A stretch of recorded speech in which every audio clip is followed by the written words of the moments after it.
snakeskin hanging from a willow tree. All the birds flying out to sea. The sky's the furthest thing from blue, and all that means is whatever it means to you. A horseshoe hanging on your front door. You break a mirror and you're 7 years poor. If you cross your eyes and you dot your T's, all that means is whatever it means to me. Well, you crack that pack of cigarettes, turn the first one around, and if you see Abraham Lincoln, you pick him up off the ground. You got a rabbit foot in your pocket and a cross on your rear view, and all that means is whatever it means to you.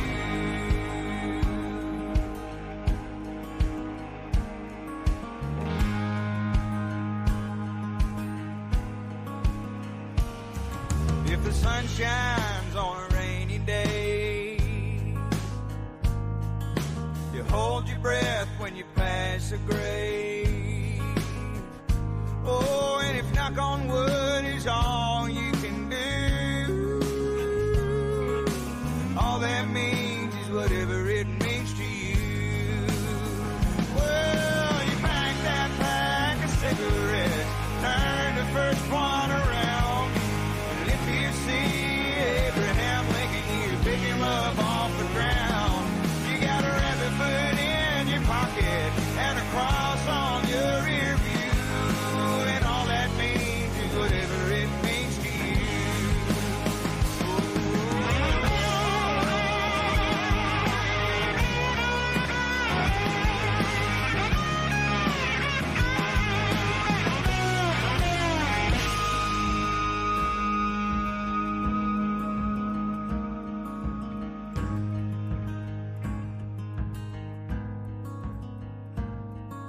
The stories told in all these songs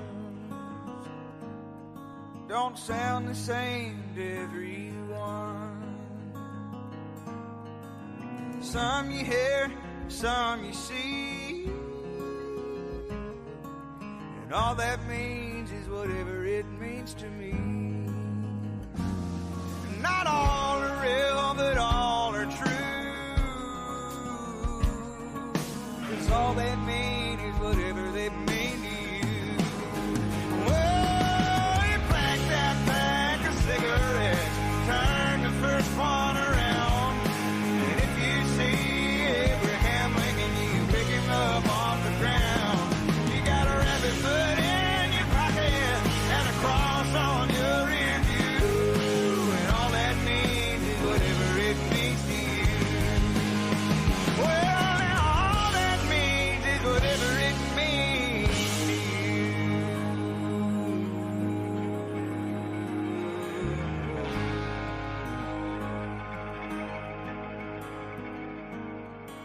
The snakeskin hanging from a willow tree,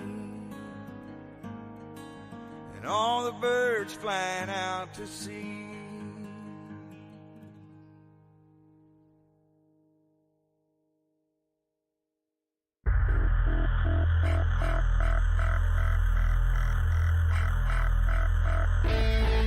I pledge allegiance to the flag of the United States of America and to the republic for which it stands, one nation, under God, indivisible, with liberty and justice for all.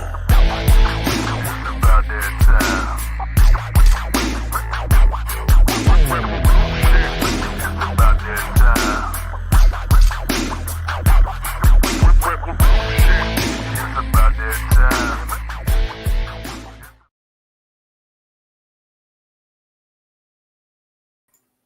Hey, good morning, good day, good evening, wherever that's working for you. Can y'all hear me? Got a 5x5? That was my little lame attempt at an intro video. Hey man, I'm getting there.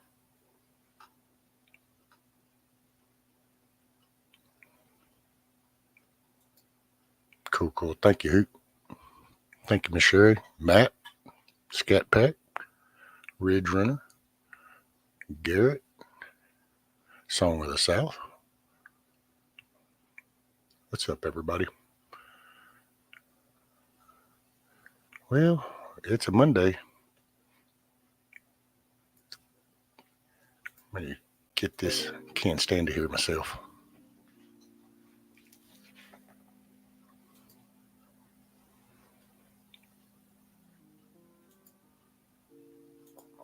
Damn, I don't even hear that.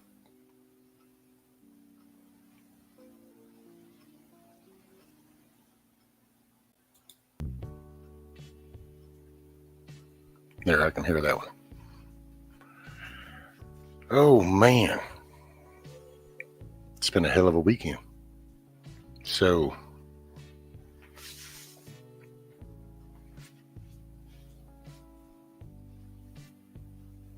I had a pretty okay weekend. I've been listening a lot and stuff, but I've been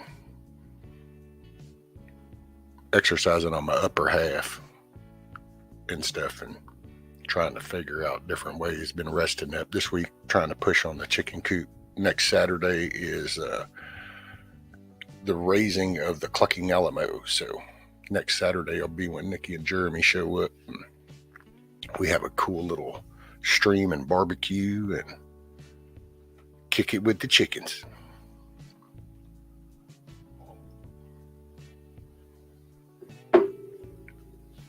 So, I don't know how many people might join later. People might fall off. Who knows?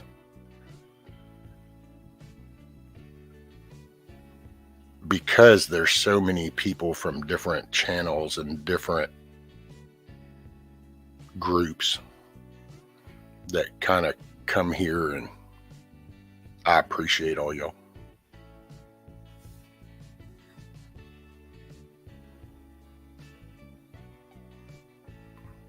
There's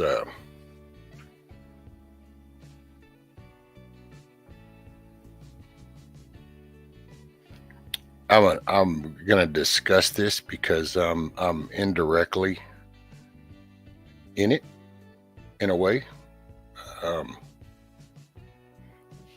There's just, man, people need to start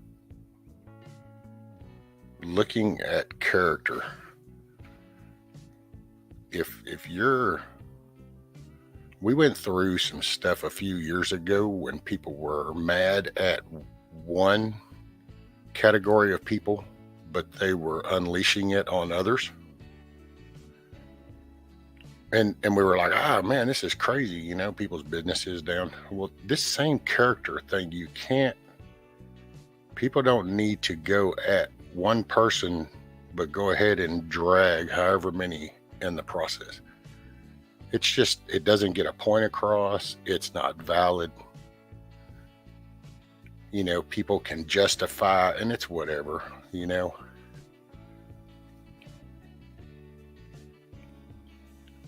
People just need to see things for what they are. You know, it's one thing to be mad at somebody, but then to go at that person so hard that you don't care about the overall after effect, the ramifications, the ripple effect, whatever the hell you want to call it. It's just kind of, it's chicken shit, and it's not the right behavior. It's not going to get anywhere. It's not positive. And if people don't start addressing basic characteristics, then I don't see how we keep looking farther up the food chain, expecting to see anything different if we're not working on the ground level here. So day-to-day life needs to be in communication, needs to have integrity involved, need to have some character. And yeah, don't worry about it, Skip back. If you know, you know, and if you don't, bless you. You know, that's the way I'm going to address that. So, you know, it's not a matter of it's not a person, it's not a certain event, it's a characteristic, it's behavior, it's bullshit that's going on overall. And when you kind of look at it, there's, you know, we say no accountability. Well, okay, at what point do we hold somebody accountable? When do we say going, hey, regardless of this, that was wrong, that wasn't right? And then when do we mature and grow up and kind of go, damn, dude, yeah, okay, that was jacked up. I'm not happy with this still, but the way I handled that was wrong. See, when we keep expecting these elected people and these wealthy elites, you know, and they're doing the same shit. They have their little greedy goal, and they don't care. 1 million plus people pay the ultimate price. They don't care. They're looking at this. Well, isn't that the same concept? When, I'm mad at this, and I don't care. There's X amount of people in front of me. I'm just going, rah. It's the same shit, dude. So that's why I just called this Mature Monday. You know, I know according to my little analytics, I love that word, YouTube, trust them. I don't know. This is supposed to be probably professional. I just don't look at it that way at all. But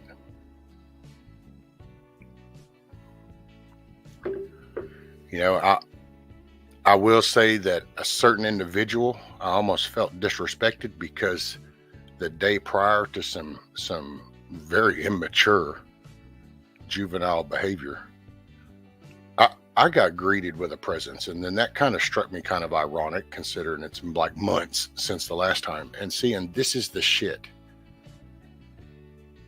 And we're not starting our day off this. Well, we're kind of starting this, but we're not going to be here very long. I can tell you that, but it's just, hey man, so I've done laid the work before this weekend. So before anything gets bullshitted and spun up out of control, I done said this. So this week is just a cruising method for me. So I'm cruising to Saturday. I made it clear that I'm not sure what's happening after that. So that's that. But people, man, this is bullshit. So when something's wrong, it's wrong. And I gotta say, dude, I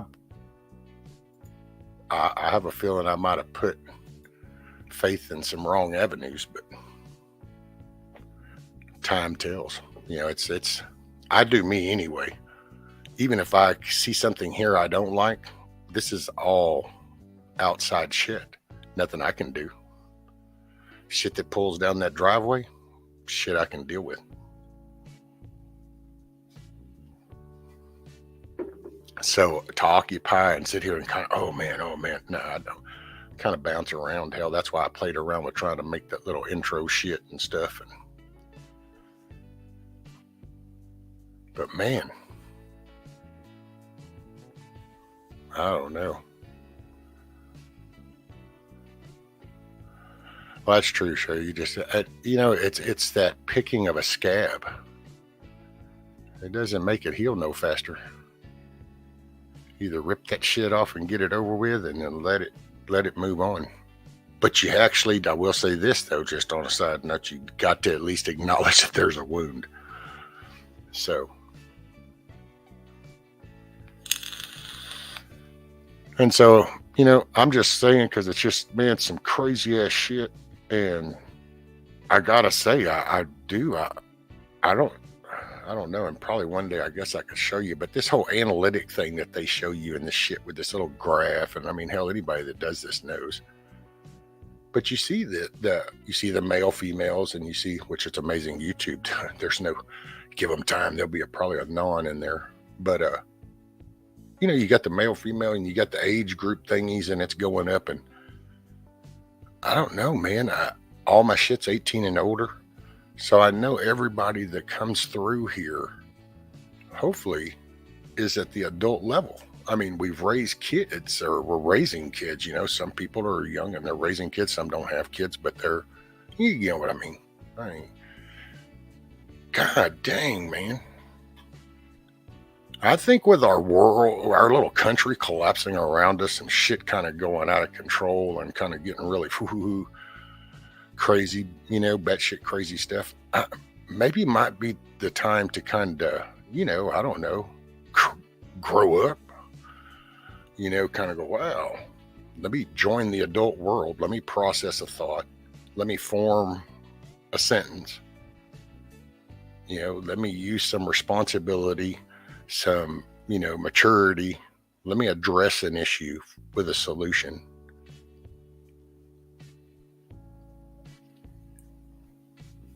So anyway, morning, Mama Red. Morning, Matt. And anybody else I've missed. Sorry, Ridge Runner. So anyway, get that over with so that then that way, whatever comes, it makes it easy for people to find or whatever.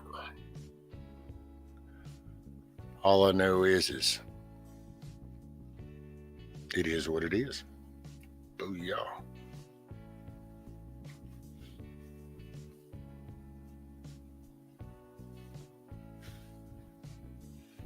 Oh, so yeah, I figured I'd just hang out with y'all and shoot the shit. By the way, the deal in North Carolina, y'all heard about that? I haven't really dug into it, so I don't know much. I just know apparently some substations got taken out for whatever reason. It sounded very nefarious. But then again, it could be people pissed off at a system, and this is the overreaction. I know it sucks for, what was it, like 50,000 people are out of power or some shit. That's kind of crazy.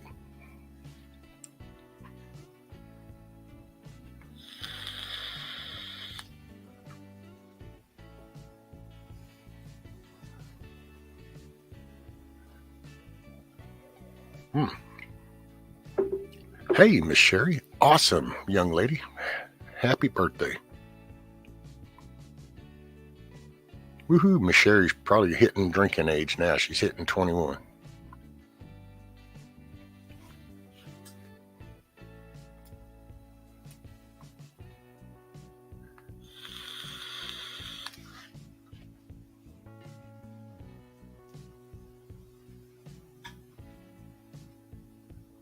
And by the way, I would expect everybody that is here that has the little blue name and stuff that we would act responsible and mature, but I'm pretty confident y'all will.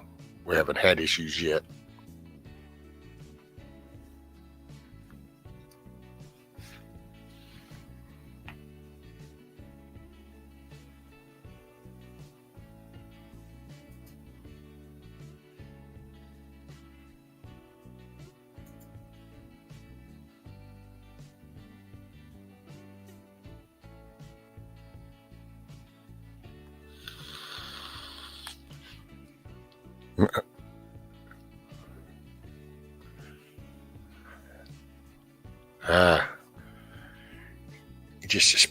Just a spring chicken.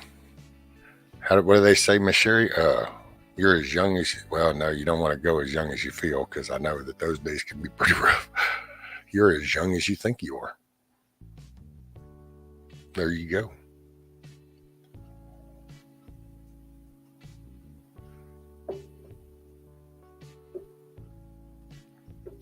I know we don't have Benjamin around here. Where's Benjamin? Benjamin usually throwing in coffee and donuts. And damn, this old thing's looking all fluffy. I guess I need to start. Well, if I start brushing my beard, then backwoods will probably start picking at me like I'm copying him.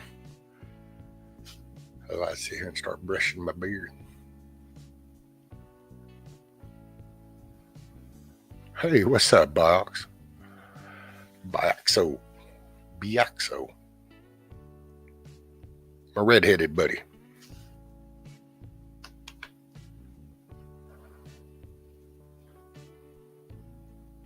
Hey, Box. I tell you what, brother, you ain't been. Do you feel like coming up, Box?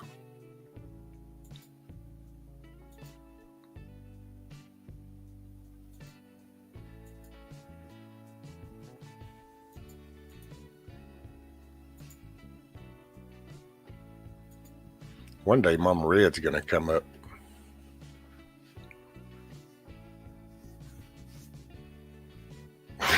Be a mall saying, I don't know. They kind of got a bad rep song. I don't know if I would want to do that. They have not been represented well.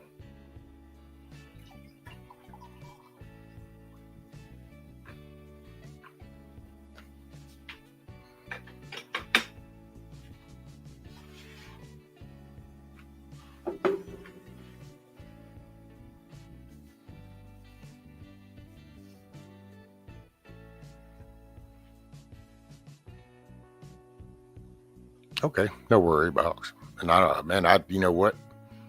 I haven't been able to go to work for so long. I would gladly trade with you in a heartbeat if I could. I wouldn't even care what the job was, just to be able to do that and then go do it. I miss being in the mix.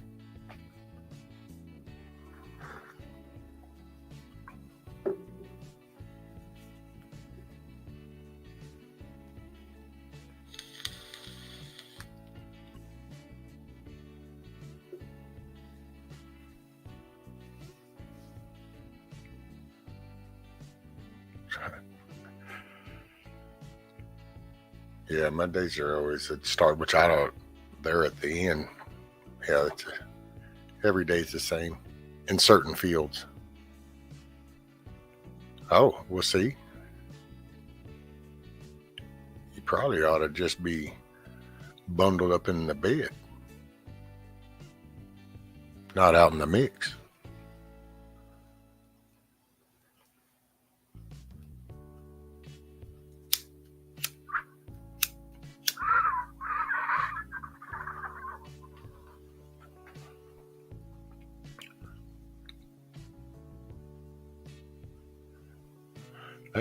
There's quite a few people I don't see, which I don't know. I checked my little thing, so everybody should be okay.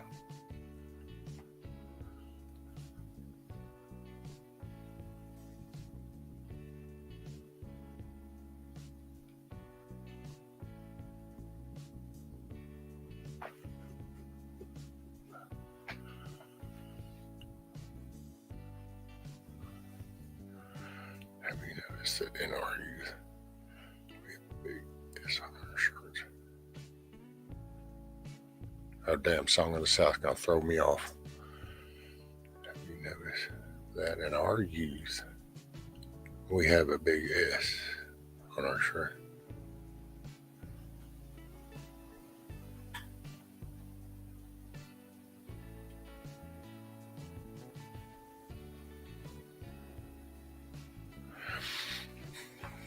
I don't know. I'm deciphering song. I'm deciphering. It's still Monday. I haven't had enough coffee. So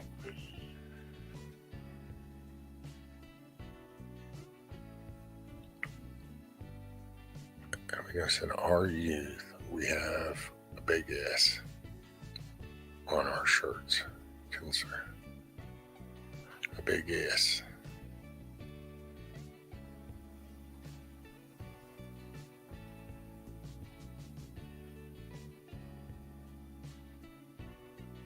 Damn, I'm just lost, song. I'm just lost. I can't connect them.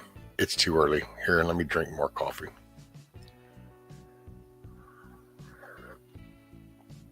Okay, let me catch up with Mama.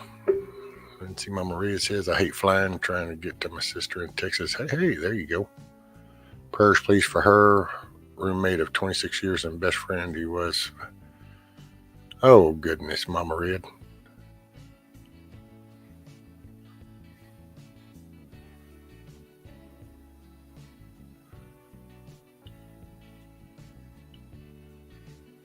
Oh, okay. I got you now, song. See, hey, man, it's a Monday and it's not, hey, it's only halfway through that pot of coffee. So, now, if you had said something about falling off a horse or something, I might have connected. No, I'm just picking. That was probably bad. Bad taste. Mama Red, I'm so sorry to hear that.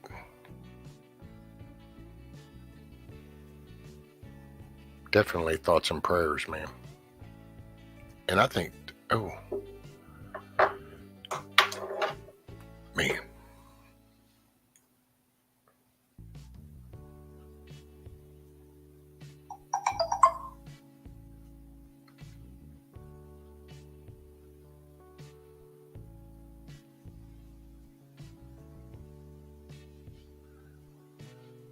Well, I guess that was, yeah, YouTube letting me know I went live. In case I didn't know. Remind me.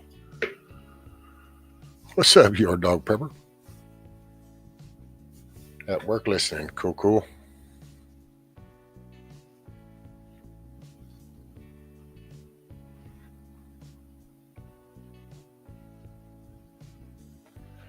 Mama Red, he didn't do these past couple years, huh? He didn't, that wasn't forced on him, was it? Or, I mean, well, I say chose, he might have chose, I don't know, but I mean, you know what I'm saying? Pokey.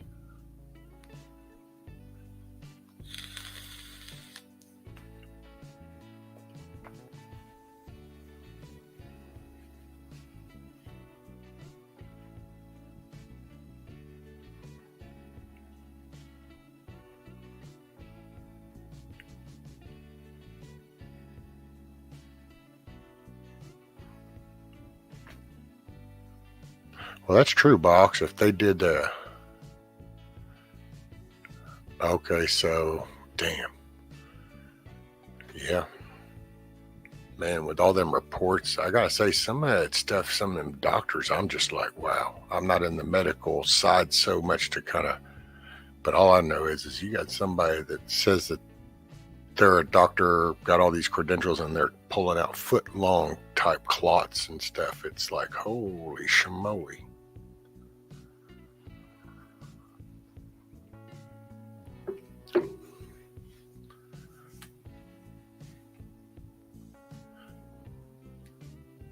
That's, man, I feel for her, Mom Red. That is so sad. Did she get it too?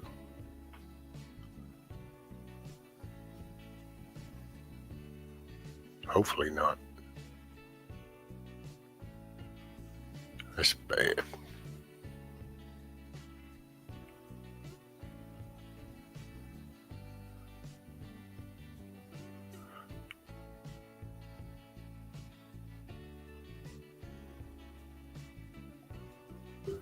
Oh, he traveled. So yeah, like Box was saying, the air pressure and stuff. If he had been flying.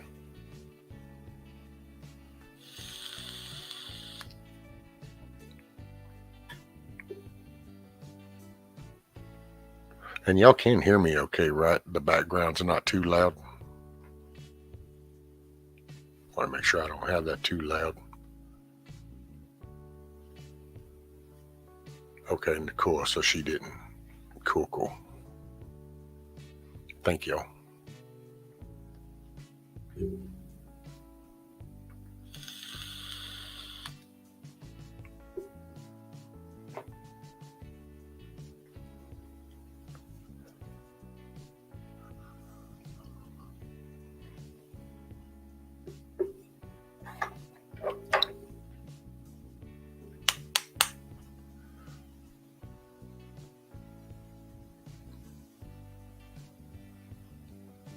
And Helen, let's see.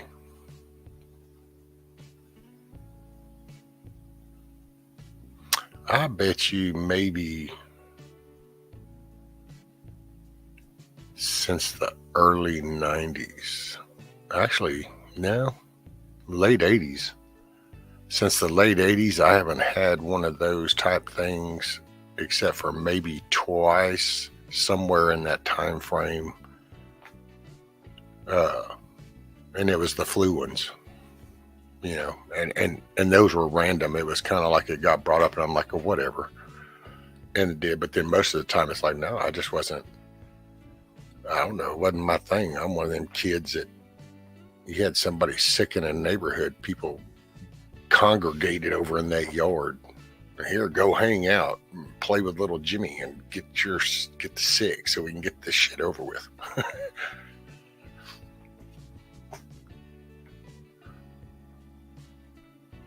Oh, he hadn't flown. Okay. So it just might be this stuff that's, it happens and it's random. I mean, when you look at it, you've got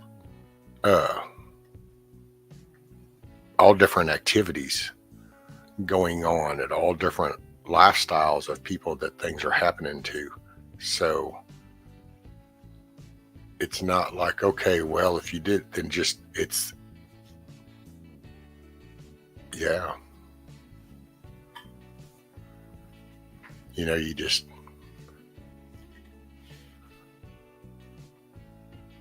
wow, that is so sad for her though, Mama Red, because yeah, having to process that. Only 41. Wow. Wow. Hey, morning, Ross.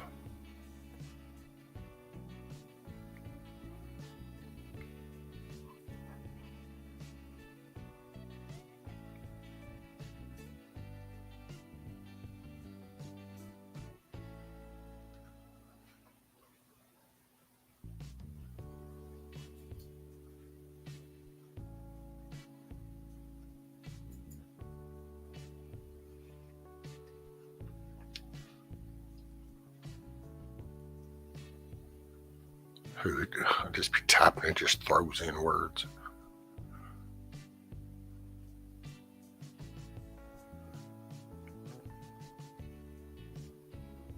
There you go, Mama Red. Well, man, see, that's what pisses me off so bad, and because you can't get straight answers. I mean, we always get, there's always been differing, but this intentional, no, you can't ask, no, we're not gonna tell you, no, it just, that's some bullshit.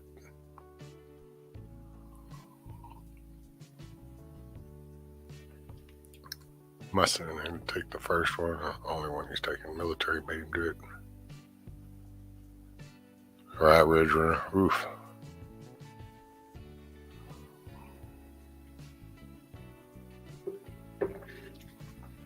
Hey, morning, Pilgrim.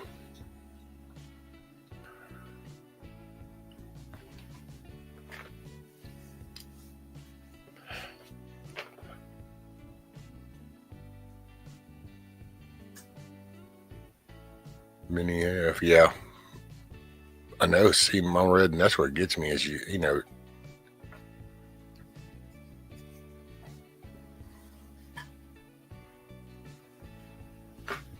back in the day, they focused on, radio stations, TV stations, so that they could keep a message, and that's, the media. We did not pay attention, and they have way too much power.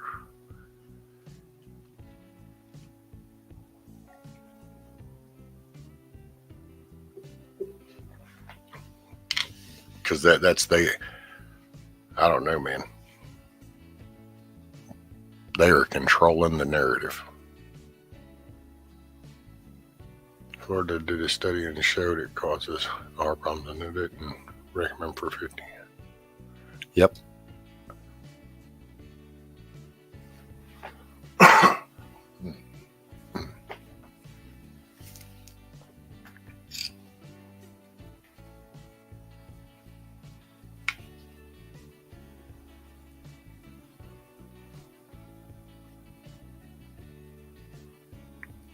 Yeah, Box. I haven't seen it all. Excuse me. Hey, what's up, Mad Shit? Greetings from the Erie Coast. Working and listen. Roger, brother. Box, I'll say though, see, this is the one thing people there's a few flaws in that show, and that's gonna be some of the key things. It'll keep it from getting traction because they didn't vet all that information, and some of it got vetted pretty quick. One right off the top of my head was one of the scenes when it's showing the basketball player going out on the field and falling over and stuff. That apparently was even before that, and apparently was on morning news shows and stuff. And it's kind of like, damn, man, see, that deflates the real points behind it. That's why words and actions are important, and being 100% on something. Kind of think about that. If they had just looked at that, there were some other clips. But yeah, and I gotta say, sometimes I feel like I'm in the Twilight Zone, because sometimes some of these places get to talking about shit. It's kind of like, but don't you remember this happening like a year and a half ago? And it's almost like none of that happened a year and a half, 2 years ago happened. It's like all of a sudden it's like new news. You know what I'm saying? It's weird sometimes listening to these people talk.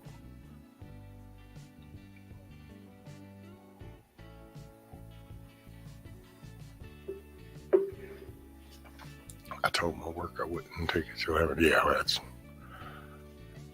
just the point of somebody saying you have to should raise concern. It's like, wait, you didn't do that with anything else.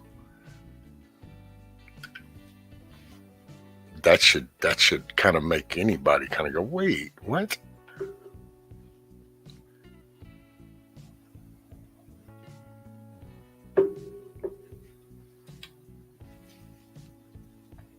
Oh yeah, and everything. Well, that's, actually a lot of that was already, like I said, it was out. And it was coming out because, like, that Ron Johnson, Senator, damn, what is he? He's the Ohio guy that, I think, Wisconsin, Ron Johnson. I think he's a senator. But dude, he was going around doing town halls trying to make these small places even aware and trying to get news people to talk about it. They just refuse to put shit out there. And then, of course, you have this main conglomerate of, Facebook and Instagram and Twitter and YouTube. And they say, okay, well, we just won't let those categories even be talked about. Well, all of a sudden, then the news stations that run the morning news, they say, oh, okay, here we got our little emails that says, nope, don't talk about that. We said, okay. So then you hold this little town thing, you get 30, 40, 50 people showing up and you're saying it, but because none of those people will carry that ball out, then as the individuals do, it just slowly diffuses down. See, and that's the media, man, the media. Because I guarantee you, if you could just for 24 hours just put out facts, I mean, I'm talking like CDC shit, just like, here you go. This is it. It's not a Republican. It's not a Democrat. It's not an old guy, a young guy. It's not. Here is just the numbers. Then you would have the majority of Americans going WTF. But because they can say, okay, well, we're not going to tell you this. We're not going to tell you this. And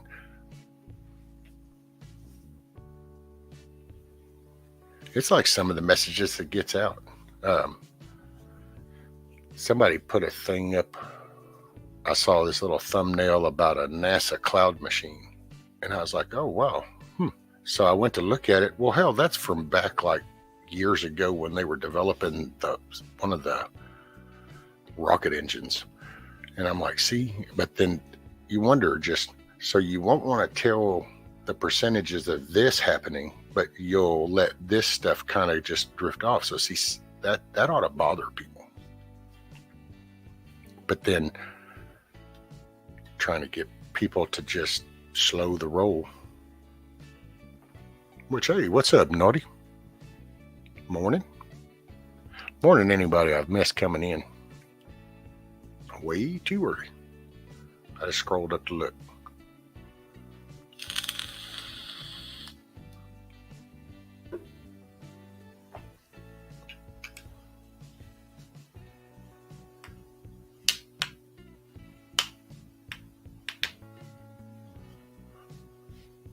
No.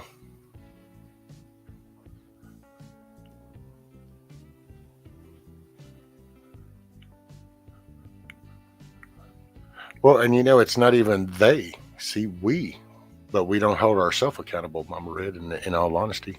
So, I mean, as people slow their roll, kind of get their focus, and then the message gets better. But,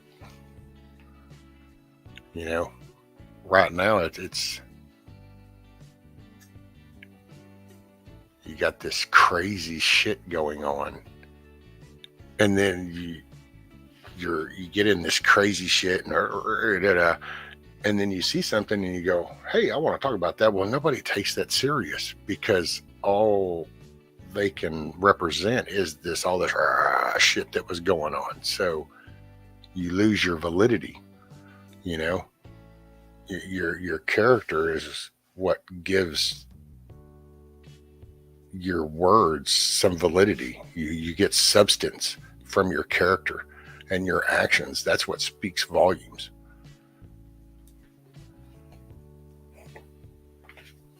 Hey, what's up, Kiss Off? Well, I'm personally, I have no identity crisis, so I don't have those, regardless of what the latest commercial has shown you from Playtex. But I'm a true male, so I don't have those.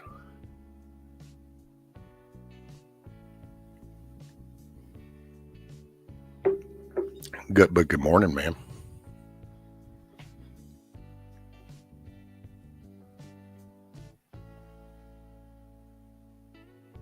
"23 degrees in Plymouth, Massachusetts. Don't you know?"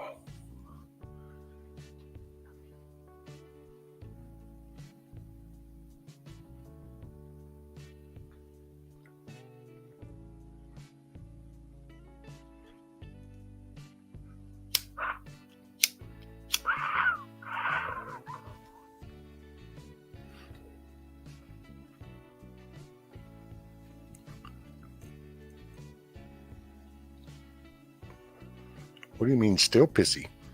Girl, you ain't seen me pissy yet. Go look at some old episodes. Hell, Hoot will be able to tell you. Red Runner, there's quite a few. Oh no. And those weren't even full-blown pissy moments. Those were just mildly pissed, but I've bounced headphones. Shoot now. This ain't pissy at all. This is mellow. Ain't it, Mama Red? This is...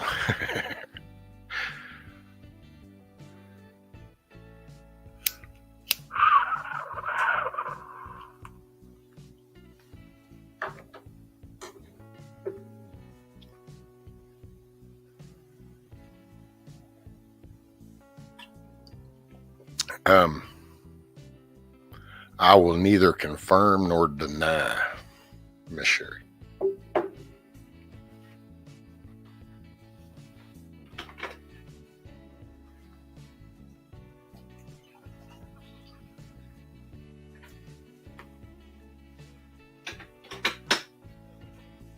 But yes, ma'am, it was. It was a big...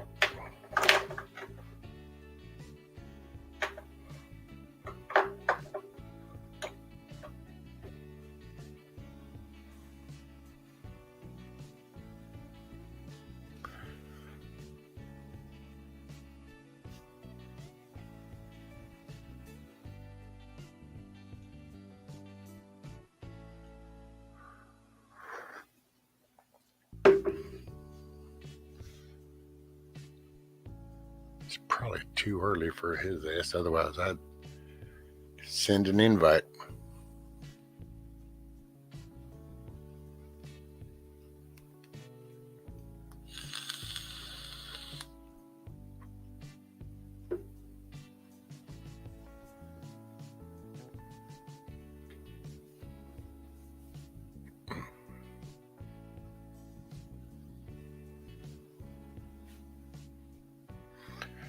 Yeah, I was been trying to get my upper strength, because man, this whole shoulder shit has just been jacking with me.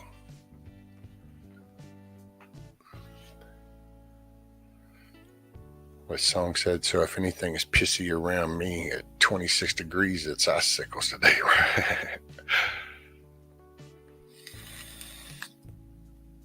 19 in northwestern Ontario. For sure.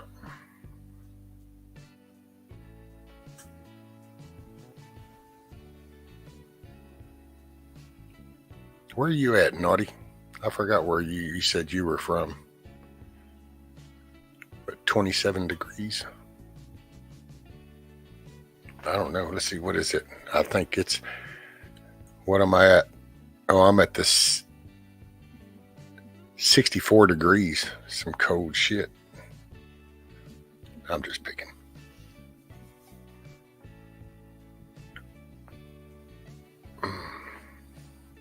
Hey, morning, Billy. What's up, buddy?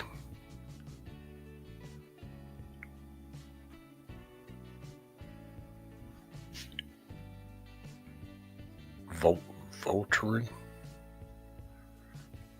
No, ma'am. I don't even do aspirin, ma'am. I just roll with what I got. Every now and then, well, I take this nerve shit now, supposedly, but yeah, I'll adapt. I was built to get over it, so I get over it. Just outside Louisville.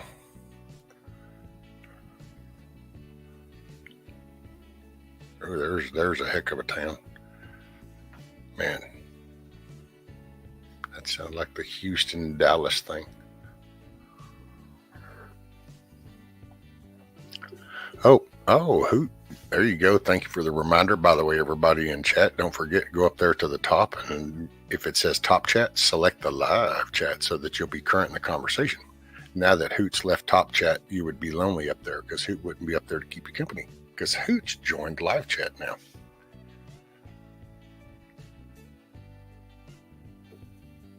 Was wondering where you been, Hoot.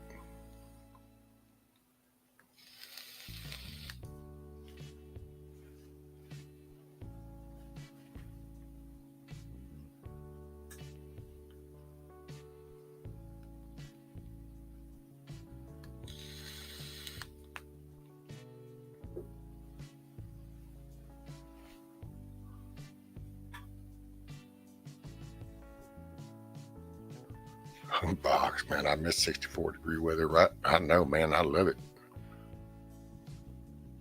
Open up the windows. Was it 80 back home yesterday? Yeah. Hell, it's supposed to be, what is it today? I think we're supposed to be getting up 79. Yeah, all week long. Matter of fact, Wednesday and Thursdays in the 80s, which I'm sure today and tomorrow will probably be close. It's 79, close enough.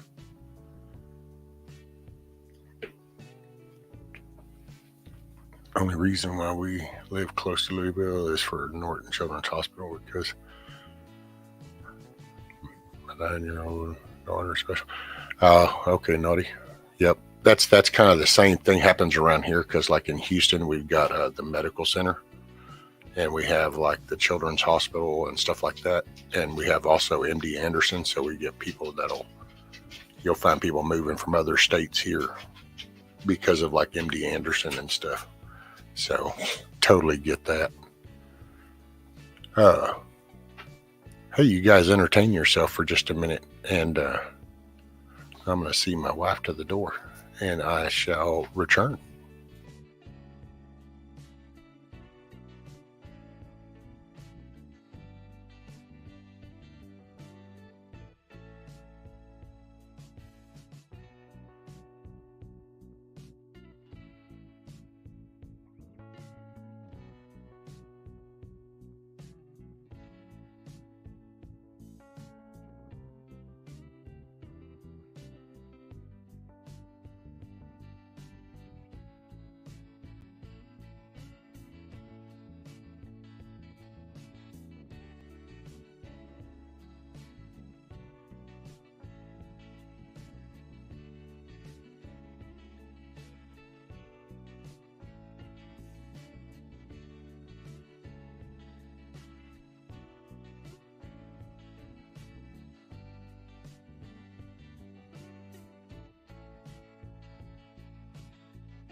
Alrighty. Sorry about that. Well, not really sorry about it, but y'all know what's up. One day I'm going to get into this little thing and I'll have y'all some cool little videos or whatever, and I can play some little shit or something for these, what do they call those, intermissions?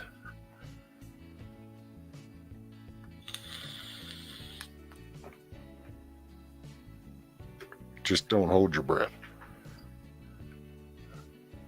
I want you around tomorrow. All right.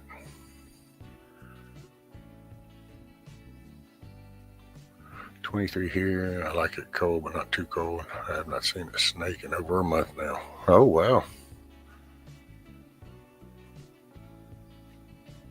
They be chilling, hibernating.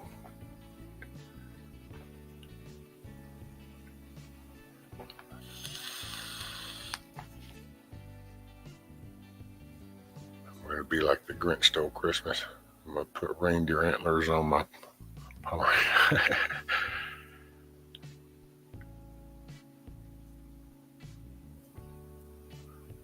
Anyone know when Musk is going to do his next drop? No, sir.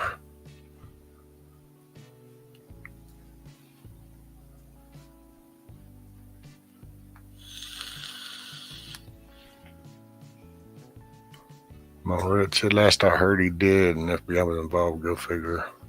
But do you mean something more than that? I will say that it's I like that latest little thing he put out saying, it's like, look, I didn't, if something happens, I didn't do it. I'm just not saying those words, but y'all know what I mean. The whole IP thing. And I thought, damn. Yeah, and he, interview or something, said something about kind of feeling there's probably going to be some ramifications, some payback.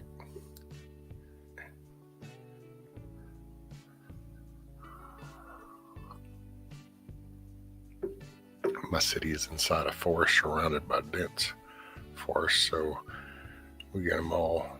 Seeing black flies, mosquitoes, wasp bees, horse. Yeah, I'm sure, boy, the mosquitoes will be out good now with this whole 80-degree shit. And the dew, like right now, the dew's real thick out there. It's so foggy. Matter of fact, if you just stop and listen out there in the tree, you'd think it was raining. But it ain't raining. It's just a heavy dew. And it collects so fast it drips. The only thing I'm lacking is ankle to knee-high water with cypress trees, and I could be probably in a swamp. It's so damn humid.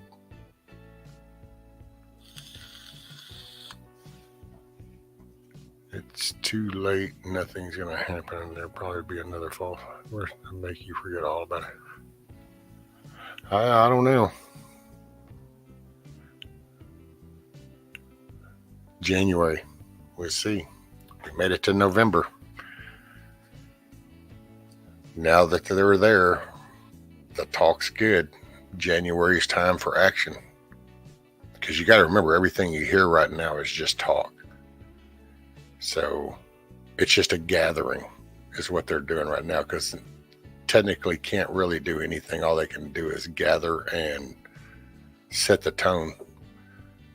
Come January, whenever they take the spots, then they either meant what they said or they were full of shit. We'll see.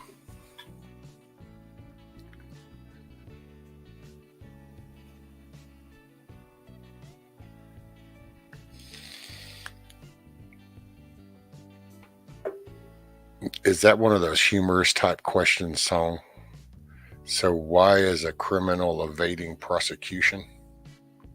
I don't know. It might be the criminal part. It's kind of the oil water concept. Criminal prosecution. One chases one, the other one runs from the other one.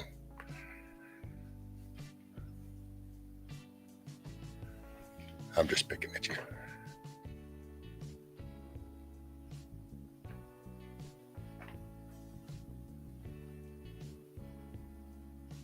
Well, see, but in a way, it depends on how you want to look at it, Box. I mean, I get what you're saying, so don't get me wrong.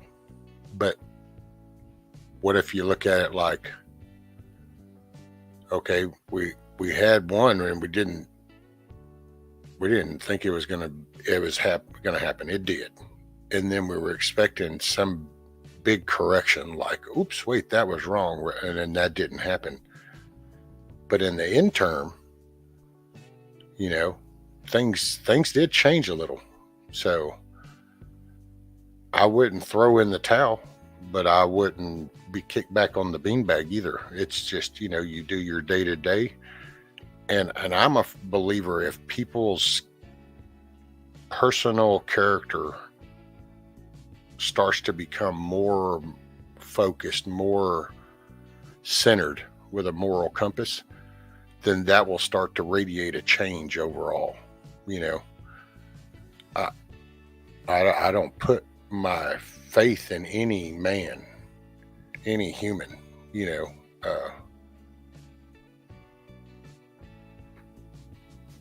but I see positive change. So I guess it depends on how you want to look at it. The prescription of lenses. If you look at things in a positive, negative, there's a lot of negative, but there's been some positives that have been chipping away, just like they've been over decades chipping away at the Second Amendment.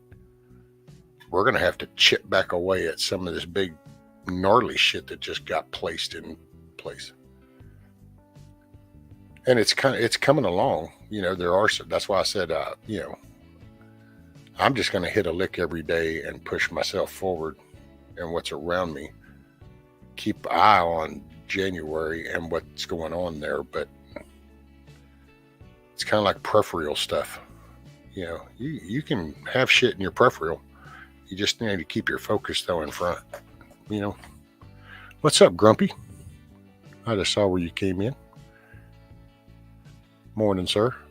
Past performance guides future expectations.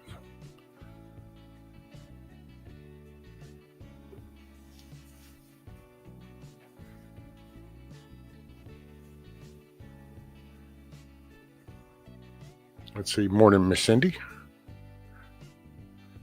Trade you a couple snowmen for some warmer temps. Right, Miss Cindy?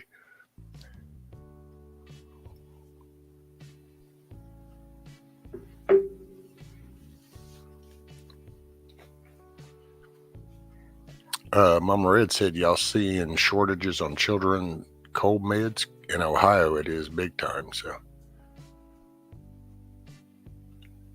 that's going to start to be slowly across the board. So even if it's probably not low right now in one area, it'll eventually get there, because we're not bringing shit in. We're not producing, and that's a key word. And maybe it's going to be a hell of a wake up call. Everybody got so complacent with the foo-ha-ha of just the availability of stuff, and all of a sudden the production, so many young people don't want to participate in the production of stuff. They just want to relish in the benefit of it. And now that complacency is going to come back to bite people in the ass.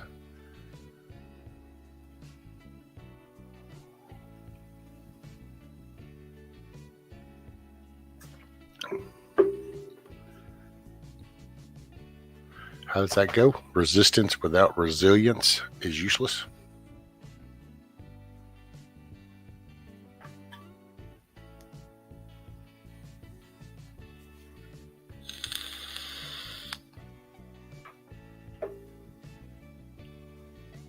Exactly, Box. See, that's how it. I think that was that first head raising, in January. And actually even before that, I think the messaging kind of got some people to kind of look over that shoulder going, what? Oh yeah, I'm all for that. And so it increased the numbers. And then, we got that person, and everything kind of, most of those people, like you're saying, went going, hell yeah, man, This is good. This is good. Yep. Really didn't pay attention to the shit that was going on. And then we just had the 20 deal. And it was that little, those people that are down hitting a lick, doing the thing. Then they look and see that happen. And it's like, hey, what the hell? And like most people that are like focused on work, well, this was something went wrong. We need to fix this shit. So you kind of just go at it with that same thing. And you've kind of been painted this picture that mass numbers are okay. You know, because look, those people were burning shit and turning shit down. We're not going to do that. But yet it was all a setup. So, but it's to play on those very working core right there that do just that. Hit the lick. Take care of family and home and stuff.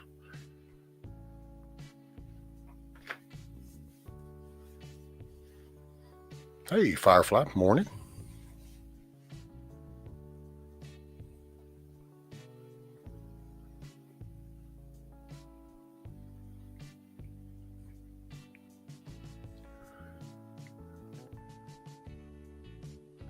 Hey, there you go, Shed. Shed said, the ladies in the store were interested in his canning project. He might have planted a seed. There you go.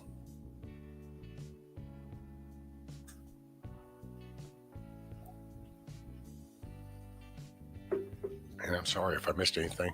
Which, by the way, where is Kiss Off? Is she still even in here? She ain't chatting.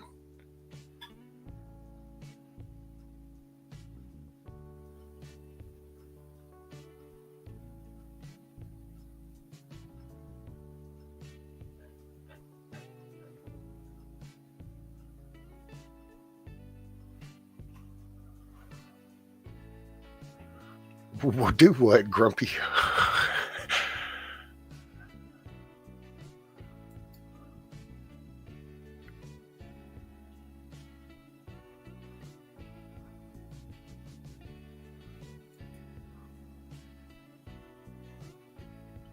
Okay, here you go, Grumpy. You know you gotta share. Sharing's caring, man. Sharing's caring.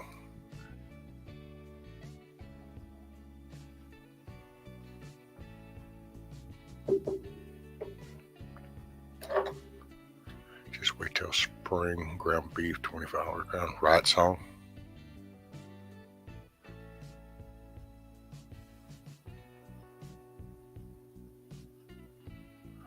Right box.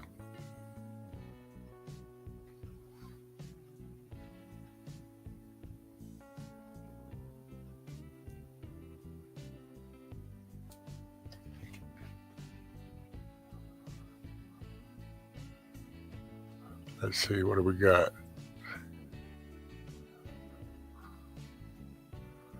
Oh Lord, yep, science alert. Here we go. It says a new study has revealed that small lakes on Earth have expanded considerably over the last 4 decades. I like how they only referenced the last 4 decades.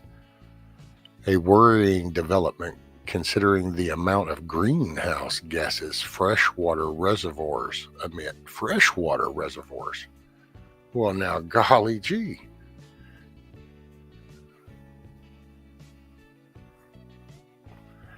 I'm sorry. So, see, this is... Wow. I don't know.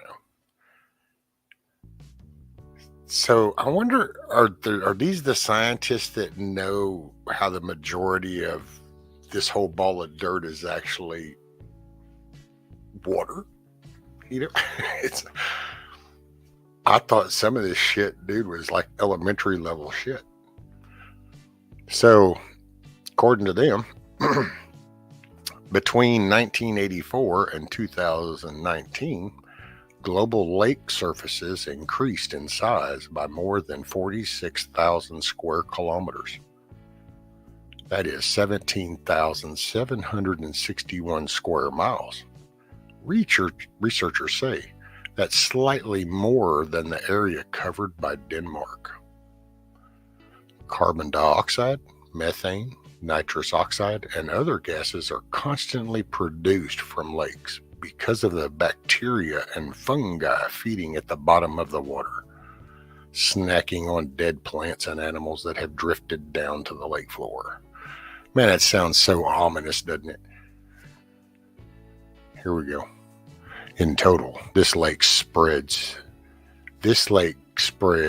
equates to an annual increase of carbon emissions in the region of 4.8 teragrams or trillion grams of CO2, which, to continue the country comparisons, equals the increase in CO2 emitted by the whole of the UK in 2012.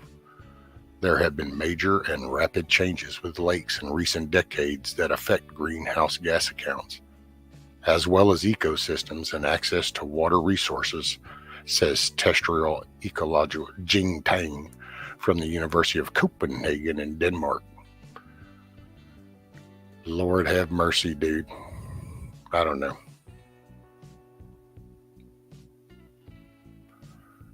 Among other things, our newfound knowledge, lack thereof, of the extent and dynamics of lakes allows us to better calculate their potential carbon emissions. Ooh. And see, I'm sorry, but let's see. I want to know how old that dude is. And then you're telling me in the last 4, and I'm older than that. And you know, no, you're full of shit. It would have probably been nice to put that in a different way, but you're just full of shit. Unbelievable. And it goes on, but come on, man. Unbelievable.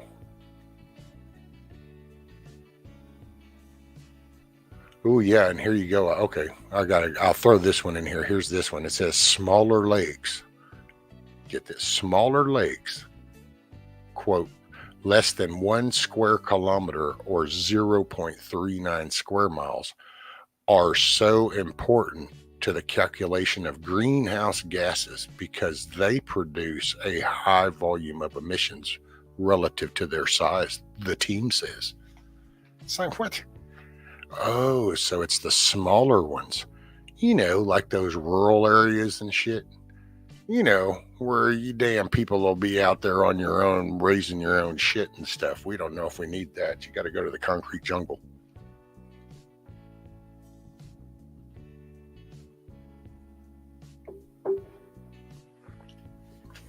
Unbelievable, dude. Okay, let me see. Rescue, my son called yesterday and told me I was right about prepping. His unit was called in and told some things about what. There you go. Oh, yeah.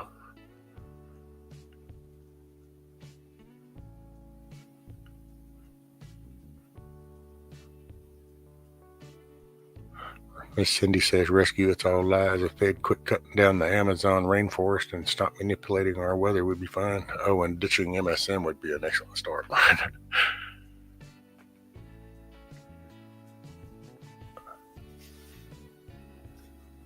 Hey, morning, Eric. What's up, buddy? Mr. Stealing Tree.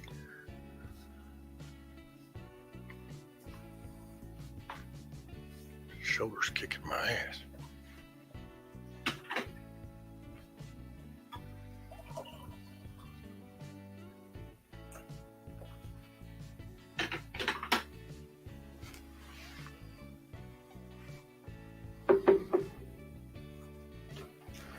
By the way, Kiss Off, did you hear me? Did I tell you the other day that I got the hat? Yeah, because then I showed the little vents and stuff.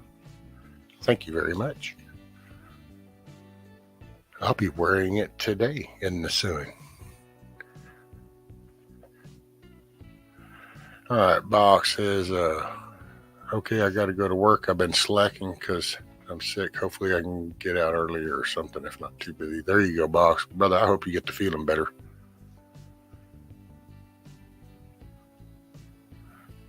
I would tell you to smile or help somebody else smile, but I know that'd be a tough one, but just smile inside, brother. Smile inside. It's just a hiccup. It'll be over before you know it. You'll feel better. Later, brother.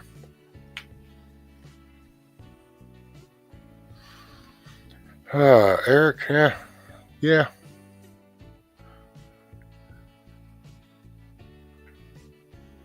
I haven't been doing anything for the past few days other than just, I've been kind of laying back, focusing on my upper, trying to get this shoulder and shit. I don't know what it is.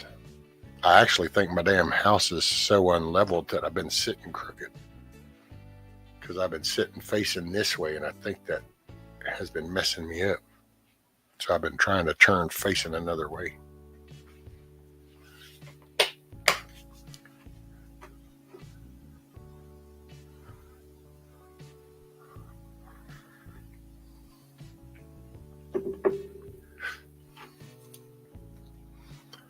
Let's see, Hoot says, I found 3 packs of 12-roll toilet paper in the spare bedroom closet over the weekend. I forgot I put it in there. Well, then see, just keep it stashed away. Hoot, just keep it stashed away. What's up, taco lady? Oh, I heard a dink. How did I hear a dink? Oh, I'll be damned. There he is. I would have been up sooner, but had to put some pants on. Well, not necessarily, as long as the camera don't go that low. I just wouldn't feel comfortable, man. Ain't that some stuff? We're all going to die, man. Everything's going to kill us. You know, I got to say, the first time I ever ran across a younger person and they were doing this, the gravity doesn't exist. I thought, man, that's just kind of a weird ass thought. I guess, maybe one too many shrooms or something. But then you go with this and you realize that, oh no, this is even at this, these lakes and this green, and it's like, holy shit, this is like a whole way of thinking. This is crazy. Yeah, I posted that. Because that's just another example of an attack on our freedoms. Seriously, that's I don't believe in conspiracies. I worked in DC for 2 years, and you can't get 3 people in DC to do anything in secret. They just can't help it. But this is an attack on our freedoms because they're attacking our water, right? You see it all the time with the legislation. You see it in the science, because you saw the name of that website, didn't you? Science Alert. And I posted a comment down after I posted that link that, one thing you gotta say about the left is they always telegraph their punches. Yep. So this is, I watch in the next, well, it's been coming on for a while, actually. This whole the attack on water rights and stuff has been coming on for a while, but it's going to ramp up here in the next couple of years. Well, that's the main control source. Right. I mean, but I don't know, man. Just I had to share that with you, and then I had to get up there and just rant a bit. What a way to start a Monday, huh? I know, right? It's, hey, I don't know. It's kind of funny because it gets called hopium, but I really do. I hope that in January that some of these people that say that they want to start calling people to the mat, start calling them to the mat. And this media thing, dude, if nobody addresses this damn big tech shit, then everything they do is mute because it'll just get turned off right on the big screen everywhere. Well, how many hearings in the past? Ted Cruz, Ron Paul, Jeffries, all these guys, how many hearings have they had? And they've laid out the facts and nothing happens. And I'm going to hold those guys accountable. I'm a Cruz, Paul, all those guys, because they fill people full of hope and they get people all excited, and then nothing comes from it. Freaking Sean Hannity. My wife comes home the other day, and she's all excited because Hannity was talking about how they're building a geriatric ward on the hospital down at Guantanamo Bay, and Hannity was speculating that it's because all these all these politicians are going to get arrested come January. It's all going to be exposed. And then you had Pinball Prepper. Apparently, I didn't see it. I heard about it from somebody else, but apparently he got online and said basically the same thing, that all this stuff is going to come to fruition, and people are going to be held accountable. Grumpy, that's been going around for the past couple of months. Hell, there's actually talk that this has already happened, that actually what you're seeing are just clones and actors, because there's people that there's that whole Derek dude or whatever, that the military's really, this is all a back end op thing. And I'm like, are you, it's just some off the wall shit, dude. Same people that believe the whole clone story, believe all that stuff, are the same people that believed what Q said. You know, how many months did people hold out hope because Q said it was going to happen. Q said it was going to happen, and nothing came of it. Right. Yeah. But, there's I got comments. Yeah. And I'm not trying. I didn't come up here to be negative, man. Honestly, I didn't. Oh no. Hell, it's not just morning coffee. Yeah. You know, but I just, man, it's crazy out there right now. The amount of toxicity is unbelievable. You know. Well, go on. That's to me what I'm hoping is different from these hearings and this outcome, is because of the foundation that's been woken up down here that wasn't there before. So now, but see, that's why I think I think some of those stories are intentionally dropped out there to keep you from sitting here writing your representative in your center going, hey, I want to know what you're going to do about this. Are you still staying to this? Because you just hold the line. Yeah, hold the line till past January. But how many people will lose focus between now and January because they're this and this, and they forgot about this? They forgot about them addressing that. Yep. And that's what worries me, is because I think some of this is just intentional. You know, and what's ironic is a lot of people will talk about the 3-letter thing. Mm-hmm. And it's like, we talk about them doing it, and it's like, so you don't think this could be some just to keep you from looking at that? Because facts, just go with the facts. Everything else is just foo-ha-ha. Yep.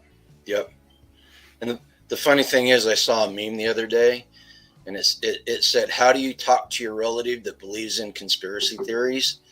And what you say to them is 6 months. No, what you say to them is, I'm sorry, I didn't realize it was all true. You know, right?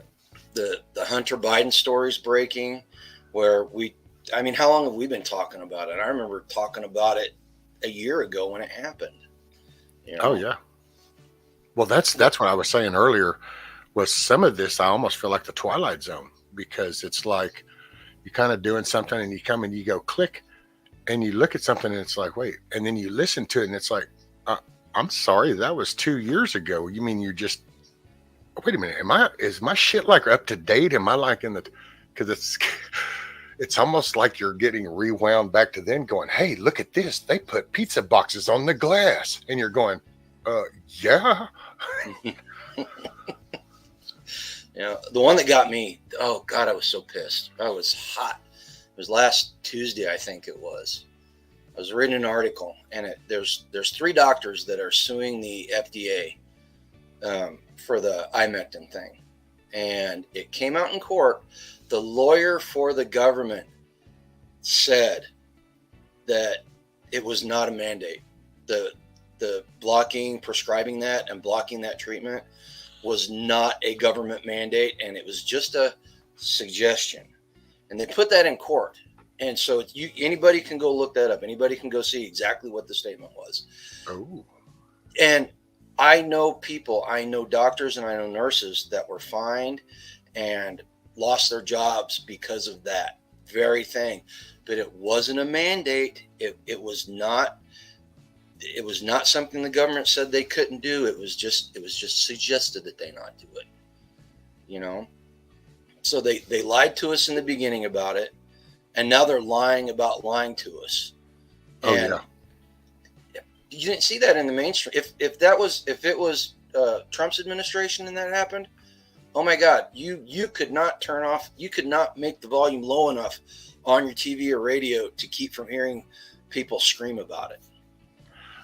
Yep. That's, and I actually said that to my wife years ago. Right when you really could see the main shift in the media, when he come down that escalator and everything just started becoming the opposite, and the story would literally change by the hour. And I told her, going, if somebody doesn't get control of this, this isn't going to go good. Because that's, it's like when we were a kid. When we were kids, it was radio stations, TV stations, Mm-hmm. the message. Well, this is the latest and the big tech. And I would still tell people, dude, Time Magazine article, Grumpy, they wrote it down. They literally said, here's what we did. They just used the word fortification instead. Mm-hmm. But if you read that, it's like, yeah, we called up him and we said, hey, we need to meet up and we need to look at. And yet, if you say it out loud from the reality side, you're a conspiracy. You're what is that? An election denier? Mm-hmm. All this shit. And it's like, I'm sorry, can we just change a couple of these words right here and follow this same storyline? Because it's just, yep. And it's watching Crowder. Hell, I happen to be watching him the day that Gerald guy put the CDC thing up on the screen, and in mid stride, I just happened to watch it through Blaze. So I've got through the Mud Club side, and it's like, wait, and I heard the dude in the thing go, we're not on YouTube anymore.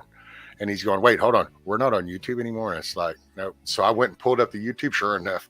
And it's like, that was the actual CD. That there was no narrative. It was, this is the CDC. You can go type this address in and go see the same thing. But all of a sudden, but we don't want to do this in the mass, because the people sitting in a bus stop, in a doctor office, in a shop somewhere, walking through the mall, you might hear or see this, and it'll start getting collective attention. Yep. That's why you've got to pollute this. You can't let this gather focus. And I'll tell you, YouTube's still doing it. I did a video. I did a short off I don't know, did you watch the ESG video that Spags Unfiltered and I did? I made a little short off of that. And I used the clip where I say, if you want to control them, keep them children perpetually. And it was like a 15, 20-second clip. Disappeared. Just completely disappeared. I didn't get anything from YouTube. I did not get any notification that I did something wrong. The clip just disappeared off our channel. Like after it was only up for like 2 hours, Dude. And then I was doing a little experiment. So Tag over at Life Done Free, his wife B, did a little video where she shows her wood stove and she's going wood cooking. It's a cute little clip. It really is. And she got 33,000 views in like 3 hours. It was crazy. He showed me the analytics on it, and it was like straight up. It was awesome. And so he did a couple more. He's done a couple more, and he's getting like 4,000 to 6,000 views on these other ones. So I wanted to see. We talked about it, and I wanted to see what would happen if I did the same thing. So I did a little clip. You can go on our channel. I was cooking some Spam on top of the wood stove, and I was like, wood cooking. Oh, I saw that. Okay, and I did basically the same thing. The only thing it was, you didn't have a good looking gal up there saying it in a cute manner. All right, that clip got, for the first 2 hours, was almost straight up. It got up to about 1,490 views, and it went like this, and it's been like that ever since. It's in the past 2 days, it's only gotten like 4 views, and what that tells me is that the algorithm throttled that video. Yeah. So they're doing something. There may not be somebody sitting there punching buttons and causing stuff to behave that way, but there's something in the algorithm or something at YouTube that does that to people. Oh, well, and it's layered, actually. Just knowing software stuff, it's layered. There's people that will click and drag and move, but it's also the algorithm. And what we used to do way back in the day, and you'll remember all these old stories with the old switchboards, and they would be listening for keywords. And it's like, I remember being a kid, and it was like you couldn't be on the party line and say something with the president word or something. All of a sudden, you could, because if you said the wrong sentence, you could get the classic knock on the door going, hey. Yep. But that was people listening like this that they would pay, because that was the old days. Well, now the computer does the work, so it listens. That's how they tag me with songs. There's certain songs, and it's because, and I saw that that started, they incorporated that to keep the riots silenced. When the riot started to play music, people were out phoning, doing that, and that was like, oh shit. So then they started to do the copyright thing, because that was the easiest thing to grab, was to grab that algorithm that's sensing, because you can run that on your own computer. That's how voice commands work. Think about that. Right. The lights on, gone's the clapper days. You just say it now. Think about all the shit we talk about with the phones. You have conversations about spam for 30 minutes. Next thing you know, all day long, you're going to get spam ads popping up on everything. Why? Because it's listening. There's always, and it's not some evil matrix dominant computer. It just, there's our computers that are, it's marketing, dude. Right. This goes way back, even in the mail. You used to fill out the little thing and fill out that one little survey card. Next thing you know, your mailbox is full of shit mail. And then we got emails. You'd type in going, yeah, I'll subscribe to this. Next thing you know, your inbox of emails is full of shit mails. It's listening. It's just marketing. And now they're using that as a tool and as a weapon. So it's getting broadcasted across the field. And there's the thing about it. I don't know if you saw the story. James Wood is talking about suing the Democratic National Committee because Musk released some documents, some internal Twitter documents that the DNC coordinated with Twitter to get Woods knocked off of Twitter. By definition, that's fascism. By definition, right? So all this stuff is going on here in America, and we complain about it. But you want to see the future of what's in store for America with that corporate government tie-in, that little fascism thing right there. Go look at what's going on in China right now. Do you know that Apple disabled AirPlay in China? And anybody that doesn't know what AirPlay is, AirPlay allows two Apple phones to talk directly to each other instead of having to go through a wireless tower. So they disabled that at the behest of the communist government. How long till that starts happening here? Yep. And I will say this, nothing that egregious has happened yet that we know of. It's coming though. Well, see, and I will say this too, that stuff over there has actually been happening like that, just in different levels, and we didn't know about it as much back then because the technology. They could sequester more. When it was a landline shit, then they would literally just cut shit off. I remember you could hear those. It's like, oh yeah, no communication over there, and because hell, way back in the day, we were pinging over there just to make sure we were still in contact. So it's the Uyghurs.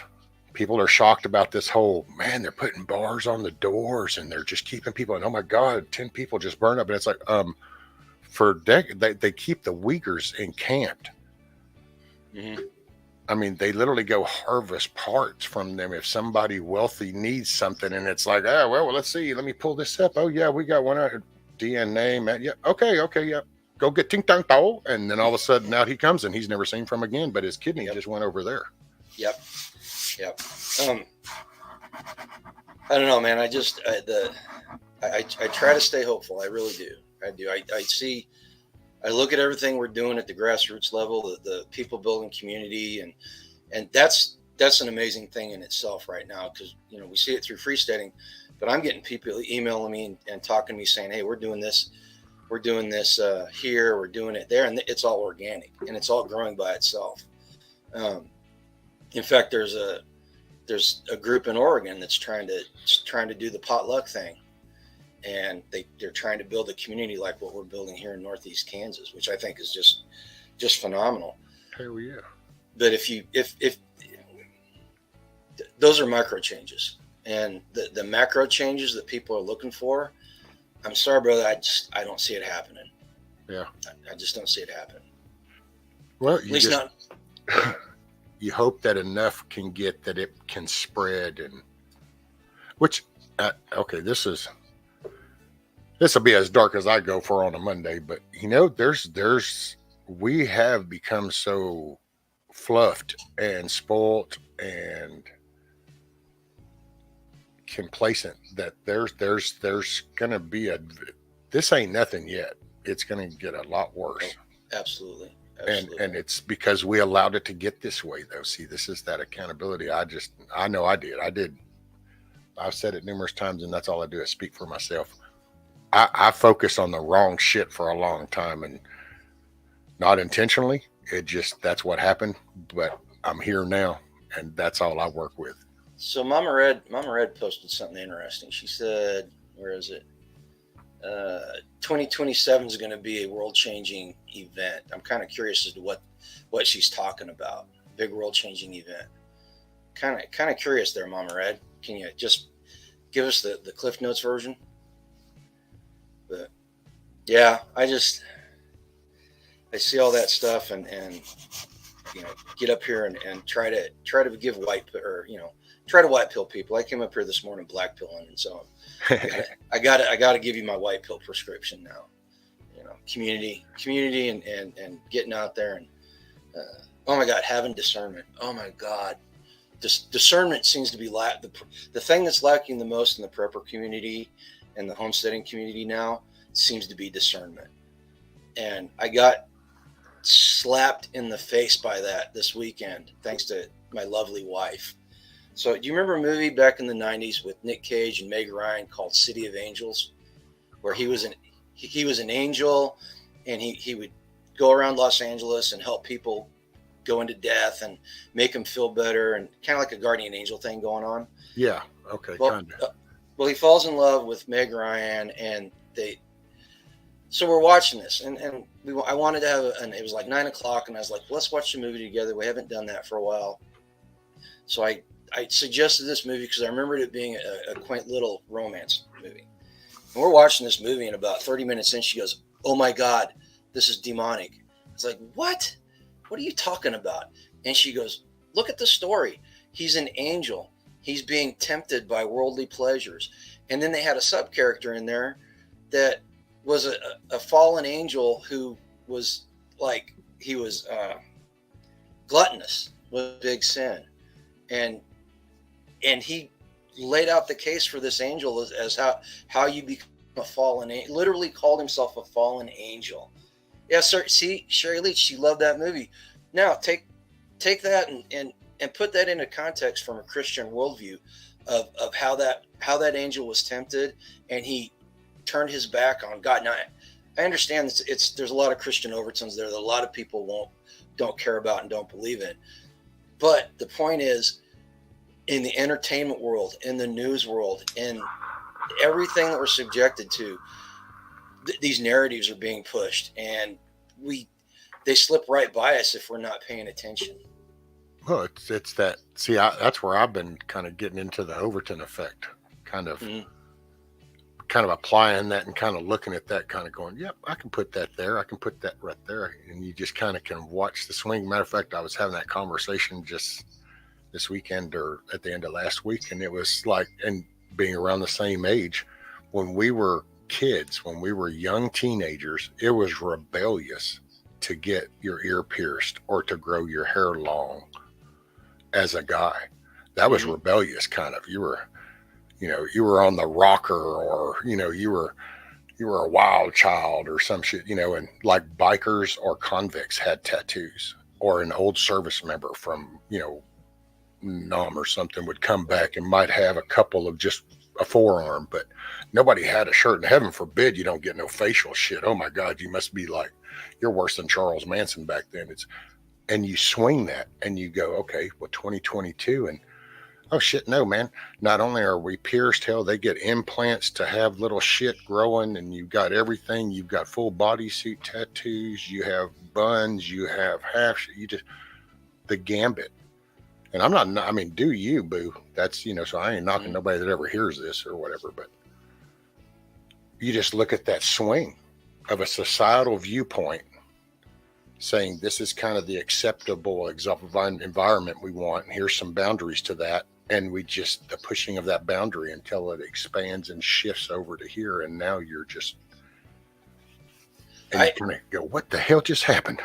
I still, to this day, anytime I see a dude with an earring, I look at him and I remember the old phrase, left is right, right is wrong. So I always look at where that earring is to know where he stands. You know, and I got tattoos. It was the 80s, and I got my military tattoo and all that stuff, and I was starting to get them, and then they became cool, and I was like, shit, if I get a tattoo now, it's just going to look like I'm copying people, you know? Right.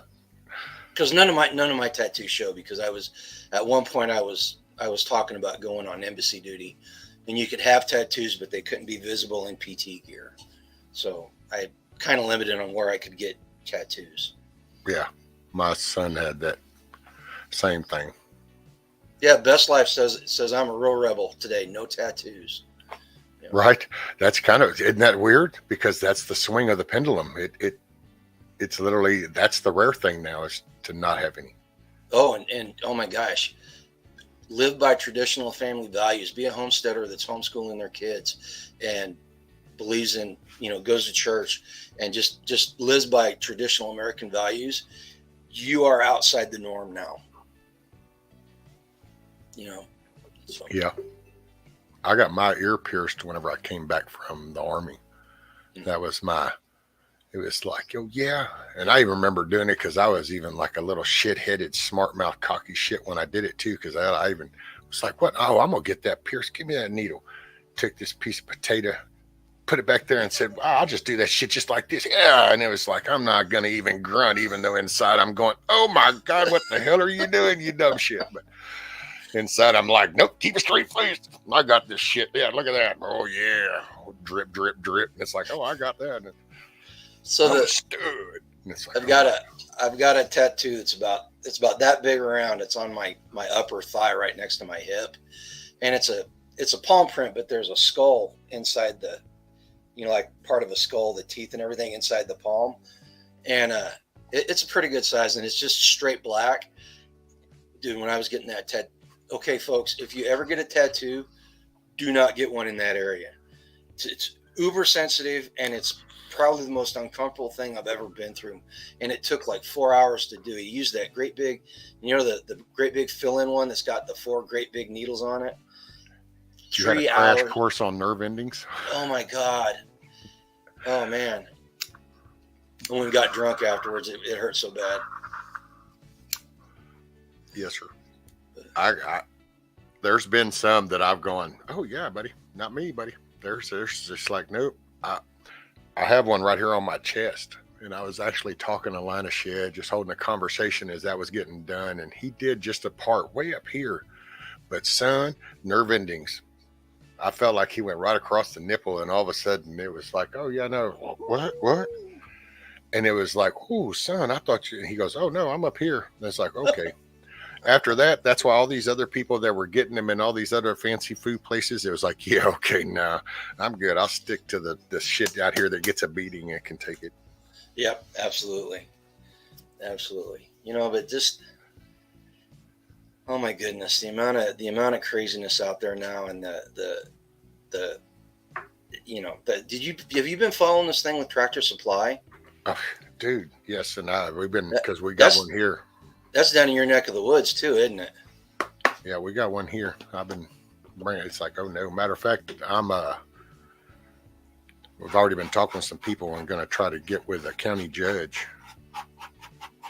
to see if there isn't something to kind of put in play. Yeah.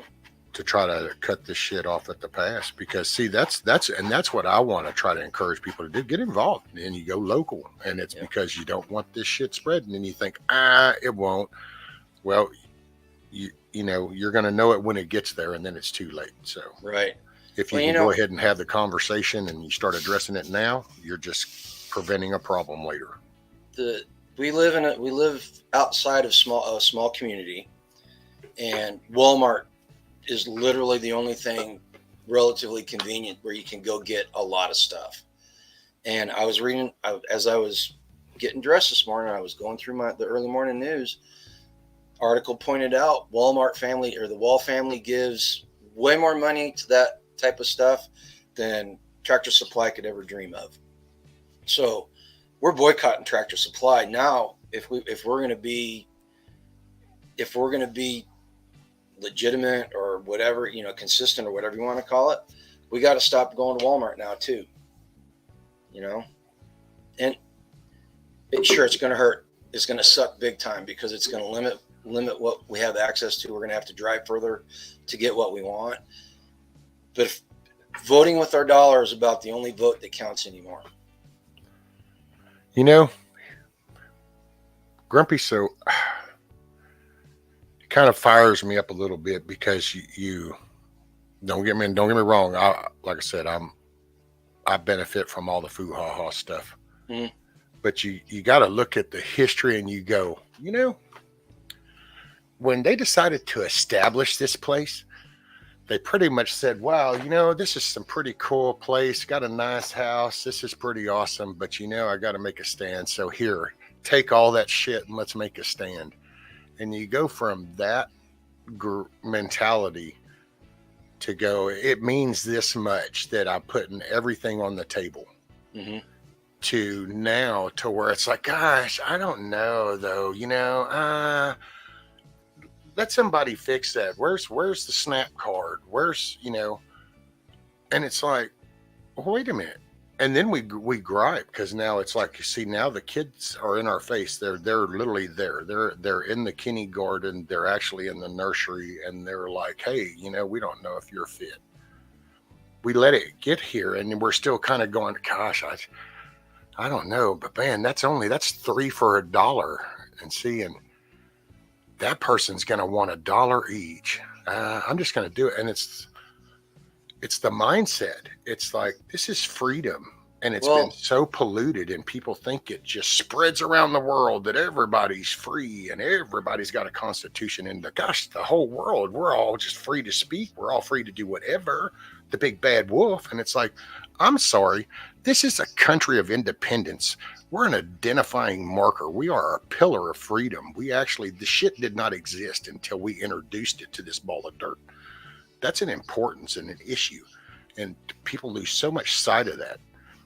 Sorry. But I get that soapbox rolling. What's up, Corn? There were two comments as we were talking that rolled by. Pilgrim Prepper said Tractor Supply and Wally World are the only options he's got where he lives. Is he going to travel 3 or 4 hours to get a necessity now? And then Corn Pop asked what was going on with Tractor Supply. He hadn't even heard of the story. That's how little coverage it's gotten. Yeah. So yeah.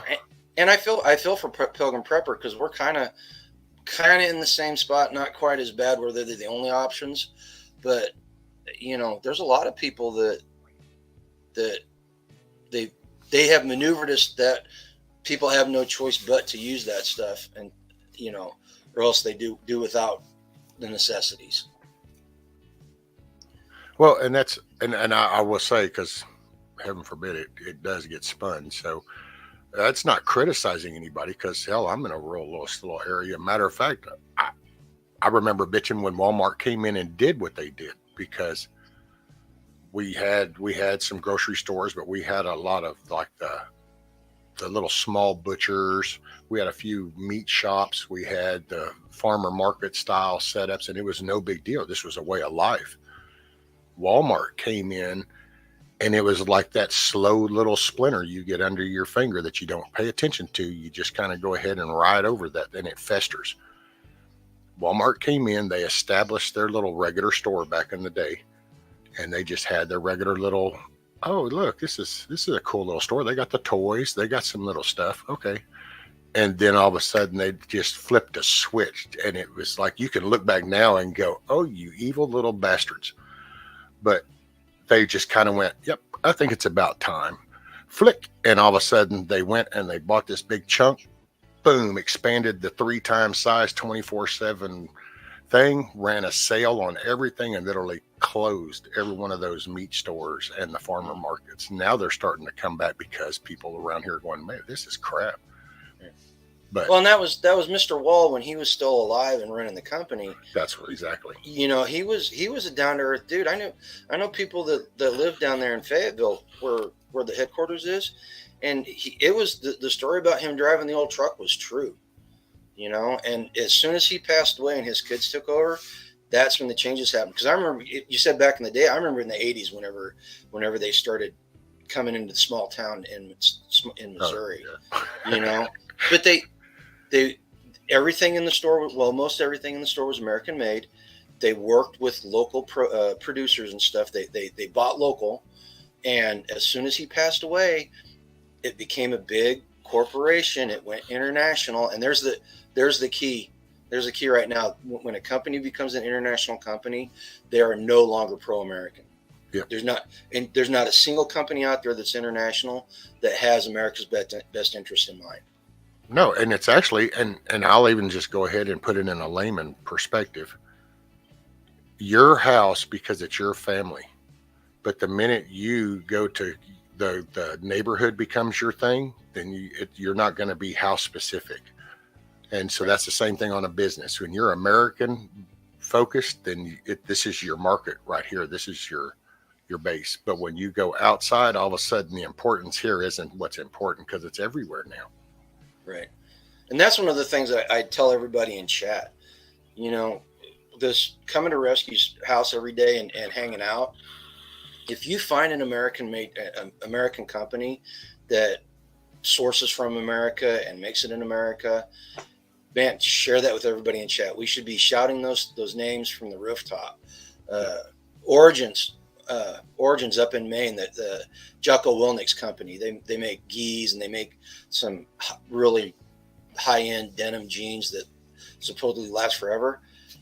Everything they make comes from America, is made in America, and is for Americans. You know, so if you can find companies like that, man, share them. Yeah. Well, the Adam Calhoun, that singer guy,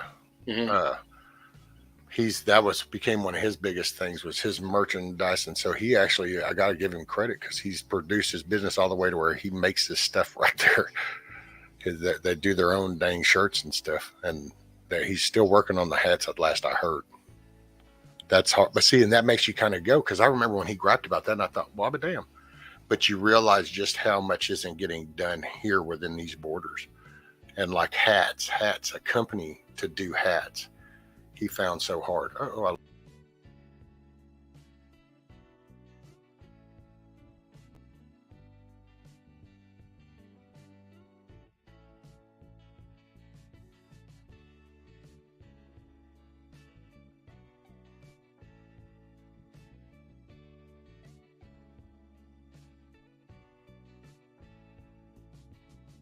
Rescue there. That was weird. All I can will say that, but before, YouTube definitely sucks ass, but I would like to point out that the headquarters for StreamYard is in Delaware too. Yeah. Well, I got Starlink, so anytime I drop off anything, I assume it's on my end. Oh no, that was me there because I was actually out. I literally was looking, and all of a sudden I go, "Oh, I lost something." Oh, dang! And I looked, and all of a sudden my window went blink, and all I saw was the American flag, and I'm like, "Oh." Yeah. I'll tell you what. Rank 2000's in the chat, man. I think you need to do a day where you talk to him and find out what's going on down in Australia, because like 3 or 4 months ago, like most of the homesteading channels that were freedom orientated, dropped off the radar. They haven't been. Homestead Oz and a couple of other ones, just they can't. And I know for a fact, Angela calls and Lynn have kind of become online friends, and they'd be talking on the phone and they'd start talking about weapons or anything, and the phone would disconnect. So there's some hinky stuff going on down there that we don't know about. And I was told by a Australian homesteader that America is probably 6 to 8 months behind what goes on in Australia. Hey, Ghetto. Well, he said something about ship a lot of our good beef and lamb overseas. Yeah. Oh, China has bought all our farms except for a small few. Yeah. Which, let's see, I can send him an email.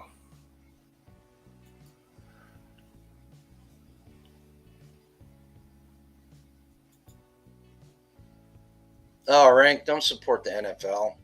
They don't care about you. All you are is a dollar sign to them. And that's coming from somebody who was a junkie, a football junkie for a long time. I can't figure out that spot. There he is. And then, damn keyboard went to sleep. Yeah, I can only stick around for another 5-10 minutes. I got to go feed the animals. Yeah, I'm waiting on sun to come up. It's starting. Because then I'm going to go out. This week's all about finishing the. Got to finish the chicken tractor. Next Saturday is the raising of the clucking Alamo. No, I'm finishing mine next weekend too for the 6 months worth of work. Nikki and Jeremy are coming over with the chickens. Nice. Next weekend. Nice. So we're going to do a brisket, little barbecue action, finish up a little knickknacks. I'm going to try to get what I can done, but she keeps telling me how, well, we'll do whatever we got to get done when we get there. Okay. Before I go, anybody that lives within a day's drive where it's a day trip of Circleville, Kansas, which is out in the middle of BFE, Kansas, December 10th, next Saturday? Let me double check. Yeah, next Saturday, we are doing a homesteading festivus at the Christian church in Circleville, Kansas. And every homesteader and like-minded person is invited to come. So if you can make a day trip up there, I think it starts at like 1 or 2, but it's going to be, we put it right between Thanksgiving and Christmas so that it would take the pressure off of people having to feel like they're having to compete with that. And it's just going to be a big feast. We're just going to bring everybody together and have some good food and some good fellowship. We got people coming in from out of town. It's going to be a really good time. We're thinking there's probably going to be over 100 people there. Oh, cool deal. So if you guys can do it, come up and see us. Shoot, yeah. Well, I'll be streaming, but I might even try to incorporate yours in if that's all right with you. That's fine. We were talking. We don't know if we're going to be able to film anything because, there's a lot of people there and a lot of people don't feel comfortable, being on YouTube and all that stuff. So we're kind of trying to figure that out. There you go. Yeah. I thought it'd be really cool to live stream it personally. Well, now I will tell you one thing I had thought about when we first talked about doing this with the chickens and stuff and making it a bigger deal. I was thinking of that, kind of going, well, if somebody doesn't, and I thought about putting like little markers of like wherever it's pointing, then kind of going, this is the stream. And so then that way, if you have markers and you don't want to be on that, then you just don't walk within those borders. But anything that happens, and thought about something like that. But then again, I can do little shots. If it's that big too, I'd probably just do little shots of different highlights, and then you could put them together. We'll figure it out. I fess up though, Grumpy. I stream a lot just because of the whole editing thing, and then that's a whole nother process. So this is the easy way. I just go here, boom. Oh hell yeah! I told Tag we did that final episode of the Freedom series, and we did it live. There weren't that many people there, but it went for 2 hours, and we got done. I said, Tag, man, I wish we would have done it this way every single time because I don't have to do any editing. I don't have to upload anything. So all I got to do is change the description and fill out all that stuff out, and we're golden. And it got more views, from a creator standpoint. It's kind of a game for me. I'm not going to lie. I'm trying to get subscribers. I'm trying to get views. I'm trying to do all that stuff because it's become kind of a game. Let's see how good we can get at this. you know, because I can't do my other hobbies anymore. So it's kind of my hobby now. There you go. Hey, Kush. Hey, everybody. But you should do it. You should have a big potluck. You should have all the Texan rescue people and freesteaders or homesteaders or whatever. Anybody there, you guys should have a potluck sometime. You know. Shoot, yeah. I thought about maybe. Well, we're going to see where next year takes us because I don't even know what's happening really with me come next week. To be honest, I'm still trying to figure that. It's a minefield, you know. It's life. Absolutely. So things change. Yes, sir. But yeah, next year I was thinking about that because we got the state park and kind of gather between north, central, and southeast. Because, you know, you can't really go Texas because it would take somebody a whole day to drive to you from some parts. Absolutely. Yeah. But you know what? Your live stream, I was just sitting here thinking, you know, that's the great thing about your live stream is that you're giving people the opportunity to do the hardest part of building community, and that's making the connection, just the initial connection. You don't even have to like somebody down the road. Just the fact that people are able to come in here and talk and get to know each other in a safe setting. I mean, did you know Nikki before you started streaming? Shoot, no. Yeah. I didn't know nobody. Yeah. You know, so you started the conversation there and you got to know each other, and now you've developed what looks like a pretty good relationship going on with her and her husband, you know. Oh yeah. How many people in chat? Yeah, how many people in chat got to know each other? You know. So it can happen. It can happen online. It's better in person naturally, but I think you're providing a fantastic service to people without even realizing it. Well, that's what I've been told. I just have to adapt because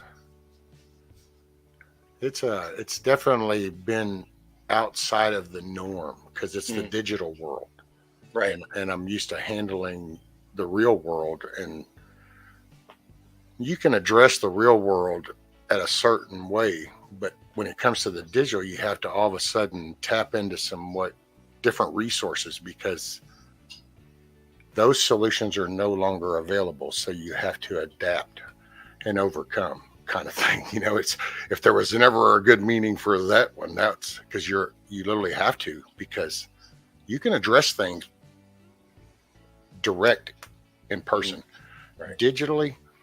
And with the text, I've never been a fan of the text anyway, because it can be translated however the reader is perceiving it. So whatever frame of mind they're in when they read that, it'll interpret it that way. And then you do the visual.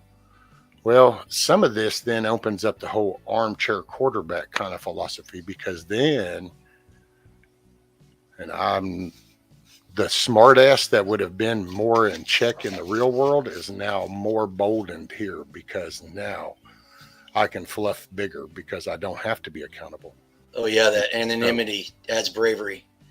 And that really kind of is that's my personality, my persona itself doesn't jive with that too well. So I've been adapting. It's been the hardest lesson for a year, I gotta say. Well, and you know, take me for example. I could come up here and I could tell you, I could say the exact same thing that I've told you ever since I started coming in your chat, and you'd have to take it at face value. But you know, one of the things, we've got our YouTube channel. I'm going out and I'm trying to be as real as possible on there so that everybody can see that I'm not just talking a good game. I'm actually trying to live it. Now, am I doing as well as I want to? Absolutely not. I'm not even close. You know, but I've got a history out there that people could go look at, and they can see, you know, what's this? Is this guy real or not? And that's one of the big things that I think 2023 in the homesteading and prepper community, the big thing that's going to happen is all these people that are fakes and in it only for the money are going to be exposed. You're already starting to see it. You're already starting to see it happen. You know, so that's true. All right. Yeah. Well, I gotta go feed the animals, man. Before I go, just want to tell everybody have a great day and go out there and pursue a life done free. you know, and that means being true to yourself and taking those little bits of freedom back at every corner, every place you can find it. Grab them and take them back from the system and make them your own. Right? Rescue, thanks for letting me come up, man. I really enjoyed talking to you. You got it, brother. I always appreciate you coming up. All right. You guys take it easy. Later, brother. Have a great day. Tell Miss Yoda thank you on the recipe, by the way.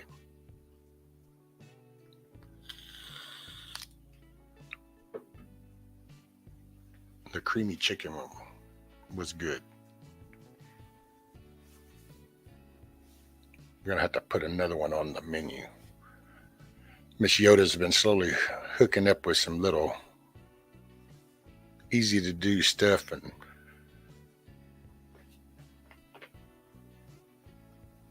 it's been coming out. It's been added to my palate.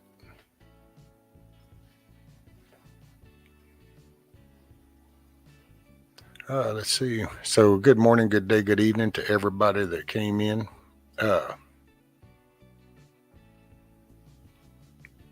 I should have sent an email. I'll send an email later.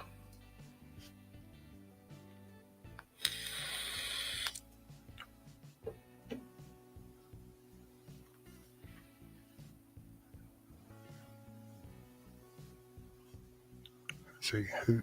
Yeah. Oh, they are. Man, Grumpy and Yoda are solid people. You know, that's.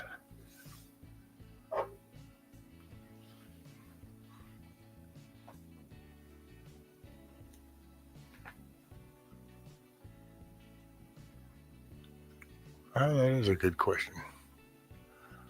Oh, Huckleberry. I don't know.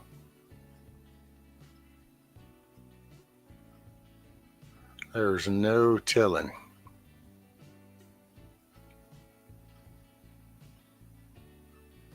Yeah. I don't know. I'm just riding this week out.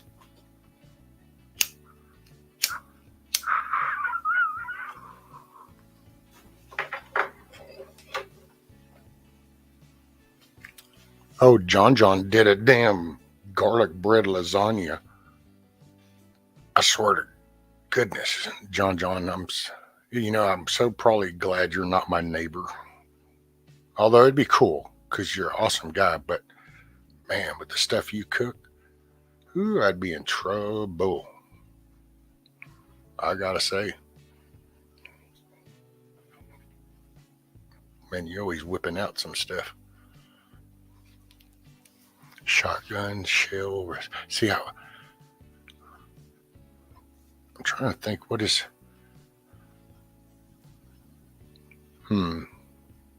I've heard that, and I just can't place it. I don't know if it's because I already had something in my head, or because the shotguns. Is that the jalapenos?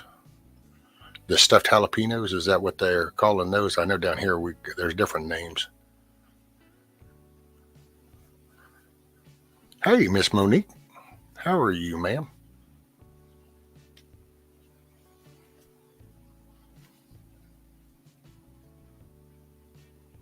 Right, John? Oh,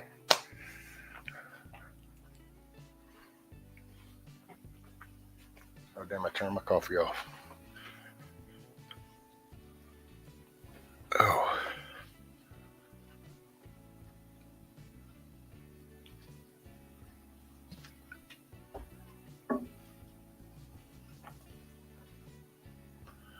One minute, so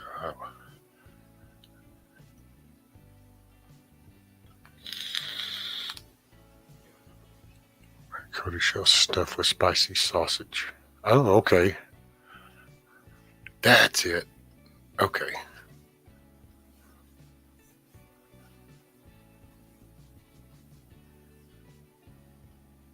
There you go, Monique.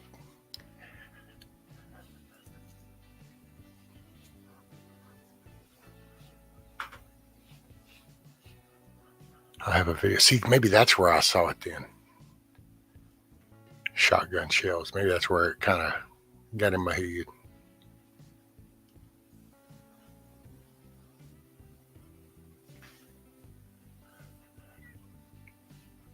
Yeah, we even had the taco lady coming in looking for her.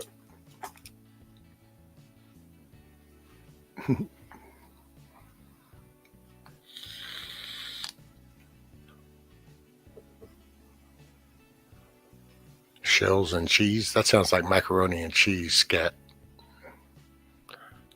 Shells and cheese. That's mac and cheese.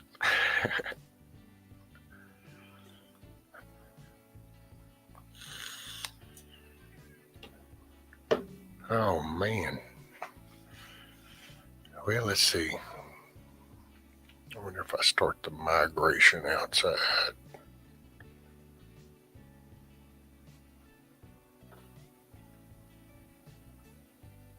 Oh, JR was on this morning. That's right. He came back. I wonder how his trip went.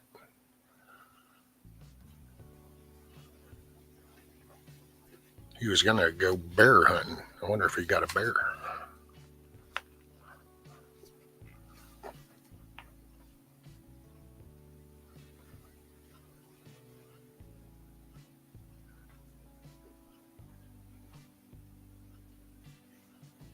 Hey, Ohio. What's up? Good morning. It's a Monday.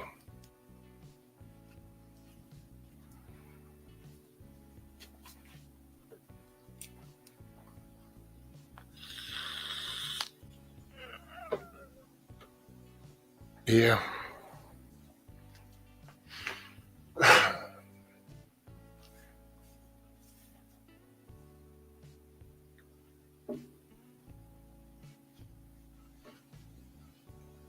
Let's see. Start the transition here.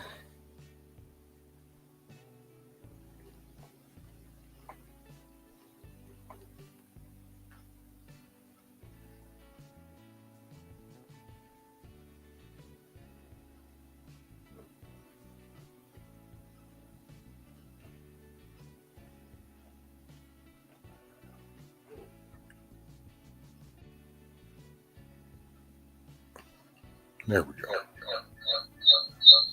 no. Don't want to hear none of that.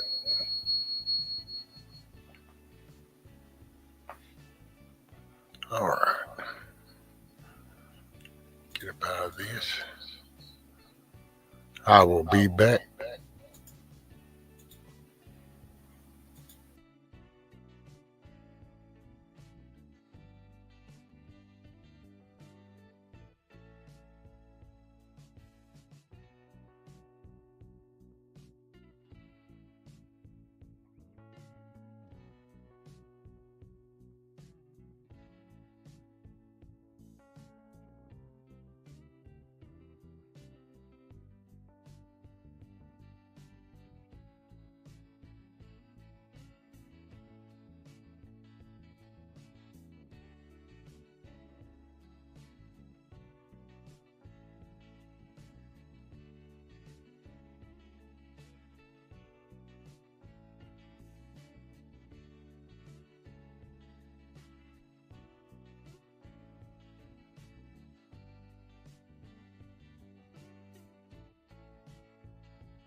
Okay.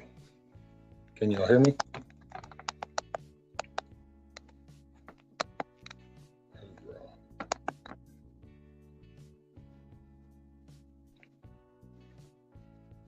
Can you hear me okay? Yep. 5x. Cool. Thank you, Brian.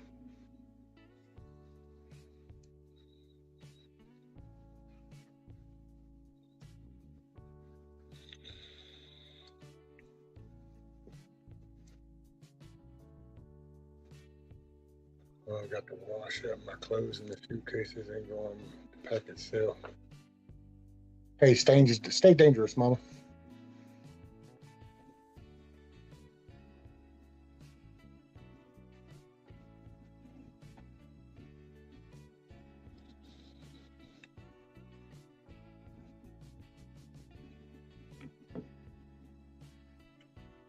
Yeah, I'm gonna start to make the transition outside.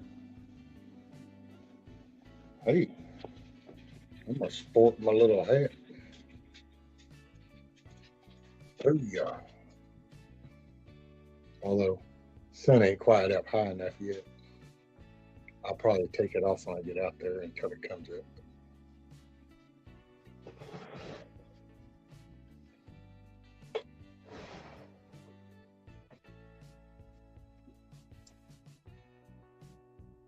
Oh, you heard the O word and wanted to go, huh? Somebody decided to come try to nudge me along because he heard the magic word. What's up, dude?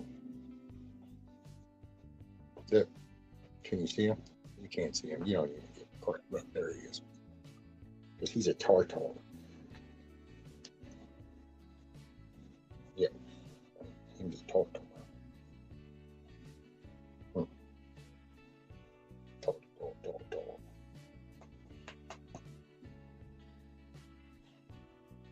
Oh, damn. Did I not send that? I thought I sent it, right? Oh, I think I sent it to hers. Did I send it to hers?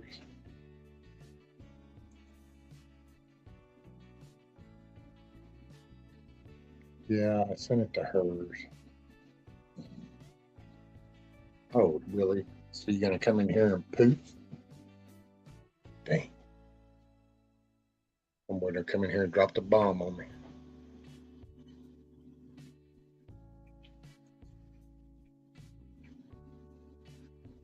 Got to get going here. Take care. All right, Pilgrim.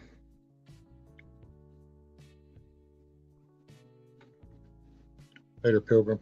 Make it a great day, man. Make it a great day.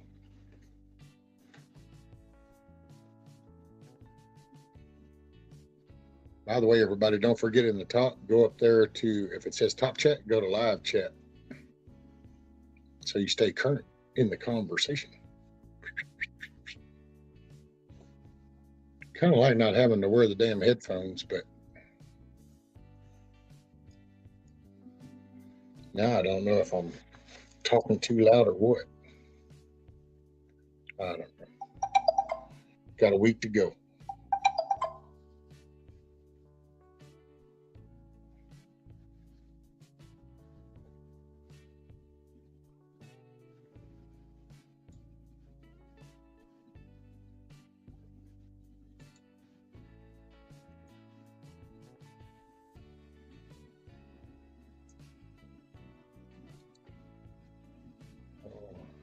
See there.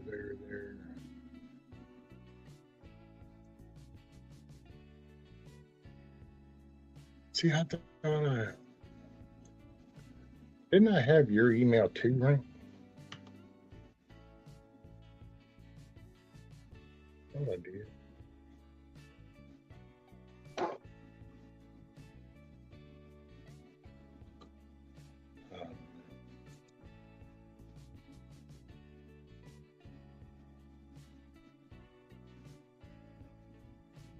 Just don't know.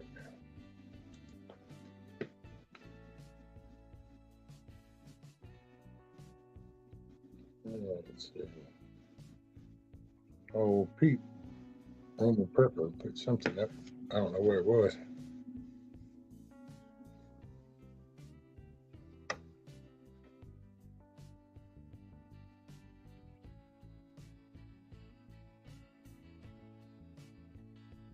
Ohio, feeling kind of naughty today. Never know what I might do. Really, dude? You can't just lay right there. You're right in the way. You won't like it that tail gets under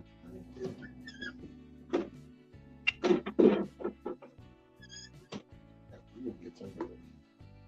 Yeah.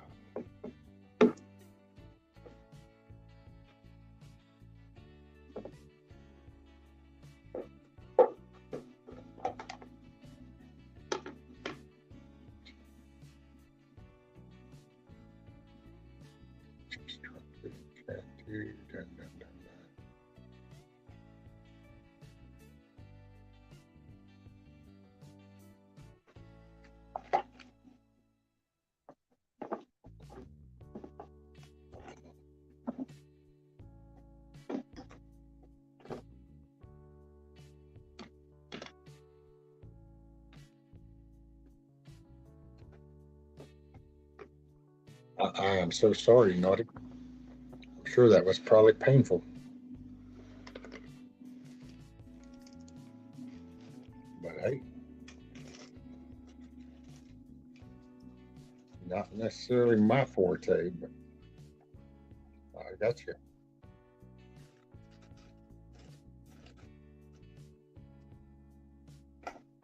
Hoorah.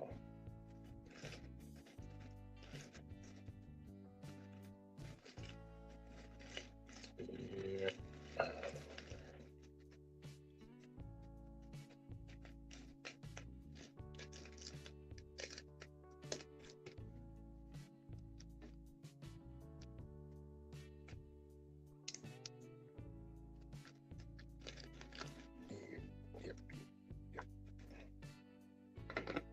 Let's see, they should have their who spray you spray before you for key litter bottle.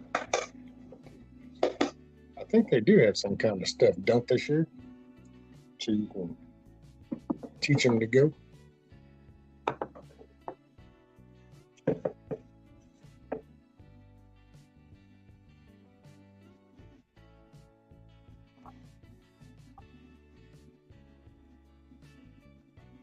Hey, you know what? I could do a Paul Harvey.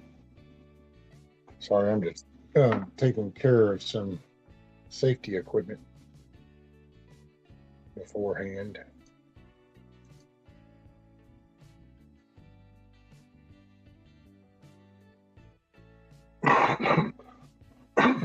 Excuse me. Sorry about that.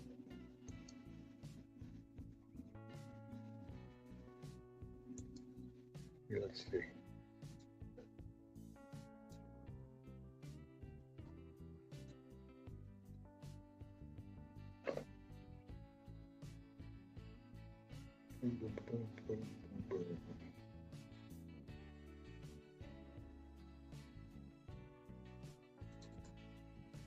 Now, the rest.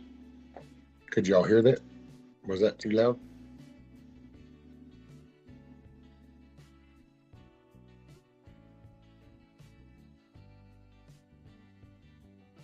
No, John, I need just a few minutes. I was going to play a Paul Harvey.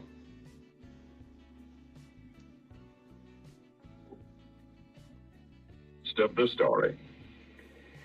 When our nation's leaders first learned that American citizens had been taken hostage half a world away, their first concern, of course, was the virtual impossibility of meeting the ransom demands.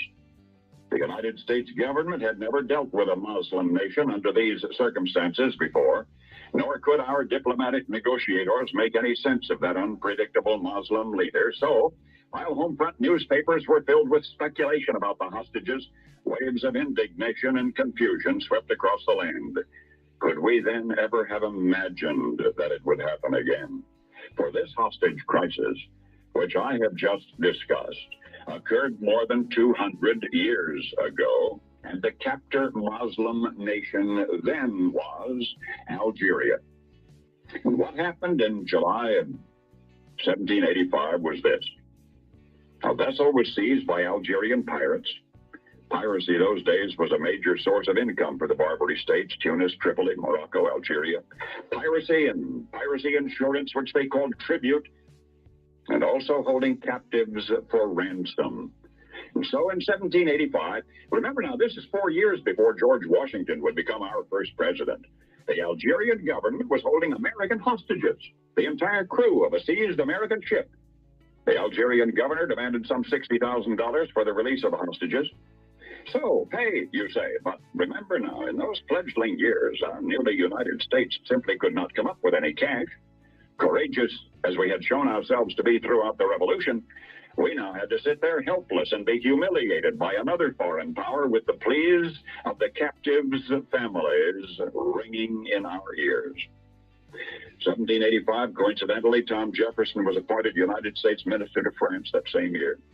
And during his first winter abroad, several more American vessels were seized and their crews were taken hostage by the Algerians. Jefferson said he felt absolutely suspended between indignation and impotence. But then he got an idea for what you might call a secret weapon that would end the 18th century hostage crisis. But our government said no. Not that Tom's weapon wouldn't work. It would be too expensive, they said, to put it together. And so years passed. Some of the hostages died in captivity. Many of those remained at hard labor, wishing they had died. Except for the privately negotiated release of 2 hostages in 1792, all diplomatic efforts were failing. The Algerians were all the time seizing more American ships. By early 1793, there were 119 Americans held captive in Algeria. Newspapers in Boston, New York, Philadelphia were asking why. Do something, they said. Tom Jefferson had become our first Secretary of State by then. Now, he said, will you try my idea? And finally, Congress said yes. Congress agreed to appropriate funds for the assembly of Tom's weapon. You know, that threat alone was sufficient to expedite a negotiated settlement. And in February of 1797, almost 12 full years after the crisis had begun, the 82 surviving hostages arrived in Philadelphia. So we didn't have to use Tom Jefferson's secret weapon after all. Somehow the Algerians just knew that they had nothing to match it, and time has proved them right. Now, if somebody ever asks you how it all began, you'll be able to tell them it was Tom Jefferson's idea. It was a little something just to encourage the release of hostages more than 200 years ago. A little something weapon that needed only to be brandished to be effective. A little something called the United States Navy. Now you know the rest of the story. Huh. Pretty cool, wasn't it? I'm sure some weren't expecting that. Oh, wow, I didn't turn off the background thing, did I? Right, not to turn off the background music.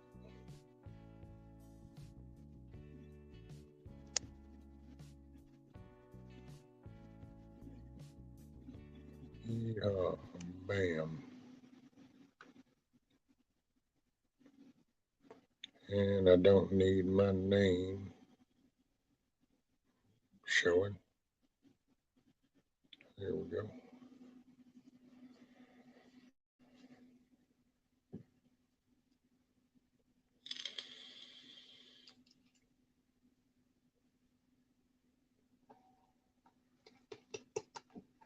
Yeah, I don't know about all that, Naughty, because I mean, just the fact that they keep people confined and because they don't agree with their religious beliefs would make it somebody that I would rather not associate with. Not to mention the intentional shit that they're trying to do to my way of life over here. Just on a moral fiber of it.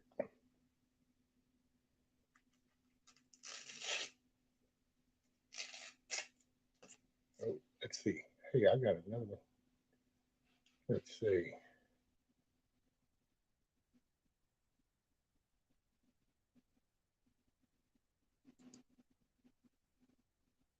I don't know if I played this one for y'all before. The rest of the story.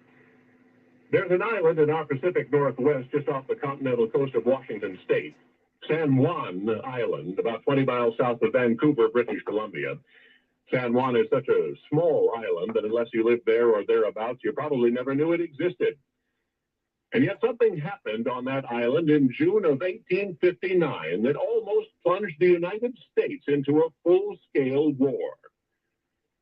The Declaration of Independence, remember, had been signed more than 80 years before, and yet here was the British warship Satellite bearing troops and bearing down on San Juan Island. Waiting was Brigadier General W.S. Harney, top U.S. military man in the territory. Having been warned of the approaching British, General Harney had landed 9 infantry companies on San Juan, also enough long-range artillery to stop an army twice the size of the British contingent. Well, somehow, the commander of Great Britain's Pacific Fleet, Admiral James C. Prevost, learned of the superior American forces on San Juan, that in effect his warship Satellite was sailing into a trap. So promptly and from everywhere, he deployed reinforcements, 600 Royal Marines, more than 2,000 infantrymen. Before long, 5 of the largest, most heavily armed British warships in the registry were prowling the San Juan shoreline, 167 big guns among them. This was the showdown. Brigadier General Harney discovering that Great Britain's entire Pacific fleet was descending on him, prepared in earnest to engage the enemy, now or never. Of course, you must know he did not. Two factors ultimately prevented that massive confrontation from becoming a conflagration, an outright war with Great Britain. First, General Harney was replaced at the last minute by another American general with a cooler head.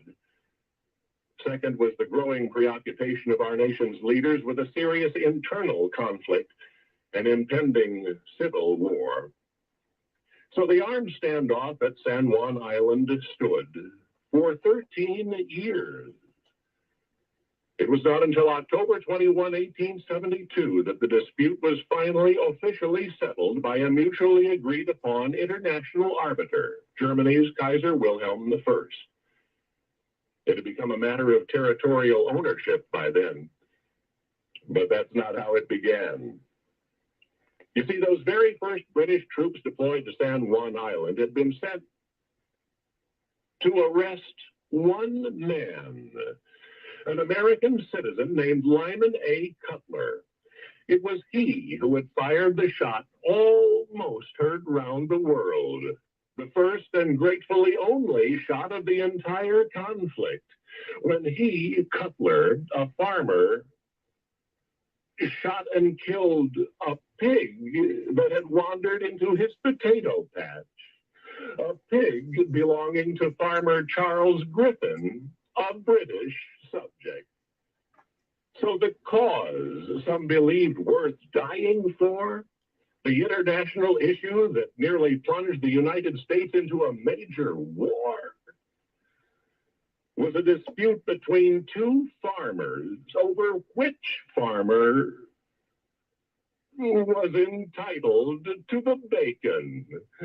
Now, you know the rest of the story.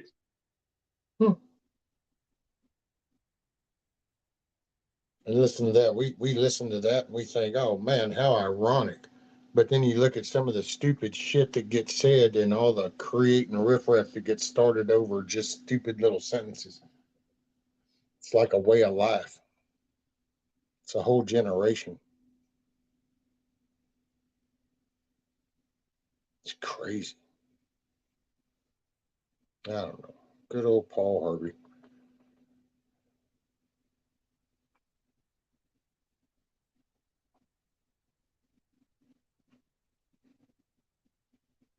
I know this has been a heck of a year. It's been a hell of a learning curve. Gotta say, it was.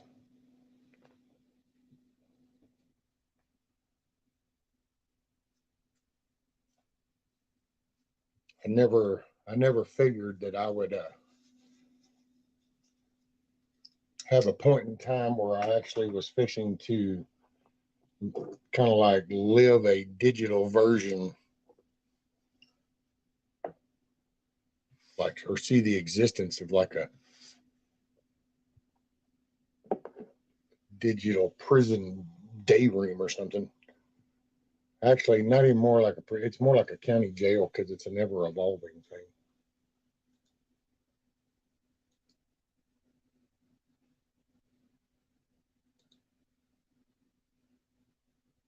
I know. Hey, Shift. By the way, morning Shift. Morning, Tony. Northern Sounds. I'm sorry I hadn't even paid attention to chat. I was just kind of getting this stuff set in motion for this nice little journey. Boy, it looks gray outside.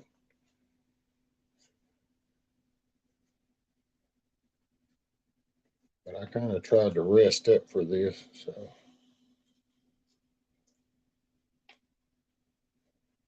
You know, I don't know, man. People I've met, I appreciate.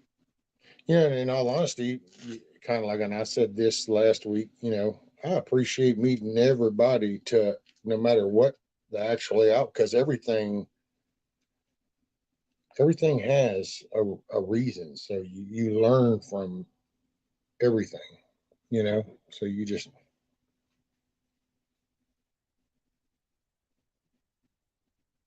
But I gotta say, man,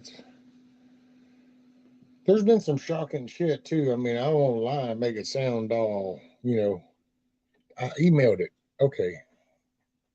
Let me get your email off of yours.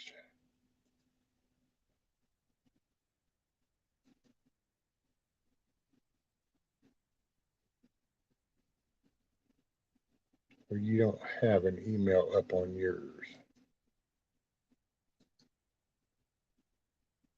Right? Look in her email. Hey, Tony. Of course it is. What's up, buddy?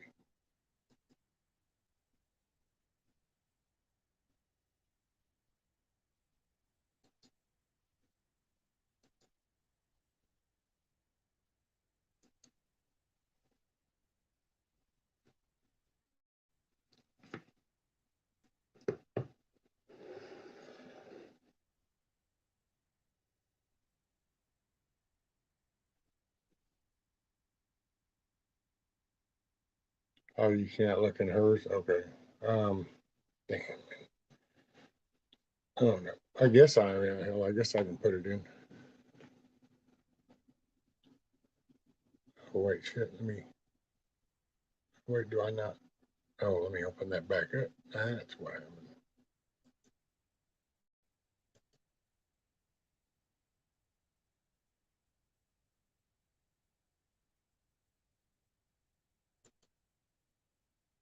All right, there you go, Wayne.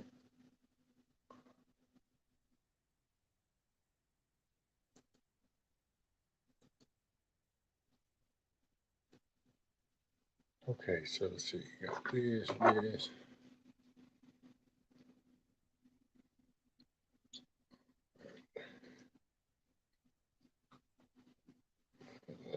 Put this over here. Need to buy a vest for you, and then you could just carry everything. I'll get a little saddlebags for your ass.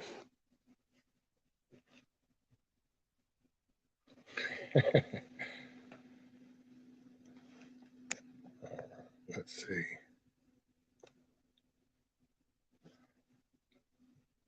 All right. Need to.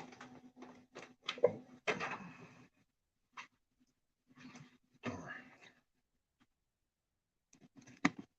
Let's see if rank figures out a way to connect.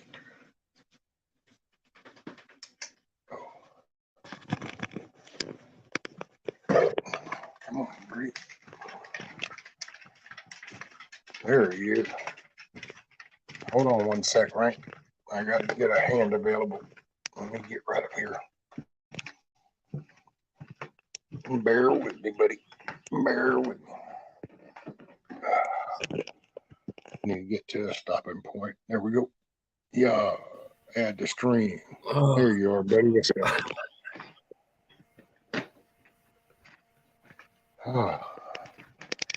Bear with me. I'm getting shit gathered up. You're good, man. Take your time, brother.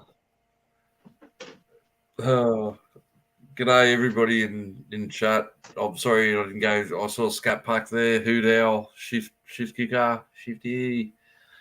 How you all going? Tony Lee, John. Yeah, Brian Griffin. G'day to you all.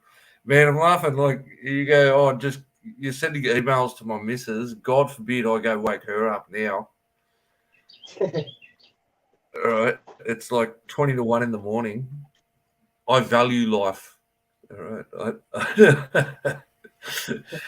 I don't want to. Oh, kiss off. I know you're there too somewhere, lurking. Oh, see, you man. need to send me an email so I got yours. Yeah. Oh, we'll work it out. We'll work it out, mate. We'll work it out. Oh, that's funny. That's funny as hell. I saw I jumped in. Oh, sorry, go. No, well, I was just fixing to say if you can entertain them for a couple of minutes, I'm going to make this transition outside and get my chair and. I can do my best, mate. I can try. I can absolutely try. You know I can try doing that. I noticed a lot of people in chat had some birthdays in the last, when I was lurking in the back and I was watching TV. I noticed a few people had birthdays. Look at the hunt this morning. Many disguises. Yeah, disguises, sure. Holy shit, I look like Rescue's younger brother. I've got the camo hat and a red shirt. He had a red singlet and a boonie hat on. Yeah. You know, there might be some little bit of a relation somewhere. You never know. Cousins might have touched uglies somewhere. Yeah. So I heard a few people had birthdays. Whoever you are, happy birthday to you. I think I have a birthday once a year. I prefer to forget it. It's just another day. But then that's why I stay away from Facebook, because Facebook always reminds me when my birthday is. And I'd rather not remember when my birthday is. Fidel Castro. Yeah, good on you. Infidel Castro. Infidel.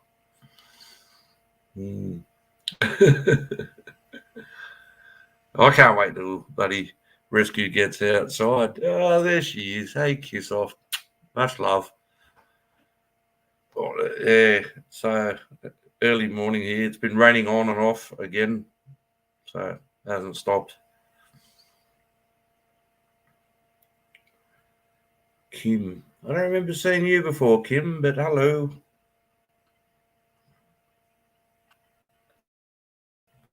Pleasure to make your acquaintance.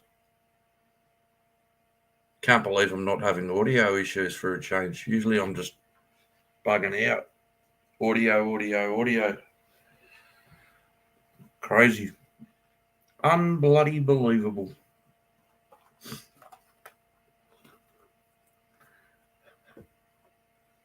So whose birthday was it? No one said anything. I swear I saw it 3 times in chat that people had birthdays tomorrow or today. Someone started in chat. Someone wrote, happy birthday to you. And then someone else, happy birthday to you. Happy birthday, dear. Whoever. Happy birthday to you. It's like 4 people. You're done. Or not.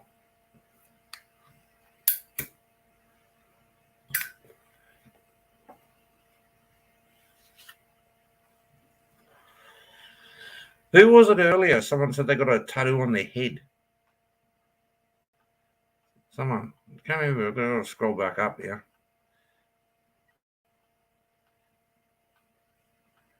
Good luck getting a job in the military. You can't go that far down.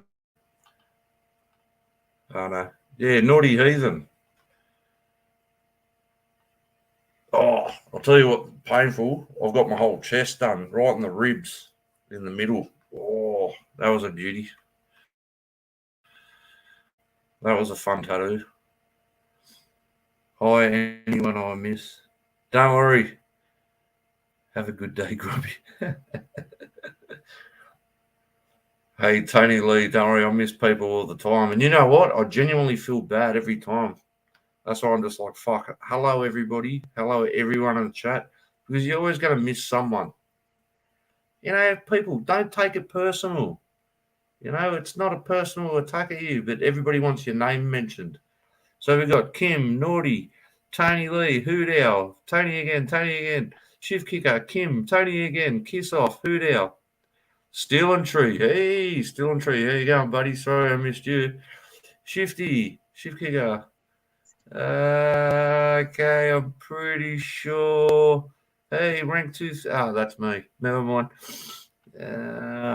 Mad Shad. Oh, I missed Mad Shad. There you go, Mad Shad. John. Yep. Brian Griffin, buddy. Yep. All right. That's it. All right. We're outside now. Let's go. What's up, big chat? I think I kept everybody entertained for a minute, mate. I don't know how much they liked it. Hey, big chap. There you go, brother. Oh, fuck, that was funny.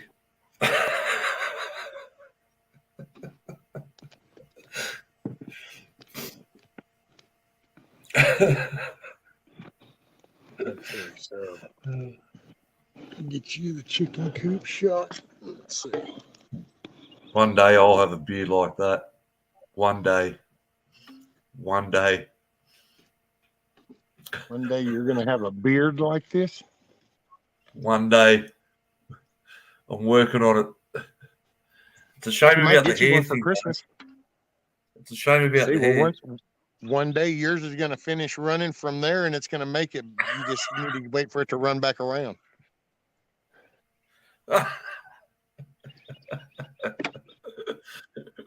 Oh, shit. Too funny. Ooh wee. I don't know if I need to say it, but everyone make sure you go hit that like button, eh?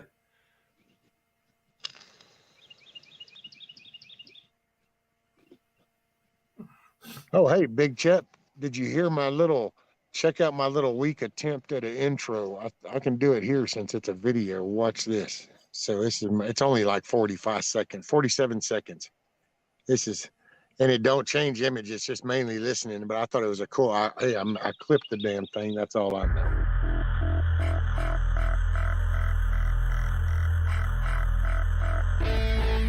I pledge allegiance to the flag of the United States of America and to the republic for which it stands, one nation, under God, indivisible, with liberty and justice for all. About that time. About that time. It's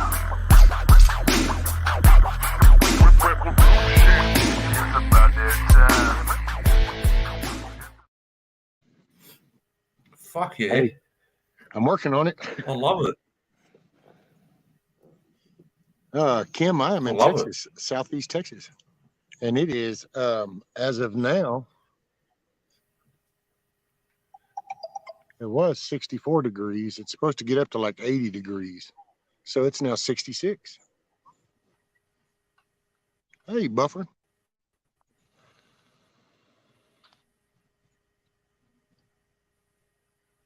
Hey, every day I'm buffering.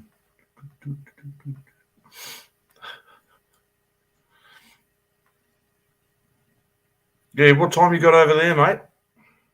7:47 Damn. in Central, in the only time zone that matters. Good on you. Fuck off.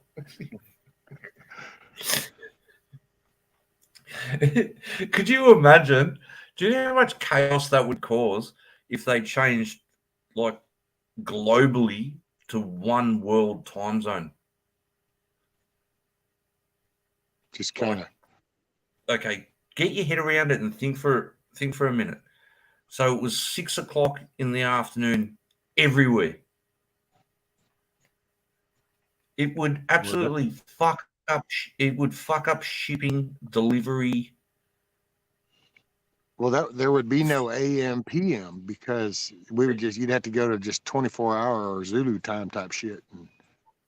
You couldn't do AM PM because 6 a.m. would be a morning time daylight thing where you can't reference that where it's pitch black. So yeah, but then so people in different countries would be working and you had to work what country you're going to base that timeline on first of all.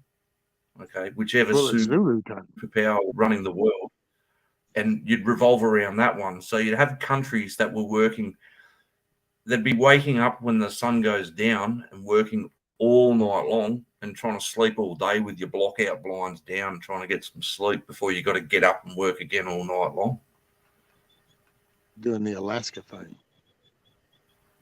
Don't give the elites any new ideas. Yeah, big chap, I know, right? Oh, mate. Yeah, I had to laugh last night. I briefly watched the news because I was waiting for a show after that was coming on after. And they made it like it was a real happy story at the end of the news. They were like, oh, a little puppy was rescued out of a river in China by an excavator. And I'm thinking, have you seen what else is... Oh, hang on. Maybe we shouldn't talk about this. But, yeah, rescuing a puppy out of a river in China, how's that major news? Why is that on my mainstream news? And that's probably dinner for two anyway. They're going to go back and cook the little fucker. Waka waka walk. Yeah.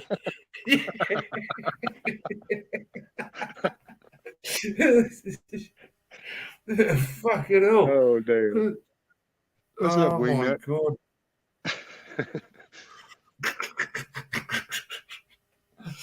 Oh. Fucking hell. Too Hey, big fucking chap. funny. Oh, let's see. Oh.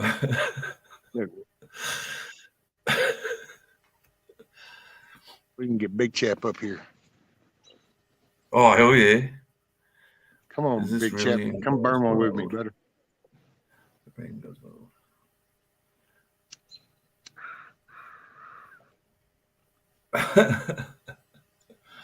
Oh, mate. No, it's good to catch up with you, man. Yeah. I was saying earlier when I was trying to entertain everybody, so who are all these people that were having birthdays? I read in the chat before I jumped up. There was a whole lot of people. A whole lot of people? I know of one. Miss Sherry. I think it's Miss Sherry. Miss Sherry's birthday is tomorrow, I believe it is. Did I get that right? Miss Sherry. Oh, man. Yeah, okay. Happy birthday. I think it was Miss Sherry. Did I get that right, guys? Yeah. Chat. Peeps. I don't think anybody knew because I asked them before.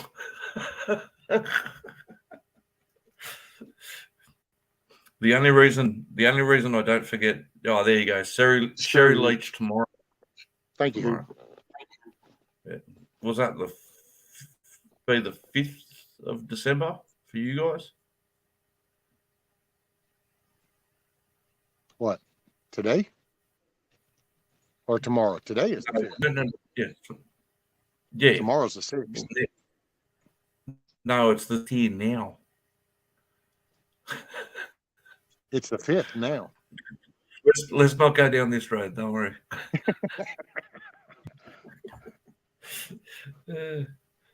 It's 1 a.m. Look, piss off 1 out here a.m. with the on OMGs and the WTFs, and I don't know what she sparked on. You know what I love is my wife's birthday. It's the day before Valentine's Day, so I'll never forget it. It was like if it was any other day, I'd forget it. Rank, I answered you. I didn't read it. See, when you were asking about the birthdays? I don't acknowledge birthdays anymore. Yeah, me either. It's another day. Yeah. Yeah, I must have missed something there, mate. Yeah, sorry. Yeah, I saw that. Yes, Sherry tomorrow. Hey, But Kim, yeah, like I said, I don't go near Facebook. Facebook always reminds me, and I'll go back like in a month, and it's like all these notifications, people. I'm like, thanks for reminding me. Yeah, I don't know that Facebook. I only do it whenever she comes in, or like Carl used to come by, and he'd be like, "Hey," and then I'd send him a link through Facebook Messenger. But I don't do that Facebook stuff or the Twitter or Instagram and all that. Foo ha ha. Hell, this right here is enough. Shit, the last thing I need is more. Hey, Kim, you make it a good day, ma'am. Make it a good day. And help somebody else smile. Oh, I'll see you, Kim. And hey, morning, Miss Tina. Must be wear your red shirt day. I got to get my teeth clean. They're fucked. Too many of these fucking things. Cigarettes and alcohol. I don't do myself any favors. Damn it. Oh, Miss T is Oi, kidding. You're wearing a man. tank top. It's 35 there. It's not 35 here. Here it's 60, 66 and it's supposed to be up to 80. It's I overcast want to as get some. shit. So you see the cloud. Look at how overcast that shit is, dude. Yeah, that'll clear by midday. Look at it. Yeah, See that'll how clear thick by that is? midday. And it's like, man, That'll be gone by midday. oh yeah. Here before long, that sun's gonna crack up over there Is and that start what burning this goes shit up in off. there? You know, we made it one more day. Yeah, good on you, Hoot. One Hey, more man. day's always What's up, better, buddy? man. Do you know? Hey, what's that? Hoot So, hey, Owl. Mayhem, that Christmas trailer was dude, that was awesome. That was so cool. And that was a good job. And it looked like the kids loved it. He did a cool Christmas trailer for the Christmas parade. And he built this whole little trailer and yeah. shit, like a little Santa workshop thing for the kids to ride on and stuff. Looked badass. No shit. Yeah. Can you share it? Is there a link for this? Yeah, will somebody share Mayhem's link for that? Someone Mayhem, share you that, share the please. link. Well, Yeah, he yeah. might be driving, so yeah, if somebody can find Mayhem, it's the float that he did. Hell yeah. I remember one year the panniers on the back of my bike, we wrapped them up like big Christmas presents, and we all taped Santa Claus hats and put streamers on our motorbikes and did a Christmas ride of about 30 bikes. Actually, you could probably find that. That's on Renke 1000, my page. On Renke 1000's page, it's called Christmas Ride. And there's all just everyone dressed up and they're like wearing onesies and stuff, like dressed up as Pokemon and all kinds of crazy shit. Yeah, There you it's go. pretty good. Oh, there you go. Shit's Shifty got- found it. Oh, and Hoot. Yeah, so both, there you go. 2 links. All right. Beautiful. Done. Yeah. Christmas Parade. Is that the one? Huh? Christmas Parade. Christmas parade, yeah. Yeah. Oh, good shit. I got it. Thank Yeah, you. and you can actually go back and look through his videos, and he does videos as he's building that trailer. So he does little videos as he's laying it out and building it. It's pretty cool. Oh, yeah, float build. Yeah. Yeah, okay. Oh yeah, he gets from just a regular trailer up to the lumber and then laying the shit down, plywood, build the deck, and it's hell yeah. Mad respect, Mayhem, man. That's awesome. I'll definitely be going watching and liking all those. For sure. 100%. Morning, Miss Emily. By the way. Emily, hello. Where you going? What is STAR? Steps towards alcoholic recovery. I don't know. That's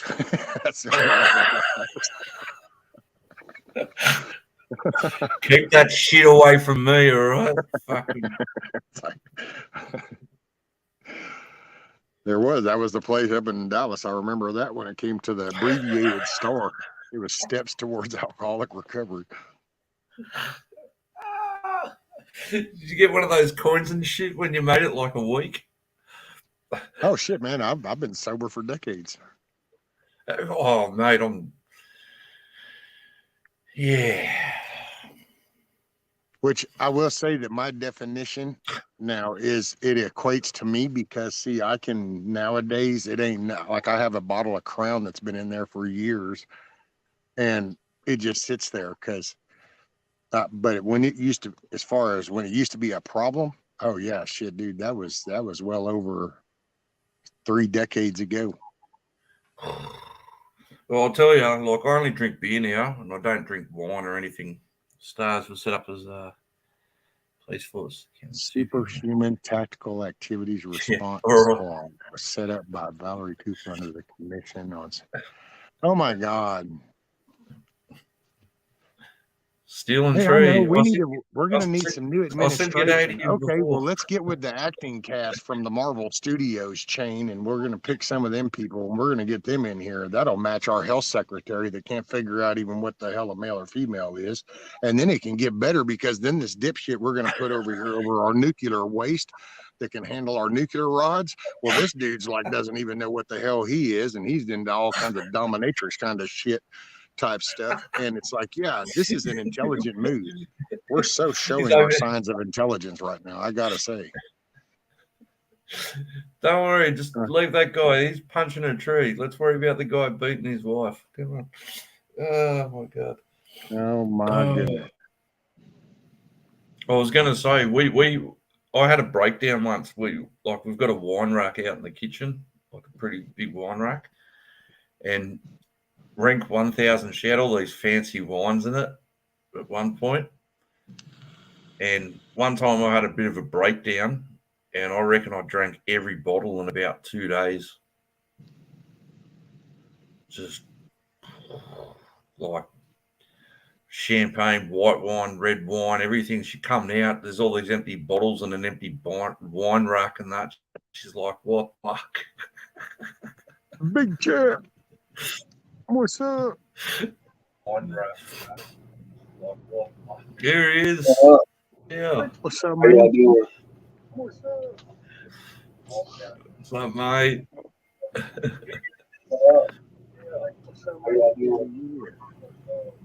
Always going full Matrix with the. Just chilling, bro. What are you guys up to?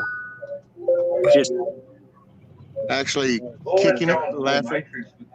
Am I echoing? What are you guys up to? Yep. Actually kicking it, laughing. Am I echoing? Yes. Hold on, sorry about that. Is that That's why better? I laugh because I don't know if that's one of the people that they live back in this place back in there, and every time they come out nowadays, I hear that car and I'm like, so wait a minute, did y'all like steal your own catalytic converter or some shit? Is that why it sounds like that? That's funny. Is my audio better now or no? Yes, sir. You're good. Cool. Much better, bro. Yeah. Hey, Monique. What's up? Don't laugh at me. I got to shave my shit's. Why? My shit's a little jacked up looking. Why you gotta say? Why you You gotta gotta say? say shit. I like my little. Don't come up here with that cussing language and stuff and using that old foreign language shit. Talk about shaving and stuff. Right. This is America here, damn it. We let that shit grow. Where's your red shirt, mate? I don't own any, bro. Oh man, at this rate, we'll be starting to look like some kind of Antifa shit going all red and black. Shit, I might want to have 10 shirts. No, leave it. Then they'll think we're cool and they won't fuck with your stream.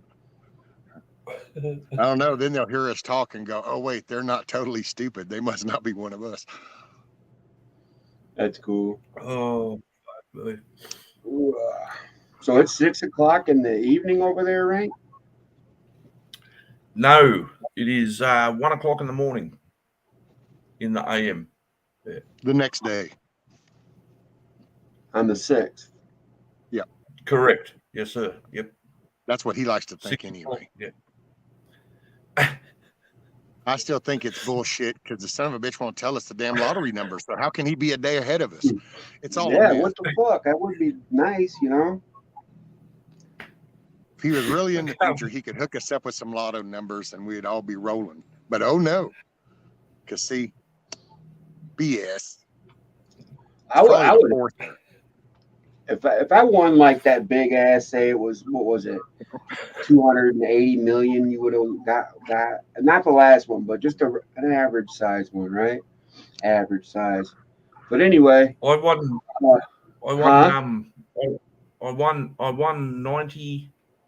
$93 on Lotto last week, so I was pretty happy with that. Wow. Damn. What are you gonna do? What are you gonna do now in your retirement that you got all that money? Oh, mate, the interest on that will be huge. Venison stew for breakfast. I'll try it. $93. $93. Hey, well, buffering. I'm watching your dollar because I want to go back stateside. So it's been going up. So it's gone up to $68.80. God, 68 cents to the dollar. So it's gone up. So if it keeps going up, then I'll get back over stateside, and I might even hit Texas and go see Rescue. You never know. Yeah, and maybe do a stopover in Hawaii and see a few people there. And but I watch the dollar and the finance all the time. I'm really big on that. Like that's So yeah. One sec. So I think it might be too late. I don't know if Miss Tina's still here, but I was scrolling up while you were talking, kind of looking to see if I'd missed anything. She said, "See you all later. I've had a difficult weekend.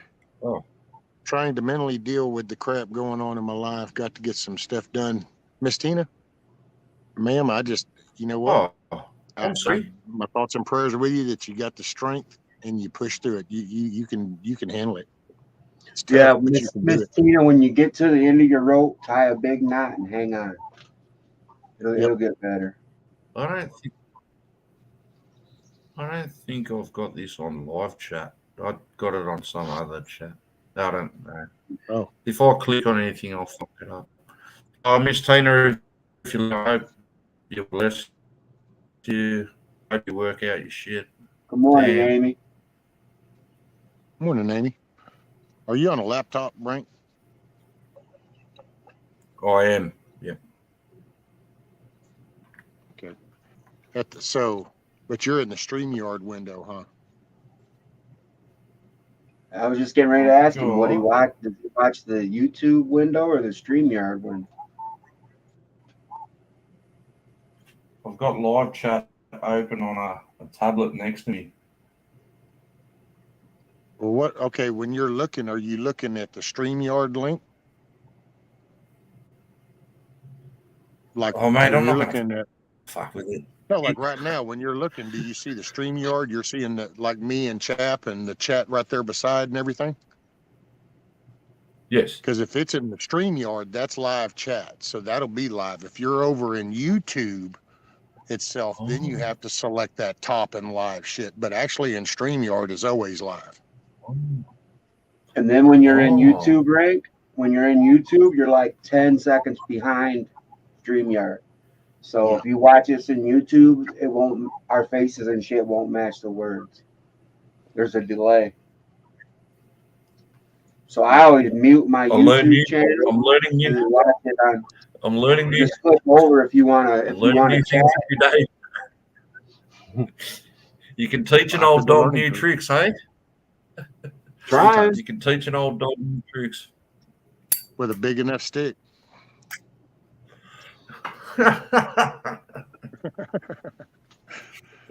Yeah, and if you're in YouTube, make sure your thing says live chat instead of top chat.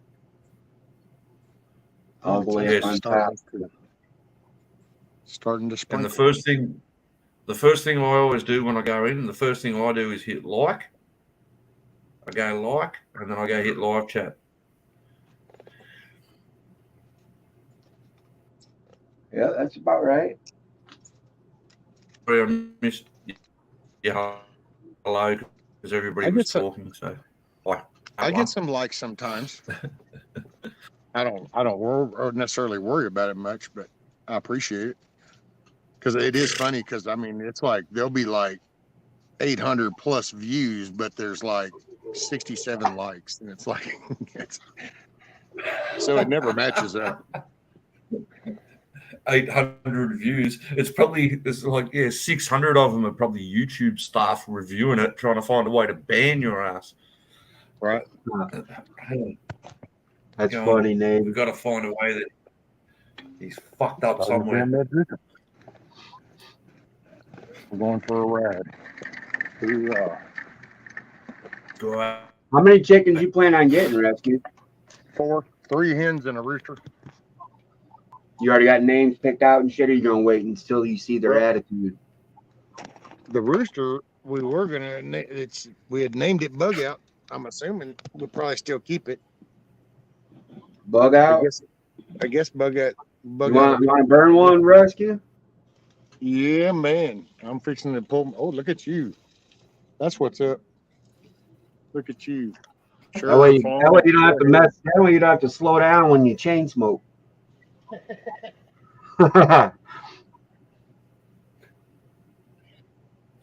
You know what they say, big chap?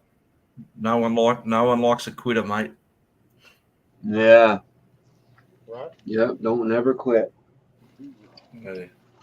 Well, I'm just getting in. I quit for about 9 or 10 months, and then I went out with the boys to the bar. I went out to the pub with a few mates and that, and had a few beers. And I thought, oh, one cigarette won't hurt me. And now I'm back on the bloody things. Damn. And in that 9 months, I wasn't smoking. I felt great. My lung capacity, everything. So at least I know I can do it. So I'm going to try and do it again for sure. So, yeah. Hey, morning, Navy Vet.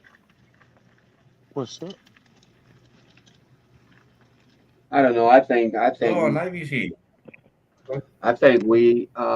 weed has medicinal purposes, and I think it fights against cancer and shit like that. I don't I know. agree. There's, you know what I mean? There's even what was it they were saying? Like if you smoke that, the spike cells wouldn't be able to attach or some shit. I forgot. It was in that Watch the Water movie. If anybody ever seen that. About the proteins not being able to adapt to the body because of the cannabinoids in the marijuana. Smokers too, or cigarette smokers too.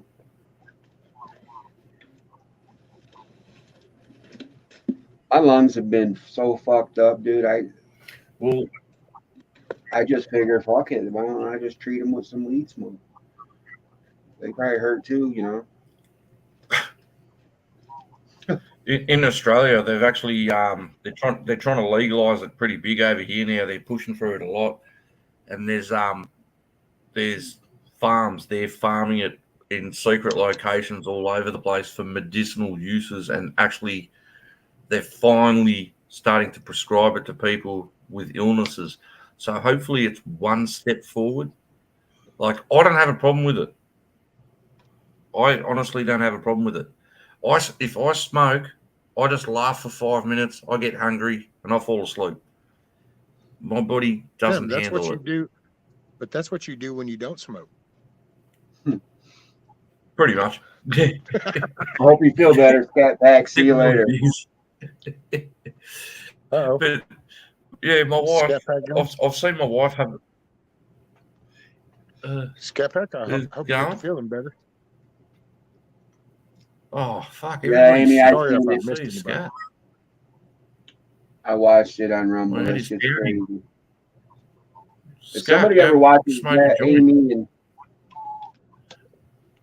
if somebody watches that and then they still don't believe that shit's injuring people, you know what I mean? When you're slap injured from the white virus and all that, if nobody believes that after listening to all the medical professionals and embalmers, right. I don't understand why, you know? Yep. I don't think them dudes were actors. They legit embalm people every day, and you seen the shit, you know? Scary. What Navy That's said. one of Get Rescue's channel. Yeah, you're right. Well, Mama Red was talking about there's a direct person that not sure, but heart problems, and we were talking about it earlier, just all the stuff that's been coming out, and that's I mean, you know, you got damn doctors that are saying foot-long clots and stuff. Clots. Oh yeah, the whole. And you get all this stuff, and it's like, come on, man. At some point, people need to. Matter of fact, people need to start paying attention on how you haven't heard about any of this. which we have because most of us have all been bouncing around. And so, but outside every day, it's like, The normies don't even think to look for shit like that. They just believe what they hear. well, they've been told that this is bullshit. So, those people, that they're going to come at you. And then, yeah, it's sad. Oh, what Navy just wrote. I don't ever remember the athletes dropping on the field they have in the last years. Well, and the age, dude, at the age of them, too. Listen to this. Listen to this, right? So here in Australia, right? Here in Australia today, we heard the story. My wife was nearly in tears.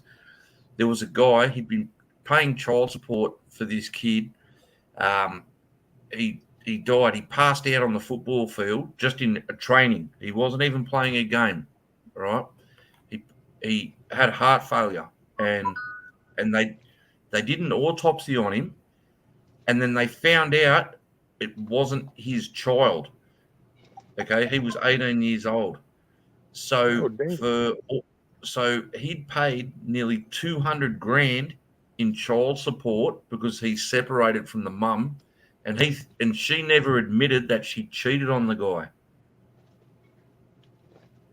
Wow. And then, because he passed out in the field from having the vaccination. Yeah. Damn, that's what brought it to light. Yeah. Wow. I'd definitely come back and haunt her ass till I got my money out of it. Mate. You reckon the government's going to give him back his child support? You reckon the government ain't going to give back his child support? But no. He said, I don't care about the money. He goes, I still got to see him like part time. He thought it was his child, so he partially cared for him and raised him and everything. He goes, it's more about the principle. Like, how many fathers does this happen to? Yeah. It's disgusting. And then she's now trying to get a restraining order on him and get his name as the dad taken off the tombstone. Fuck. I'm not even making this shit up. Just saw it tonight. Sorry. Oh. Not bad. So sad. I know all 5 of my kids are mine. Yeah, stealing trees. She should have to pay it back. Fucking oath. He was paying $400 a fortnight and she wanted more money. And it wasn't even his child. Sorry, I'll cut you off there. Sorry. What they ought to do is they ought to find her and make her now give to another kid or something. Make it spread out that way. Because, I would think that he would probably still care. Because even once you're at that point, he's already established. He knows he cares about that kid, whether it was DNA says yes or no. So it would just be the addressing the scamming, the lying part of her behavior. Find her happy ass. Matter of fact, it'd be ironic. I hope her actually have to cater to that. Isn't that that's why right there is why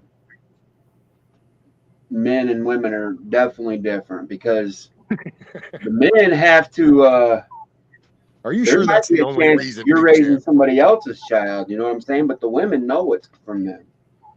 There's no doubt about it. It came right out of your body. But the guys, that's the whole trust issue thing, and why guys want to be with multiple partners, because they want to make sure that their offspring is continued on. And there's just men can have babies. A primordial thought that's deep in our subconscious that humans are the only species really that are monogamous, or supposed to be monogamous. They got some ducks and shit that will pair up for life, but they're not necessarily as a golden rule, Wedge-tail eagle, the wedge-tail Australian. I only know this because my wife's a fucking bird freak. The wedge-tail eagle, they're monogamous. they find a partner for life. They stay with it. If their partner dies, they won't procreate with another one. They'll die alone. Yeah. Yeah. Yeah, there's some that's the only other, but like mammals and stuff like deer and lions and just herd animals, they don't do it like that. They just Well, that's what makes us different. That's, to me, that's just the way I see. It's the intelligence, the way of thinking, but it's in that family, the nuclei of the family, and that structure, and that the solidarity and the stableness of that comes from keeping that bond and just looking at that single bond and viewing it from that perspective, because that builds that family nuclei, which will then, because that's where most of everything that our farming and all that stuff was done through the family. We hear the stories of the tyrannical governments, but on the small scale, it was the families. As a matter of fact, that was actually encouraged, I know, down here and stuff way back, because that was the bigger the family, the bigger produce and the bigger ranch and the bigger home you could have. Hey, I'd be down for some sister wives for sure. I already been married 3 times. That shit didn't work. Shit, one's enough. Shit, I wouldn't want multiple. I know, right? You hook up with them once or twice and they want to marry you. It's like, Jesus. It's like, shoot. I would just like one stable. There you go. That would rock. Didn't you learn from the first time, bro? Fucking hell. No, bro. I was in high school, basically. That was my high school girlfriend. We got married. And then we moved out to Virginia Beach and shit, and then that just fell apart. And then the next two stepped up, and so did I guess. Fucking like a fool. But I got 5 beautiful kids out the deal, so I'm cool with it. Cool with it. I wouldn't change a thing. Yeah, Steel, those miserable birds are fucking mad all the time. What? I thought you said you was going out to get some crickets and grasshoppers. Where the hell you been? You only brought back one little worm. Well, baby, I was looking. No, you weren't. You were out partying. I could hear it right now. Them birds in the tree arguing and shit. The bird gets the worm. Yeah. Shit. I'll tell you a funny joke, chap. You'll like this one. So a guy gets off at the airport. He goes up to the taxi driver and he goes, "I'll give you $1,000 if you speed and get to my house." And he got off the airport early. And the taxi driver is like, "Okay." And he's like, "Run every red light. Got to get back there fast." The taxi driver's like, "Why?" He goes, "I think my wife is cheating." He's like, "All right." So they get to the house, they pull up, he gives them the $1,000, and then he says to the taxi driver, he goes, "I want you to come inside with me. I need you to be my witness." And the taxi driver goes, "Okay." So he gets out with the guy. He goes upstairs into the house with the guy he picked up from the airport. He goes upstairs. He catches his wife in bed with another man. He quickly grabs his shotgun out of the cupboard. He's about to shoot him, and she says, "Wait. Don't shoot him." The wife says to the husband, "Don't shoot him." And he goes, "Why not?" She goes, "Do you see the boat in the driveway?" She goes, "I didn't really win lotto. He works for a big corporation. He bought it. Your new car, he bought it. This new house, he put the deposit on it." He looks at the taxi driver, unloads the shotgun or loads it and goes, What do you think I should do?" And he goes, "Cover that guy's ass with a blanket before he catches a cold." Damn. Dude. Sugar daddy. Yeah. Mate, there's only one woman in my life, mate. That's it. That's cool, man. Yeah. I've always been too poor to be a sugar daddy and shit. I'd have to give little packets of sugar that I took from the fucking gas station coffee spot. It's not all about. Here you go.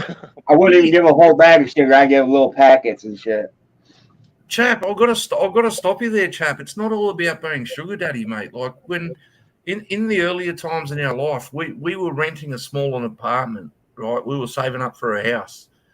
It was a nice area, and we're trying to save for a house. And we'd do simple things like take a picnic blanket across over and just go lie near the river and let the children climb trees and shit and just sit there and have a bottle of lemonade and like you don't have, and that's a way to impress a woman as well. You don't get big The right ones. fancy restaurants and all that shit. Like, yeah, like go to the beach and help build a sandcastle and shit and just take in a view. Go for a walk. Like, Well, that was all before 2020, though. 2020, the world turned. Now you don't even know if the chick you're taking home is a chick, you know. Yeah. Hey, morning, Indy. Yeah. Oh man. Oh, indeed. There you go. Yeah. So So you go through the whole date, then you get home and she drops her pants and goes. Oh.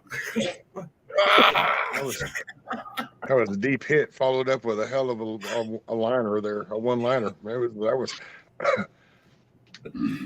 Well, this time I took Rank 1000 home, and we were about to do the deed, and we were about to get it on the first time I met her, and I said, "Look, I've got something I've got to admit to you." I said, "I'm kind of hung like a baby," and she went, "Oh, that's okay. I'm really into it. I like you." She goes, "I don't mind." So she took my pants off and she passed out. and I woke her up and I go, "Are you okay?" And she goes, "I thought you said you were hung like a baby." And I said, "I am. 8 pounds and 9 ounces."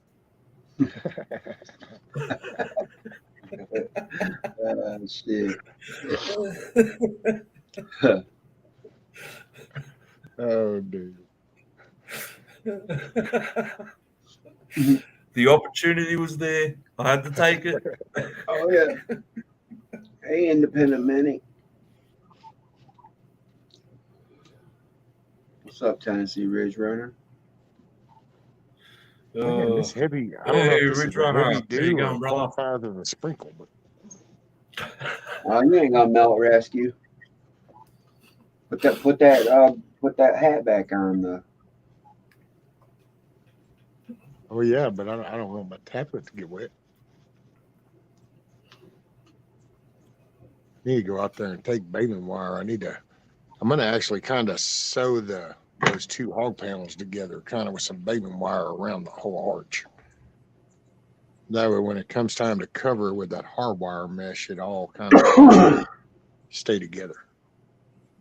I still don't know what the hell I'm gonna do about these damn wheels, dude. Oh, you're not got there yet. If I had still had the torch in my welder, but those days life throws different curves. You do a S curve, all of a sudden the landscape's a little different. You got to navigate different terrain. So here we are. Dang. Yeah, freaking wheels, man. I don't know. Figure something out. I went to my bank and shit after I got done Christmas shopping, and I was just like, you know what? I'm just gonna deal with cash from now on. So I went in there and I told her, I said, I know I want to cancel out my account and withdraw my money. And she asked for my ID and shit, and put all that in the computer. And she starts to get the money ready, and she goes, "How would you like that back, sir? Heads or tails?"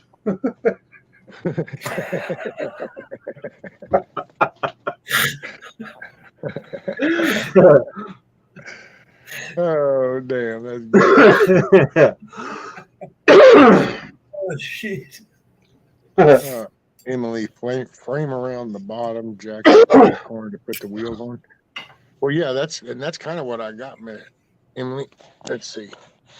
I tell you what, hell, I'm not gonna do this, man. Let's see. I think it's this one. No, that's that tunnel vision looking thing. Okay, so there we go. So you can actually see the one wheel. Sorry, I've missed heaps of chat. I don't know what the fuck's going on. Yeah, all right, one wheel. Oh, I saw that one when you were doing that. Yeah. Let me do it full screen. Yeah, please. Yeah. There. Yeah. So, I actually can take. You still got to get those cross braces up, mate. Yeah, well, I'm getting there. Whenever I go underneath there to do these little back 3 panels back here and on this back side, that's when I was going to do those. That when I kind of go flop on the ground right there, I wanted to make it like a one and done kind of thing. You know what I mean? Instead of multiple trips. Let's see, watch. Oh, don't push it, please. Yeah. So the idea is the wheel goes down and this raises up. Yeah, all right.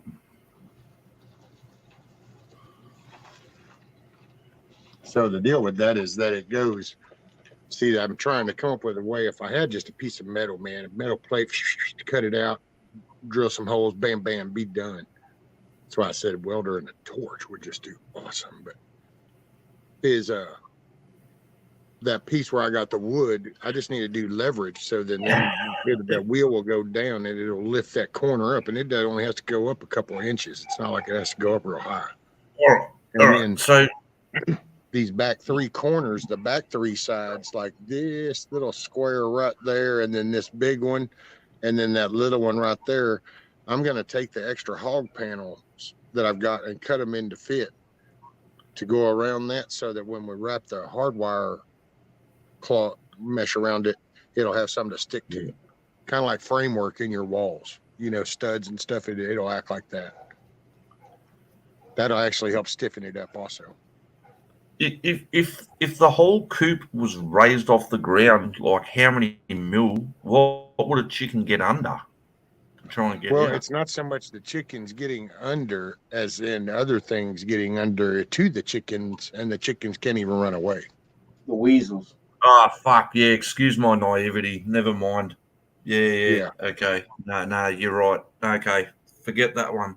That's what the duck's for. You put the duck in there with the chickens, and he'll fuck up the weasel if he comes under the fence. Big white duck. Those are like watchdogs. Or a goose. Maybe a goose. Yeah, goose, whatever. Big white swan, big white goose. Not duck. I meant goose. But see, that's why I'm trying to. I don't know. That's the weird. I don't know. I'll figure it out. What about? I'll figure it out. What is the problem you're having? Just pulling it? You can't pull it very well. Well, it's here. I'm gonna take you for a ride. We'll go that way. Because I'm looking at it, and now it's just. The first thing that popped to my mind is that wheel right there is way too small. I would get take a mountain bike apart and put the mountain bike wheels on each side, big, tall, thin, and then have the mountain bike wheel just barely, so you're only like a 1/4 inch above the ground, and then when you pick it up in the front, the mountain bike wheel will be able to rock back like a wheelbarrow, and you just too much flex. That's too much flex on the spokes of the wheel of the mountain. Like a mountain bike wheel wouldn't do it because the radius of the wheel, whereas that's got no spokes, so it's not going to have any flex in it. So that wheel just needs to be at the right height. So it's the right engineering perspective. You just need more on different diameters. Yeah, and this is all just. This wasn't like permanent. I was just throwing this together. That's why this board sticks up here. Like this. Okay. I'm just kind of going off of the mechanics to see like what kind of distance I would need to get for the wheel to make contact versus the leverage. Would you need to put it at the? Seeing what would work and how long of this I would need, which I think if I go out the back way is actually going to be easier to pick up from that side, picking the corner up, than trying to pick it up from inside here, though, this way, because this is the pickup point. And this is kind of what I've come up with so far is would that be in the pickup point and all the weight being right here? So at first I thought I was trying to hit the center. So believe it or not, where that wheel's at is actually the center of all the weight thereabouts. So, well, that wasn't, I think I'm better if I come here and pick up from the outside edge of the weight going down. Then I just need to figure out a way to lock it once I push down. And as I push it down, it would raise that corner up. Then the stiffness of the board will do the rest of the work for me. You see what I'm saying? Like right now, I'm trying to do the work with the board. If I go out here, I pick that up and let the board do the lifting work by the stiffness of it. Right. Rescue. Yes, sir. You ready for me to upset you? Oh, well, I mean, you can give it a shot, I reckon. What kind of wood are you using for posts? Because it looks like they're sucking in the water, mate. They're going to rot. No, it's treated. It's treated? Okay. Yeah. It just looks like it's sucking in damp. I can't tell from the picture. All of this is fresh treated, and even the flooring is treated. Now, the OSB's not on the outside here, but like that door is. And, but yeah, the floor, because I was worried about condensation from moist ground and stuff. So, like underneath there, that's all treated. Try to show you. Yeehaw, there you go. Oh, hell yeah. Oh, that is cool. What is that? See, I'm trying to. That's why I think of what chickens. People with chickens, yeah, towed around town, eh? Bark, bark. Yeah. See, I think if I come in here off of that pole, that post with the pivot part and went down and had the wheel back here, I could go down and it would pick that up a lot easier. I just have to lock that, whatever I do, then we got to figure out a way to lock that down so I can do that corner and then go pull it. It's either that or I don't know, man. I gotta. Hey, I just dropped in the YouTube chat a link to this dude named Justin Rhodes, and he built one. And this is what I was thinking about when I was talking about the big mountain bike tire. Was this guy's concept? Watch that video and look how easy he can you pull it up? He moves it around and shit. Can you pull it up on yours, Chet? And share it? Out on this tablet, I won't be able to. Oh, I got you. Let me see. Yeah, I don't know how to do it. I'm looking at it now.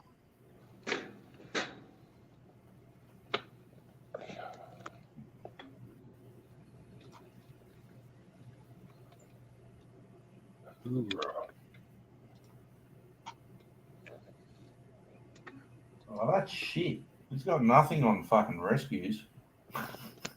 No, but I was just thinking that wheel concept on rescues. You know what I mean? With the big. Oh, I'm hearing you.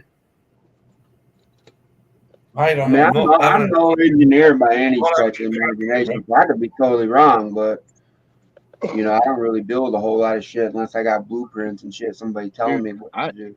I had never even heard of one of these things up until about 3.5 months ago. They're not mountain bike tires, bro. They're fucking wagon wheels, man. That's what I mean, but big like a mountain bike tire. See how it's tall? Bigger than a mountain bike. Well, you know what I mean. He's like taller than that little wheel he's got now, basically. I was thinking mountain bike guys. Huh? Do what? The shed's fucking tiny compared to rescues. Well, yeah. That's why I was thinking a bigger tire would probably help more. Huh. Is it playing? No, Can you see my screen? Does it say, what's it say? Ollies? Yeah. So All right. you've got Perfect Pornhub chicken open, cookies. YouTube open, StreamYard. Yeah. Pornhub, First problem with a YouTube, stationary coop is that StreamYard. it's stationary. What happens if you want to move it? Let me show you. Let me get to a part of it. Fucking commercials. Are you kidding me right now? This bitch You just know, started. they're trying to grab their pennies while they can. Wow. Yeah, it's a lot smaller, but it just seems more practical. Like it ain't gonna, it's taller. It's. Yes. You see it, SQ? Oh yeah. But I gotta say though, in all honesty, and I said, That's brother, about the size of a mountain bike tire, appreciate the right? What thought, are you talking but about? yeah, that thing right Yeah, there but would actually fit inside mine. Hey, we could put our. Do it's what? not spoked. It's That not a one would spoked fit tire. inside Like mine. I didn't say it had to be spokes. I was just saying the size. Like, they have mag rims and shit. Yeah, I guess. What if you want to pay $2,000 for a carbon fiber wheel? Something I like reckon that. the wheel. Hey, you got to have your chickens in some nice shit. This is USA. This ain't Australia. I'm just being honest. I'm happy with the wheel. With the wheel that Rescue's got already, it just needs the right setup and the right lift on it, and that's what I'm trying I'm to sure it engineer in does. my head. I just. Yeah, like the way to lift that whole component off the ground easily to move it. Like, honestly, how often does it need to be moved? See, there's the goose in there with Well- all the. These are meat chickens, and look there's the goose in there protecting them. Well, see, and I will say, Or do you sir, move it like what? because like I watched like a lot of these, and I saw their concept, and the biggest issue is being able to access everything from in my chair. Because I gotta say, once this has happened, I've looked at things in a longer run. So no matter what happens, if I have surgery, then fine, and I'm better, cool. Yeah. If I don't, and it's worse, then I'm still here. Well, that's why I kind of built everything. And then I also have a bad habit of overbuilding things. So I end up with a hurricane-proof chicken coop. But it was the height thing, because that's why I didn't just buy one. You can buy them from Tractor Supply. Right. They're smaller, and they're for they 4 have to 6 kits chickens. too, where you can. They're a little bit John got cheaper. one for his daughter. Yeah. But they're designed for you to walk in and clean and access everything, like the egg boxes from through the top of the back and stuff. So I did this one, and I was going with this. Well, you know what? I'll just do the wheels. But then I have ended up to a part to where, okay, I didn't quite think it all the way through. I'm adapting now because I made it way heavier than I should have.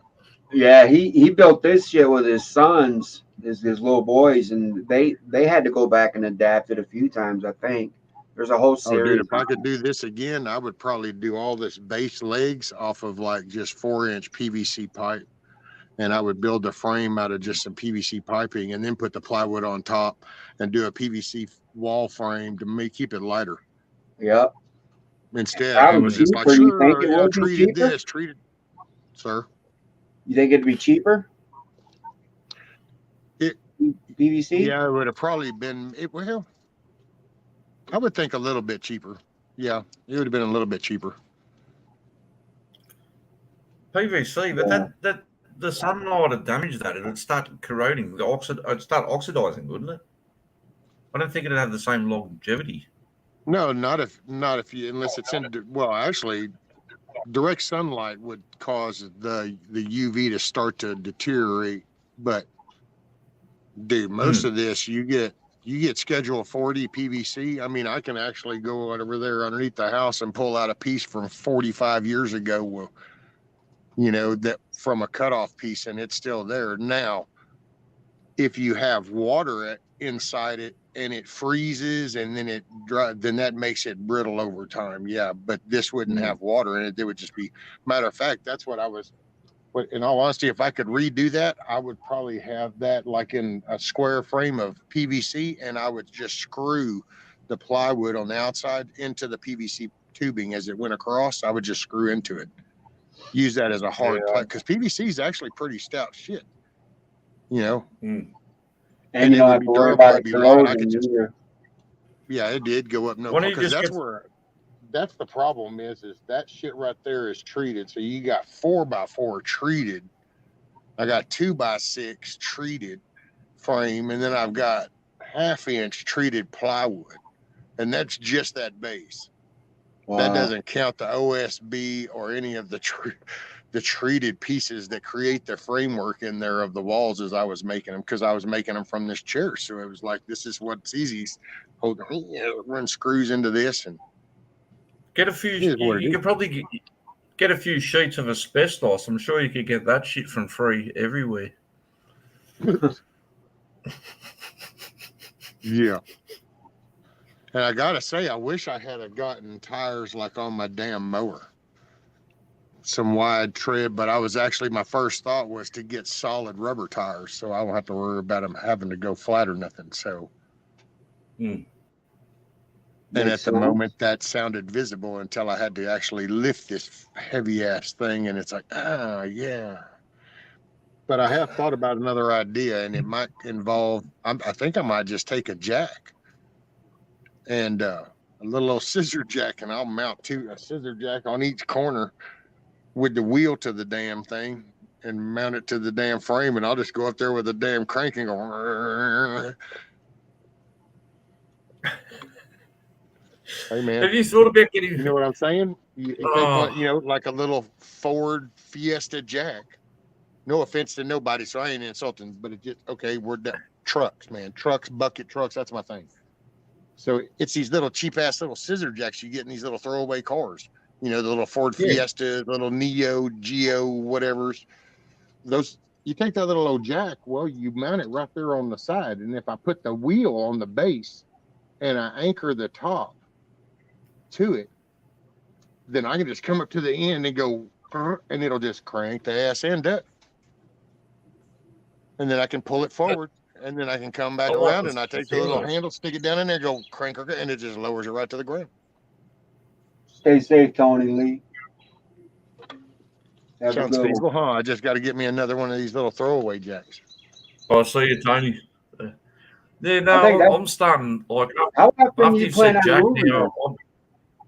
moving Moving it about every. It depends on the chickens, and how active they get. If they're kind of. Some spots I probably will move them faster than others because I already have a little bit of grass. Some spots are bare because before that last hurricane, you used to have 3 more trees, right? Yeah, 1 and 2. That's why that dips down the way it does, because there were some trees right here and one over there. So there's 3 trees gone, bare grass. So I probably won't keep them there too long because they'll just make it mud. But then right over in there, it's thicker grass, and they can stay there for freaking 2 weeks for that matter. Move them up here to the front. Oh shit! I might leave them there for a whole month. It has to be moved every month. Well, that's okay. So here was the conception that for me personally, it was so I don't have to roll this chair through chicken shit mud that's got chicken shit and piss or whatever and all the crap in it, mud. When it get a day like this, like if I went in there right now to check them, I would probably get stuck.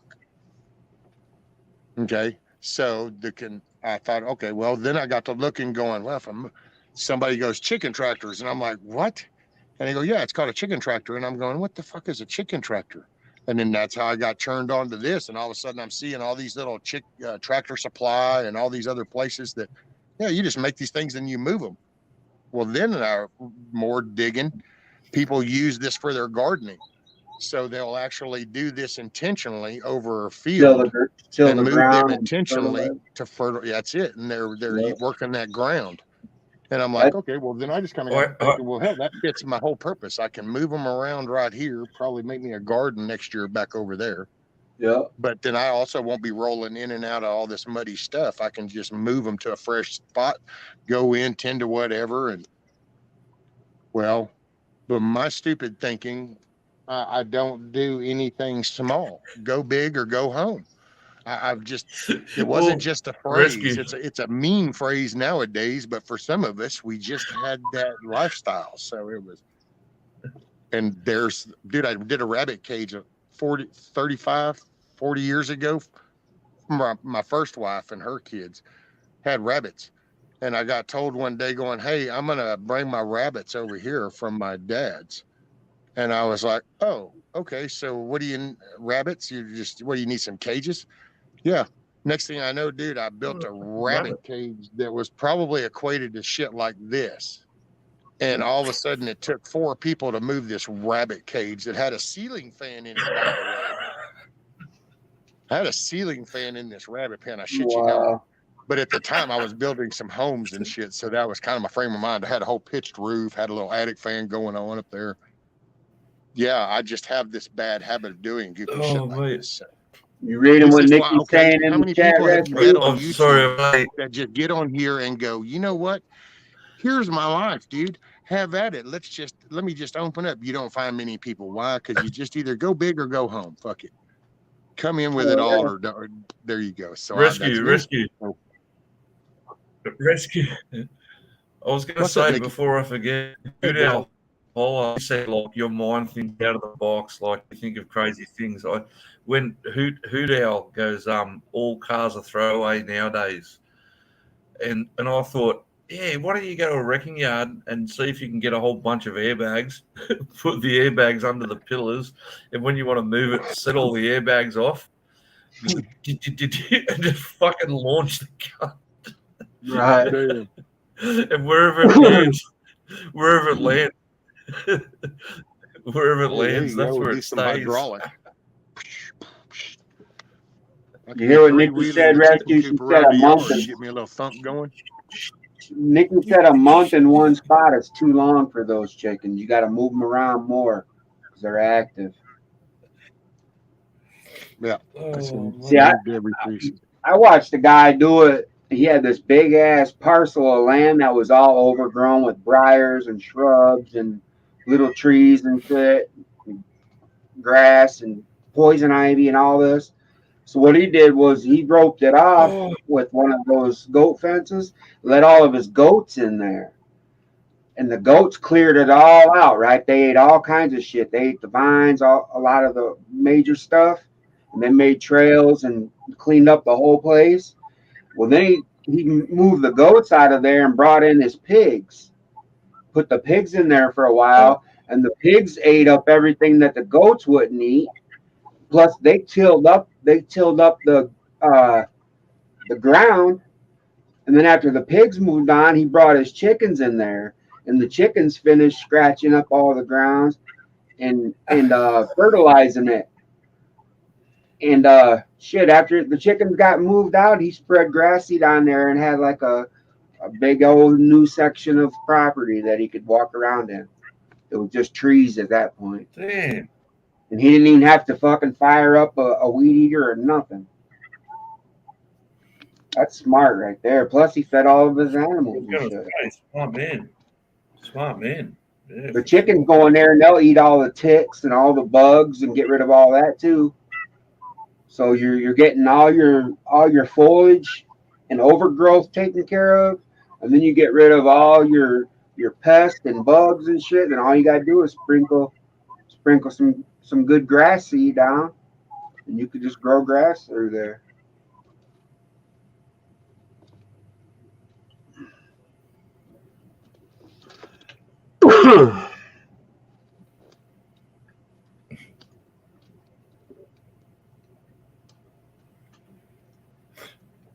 Sorry, Rudy went exploring, and I was like, where the hell did he go? And then I looked, and then he looked at me looking at him. So it was like, so here he comes. It's like, because he just knows. I'm going, what the hell are you doing, Owen?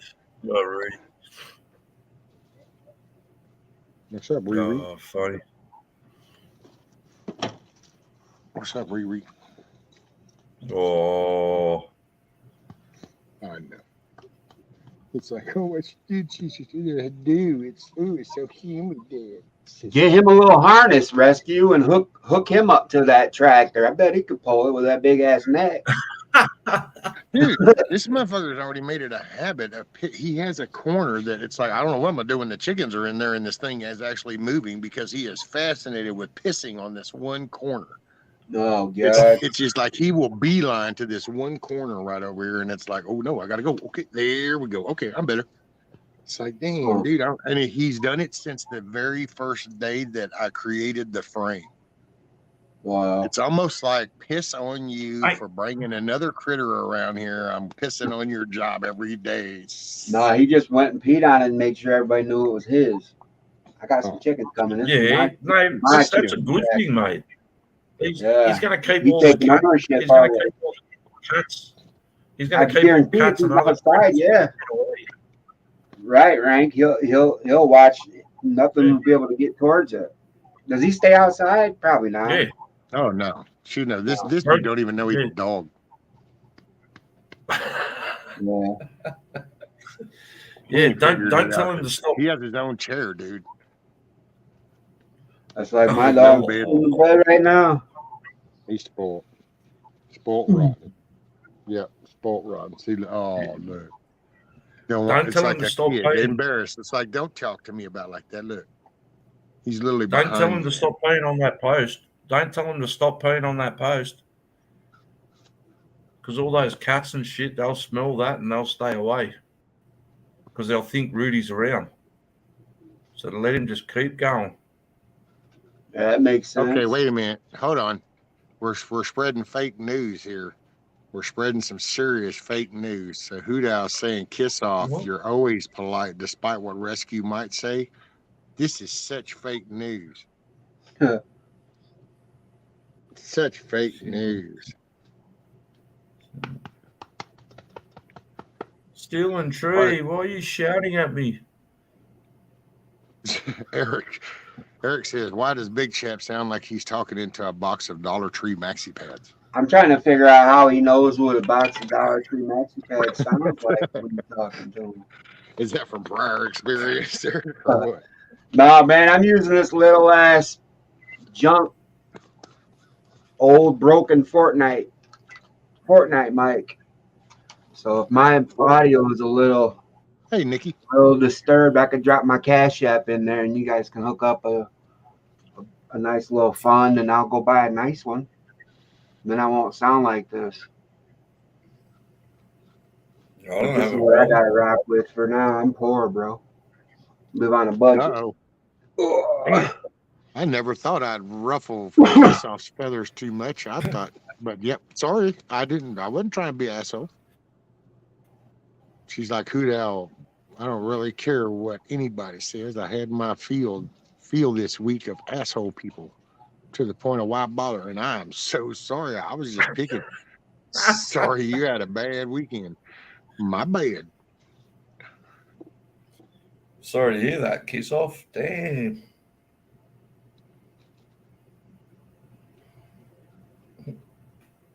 Yeah, I'm sorry. I was just picking. I had no idea what had transpired outside of here. She must have gone to Walmart. She didn't do. Yeah, good old YouTube.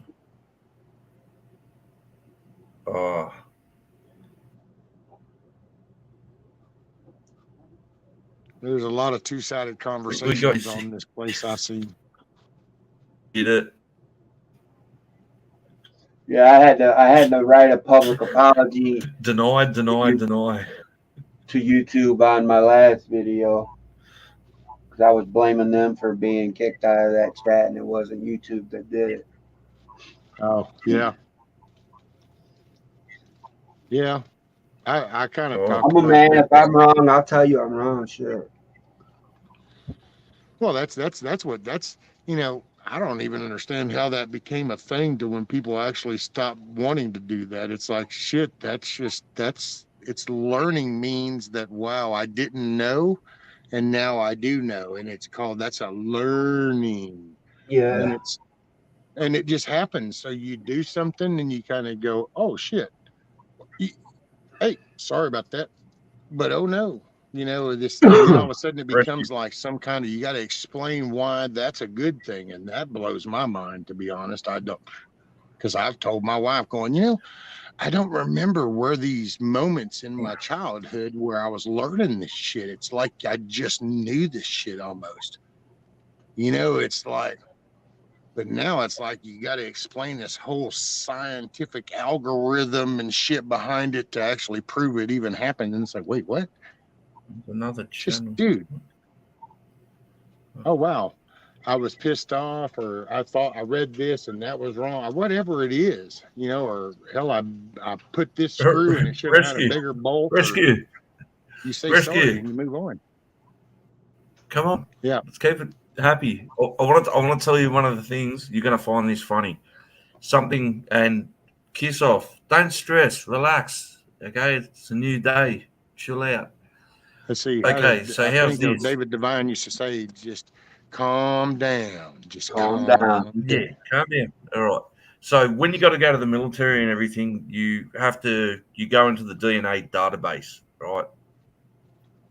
You're on a DNA roll, so they can identify your body if you're dead, right?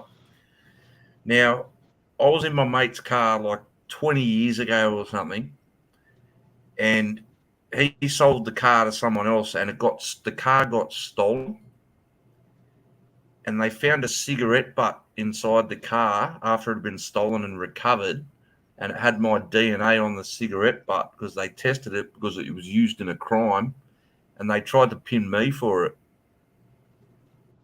I'm like, what the fuck? Because I was on the DNA database. Yeah. And they found a cigarette butt like under a seat or something. I'm like, go get yourselves fucked. Fuck off. Like 20 years ago, I've seen that car. Like, fuck off. Damn. Yeah. Tried to blame me for something I didn't do. Had nothing to do with. Yeah. It happens a lot. Well, that's why I Yet laughed. they can't find the serial killer or the fucking, you know.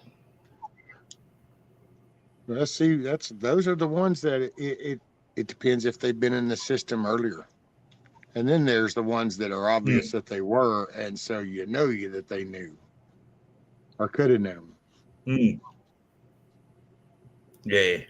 Yeah, some shit, because there are just batshit crazy people out here. I mean, hell, you can just watch people do some emotional reactions to all kinds of stuff, so you can only imagine. But then there's also the other side to where we have this group of people that have said, hey, I wonder if there's a way that we can figure out how to manipulate this to our benefit. And so you have that group of people, plus you have just human nature that gets batshit crazy, and it's never a good mix. Some people thrive off it, though. Some people thrive off trouble. I'm like, fucking, why do you want it? They love it. Let's see. Kiss off. Hold on. Kiss off said, it's never you, rescue. Love you like a. Okay, well, I just, hey, I'm sorry if you had a bad weekend. So I was just picking. And there's one of those things that in real life and day to day, like at work or something, you could kind of get a visual of somebody's had kind of like a bad weekend, and maybe you won't poke at them or pick at them right out the gate on a Monday morning. But because this is YouTube and you really don't know, you just kind of come at it and you never know if somebody had a bad weekend. So, Miss Sharon, Rescue, are you having a meet and greet? Well, it's Nikki and Jeremy are coming over. I think that's probably about it. Nobody's really said anything about any other interest that lives around, Lake Livingston in Texas that might be interested. And then I was just playing it by ear, ma'am. But Nikki and Jeremy were coming.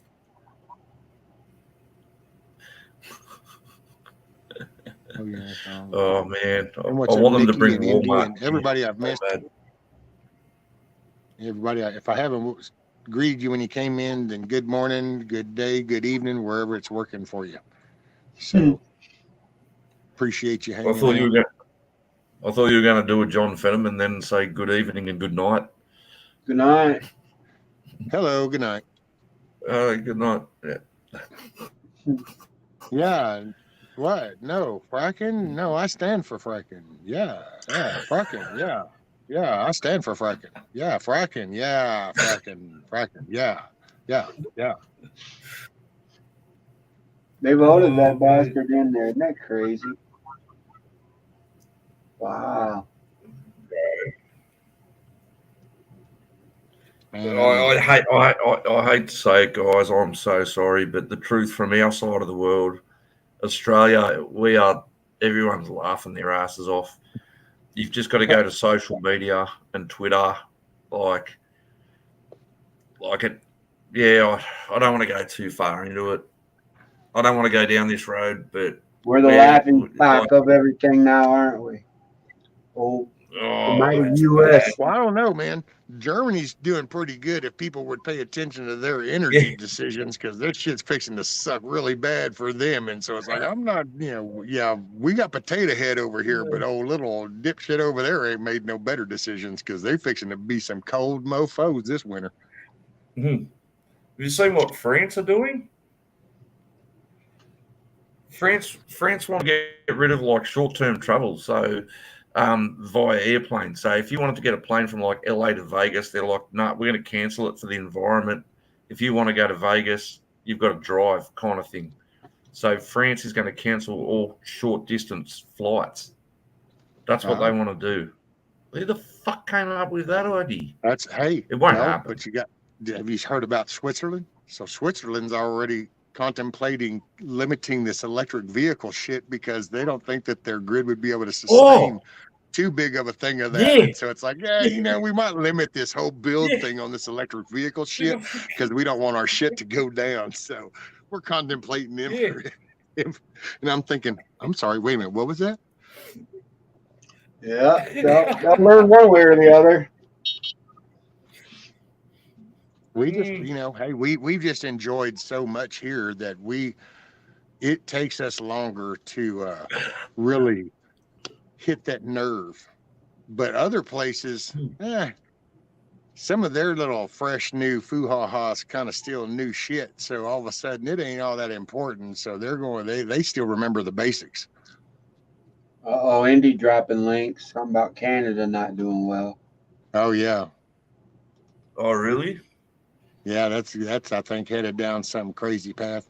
Hey, I need a quick 2 minutes, if y'all don't mind holding the fort down and just keep it within the guardrails. I was just going to get another beer. Damn it. What? Go get a beer, and then they can always, and hey, if y'all want to, y'all just do the cameras off, for that matter. They'll know to entertain themselves. You got to do what you got to do. It's cool.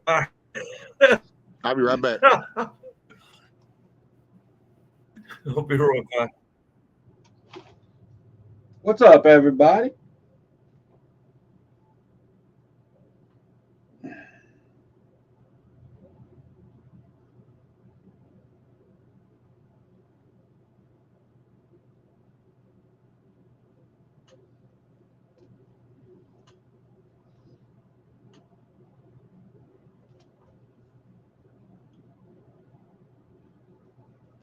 What are you guys asking for Christmas in the chat?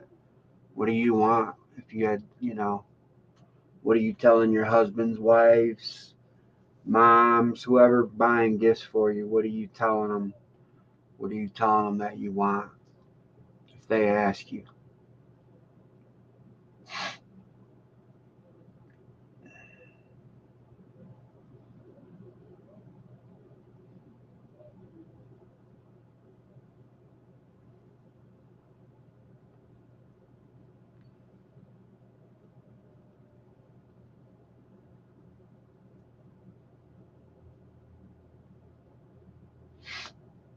Peace and quiet, right? That's what I want, to be left alone.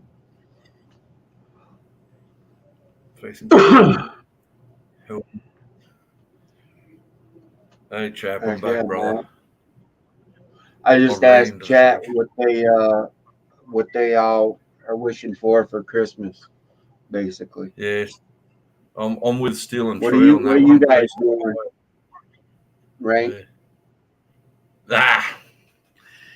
Come Christmas time, I'm Jewish. Ah, yeah. Come Jehovah's Witness. Come Hanukkah time, I'm a Christian. Nah. Yeah. I don't celebrate it, mate. Knock on your door. Somebody got a key you don't want them to have or something. Hoot owl. Is that an interior door or a exterior door? Just take the door off altogether because it's more intimidating. People will freak out and like, I don't want to walk in there because they'll think someone's inside waiting for them. Yeah, psychologically, fuck them. Yeah. Definitely take all the doors off of your guest bathrooms and shit before the party. Like, oh, it's just go put them in a closet somewhere, or slide them under the bed during the party. They'll be like, what the fuck? Where's your door? Oh, we're all right. We're all human.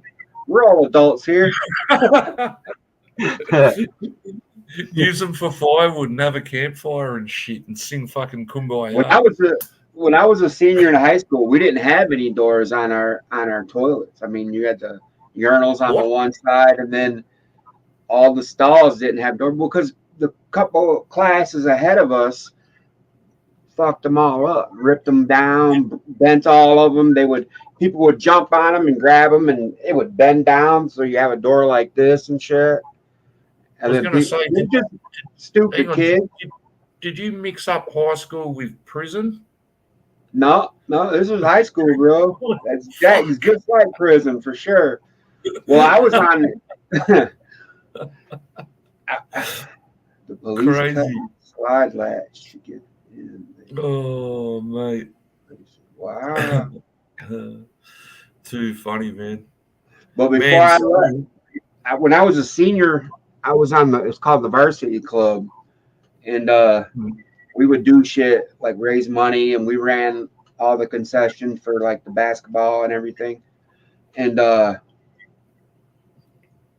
we put in a thing, and I wrote up a petition to the superintendent about getting we want our doors back and shit. And we had like a little audio visual club that would do like the morning meetings and the morning news, and they would film it in the school just like another class. And they would play the morning news on the TV, and they did a whole segment about all the doors being missing off of the stalls, and they were filming inside the bathrooms, and they would walk in with the camera, and there'd be some kid sitting on a stall reading, like, "Well, get out, guys! You know, just to show everybody that there is." And they fucking put doors back on there, bro. Before I graduated, there was no doors on that shit. So in the senior will, we all had this thing called the senior will. It's where you type up what you would leave to the upcoming classes and any of your friends and shit, you know. And I left to the future DHS students. I leave all you men doors on your stalls in your bathroom. Oh no. Funny, man. Yeah. They took them shit smooth off. They were off for like 2 years, I guess. 2 fucking years. Oh, fuck yeah. They'd probably still be off if I didn't fucking get on the ball and get them back. 2 fucking years. Oh, now they got one stall. They took that out completely, and that's just a big ass square, and they filled it up with cat litter for all the cats that go to the school. No. I'm fucking with you, bro. You got me. Hey, it's America. They could do that shit. Identify as a cat. I can't pee in this toilet. I gotta scratch around and shit. Bitch. Oh, you got me good there, you son of a bitch. You got me good. I fucking believe that for a fucking No, it is believable. You could have kept that fucking going, and I would have believed you. Yeah, for detention. Kids that are in detention have to go in there with the scooper and clean out all the lumps. Did you hear that, Rescue? That's their punishment. there's a toilet in his old high school that they've removed the toilet. Now they just put all cat litter in there for all the cats to go into because they identify as cats. Hey man, there was someplace somewhere. I think somebody. I know that's what I would.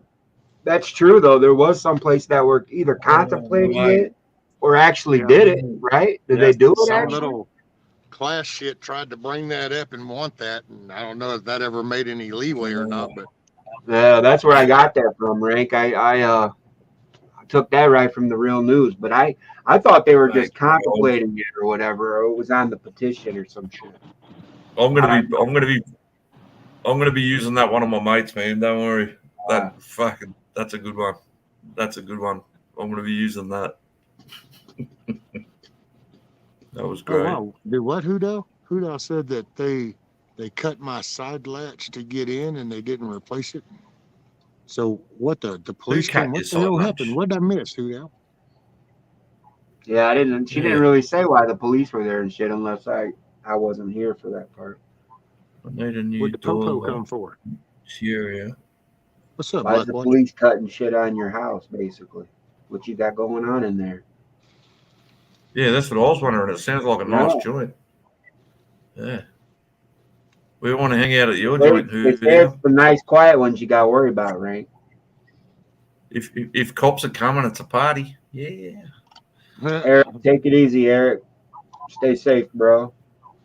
Stay away from them Dollar Tree MaxiPad boxes.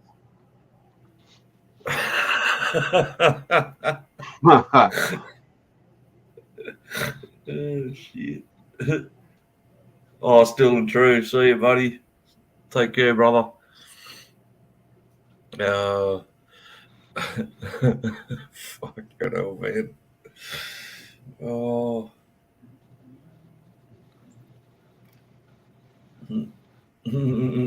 One of those little probably do have their litter boxes for their animal. Yeah.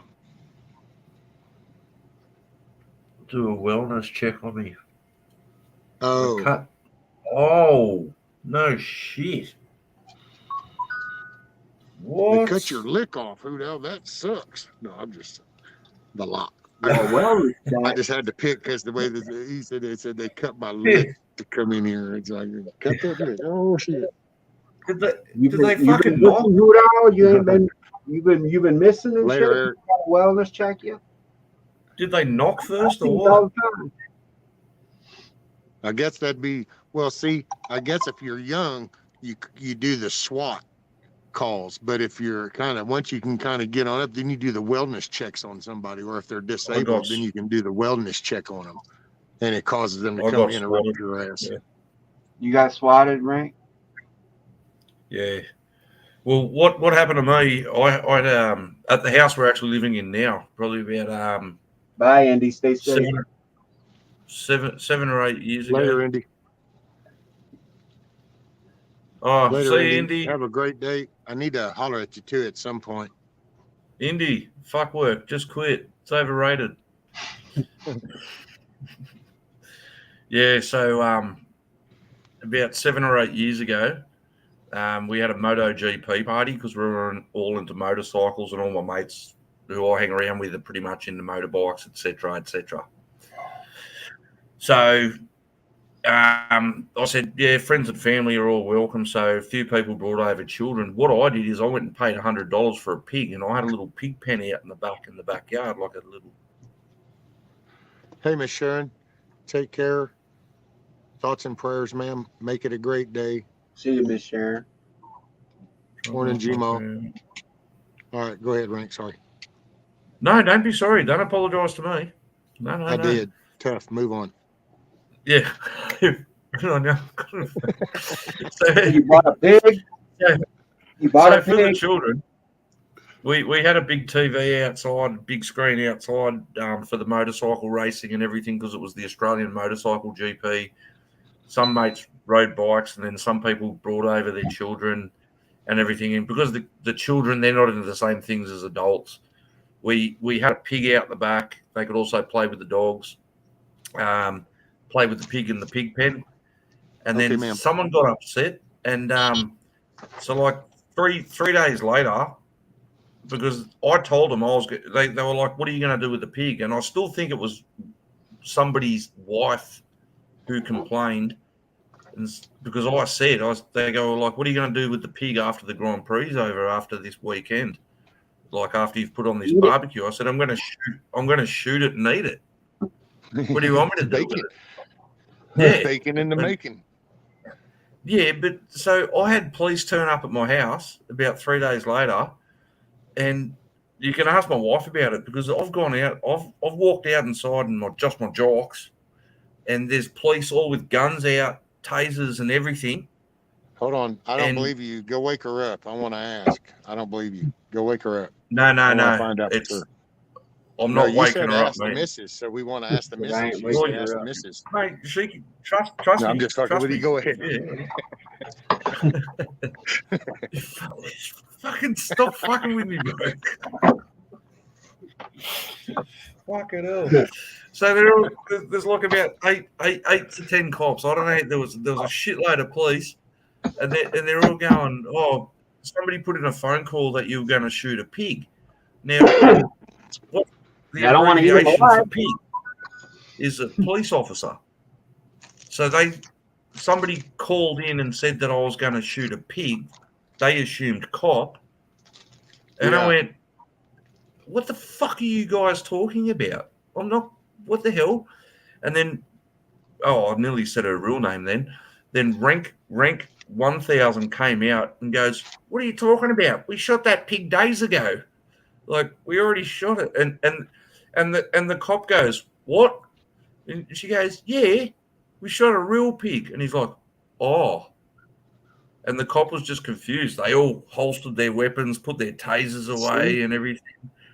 And then one of the cops was, and then one of the police officers was like being real nice and going, "Oh, I'm sorry." And I was like, "Mate, don't try and be my friend now. Get off my fucking property. Piss off. Get out of here. Go away." But, mate, they'll take you naked. Oh, Gemma Markle, mate, I was close to naked. I was only wearing my jocks. I ran out in the front porch. All these guns and shit pointed at me. Yeah, so I killed the pig after. That was... Uh-oh. Uh-oh. Uh-oh, what? He's glitching out. Talking about killing pigs. It got to him. Kiss off. Doesn't feel great. I still... Kiss off. I'd like to know who made that call. I really don't know who made that call.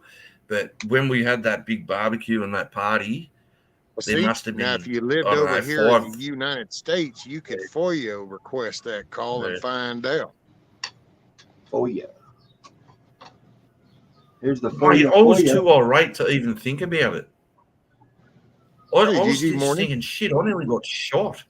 Like, fuck. Oh, mate. I was freaking out. And they got me out of bed. It was like 7:30 in the morning. You want to talk about freaking out? Fucking unbelievable. You ain't never going to believe what happened to me this weekend down in South Bend when I was out Christmas shopping with my daughter. Huh? Oh, do bring it. Bro. Weird. Did you what happened? Sound like you got a mushroom or something in Mario. My other... It does kind of sound like that. Hey, GG. No, but I needed gas. And it's pretty cheap down there, you know, because it's in Indiana. And we were done shopping. We were on our way back home. And my daughter was in the car with all the stuff. I'm inside in line. It was pretty busy. There was like, I don't know, there was people out all day, dude, everywhere and shit. And like probably 5 people in line, 5 or 6. And they only had one clerk that I remember. The other lady was just messing around by the coffee and shit. What store was it? What store? Shell Mart gas station. Okay. Yep. What do you call it? Petrol station? Yeah, petrol station, gas station, same shit. Yeah. Yep. Sorry, I'm So just trying to picture it. Yeah. I Please pump go. my gas, and I'm going back in there to get the receipt and shit because the machine fucked up outside. And I'm standing in line. I grab me and my daughter, Pop, and I'm waiting to pay for all this. And there's a lady who's like probably roughly my age, mid 30s, 40s, early 40s. And she's standing in front of me, but in front of her is like an older lady that could be clearly her mom or her aunt or whoever.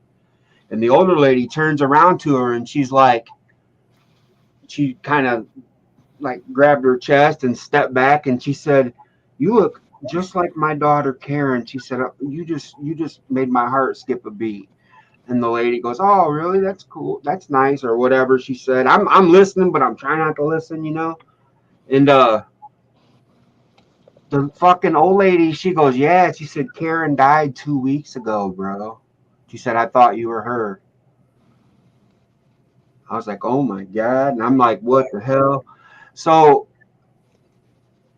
the young lady was like, "Oh, I'm sorry," or whatever. And the old lady put her hand on her shoulder and was patting her. And she's like, "Hey, can you do me a favor when I leave? If I say bye, Karen, will you just say bye, Mom?" She said that would really bless my day. So the young chick was standing there and she was like, "Well, yeah, I'll do that." And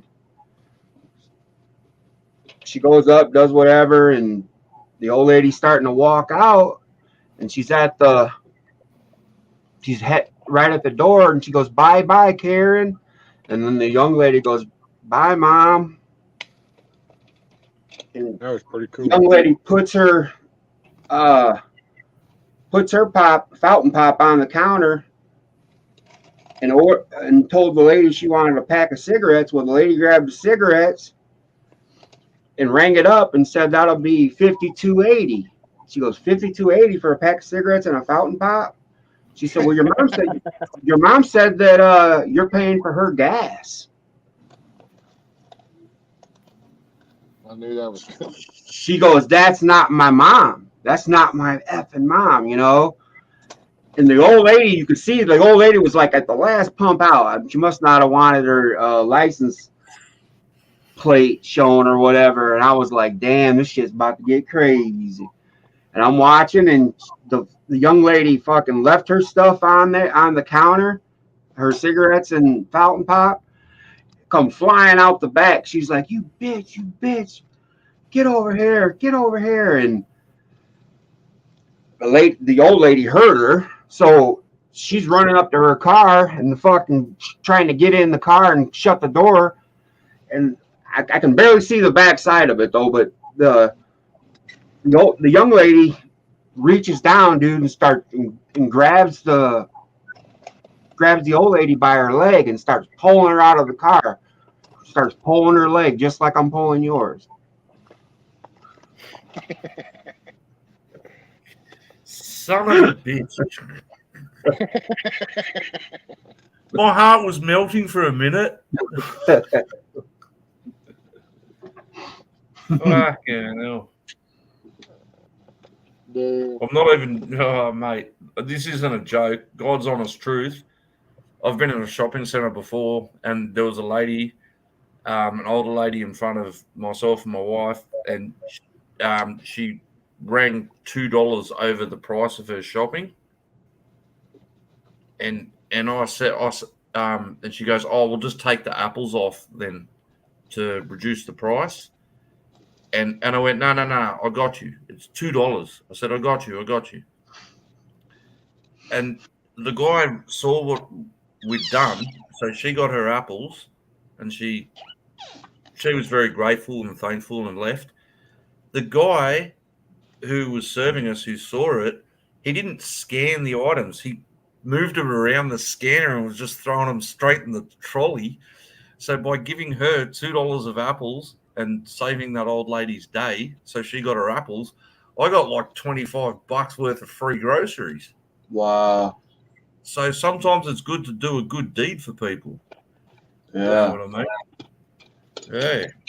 So Until the next time you go back to that store to do your shopping, and the manager walks up and said, "Sir, we have on camera where our clerk did not ring up, and you received $25 in goods." Who now? I've got Either plenty of we stories. can take the $25 now, or I can call the police since you're here.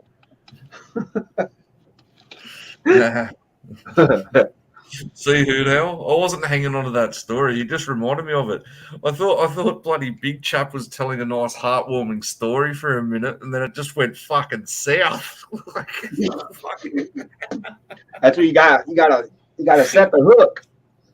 You gotta set the hook and then slowly reel them in and shit before you fucking yank them in the boat. No net. You got me. Yeah, you got me in beauty. Yeah. Oh, I'm sure I got a couple people in the chat too. They just don't want to admit it. I don't know. Has anyone? I just read that one. Rink's been hanging on to that story. I know you do, Rink. I know you do what? Yeah, I've got shitloads of stories, mate. I've got stories for days, man. Trust me. I've lived a pretty exciting life.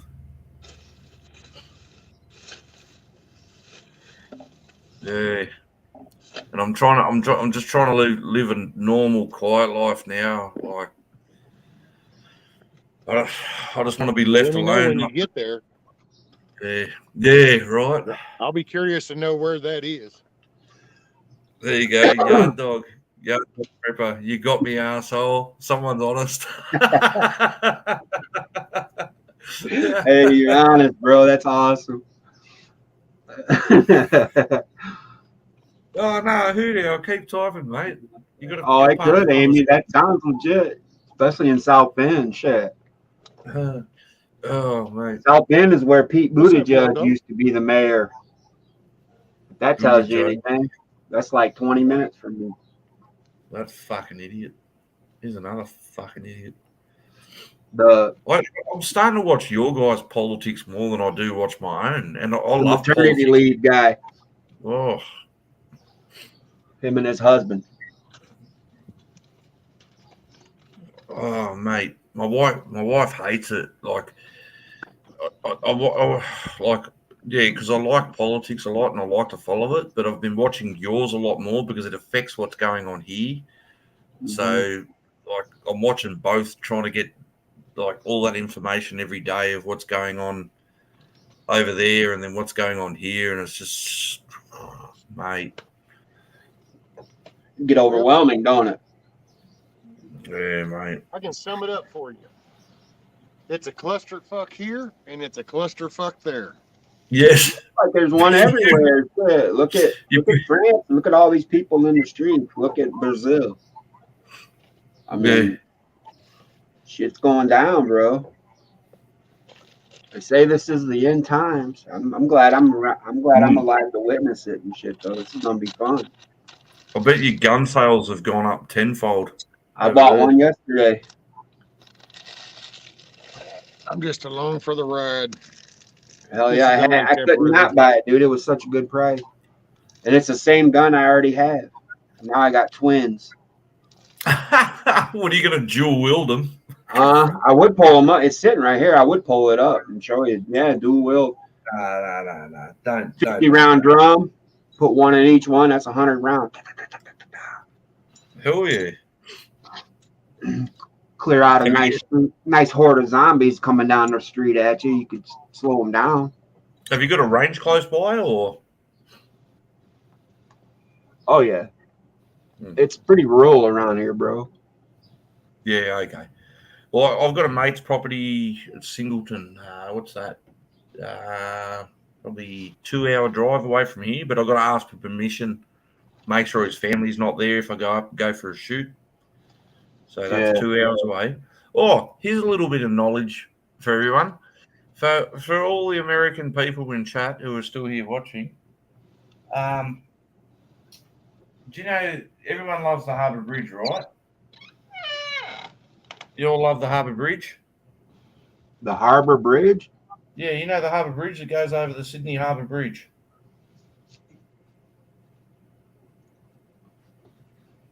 Is that The by the Sydney Opera House, kind of? Yeah, the Sydney Harbour Bridge. On the south end of the Sydney Harbour Bridge, right, there's actually a shooting range underneath all the concrete and the pylons and everything, right in the middle of the city, because Yeah. it blocks all the sound. There's a shooting range right in the middle of Sydney, underneath the Harbour Bridge. Wow. Who would have Yeah. thought?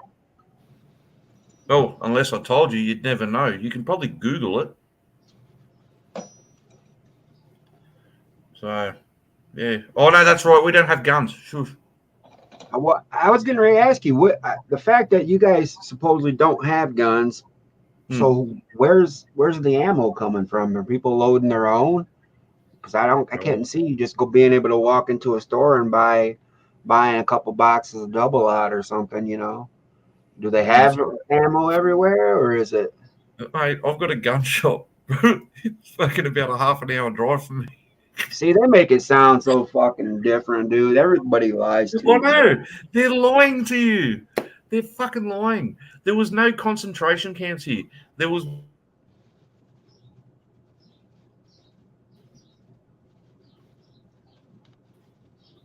that was up north, which is probably even flying there would be a nightmare.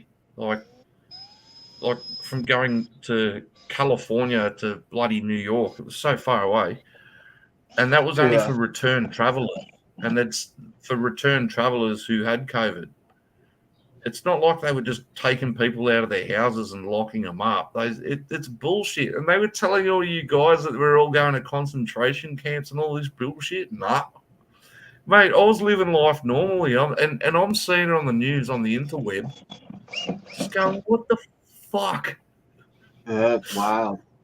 They sure spin it. guys. They spin it to look that way. Yeah. They showed people fucking sitting there and they were Australian and shit. One lady was arguing with the dude. She's like, so if I go over there and stand, I'm out of my area and I'm going to get in trouble.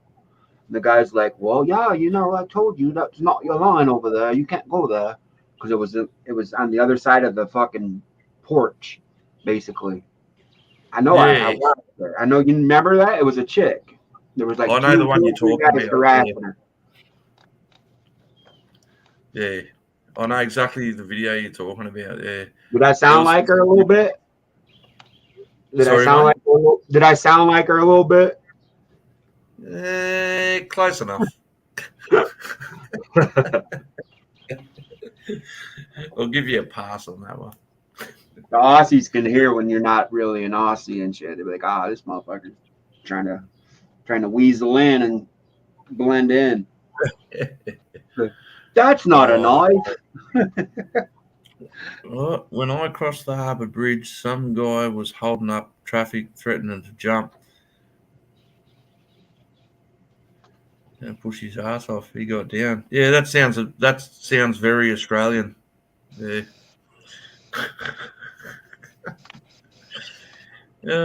We get our activists over here. Oh, there was a funny one a few months ago where this all green activist, and she got a bike lock and she blocked off the Sydney Harbour Tunnel, because we've got a tunnel that goes underneath the harbour as well, not just the Harbour Bridge. And she parked a car there and she put a bike lock around her neck and bike locked herself to the steering wheel of the car. And the cops didn't fuck around. They just went in, they hacksawed the steering wheel, pulled her out of the car with the bike lock still on. They towed her car away and said, we're keeping your car and you're going to jail. And then they banned her from the city. So she got pretty fucked up. Yeah. Did you see the one where that lady's throwing yellow paint all over this nice building? And then she fucking throws it, and it, like, the way she did it was so stupid. It sloshed all back on her, hit her all over her outfit and shit. What? Yeah, but she looked down at her outfit like, oh damn, I got paint on me. Yeah, like, oh well.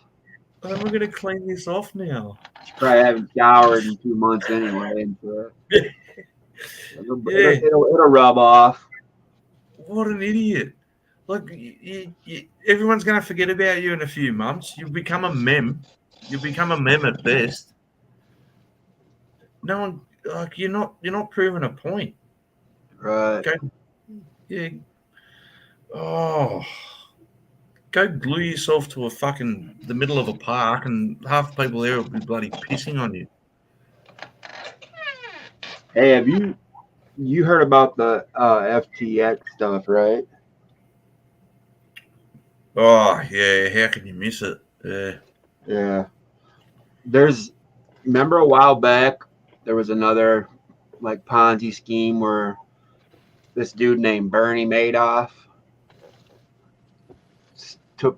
stole everybody's money, basically. Who was that? Sorry. Bernie Madoff. You ever heard of that? No, I'm not going to say I do. I won't lie to you. The name does ring a bell, but I'm not going to lie and say yes. I mean, it happened over here, I believe, in he was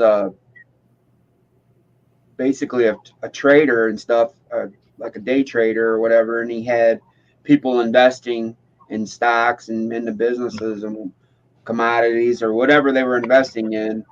Well, then he embezzled and basically went belly up and fucked all these people out of millions. There's a lot of people committed suicide and shit after this because that was all. I mean, there was their whole life, you know. That's fucked. And He should be his held name for murder. Bernie Madoff, right? And that was the saying. He made off with the money. You know, Bernie made off with all their money. Well, now the FTX thing, you got Sam Bankman-Fried, Yeah. it's spelled Fried, and his name is Bankman, and he fried all their accounts, fucked it all up. You seen his girlfriend? She's a looker. Oh goodness grief! Hey, what's up, I man? have to be real drunk, bro. And I Bro, don't even drink no more, so I know I'm good. even if I was drunk, I wouldn't go near her. I ain't hitting that shit. Mm-mm. Bernie sucked a lot. I got a picture, Rescue. Can I show you the picture of Bernie and I know the name. I just can't. Bankman-Fried standing next to each other? It'll blow your mind, bro. No okay. shit. Yeah. Well, who just wrote Bernie sucked in a lot of celebrities.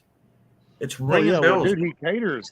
I've listened to some of the younger generation, man, and he caters to the whole progressive shit, you know, and how like the government's going to help us so much. They're going to do these programs that'll help you. The government's going to do this, and it's always the government, and they just don't understand that. He's one of those union kind of people.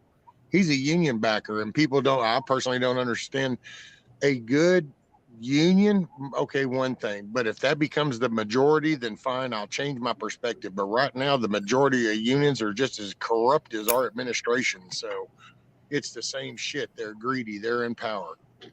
You know, but can you switch it to me? He's always pitched that how basically we're going to help you. We're going to do everything, which always translates into government, bigger government, which is then work your happy ass off even more.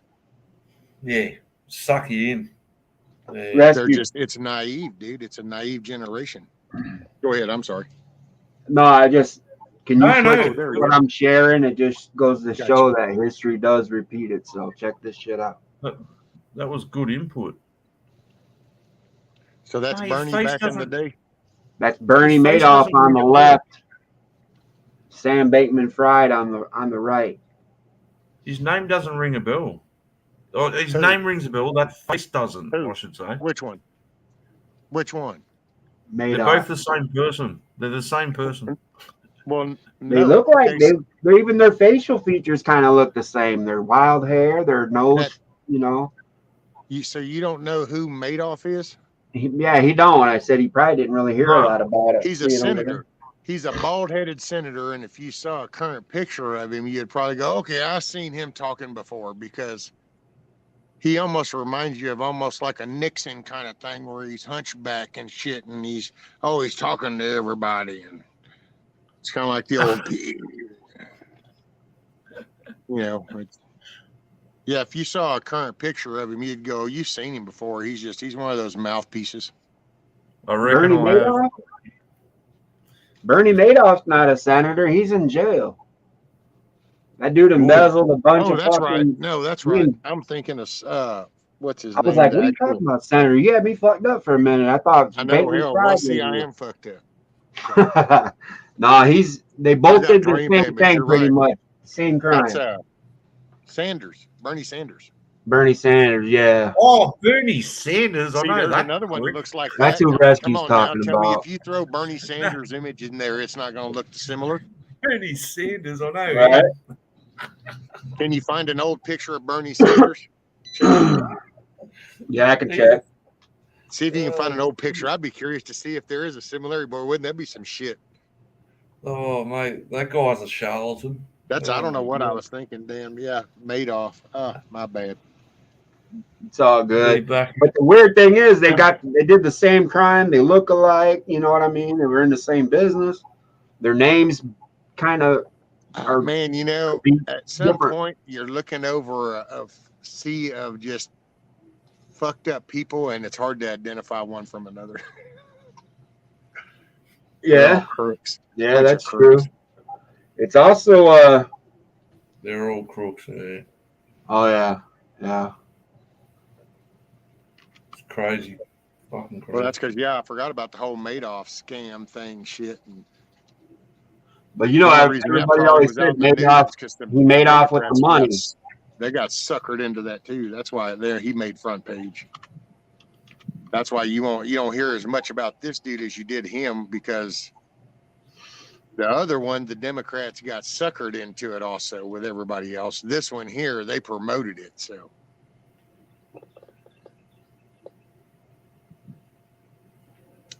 All right, Rescue. I found some stuff here. Shit. How do I spell his name again? Madoff. Madoff. Yeah, right. I want to look into that guy later on.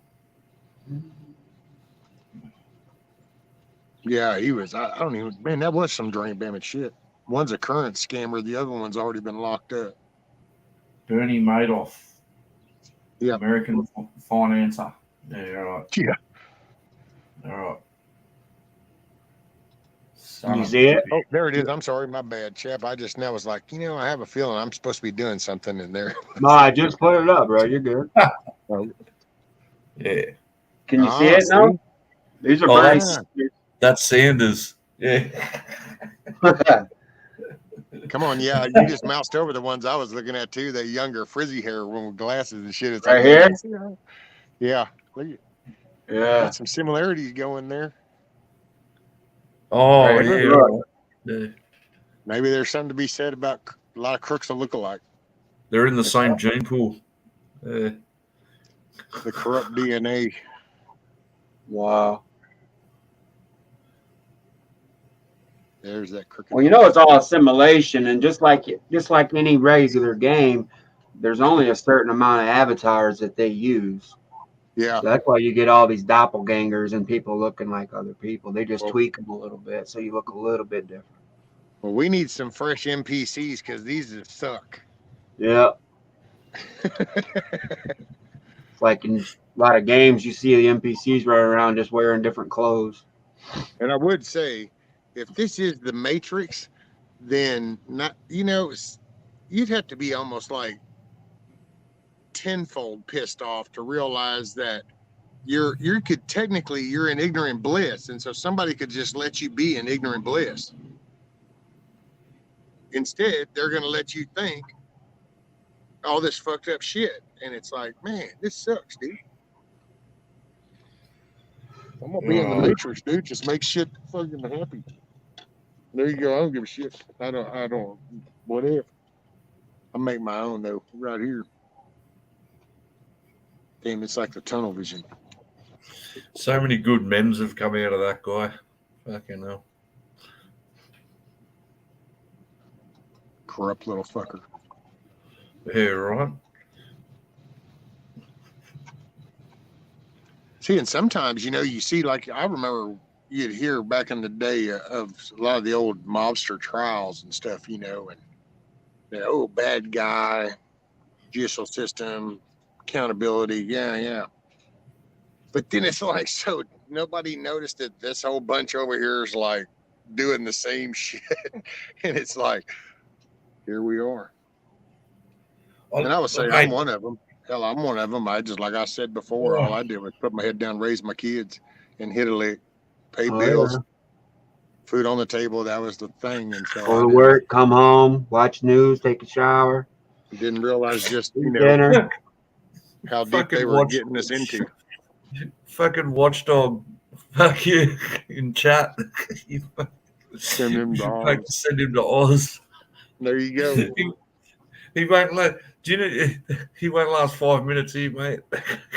He'll get his ass kicked.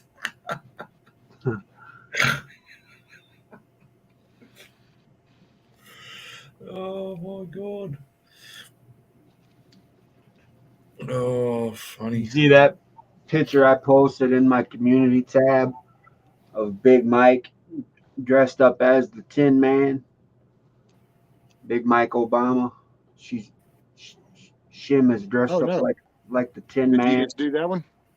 It was a while back, but the Scarecrow's listening in on him, and he's looking at Dorothy. He said, "I think he says his balls itch," and he says, "Okay." Okay. But it's Big Mike dressed up like the Tin Man. It's fucking funny. Oh damn.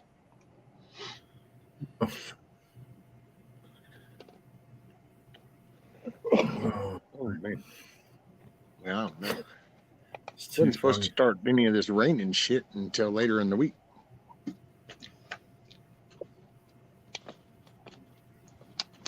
Oh, funny. Just the damn ground's soft. Damn bored. Hey, Watchdog, I'll tell you a funny story. Do you know that guy that sings "Every Day I'm Hustling"? That Red Foo guy. You know that song? Yeah. Every day I'm hustling. It's some shit. It's a pop song rescue. Some shit one. Yeah. And they brought Red Foo. They brought Red Foo out here to do. Was it the Australian version of The Voice as a guest host from America? And so he was staying in Sydney for a while they screened it. And he went to a pub once and thought he was really cool. And someone glassed him and smashed him. he got pretty messed up and he left. We were like, "Fuck you, man. We don't want you here."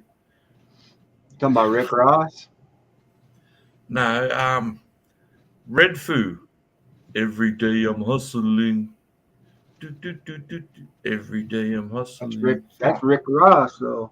No, it's not. Pretty sure. Oh man. Pretty sure, bro. Let me look. Party in the party. Bring in receipts. the Bring house receipts. tonight. We got to see receipts. Unless maybe, hold on, let me see. Ross, bro. No one would have fucked with him. Red Foo, man. Let's see. Navy vet says Wikipedia. United States Army Special Forces selection training. Robin Sage Phase 4. 4 weeks. Here's more.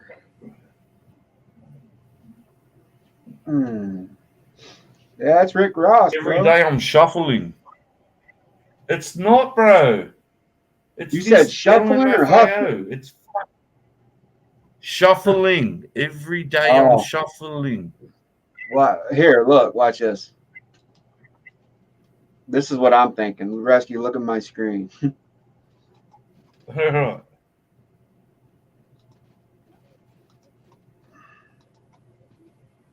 Oh, you want to go that one? Okay. Rick Ross. No. But look what it's called. Every day I'm hustling. And that's exactly what it is. Man, I love Rick Ross. He's awesome, bro. No. Well, there you go. That's fucking crazy. I thought that's what you said, bro. Nah. Sorry. This idiot. All right, hold on. We're going over here. Hold on. Rainbow.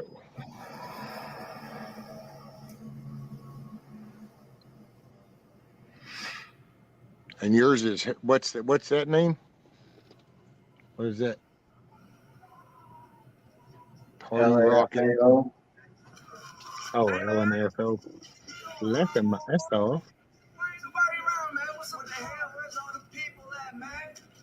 That's the Party Rock Anthem. What the hell is wrong with y'all? Y'all insane? What you mean? Yeah, that'll do. I don't want to hear it. I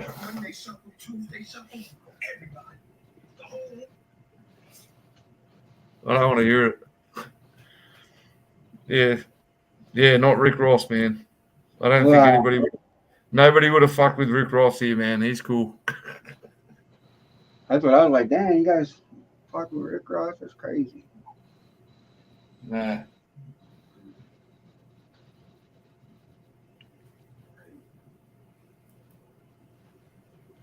Right, G-Mo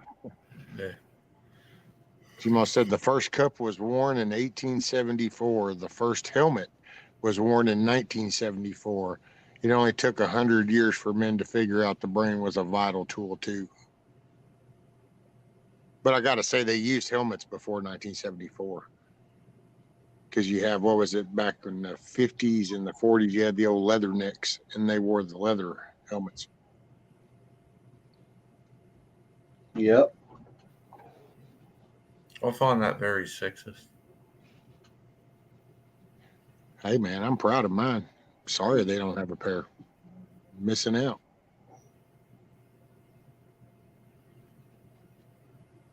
The first cup was worn in 1874.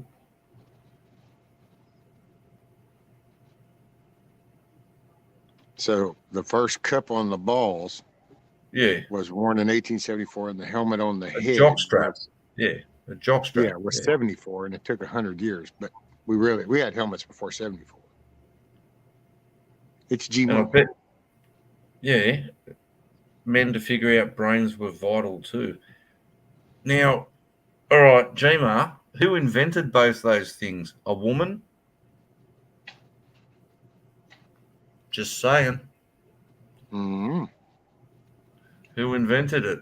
Who invented the helmet? A man or a woman? Well, I would think that the first dude that got racked in the nuts real good and thought of some form of, man, there's got to be something we can do to keep from getting whacked in the nuts again. Yep. You know, sometimes there's people, though, that have to touch the stove twice before they realize it hurts. I don't know. There's always those. What's up, Backwoods? What's up, man? Now? Fucking hell. Fuck. G'day, Backwoods. Oh, I forgot to do the damn names. I can't believe it. Kissoff didn't chew me out again. I'm pretty sure the tampon was invented by a guy as well, if I remember. Because I looked into that. I'm pretty sure the bra was too. The Brazilian. Yeah. You hear that, Gemma? You hear that, Gemma? That had to have been the first, big-breasted woman. She thought, oh, man, toting these bad boys around. I need some help with this. I'm going to put the whole shoulder harness to these things or some kind of lift kit or something. They took a damn long-ass little twine and said, here, we're going to put a loop around that bad boy around the neck to loop to this one. It depends on what kind of helmet you're talking about. Because there's, you got hard hats, you got helmets the knights used to wear, football helmets, or like modern day crash helmets. Because this says that the modern day crash helmet, the records show that the first person to recognize the need for one was Dr. Eric Gardner in 1914. Gardner noticed that there is an alarming rate of motorcycle accidents. He believed that having something to protect the rider's head will greatly reduce the impact of a crash, and that could potentially save the rider's life. 1914. Motorcycle helmet. There you go.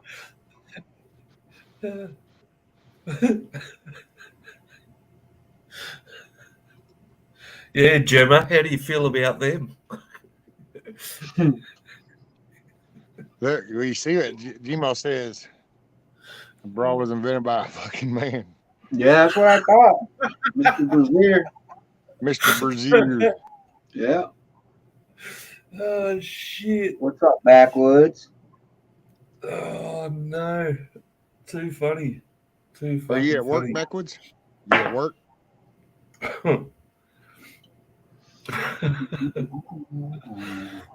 Watch the guy on a motorcycle fall over. It's under a car. Ooh. Ooh. No good. Ooh. Myrtle Beach, Southern California. Yeah, I've heard of that joint. South Carolina. Oh, South Carolina. My bad. Heard of it. South California. There's an Inglewood everywhere. I had this conversation somewhere else with someone else, and we Googled where Inglewoods were in Australia.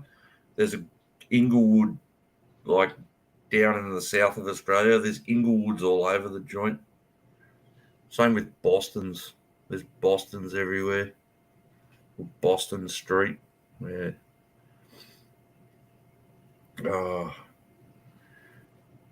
Is that a rescue? I guess his wife didn't look good flopping around. What? About the guy that fell off the bike. His chick was down there with him. Oh no! Hop up if you want. What up, Snooks? Hey, Snooks.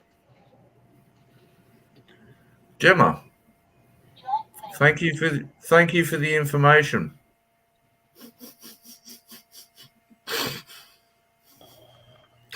It's good to What's know. up, man? What's going on, y'all? Hey, brother, there you go. Man, Thought it was gonna be a sunny ass day, but it's drizzy ass day. it's freaking cold and raining here. 40 Hey, degrees Snooks. and raining. Hey, Oh, I Snooks. know it's damn near freezing here. It's 70 degrees. Kind of hard to get out and clear brush and stuff, man, when it's raining and muddy and you know what I'm saying? It Right. Yeah. really dulls up the chainsaws and the weed eater cords, and you know it's just it is what it is. And my cousin that I hunt with every year, I've been hunting with him for like I don't know about 15 years. He's my wife's cousin. So is my wife's aunt. She died Saturday morning, man. Never woke up, heart attack. Man, I'm sorry to hear that. Yeah, it sucks, man. She's a good lady and everything, but so I guess the visitation's tomorrow afternoon, and then the funeral's Wednesday. He asked me to be a pallbearer, so I'm gonna go and do that. So I guess you know, it is what it is, man. Yeah. I hate it for my cousin, you know. He's like I said, we're like best friends, you know. And Was it just kind of a sudden thing, or did she have some issues? And just sudden, man. Yeah, wow. nothing. She, older lady, obviously, you know, and you know, as we all get older, I guess we all have issues. You know what I mean? So It's true. yeah, it was. It's true. Yeah, she wasn't. There hadn't been any problems. You know what I mean? So yeah. What age? Sorry, what age? Did I miss it? What age? Well, my cousin, I don't know how old she is. My cousin is my age. I'm 54. He's 53. So. Oh, that's too early. Shit. So she would still have to be what, 70 maybe. Oh, 70. Mate, I'll be happy to make 70. Yeah, right. Me too. Yeah. Sometimes I'll be happy to see next year, you know. It's like shit. Thank you everybody in chat, man. You know, it's it's part of life, man. I don't know. I have a different feeling about death and stuff, I guess, than a lot of people. A lot of people get sad and, you know, it's a big deal. And for me, it's I don't know, man. I know I get ornery on these YouTubes and talk a lot of stuff and cuss and smoke and drink and all that, but I still do believe in God, you know, and I was raised that way, and you're supposed to actually celebrate a death and you know, and not mourn, you know. I mean, there's a time of mourning, but you know what I'm saying, you're supposed to celebrate, and not that I celebrate or anything, but man, the way the world is today, shit, man, I sometimes I'm like, damn, I wished I was out of here, you know. Didn't have to Better do. off. Get backwards. I can relate to exactly a lot of what you said right now. I'm very upset with the way the world's going. They've had a total disregard for their peers' lives. They're like a lot of children nowadays. They're waiting for their peers to die because they want to inherit what they have. They don't want to work for it. Right. They want to inherit what the parents have already gained. Yeah. And yes, we're seeing a lot of that now, and that's fucking scary. Right. Yes. I lost my parents when I was 16 or something or other, and I don't want people to say sorry. I'm like, you didn't fucking do it. Don't worry about it. But the thing is, you never get over a loss, and mourning a loss. You learn to live with the loss. You learn to live with it. You live with the loss. It's always their memory. I had a short few years with my family, and you learn to live with it, and you got to move on. You can go one or two ways. You can either fucking cap yourself, or make them proud within your own heart, and you've got to live and deal with that loss. And yeah, but the children nowadays, yeah, mate. But like you said, you get to a point. What you were saying, sorry to reflect back on what you were saying. Sometimes I just go, I'm done with this joint. I'm hanging around with a whole bunch of fucking idiots who don't want to work. They don't want to make any fucking money. They fucking crying about fucking everything, trying to make problems out of nothing. It's like, there's no problem here. Shut the fuck up. Well, like, I think people, mate, if I go, I go. Fuck it. Right. Yeah. Well, I know, you know, in my lifetime, man, I've went different routes in my life. You know, I've been homeless. You know, I was homeless during the wintertime for about 3 or 4 months. Like literally homeless, you know. I've had, you know, 2-story, 3-bedroom house, privacy fence, you know, boats, trucks, you know, and wife and children and the lifestyle, you know, and then went to nothing and homeless and didn't have, you know, and druggy. And I mean, you know, I was on the drugs real bad at one time in my life. A lot of people, yeah, they turn to the drugs. I've done methamphetamines, man. Like it was, you know, the last thing on the earth, man. I was at one time in my life, I mean, I'm not a very big guy anyway, but I'm normally, you know, around 175, 180 pounds, you know. Man, at one time in my life, I you know, I couldn't scratch 130 pounds, you know, if I was soaking wet, you know, because I was so drugged up, you know, and so skinny and, you know, unhealthy, and went back to, you know, so I mean, to me, life is one of them things, man. It's a journey. And, you know, I've seen a lot of, especially in the drug lifestyle, you know, a lot of people come and go, you know what I'm saying? And now, yes. You know, now I've got my life. I've been clean for 20 years now, and, you know, got everything back in order, and, you know, house and shop buildings and family, and, you know, but so it life is a journey to me, man. It's it just, there's so many things out there that you learn that, man, it's really not that serious, you know what I mean, kind of thing. It's like, you know, people people have a bad day because they had a flat tire and their whole day is ruined, you know. And I'm like, shit, I can remember, you know, going and at one point actually digging in some trash cans for something to eat. You know what I'm saying? So I've been, you know, I've been to the extreme on both sides of the spectrum. You know what I'm saying? Good lifestyle and like a bad lifestyle. So, you know, things ain't that serious, man. Things, you know, a death, you know, is a death, you know, and I hate it for my cousin, you know, that's his mama, you know, and I'm sad for him, and you know, sad for the family, but at the same time, you know, man, you just got to keep moving, you know what I'm saying? You just got to keep moving forward and always try to, I don't know how to say it, you know, always just try to find the good in things, you know. Yeah. Say it as best you can, mate. I think we'll understand. Yeah. Yeah. I'll be honest. Rank 1000, my wife. I don't think she'd have a problem with me sharing this story. My wife, her auntie passed away from cancer. Gets everybody. Ah, shit! I said the C word, Evan.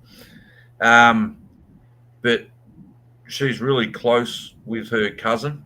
Um, so his mum passed away, and I said, no, he can't come over to this house because after she passed, he went and got onto the drugs, and he's hooked on shit, and he's been stealing shit, and starting to support his habit. And I went, no, he's never coming here. Nope.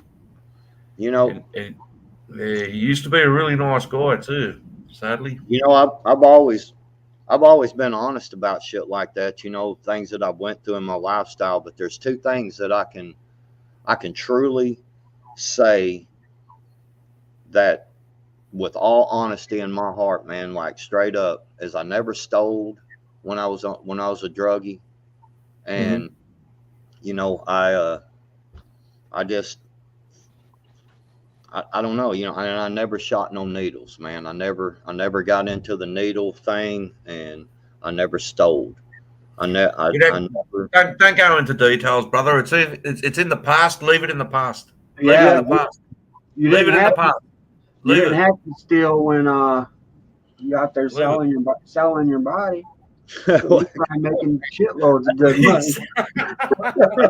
I didn't never do that either, man. I gotta say, big chap, you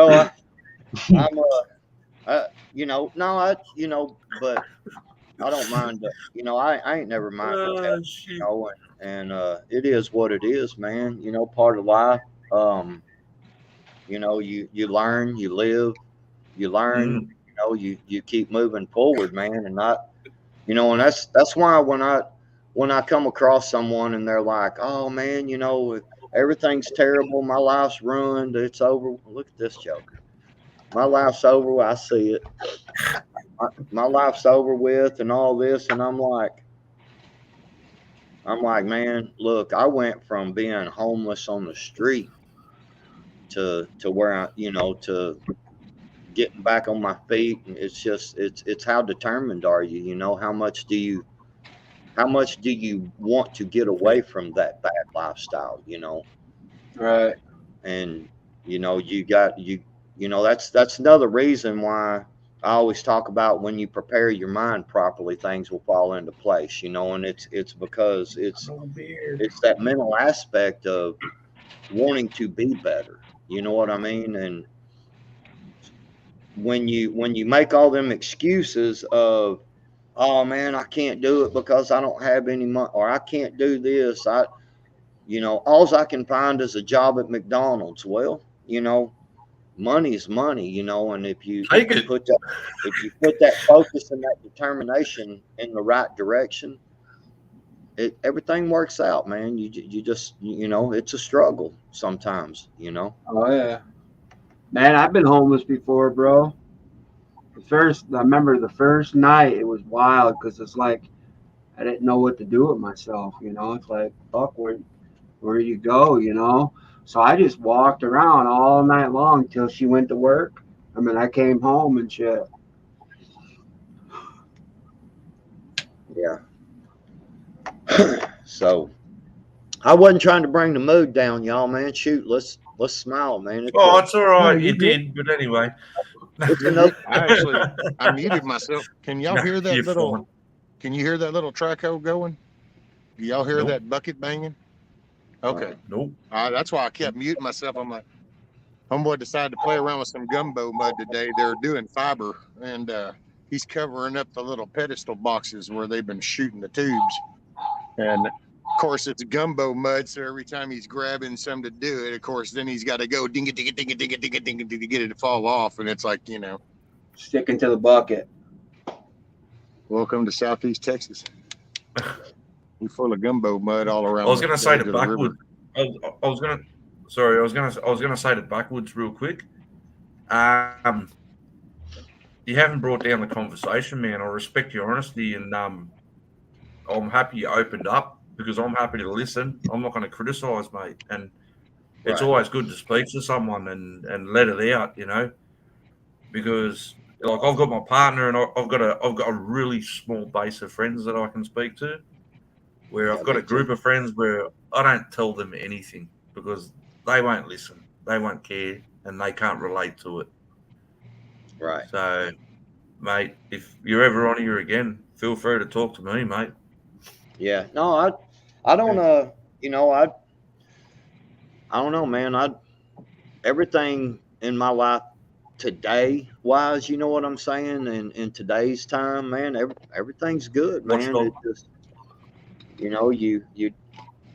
people. All right, Yankee, we'll see you. Be safe, bro. Later, Yankee Yankee. now. Make But it a yeah, good day, brother. shoot, you just keep on going, man. Yeah. Make life good, man. Life is shitty right now around us. We all know Isn't that. that what Isn't that what rescue always says? Tomorrow's a new day. That's right. He's right. Yeah. Tomorrow's a new day, Dude, bro. there's a reason why a rear view mirror is only that big, but the windshield is that big, because you're supposed to be paying attention to going forward. Moving And you're forward. here today, tomorrow ain't here yet, and yesterday's already gone. So, I'm using that. hey man, that's That's straight good. up. That's a good analogy, rescue. That's you're right, man. It's We're gonna get a you B. should always be looking forward and just use that little rear view mirror once in a time to reflect on what's behind you, and That's it. it helps guide you in the right direction. That's it. It is what it is. You pay attention to it. Don't forget about it, but you pay attention to the front. That's Learn what you from focus on. Yep. And that's really, that's actually Mature Monday. That's actually Maturing Monday. That's why it was like, there's so much shit, and it's like, I don't know, man. You can throw shit in a pool of gas, and all it does is blaze bigger. But try to help people realize to whip out a fire extinguisher. I'm rescue. What can I say? So we just try this, but man, it's like some of the, and that's what's ironic. We talk about the batshit crazy that these wealthy ass people and these politicians and all this bullshit's going on, but even right outside the front door, if everybody got to take some self accountability. Look at you got the drive. You might have to sacrifice depending on, I don't know. And I'm like you, backwoods at one point. Shit, dude. I used to just camp out on job sites and scrap money and make side jobs, clean chipping bricks. Whenever I was real young, like I decided that I was better. I kept being told that if I didn't like the rules of this kingdom, then I could go build my own castle. And by God, I was a young teenager, and I said, well, alrighty then. And I stuffed my little duffel bag full of my blue jeans and shit, and I hauled ass. And boy, was that a rude awakening. But hey, life's a learning curve, man. Right. And but I went out there, and it's just shit, dude. Taking a box. I remember when when Kraft came out with the box of mac and cheese, and then I'd take that, and at one point I could hustle one of them boxes because you could shove that down your front pocket. So you could hustle one of those bad boys out of a store. And then I would take that and I would literally go to the gas station and I would soak the noodles in water with the sink, and I would sprinkle the powdered cheese in there, and then I would pinch the top and I'd shake the box real hard and I'd slush it all around, and then I'd go walking. And dude, that was life. I mean, I don't say that in a poor me way. It's just that was the everybody's path, while basically is the same, but way many different hurdles depending on which one do you jump. So not everybody jumps every hurdle. So which one did you trip over? You know, I tripped on a few early on and made some really rough choices, which then had a whole different path laid in front of me. And it took a little bit. I had an attitude. I ain't saying nothing shit. I used to be pissed off at everything, man. Fuck everything, man. It was everything. And then one day I realized when that steel door the second time went king, and I went, hold on. The only thing that's the same in all this shit is me. So maybe I need to think about this. And then it changed. And between getting off the mess shit, realizing that I was actually the core of all my fucking problems, all of a sudden it was like a whole nother field was exposed to me. It was like that gate opened up and all of a sudden it's like, wait, I can go over there. It's like, yeah, all you had to do is wake up and realize that you need to get your shit together. And it was like, well, I'll be damned. Well, unfortunately, I'd already made choices and the path had already been chosen for me. And it's just like right now, dude, if I could rewind and take my kids with me, I would go all the way back. I'd be a career dude. I'd be career Army. Straight up. I'd have stayed in for that'd have been my thing. That's just my thing. You know what? I wanted to say something that got brought up in a chat this weekend, and it's funny. So this is not drama. I just want to let y'all know up front, because you know how I am, Rescue. You know, Rescue's like, shit, what's this guy gonna say now? No. I wanted to tell y'all something that really pisses me off, man. I went to the store the other day. I went to the store the other day, and my Fruity Pebbles, man. Some bitches are $6 a box now, man. Why can't a fella get high, man, and enjoy 2 or 3 bowls of Fruity Pebbles, man, without having to pay $6 for a damn box of cereal? Is that the family size? No. Oh, wow. Get the cheap ones in a bag. It tastes the same shit. Hey, you know what? Look at the fine print on the size and the ounce of the weight, and I bet it's probably even a smaller weight now. It's just that the box is still the same size. Right? Well, it's hang on a second. Somebody. Man, ripping people off from the Fruity Pebbles and shit. Is that seriously what we're complaining about now? The price of cereal? You know right now that shit's real, and inflation is some serious shit when you can't even get the munchies and afford to do it. Now shit's real. That's on a joke, though. Well, it's true, man. Getting the munchies these days, man, you got to go get a loan and shit. Right. And then if you do have the money, you get there, and due to the supply chain issues, the fucking store's out of whatever you want. Right. You got to get yourself some strawberry rails.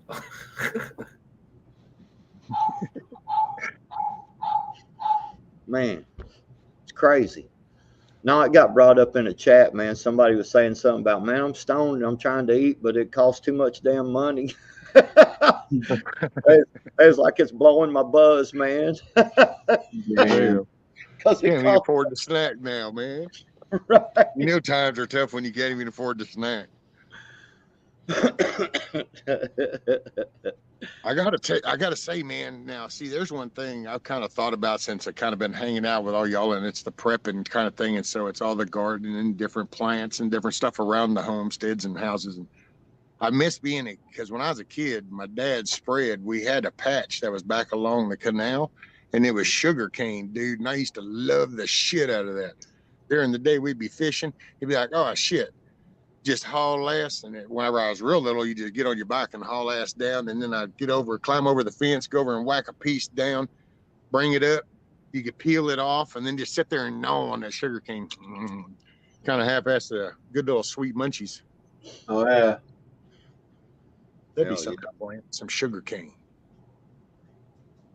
I bet one branch you could probably break it down and have a shitload of little sticks to chew on. Oh yeah. Be eating them all day, wouldn't you? Yep.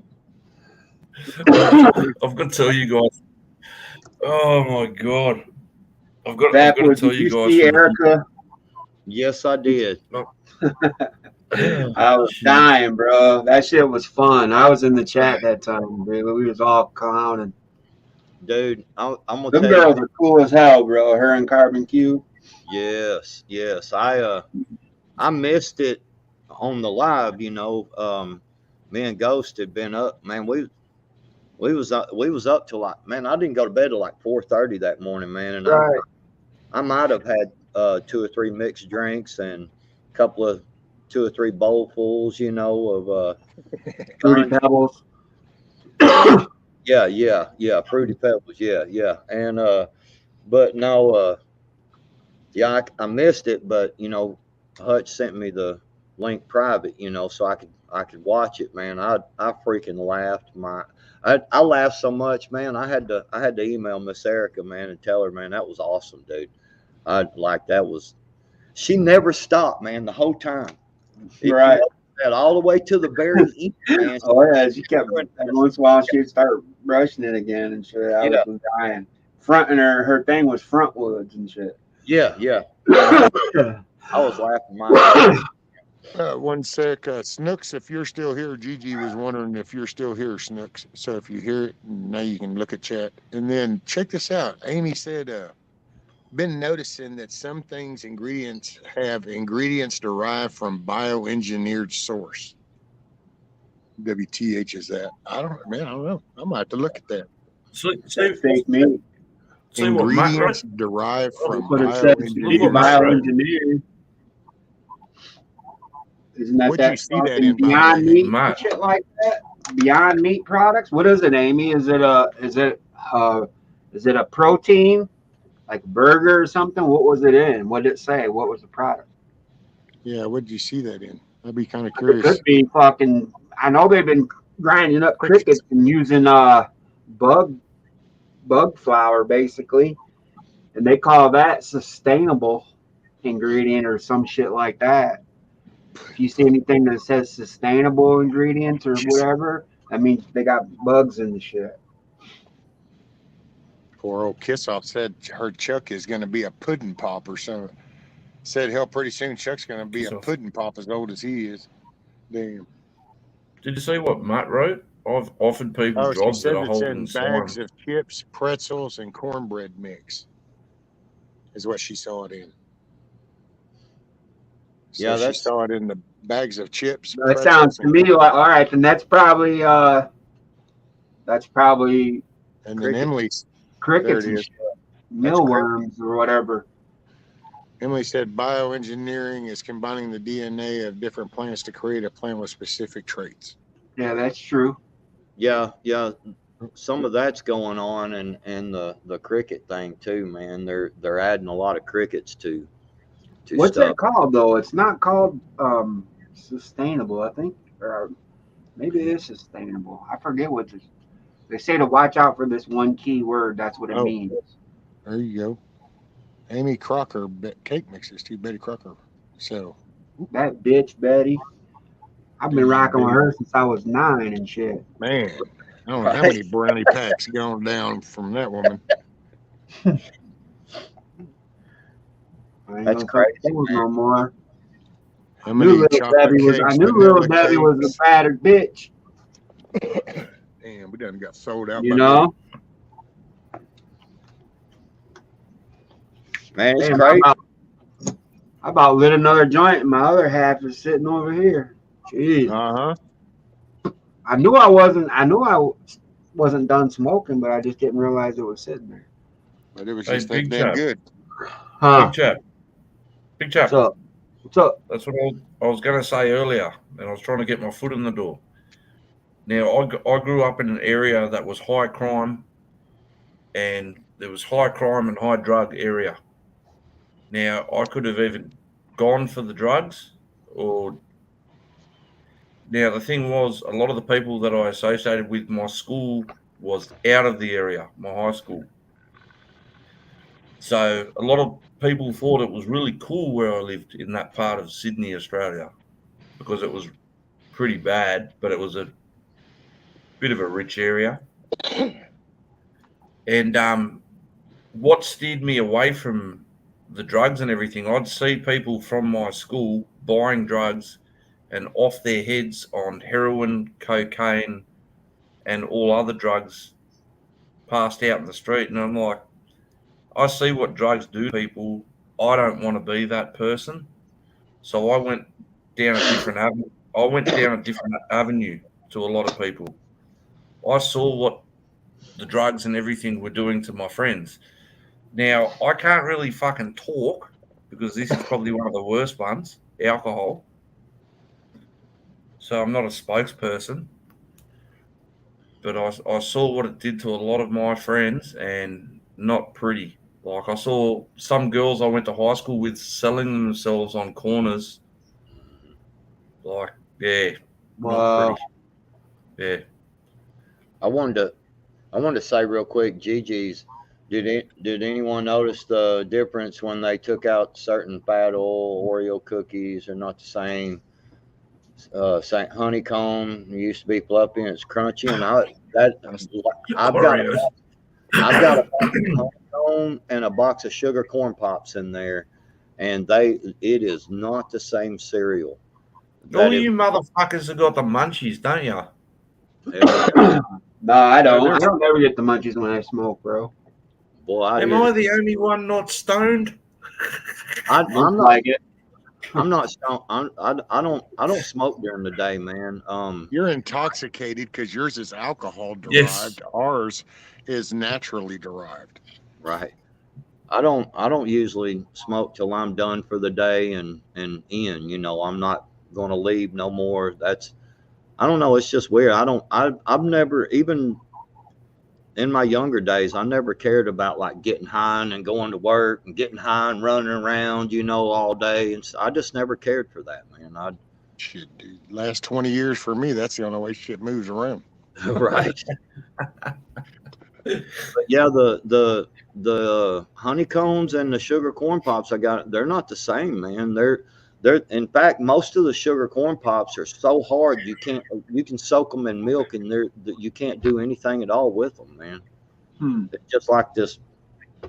There was, yeah, like I was trying to think when I read that of hers, and I'm like, wait a minute, yeah, because there was a cereal, and I was trying to remember which one it was. I told my wife, I said, I'll try that because it was kind of plain and it didn't have the sugars on it, but it was an oat, and I can't remember if it was regular just Cheerios or but it was something like that. And I got to thinking, I go, man, maybe it's been a while since I've had them. It's been a year and a half. I've been doing nothing but chicken noodle soup. Maybe it's just me.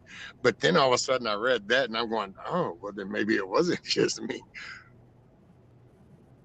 Cause yeah, it didn't have that fresh cereal. I was kind of almost like you'd think stale. Almost like it's been sitting out of containers or something out in the Gulf of Mexico for a year. Imagine that. Or something. Couldn't be. Imagine that happening. I don't know. I mean, just three saying. containers down from the Screaming Kids one. I think, matter of fact, at one point, I think a few months back, there was actually an Australian that happened to come up one day and talked about when they went to the store that some stuff wasn't even in the regular bags anymore. It was actually in the Ziploc bag type styles with the stuff written on it. What? Yeah, Ricardo. You know Ricardo, don't you, Rank? Nah, it's not ringing a bell. I ain't going to lie to you, mate. Nah. I mean, he hadn't been around for a while. It's been a little bit, but he used to come up all the time, and he had been over on Steve's a lot too and stuff. So. Okay.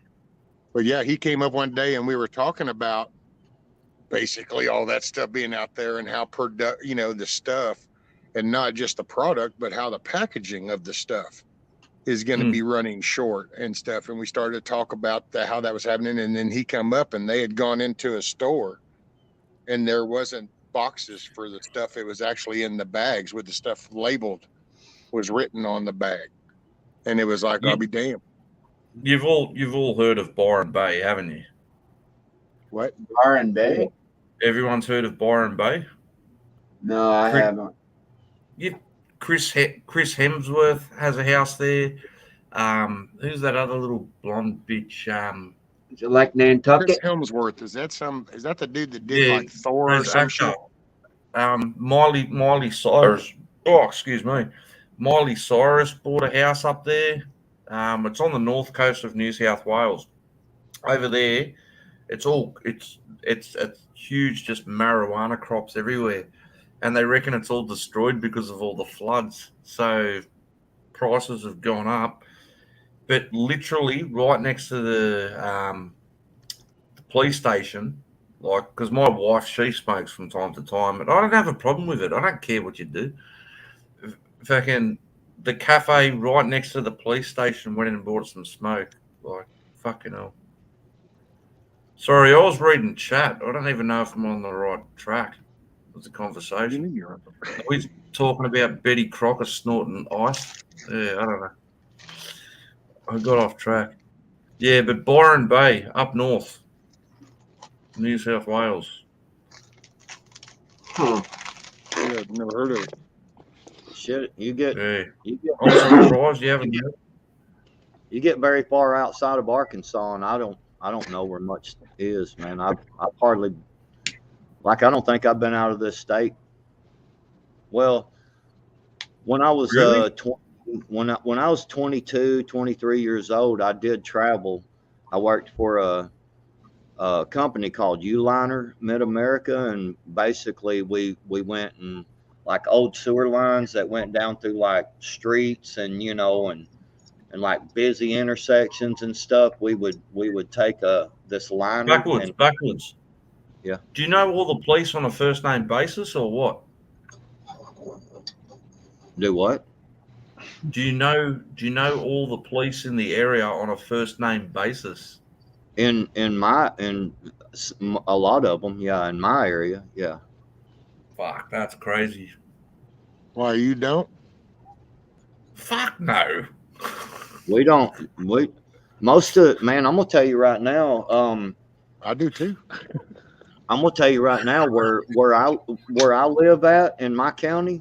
Hell, a quarter of the ones here went to school with my kids. I would say probably 80% of our police officers here, they're preppers, man. Like legit preppers. Like straight up, man. Yeah. So they know something that we don't. Yeah. No, just way of life. Yeah, just the way of life. I mean, I live in the country, man. I live in town, in a little small town, and like you can drive 5 minutes north or 5 minutes south or 5 minutes east or west, and it's woods.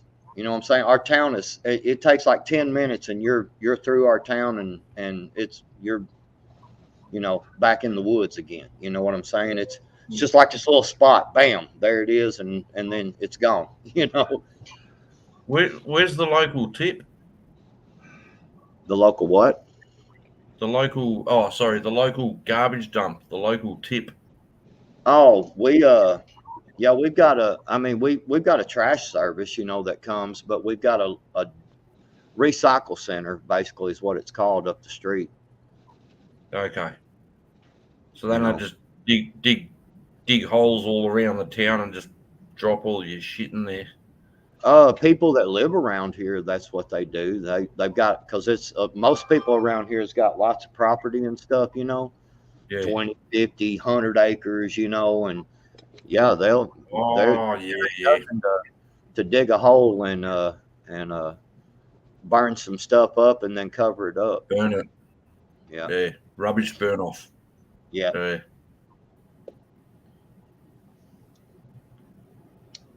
Yeah, there's a lot of Australian towns here. They're not very bright. They're not very smart, and a lot of because there's a lot of Aboriginals and Indigenous people that live in these towns. So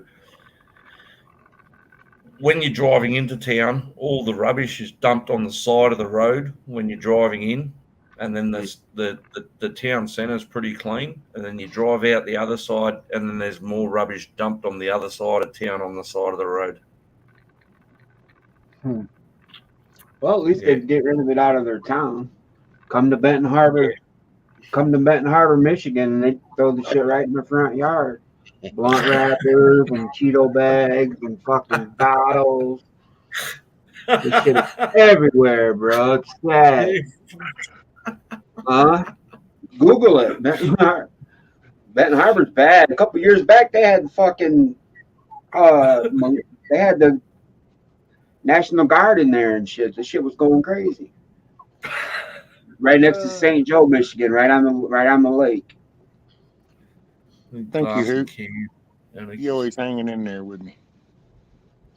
Hey, I just wanted to tell my buddy Yard Dog, give him a good morning. Here's the what first? Yeah, Yard Dog's cool, man. What's up, Bunny? I'm glad you're feeling better, man. G'day, Yard Dog. Oh, fucking funny. There should be. Oh no, I'm not gonna say it. Fuck it. Man, it sucks. It's supposed to rain all freaking week, man. Here, I mean, like every day, it's like a 60-70% chance of rain. It's gonna. I'm hoping this shit clears up by next Saturday, because that's our little Nikki and them showing up with the chickens and gonna kind of do a little brisket. Gonna stream next weekend and finish up the chickens and actually have them here then. So, heck yeah, I'll be excited. I'll be excited to see you get some chickens in there and get that coop going. I know, man. I think I finally figured out what I'm gonna do. I'm gonna try in the next day or two hustling up another one of them little throwaway card jacks, the little scissor jacks. And that's what I'm going to use to do the wheels. I got one, found one. I might even have another one if I get up in there in my building and dig through it. But I'm going to use those to raise that up so then I can move it around. I'll pull it with my mower. By the way, somebody had asked me earlier if I was going to do some kind of hookup on my chair, and it was like, not my chair. It'll be pulled by my mower, that Gravely mower. You get you a Gravely? Oh yeah, you didn't. I thought you had seen that already. Man, I may have. Oh, I don't know. Let's see. Here we go. Bam. Oh, mate. Okay. Heck yeah. It's a little 42 or. Nah. What is the next one? 50. 52. Yeah, I think that's it. Oh, yeah, I don't know why they did. It fits perfect. See, after talking to you, that's what I thought I'd shown you that already. Because after we had talked and we had talked about the different transmissions and shit, and well, the one that we use for around some of the parks around the lakes down here, the small little artesian lakes we have. Well, when I saw the guy come by, I hollered. Well, he come in. Well, I thought, let me try that. So I got up in it. Well, the way the foot thing was, I was like, this might work. I could kind of wedge myself with the seat in the way that foot platform does. And so I went down to the damn place, and you had talked so highly with the Gravely. So I said, well, let me check out the Gravely. Yep. How many horsepower is it? Is the model? It's a Kawasaki. You got the Kawasaki? I got the Gravely engine on mine. Mine's 28.5 horsepower. Right there, and then I've got another one over there, my little one. Yeah, this one I think was a little overkill, but hey, it fits me in it. Like I told the dude going, oh no, this will be perfect. How many horse up, man? Go here. Well, that's that stupid zoom looking thingy. There we go. Okay, That's you got the CTXL? Okay. Yeah, I just got through munching out some leaves and stuff. But yeah, see the way. if you put a crossbar on it in a frame, and They instead hooked of me up with wheels, that bar right Instead- there, dude, makes all the difference for me. Yep, 'Cause I that's for your mulcher. No, that's for me to grab a hold of. I Oh, can okay. pull. Yeah. I got you. Okay. I thought you had one of them mulch kits on there. It's got a bar like that you can just grab and pull it, and it'll block your chute. Oh, okay. No, this one just they hooked me up with it Oh, actually when he saw me. But I can do this while I can step right up on and Yep. in. And man, that thing fits me perfect, dude. Yep. rescue. Yes, sir. Okay, instead of wheels, okay, you get like skids underneath on both sides. Okay, you get like skis. So they're like a millimeter. They'll and then you bolt them to the bottom of the wood on both sides on the frame. Okay. Then you need an anchoring point, and you put an anchoring point on the front. You need a crossbar, like a metal frame, across the back end of it. And then what you can do is just back it up and slide it across the grass. It doesn't have to roll. I don't know. I would have to almost make like a hull front for me to slide around these roots and stuff and up around this yard. Like skis. It like skids. Well, yeah, but see, I don't want nothing to get underneath it. You got to remember. So, and actually, what most people do when they do this is create these little skirt fence things that drip over. So it's, but I don't plan on anything being able to dig that long. I'll pop it. These things will be looked at all the time. Fuck, I'm going to be engineering I know fucking what you're chicken talking coops for about, the though, next is just fucking kind of 5 days. pulling it and making some skids. Mm. Oh, trust me, dude. I push so many to wheel heads around. I get the skid concept, but also then I won't be keeping my yard looking very good neither. What do you I think would the have wheels it are going to drag do? What do you think the chickens and wheels are going to do? The wheels are gonna roll. That's why we The- invented them. Hey, like if you look real close, I don't know if you can see it or not, but you see, I've got them mud type tires on the back of mine. Yeah. They got. Can you see the traction on them? Yeah, the And knobs. yeah, knobbies, man. And I like it. It don't tear up grass at all, man. There's so on these zero turns, man, if you just take and spin them around, that I don't care what kind of wheels you got on, they're going to tear the grass up. But if you'll take and do what's called a 3-point turn, so you just come back a little and then take off again, and man, it'll never tear the grass or anything. Yeah, no, mine does real good. He's Oh, talking really? about putting that thing on skids. Oh, for that and thing. pulling I'm that. sorry. I'm sorry. Yeah. There was I heard a But noise I wish I outside. had those wheels. No, not dogs wheels. No. Rescue, No, not a I wheel. wish I had the wheels that had come on the Gravely. No, I wish no, I no, had no. gotten some that Rescue. big myself. I know Rescue. you're talking about skis. Yes, not a wheel. Yes, Yeah. I Yeah. get it. I was just he wasn't sure, so you were talking about sliding it and pulling it. Yes. He's talking about the lawnmower traction, and then I was kind of joining both, going, well, I don't want to pull it on skis, and I wish I had gotten tires the size of the lawnmower ones that he's talking about. See, I merged both. Right. Yeah. No. I yes. Kiss off. I missed. What Kiss I off? missed that. What Kiss off said. I missed that he was talking about this because pair of old snowmobiles. There was somebody had pulled up outside and the dogs were barking, and so my attention kind of went there. I went outside for a second. Squirrel. Yeah. Did somebody say Dusty was here? Hey, what's up, Dusty? Yeah, he came in there. Yeah. Oh, Dusty show up? Hey, Dusty. What's up, man? Morning, Karen. Magic. What up, Dusty? I missed somebody. So good morning, you, good day, good afternoon, wherever it's working for you. Sorry I missed you, just been in chat. By the way, everybody in chat at the top, don't forget to go up there and say live chat instead of top chat, so that way you're current in the conversation. And there's a like button. And I think this is the part where I'm supposed to ask you, hey, would you hit the like button? And I would say hit the subscribe button, but if you're chatting, you already are, so it doesn't really matter. And if you didn't like it, well, then you probably wouldn't be here. But then again, there's people that just they're here. I know I don't ever think about that when I do a video or I don't ever do all that like, share, and subscribe and all. I figure get a kick out of them when they do it. You know, those big ones and stuff. And it's like, yeah,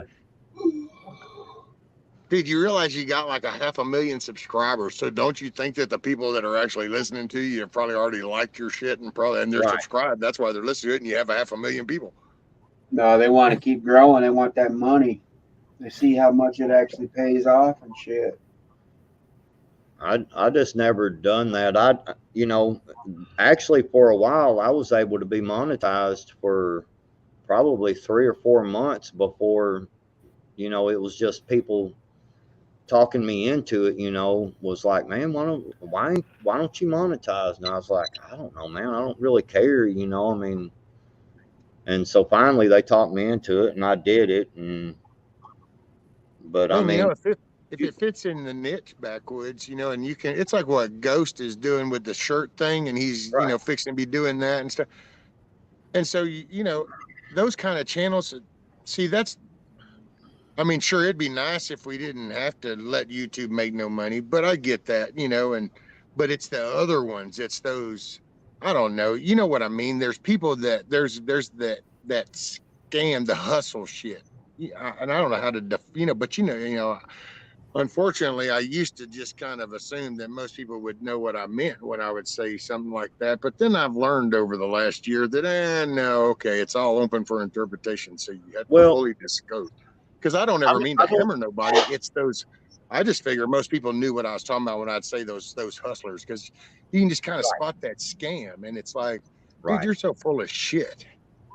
But if you're doing your thing, it's no different than having to pay for a city permit to go set up a stand, and you want to hustle off of some plaques or whatever. You're going to pay a little fee and you're going to do the thing, So I get that. It's that, I don't know. You know what I mean? I think that I think that what a lot of people miss is everybody out there works. I assume they do, or or at least have some way of some kind of income, or at least if they're going to do some work, they're going to expect to be compensated for it, and in some way or another. So, like when I make a video, like I made. When you start doing editing, Big Chap I know knows what I'm talking about, because he does a lot of editing and makes some really cool videos. Man, it takes a while. You know what I'm saying? To sit down and get everything just right, and to have this hit just right on the beat or something like that. Oh yeah. Rescue said that earlier. He goes, I like doing this because I don't have to edit. Yeah. I don't think that there's anything wrong with someone being monetized and getting paid for putting out videos. What I don't like is when someone gets on there and goes, hey, I bought this right here from, so-and-so, or they sent me this. And man, I'm telling you, if you don't have one of these, man, you're going to die. Yeah, you're going to die. So that's, y'all know what that is. TT1. What's up, buddy? You do know what that is, right? What are we looking at? Looks telescopic button. I was trying to focus on. I was fixing to put you full screen because you're about that big for me. There it goes. I know. See it, and okay, like you take that, and how many channels go? Yep, go to my merch store. I got this right here, and it's right there. But meanwhile, you just listen to 45 minutes of how China sucks ass, and they're all coming for us. The China this, China that, China that. But by the way, go to my merch store, and you go through the merch store, and it's like China. Wait, what? Yeah. That's the shit that, I gotta say now, if you're little and you're just kind of, I gotta say, it's just like if you were doing these on a merch store, these little keychain thingies, and you happen to get them right now.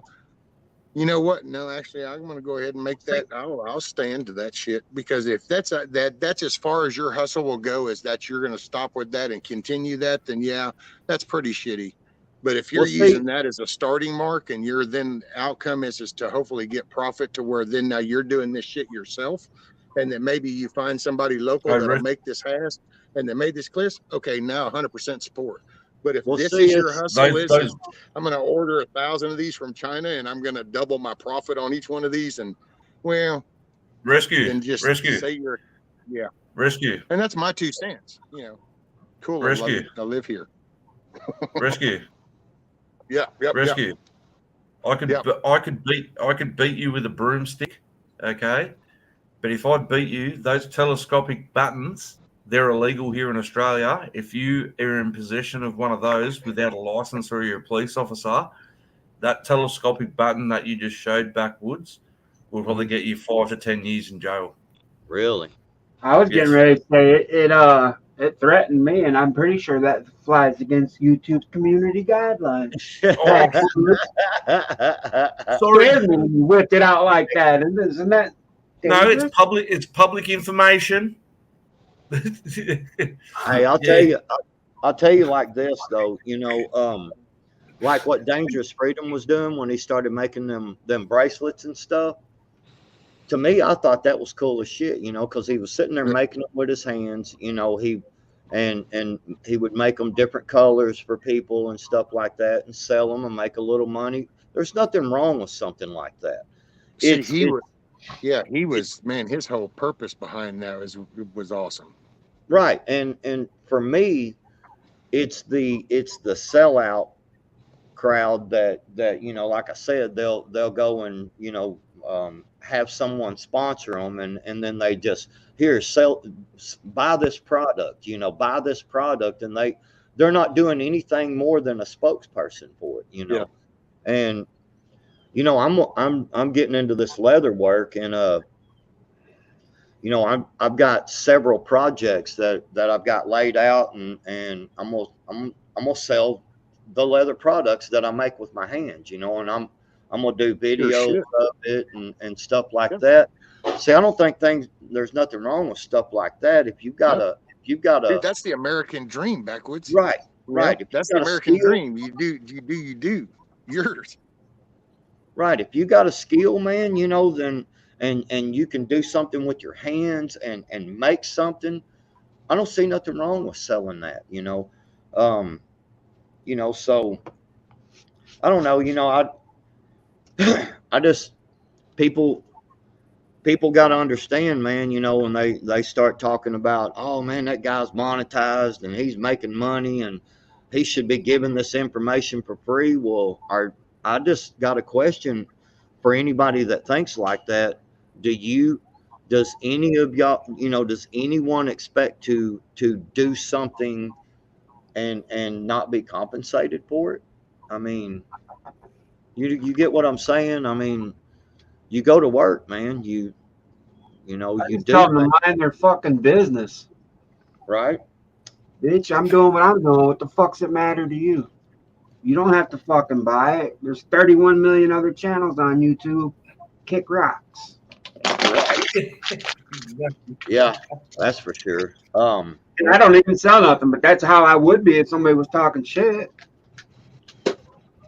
By the way, you guys want to buy my coffee? Every channel's got a version. Oh, sorry. Can I just shout out I just want to shout out my sponsor now. Oh no. Yeah, guys, hold on a second while I play this commercial. I mean, it's you can't bitch about it. Everybody knows the grid. You go to Walmart. Every town's got a Walmart, and that's just a bigger version of it. So it's the same concept.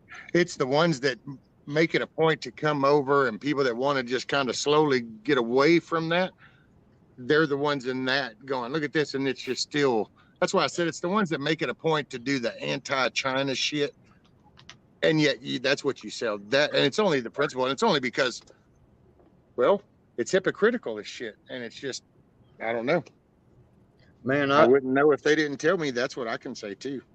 I know because I follow Big Chap, so I know he knows what I'm talking about. Like, even though I'm monetized, man, to be honest with you, there's man, I've got a bunch of emails from YouTube, and hey, we can't we can't fully monetize this video, or we can't monetize this video because none of our ad people would want, You basically got to fit want, the narrative. yeah, because I talk a lot of shit when I do videos, I cuss Biden and everything else, and so Oh, this whole new ESG thing, it ain't gonna do nothing but get worse. I know. Bro, I'm not monetized. They won't never monetize me, probably. Yeah, but you still, I know you talk about, getting a lot of stuff, your stuff gets taken down and you get in trouble and, on YouTube a lot. And Yeah. that's what I'm saying. Most all of mine, because you'll get, See, we need somebody to develop like an e-commerce, just a site that you can just link like your Cash App or something to. That way you can put up stuff without actually going through anybody, just to your Cash App, but people could see items. You could put items up. That would be, you could, then it's just you. That way somebody, because there's sometimes, I probably wouldn't mind buying somebody's shit. It's just that I know that if I did, I'm just feeding the thing, and I'd rather give it to the person direct. Right. You talking about like super chats where they take almost half of it? Yeah, man. What a rip, dude. You're sitting there trying to help somebody, and you're like, hey, it's like the I've given Ghost, dude, people, his machine shit. People trying to help, but how much did YouTube just get of all that? It's like greedy little pricks. I've done both. I've given the Cash Apps and super chats too. I mean, super chats usually I just do like either the $2 or $5 one. That's and you can't opt out of nothing. You should be able to direct your YouTube shit to your Cash App thing. So like, that should be an option. It's your channel. Right. You can use their system, or if just kind of like the StreamYard thing, you can go to your YouTube channel and you can stream. But if you would like to do these kind of things and stuff and have this, then you use all these other little platforms to do it through YouTube. Okay, well, do the same shit with that. But that's where the money is. That's why they don't care. They won't let go of that money. I don't know if Elon does what he's saying on that. He's talking about making a platform on Twitter to where it's going to outdo YouTube and they're going to pay more. That would be cool. That's to do with the bucks to do it. I got to say. Yeah. Anybody else, it'd be like, yeah, okay, whatever. But it's kind of like, well, I can understand, if someone provides a platform for you to be able to put videos up on and do live streams and stuff, I expect that, if you start making money, they should, get a little percentage too. But, I'm talking, 15% maybe, or, 20 at the most. But man, YouTube, like Tennessee says, like 45%, man, they take damn near half your damn money, man. It's like, well, shit. See, and for me, and just with my perspective and background, it's the Bill Gates move kind of thing, because they've latched into, I guarantee you, all these TV brands, you see them all pre-installed on that firmware. It's already, that's contract signed, X amount of TVs, and shit was already been paid for probably for years to come. All these models, everything that keeps popping up with pre-installed YouTube this, Google this, Gmail this, they're as bad as Microsoft got, Yeah. That's how he got so damn rich overnight, was because he went over and sold. But then that's a whole nother take. But I remember those days. It was like, what? Y'all just got hustled, Sun Microsystems, paying for Windows. And it's like, you don't even have an operating system, dude. What are you doing? Oh, well, whatever. But anyway, they hustle, dude. And so it's like, how do you kind of, it's kind of like there's with the talk about Apple Play Store wanting to squash the Twitter thing, and which I say Parler should have kind of, which most people did that were watching, recognize the power of the tech then, because man, go make your own if you don't like it, go make your own. Oh, okay, well here, there you go. Okay, well cool. Wait, you made your own? Wait.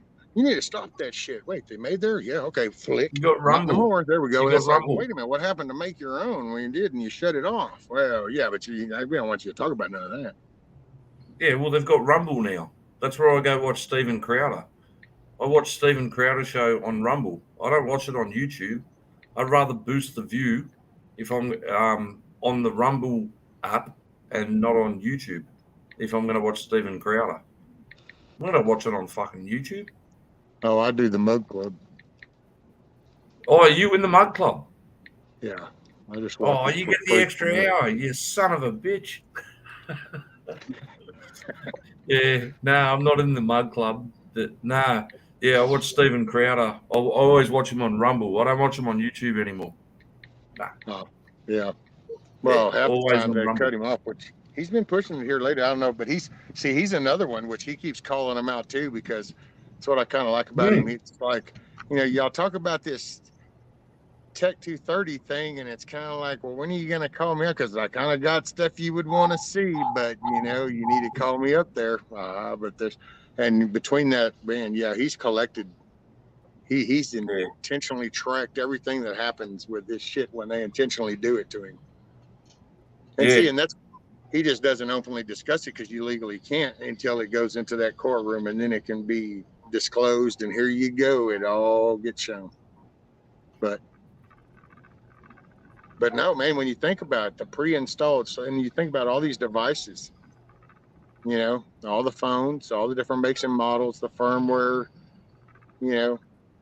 all the shit that comes preloaded with those main techs already installed. Just a little tip for everybody: if you want to kill someone, don't take your phone with you because they'll be able to track your movements. Man, I get things all the time. It'll say you got the memories from a year ago today, and man, that son of a gun, you can turn it on. You can click on that, and it'll show you how many miles you drove. I mean, just it'll show everything. And I was talking about this before, and somebody was like, "Man, you got to turn off this and turn off that," and I was like, I don't care anymore. I mean, I just don't. I don't give a shit if they're watching me or not. I don't care. That's how they get you hemmed up, man. They make you scared. They make it where you're like, you're like, I'm terrified to do anything, and it's like, no, I ain't scared. You want to. Yes. You want to hack my phone and watch me on the camera? You'll get to watch me sitting down taking a dump, because I'll set my phone up right there and sit there and look at the phone, because I don't care no more, man. I'm telling you, I don't care if they're watching me. I don't care how many lists I'm on. I could care less, man. Yeah, they try to keep you living in fear. Well, this is what I do when I go to sleep at night. I go turn on all these computers, and I put it on midget porn. So and I'll just chuck it on midget porn, and so if I ever get done for a crime, they're going to think this guy had some kind of crazy sexual fantasy. Fucking idiots! Like, mate, it's crazy. They know everything we're doing and tracking everything. It's a fucking joke. Like, freedom's dead. Freedom's gone, and you've either got to accept it or embrace it and ignore it. Because mate, if you want to watch what I'm doing, if I'm watching midget porn, I'm watching fucking midget porn. Leave me the fuck alone. Freedom's only gone. Freedom's only gone if you let it be, man. I'm just saying. Let's see, my father-in-law just got a portable saw. I don't watch midget porn. Oh, that's awesome, Matt. I know. Man, portable sawmill. Rick, look, good on you. Hey, Tennessee Tactic TT1. No. Yeah, and I think let's see. I said hey to TT1. I think Dixie, Amy, Bonnie, Chuck. I don't know, man. Hey, if I didn't, then I'm sorry. And so, good morning, good day, good evening, all that good stuff. Man, what's up, Dusty? I said something I think it was in Tribe's chat last night. I said something about when you truly get to where you no longer care. When you truly get to where you no longer care what people think or say about you, you can truly live free. You know what I'm saying? When you get to the point to where you do not care what people say, or think about you, you can truly Yes, sir. win. Because Yes, sir. when you spend all your time worried about what someone else thinks or what someone else has to say about you, or, you know, is the government watching me? Is this going on? Is that going on? When you live that way, you're never going to be free. You're never going to be truly free. And that's why I've got to where, you know, man, I get people, they'll say, oh, backwards, man, somebody was talking stuff about you the other day. And I'm like, I don't care. I could care less. It act when I turn this screen off right here, believe it or not, this world ceases to exist. You know what I'm saying? Mm-hmm. Oh yeah. I go to my normal everyday life and do my. We can be in the biggest drama episode and cussing and fighting each other and hollering at each other. And I click that X right there and I go in there and I'm laughing and talking about doing this and, you know, planning, you know, hey, I'm gonna go over here and do this. You know what I'm saying? It's like YouTube world absolutely. Oh, wow. Sorry, I just read what Gemma wrote. Yeah. Gma. That's not a picture I want in my head. Look, Chap did too. He done fucking iconed out and muted himself. He's like, oh man, I can't do it. Yeah. I like it. Is he getting? Dude, I raised my kids with the main philosophy to keep their feelings from getting hurt by anybody and name calling and all that shit was what anybody says about you doesn't mean jack shit unless you respect that person and care about what they think. If you respect them and you value their opinion, then fine. But more than likely, if you do, then you're not going to be probably putting yourself in the spot to where they would question that. So it's just, to me, it's because a real friend would be your real friend. And they'll tell you if you're actually starting to mess up or something, then they would say that. You know, so well, I don't. Other people, man. Plus, it's. Oh, one thing. Oh, I just blinked. That was interesting. There I guess that might be talked about. That way, oh, there you go. Rescue. No, but here over a year, I've learned that people hear and see what they want to, because I used to think it was just pretty much isolated to text. Like, oh, well, no, you must have been in a bad mood and you misunderstood the text message I sent. But then over the last year, I've watched video. I've sat here and talked for hours and then been turned around and told that maybe, oh, I didn't say that, and had to actually get pulled into question of going, well, if we can look at that in there. See, I didn't say that. Well, and so then you realize that, oh, no, people will only see and hear what they really want to. It won't make a shit what's right in front of them or what you say. There's a message there already, which somebody brought up a good thing, and I forgot how that saying went, but damn, my wife pointed it out, I think it was, and it was something to the lines of if people, damn, how'd that go? Because it was like if people can't hear what you got to say, then they were already came in looking for a reason to not like you. Yep. So it's like if you're not willing to hear both sides, then you're already looking for a reason to find fault. So you're not open. And oh man, this shit right here is sure showing it. Go ahead. I'm sorry about that. I like what Texas Views has to say.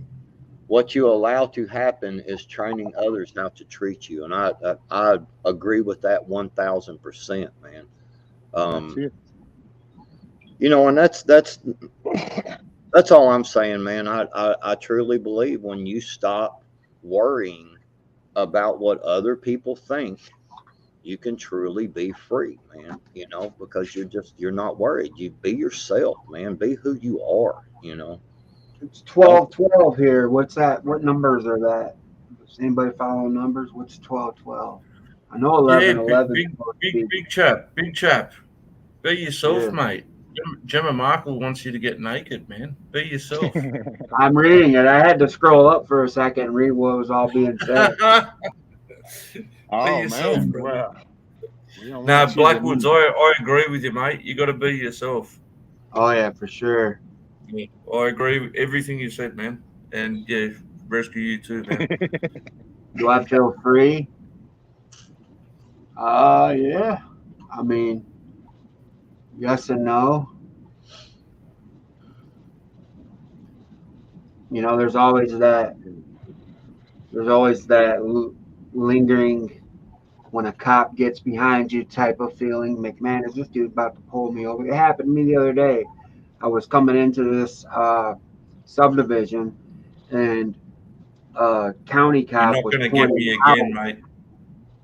What? I Like the said you're county not cop you're was not you're pointing. not you're not going to get me again. No, this is true. The county cop was pulling out, and it was me and my daughter. I pulled in there, and he whipped around instead of leaving because it was either a left turn or a right turn. He did a U-turn and started following me. I was like, "What the fuck, dude?" And I'm just thinking. I mean, my gun's on me, of course, and shit like that. But I'm just like, I'm fucking not too far from home, and I got that you know, you get that feeling like you're not free, like you're about to be fucked with. So I don't know. Just but as far as free, I do what I want, yeah. I'm not married or nothing, so I'm free. Yep. I'll say that's, you know, and here lately, these past few years, I try to, when I go to get into, you know, something seems, and then when Chat brought up the police behind them feeling, I thought, you know, that's kind of, yeah, because I've kind of gotten to where I kind of choose things differently a little bit nowadays. You know, sometimes there's things that happen that I instantly think one thing, but then I'll slow down and then I'll go, okay, yeah, I won't bother with that and that because I don't want to either feed it and I don't want it to waste space in my head because I am pretty big about that too, dude. I don't remember a lot of shit. Some by accident because I do have the whole brain shit going on, has some head injuries, but there's also a lot of it. The majority is by choice because it's just, I don't know. If it doesn't seem relevant, I just don't bother. It's like, and there's a, I mean, I don't know. YouTube has definitely been a trip. I guess I'm locked down by my kids. I mean, I'm always gotta stay around here. I gotta be close to them. I gotta still take care of them. Um, you know, I guess but that's still being free to me. I want to do that, but I'm saying I wouldn't pick up and move to Hawaii, even though it'd be fun and nice. I wouldn't want to be that far from my kids all the time. So I'm confined to this area because this is where my baby mamas live. I'm just lucky they both live in the same town.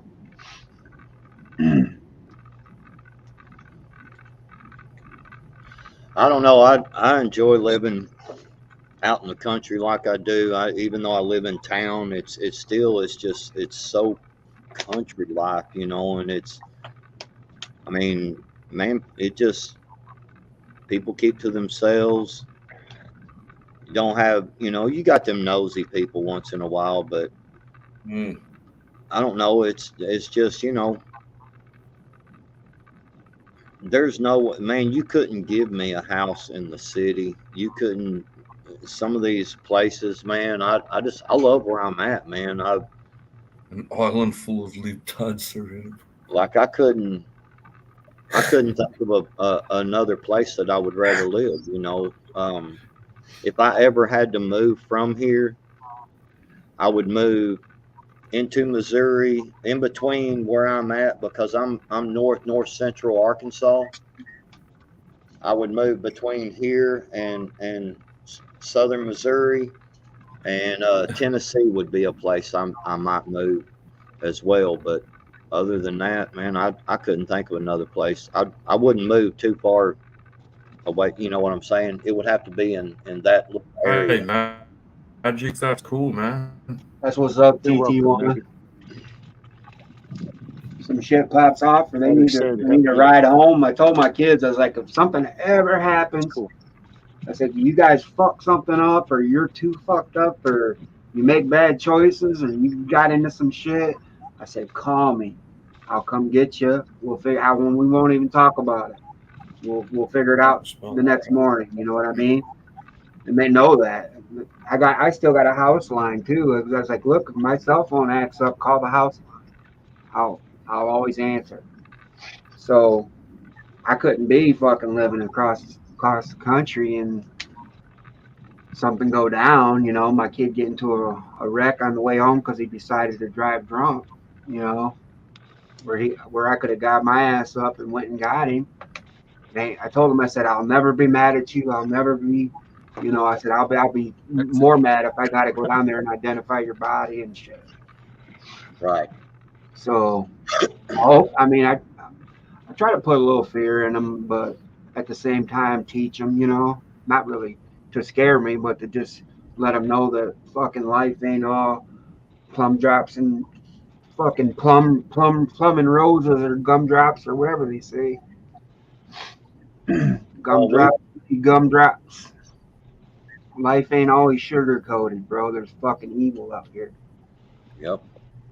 Shit, now you got to work for the sugar. Yeah. The sour's all around you. Yes, mate. Mate, I lied about my age. I lied about my age because you're not allowed to work until you're like. You are over 14. 18 though, right? Just. Okay. Hey, what date you got? What date you got there? What date is it? What's the date in reality? Yeah. The 5th? Yeah. What's the date? Monday. It's Monday the 5th. Oh, happy birthday, me. No, is your birthday on the 5th? Yeah. Then how come you didn't say your birthday was yesterday? I thought you supposedly were on the 6th already. Because I get it twice. That's what's up, Amy. That's how you're supposed to do it. Oh, that slick hustle like that. I see what's up. Yeah, tricks to me. Just because they're not in the nest don't mean you can't fly over and scoop them up. You know what I mean? Oh, fuck, you know.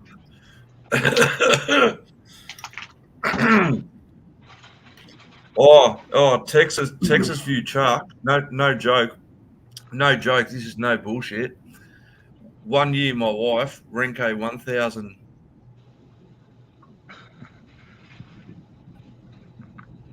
All right, like this that is one. true wrestling. Another, yeah, I'm confused.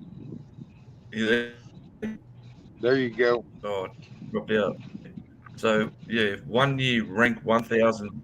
Yeah, rank 1000 got me a stripper, and the stripper came to the house, and everybody was outside, and she was the only girl there because I didn't invite girls. I invited all my mates, and the stripper was freaking out, going, "You all right having a beer?" And I'm like, "Yeah, it's fine. Don't worry about it. It's my wife. She's fine." And then at one point, she gave a whip to rank 1000 and let rank fucking whip me on the bum. You said you were outside. Wait, you were outside peeing, and the stripper come up and saw you? No, we were outside in an entertaining area and everything, and like, never mind. Don't worry. No, I was just gonna ask. Thanks, everybody. Did the stripper walk up and start peeing with you? Stand there and. I'll be right back. I'm gonna go get Rudy. Nah, my rank 1000. She couldn't have got rid of her quick enough, eh? She was like, get this other bitch out of my house. But she thought it was a good surprise. Like, I think that was shit. What was that? Got one of them. 10 years ago? 10 years ago? Yeah. Wow. Yeah, but hey, you got to admit you've got a good wife. If your wife gets you a stripper, come on, come on. My wife wouldn't be like, nope. If you want to see some stripping going on, let's go to the bedroom. But nope. Yeah. Do you know what she was pissed off about the most? Is that the stripper, after she left, she got changed to put her clothes back on. She went and used the toilet, and the dirty bitch didn't flush. Did she Leave poop? you a stripper log? The stripper didn't flush. Did she leave you a big old log in there? No, no. Oh Lord. No. We've hit noon. Right. Magic. It's noon somewhere anyway, huh? Well, it's 12:30 here. 12:23. Oh, mate. It's 11:30. Funny. Never been to a strip club, and yeah, don't go to strip clubs, mate. I've done security at strip clubs and that. Yeah. I went to some strip clubs when I was younger. When I worked for that company, Uliner, we traveled to California. That's one of the few times I've been out of state, and we went to San Francisco actually to work. Oh. San Jose, San Lorenzo, and we took off and went to San Francisco for the weekend. Man, and they had like full nude bars. And being an old country boy from Arkansas, we had some strip clubs, but they had pasties and panties on. You know what I'm saying? Man, these girls were like, bulge in the front of their panties and shit. These girls were like, fully naked. And this girl walks up to me, man. We're going to strip club, and she walks up to me. She's butt naked, and she's like, "Hey, would you sit with me and buy me a drink?" And I'm like, "Hell yeah!" I only go to strip clubs for the cheap drinks, mate. That's it. Not the cheap women. Nah. Fuck you know. That's how it always starts. That's how it always starts.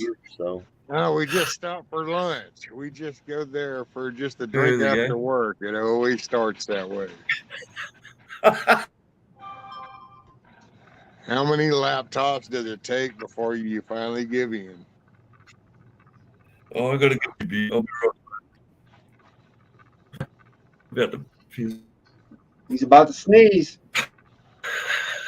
I gotta say, man, 2022 version, I'd be like, oh, I would not go. I ain't seen one in over 30 years, so I could only imagine. Looking at where everything else has gone in 30 years, I'm not sure that got for the better or nothing or any nicer. Probably rougher. Oh, there you go, Naughty. Been there forever. Dixie, I will say one thing. She was butt naked, and this was truly a woman. What are you doing? Colleen, Did she identify as a woman? My brother-in-law, sister-in-law, my wife's sister, they've actually still got a house in Killeen, Texas.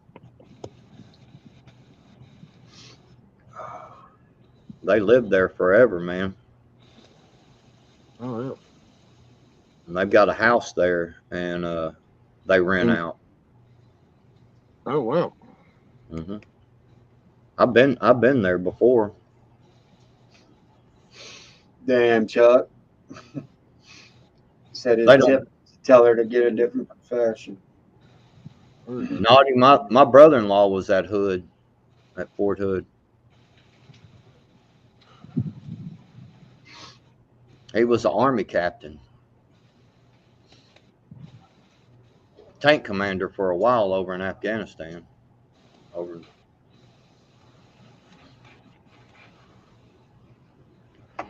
I go back to simpler times. Right, Magic? If it was only that easy to go back to simpler times.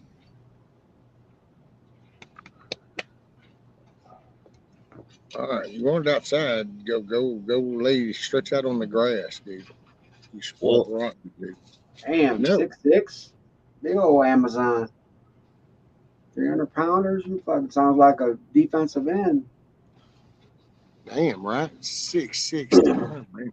I'd have to we wouldn't be able to do nothing but wrestle if I got with her and shit. I'm 6'5".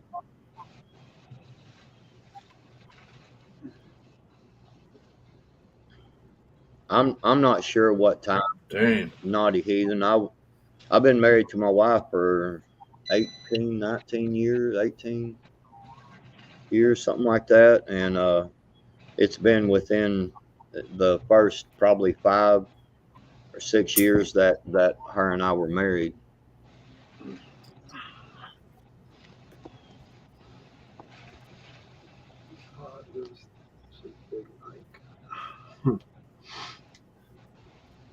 A lot of weird stuff happens before here. Oh yeah.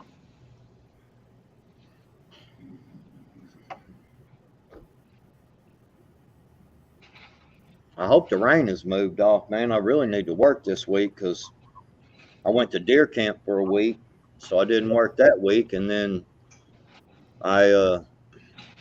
when I got home it'd been last week, well, it'd been the week before, I guess, and some of last week, we had the coof around here. We was all sick, and none of us ever got like super sick, but it was just like head cold, like coughing, and like I had zero energy, man. I'd get up and go piss, man, and when I got back to the bed or the couch, depending on where I was laying at, I'd have to sleep for 2 or 3 hours because I'd feel like I was tried to run a marathon. But backwards. Honest question. What kind of work was it again, and why is the rain stopping you from doing it? Well, I do lawn care. I've got a lawn care business, and okay, yeah. So even like if I try and go do a leaf job, for instance, when it's raining like it, you can't. They're all gonna stick. The leaves will stick everywhere. Yeah. And right now, I'm weed eating the mud, huh? Backwoods. Right now, I'm also I do a lot of work for the phone company, and they have these little pedestals here, these telephone pedestals. So the ground, the wires are in the ground, and then they come up in these little pedestals, so they can work on them and stuff. So I go around during the winter time and clear around them, like clear all the brush around them and make them, make a real good spot around them where you can work on them. Because a lot of them, I mean, they get overgrown with growth and stuff like that, and so I go and cut everything around them and clean them up. And man, it's just, you can't, it's just, I mean, man, when it's raining and in a lot of places I have to pull off the road into the ditch, or, off the road. And when it's muddy like this, it's raining, hell, you get stuck and rut people's yards up. So I just. It hasn't stopped raining here in Australia for months, mate. And a lot of lawn care guys, they've pretty much just gone, we'll do your lawn anyway. And they've just gone in and they've hacked it with, we call them whippersnippers. What do you call them? Hedge trimmers? Yeah. Weed eaters? Weed eaters. A weed eater? Yeah. They say, because they still want to keep the grass low because it's just growing and growing and growing.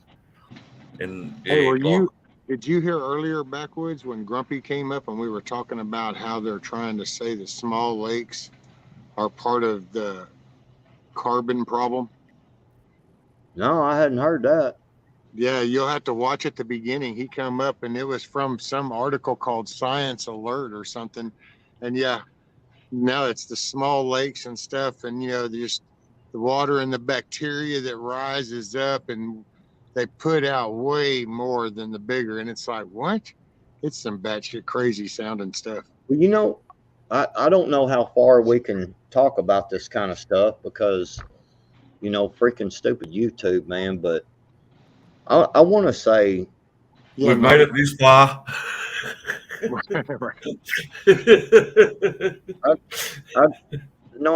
I really want to say that climate change is real. It's always been real. And here's something that I was thinking about over the weekend. I saw this article where in Florida, where they've been having these hurricanes and stuff. Well, so it's eroded away the beach, at this one place. Well, they found this old ship, and I didn't get to read the whole article and everything. I got a phone call, and it was, dealing with my cuz, and his mama dying and stuff. But so I didn't get to read the whole article, and I just didn't think about going back to finish the article. But this stuff was buried for forever, I'm saying, for however long, and has just recently resurfaced. And if you think about it, you think about some of these places where the lakes are drying up, like a lake is drying up. Well, if you and they're finding these cities underneath it, and these places where people had lived there. You know what I'm saying? So if you use your head just a little bit, it's not hard to see that there was water there, since what we know. But before there was water there, it was dry. Yeah. So there had to have been some event, which would be climate change, to change that atmosphere, to change that climate to where it formed a lake. You know what I'm saying? And then people had to leave. I watched a special one time where some back in the old days, I don't know, some Vikings or some Druids or something, they lived on this really cool spot. And just over time, the river, they started getting more rains, more rainfall than they used to. And the river changed, and it started flooding out all their area where they grow their crops. So they had to move from there. You know what I'm saying? To a whole different location.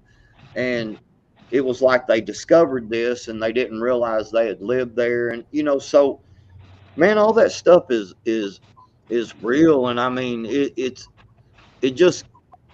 not the way that they portray it, though. You know what I'm saying? Yeah.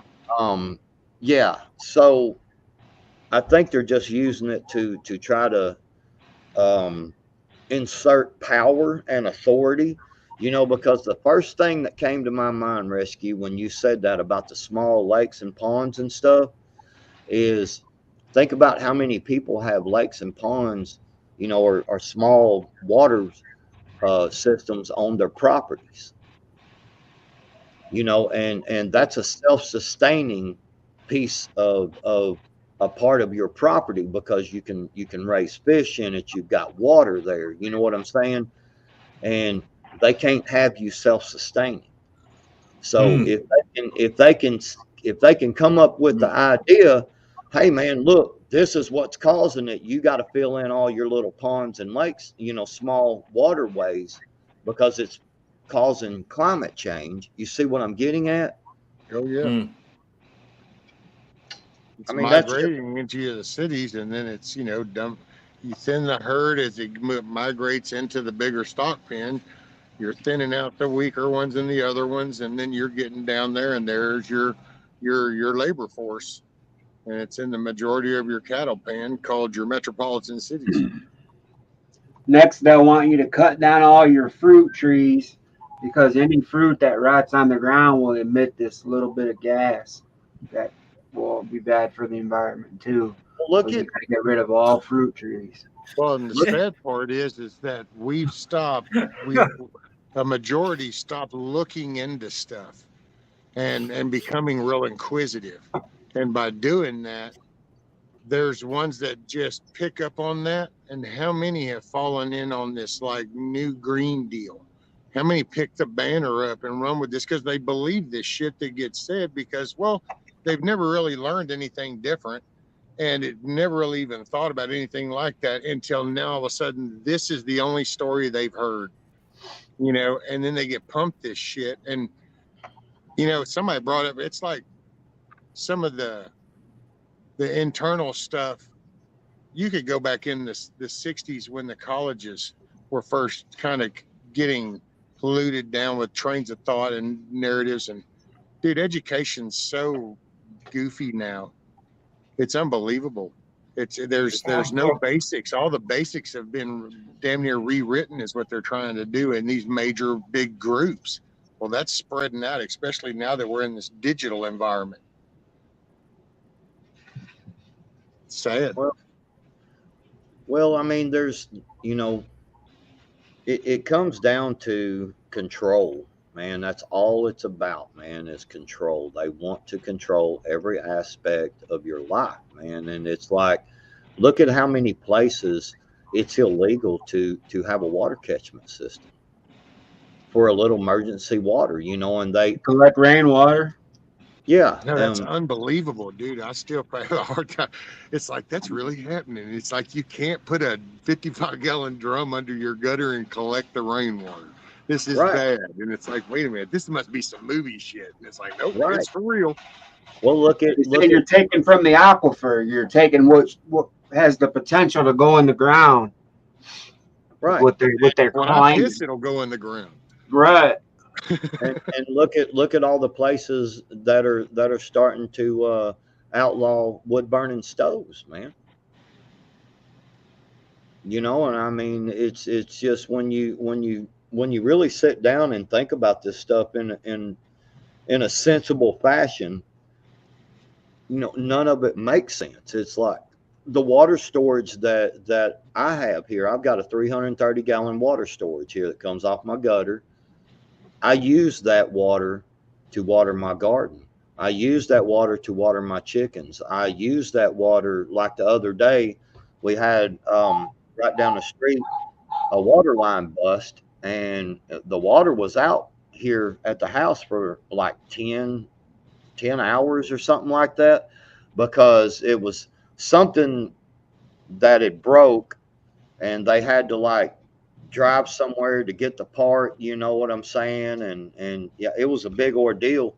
Well, you know, we got a couple of ladies in the house, you know, and they potty a lot, you know what I'm saying, and need to flush the commode. Well, we use some of the water out of the water catchment to flush the commode, you know, and everything. Of course, we got bottled water, so we didn't have to worry about trying to drink any of the water, but the water gets put back. You know, it's not like I'm just storing it up and it's just, you know, I'm not, you know what I'm saying? Like, yeah, actually, when you think about it, there's no matter what you do, part of it's always going back in the system. Even if all you do is collect it and put it over a fire, the steam would go back into the atmosphere. You're always going to be once you form that liquid. Well, when it evaporates, doesn't that go back into the atmosphere? Right. Isn't that where it's going? Yep. I know, but I'm telling you, that's what their argument behind it is. Yeah. Well, see, that's why they say they don't want you to do it.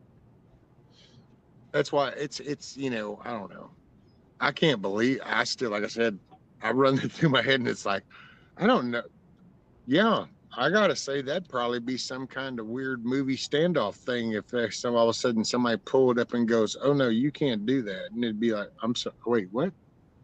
Get the fuck Yeah, you off. can't do that. Well, what exactly that? What are you were pointing to? That drum right there. You can't have that gutter going in that drum. And it'd be like, I'm sorry. Have you been drinking today? You can have these balls going in your mouth. Are you like on some shit? Because this can't be happening. Right. Well, that's what I'm getting at, man. It just all boils down to control, man. People sit around and they want to try to figure out ways to control you, and you know, how many times over the last, you know, couple of years have you heard trust the science, and yet they don't trust the science, you know, right. the real science that comes out, you know, and then you turn around and you go, well, what science was 20 years ago, a lot of it has been disproven or proven to go a different direction. You know what I'm saying? So nothing is ever set in stone, you know. On a lot of this stuff, man, it gets to the point to where it's like, man, I don't really care you know, I wish somebody would come to my house and tell me I can't have that 330-gallon water storage. I'm serious. I tell them, you better strike a trail real quick. You know, I'm just telling you. And think This, about it, the same group that wants to act like the science just stopped right there, then turns around and takes and acts like biology is open to tens of thousands of genders. And it's like, well, isn't that just ass backwards? So science stopped right there with little gray man behind the podium there, bam. But now this part of it, the biology side, well, nah, it's not that clear. This is open to interpretation. Wait, what? well, John, I believe Oregon, I believe California, New York. I believe there's multiple places that you can't collect rainwater. It's illegal. I mean, they'll bust your hind end for it, and outlawing wood Fucking stove. what? Get you. Are you serious? Yeah, you can't collect rainwater Oh yeah, in several states, man. like serious How, biz. Like how do they regulate? that's for real shit. Like you can't rain that collects on your hits your roof and runs off. You better not gather that up. I've got a 900-gallon water tank that fucking is pretty much full all the time and overflows because it runs off my roof and fills it. All my toilets flush off the water tank, and it gets filtrated for the showers and everything. Look at How do they you regulate register that? air rifle soft guns, airsoft guns. You register air Yeah. rifles. So Yeah. there's your goofy moment, our goofy moment. Apparently, we have places that say, "Oh no, don't you collect that raindrop." No, Yep. but how do they catch you? How do they catch you? They drive around up, from what I've heard. I know up in some of them parts up in California, in the suburbs, they were talking about how they ride through. It's like you can't water shit, you can't wash your car, don't you dare use any water. They regulate everything. I mean, I'm waiting for somebody to walk along with wands like over in China, measuring your air input, going, we're texting you took in too much O2. Part of the carbon fiber thing, whatever fucking shit. That's right, Magic. Snitching ass neighbors. Yep, that's exactly right. What I just said. Snitches, yeah, snitches. And some places actually offer money for you to tell on people. Fuck off. Yeah. Oh, that's fuck. 2022, all of a sudden you hear a scanner and you go off and you see somebody going, oh shit, look, what's that dude doing? He gets up and he's running through his living room to the back porch, and you're going, oh shit. And all he really did was run out there and tip over the 50-gallon drum before the truck pulled up out front. So, oh no, see, I didn't have any water. It's kind of like some kind of weird moonshine story, only it's rainwater and it's in a neighborhood. I know, right? You got to camouflage your tank and shit. Put a bunch of pressure on it. Tell you what. Old camo nets like they used to put over foxholes and shit. Yeah. It's crazy, My wife man. wants to start live streaming if you want to go there. Yeah. Ring K1000, and I can show you the water system because we've got a steel roof that runs both ways, obviously, and off one side going to the back, all the guttering system and the piping runs to it's about 9,000 litre tank or 900. I can't fucking remember. I've got a few beers in me. It's massive. So we've got a huge tank, and then all the toilets, they run off the toilets in the house. They all run off the water tank, so we don't flush off town water. Mm-hmm. So, yeah. Seeing there's a really good point right there, man. Like, it would seem so much more common sense to, instead of saying, oh, you can't collect rainwater, instead to say, hey, collect rainwater, and we're going to incentivize you and help with like hooking it to like your commode setups, in your house, to where you're not using fresh water, clean drinking water to flush your commodes, a waste type product. You know what I'm saying?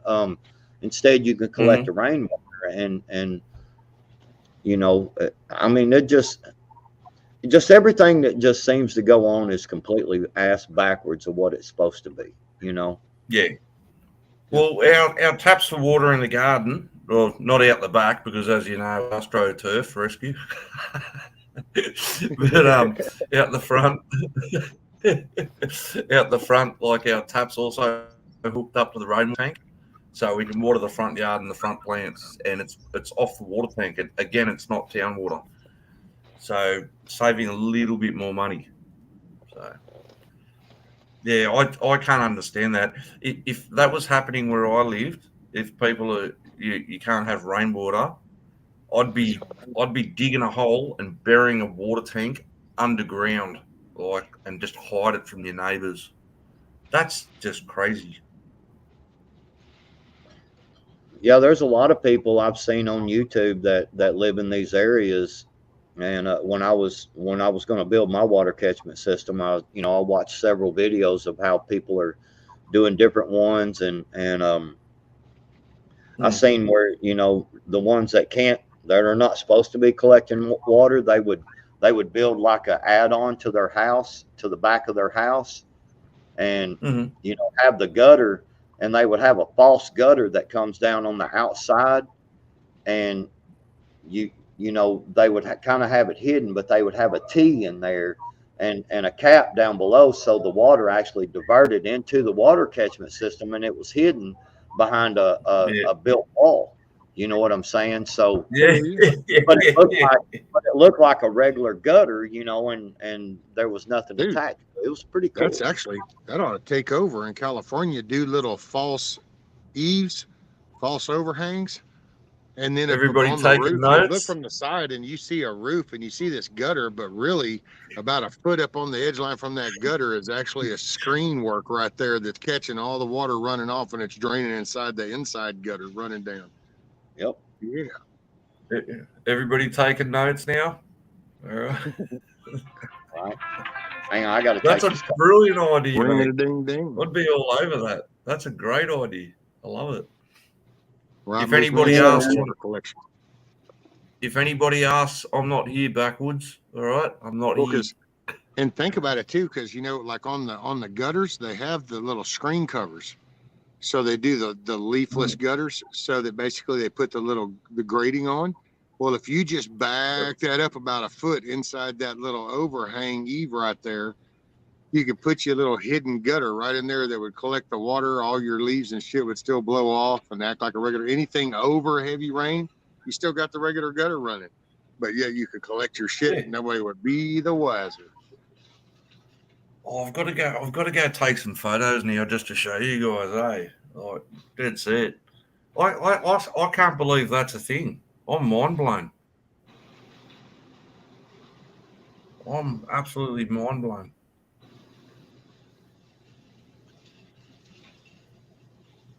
Wow. Unbelievable. Unbelievable. Excuse me. Oh, hey, Ryan, there you go. Dixie says a West Virginia hillbilly wants to know what a kangaroo tastes like.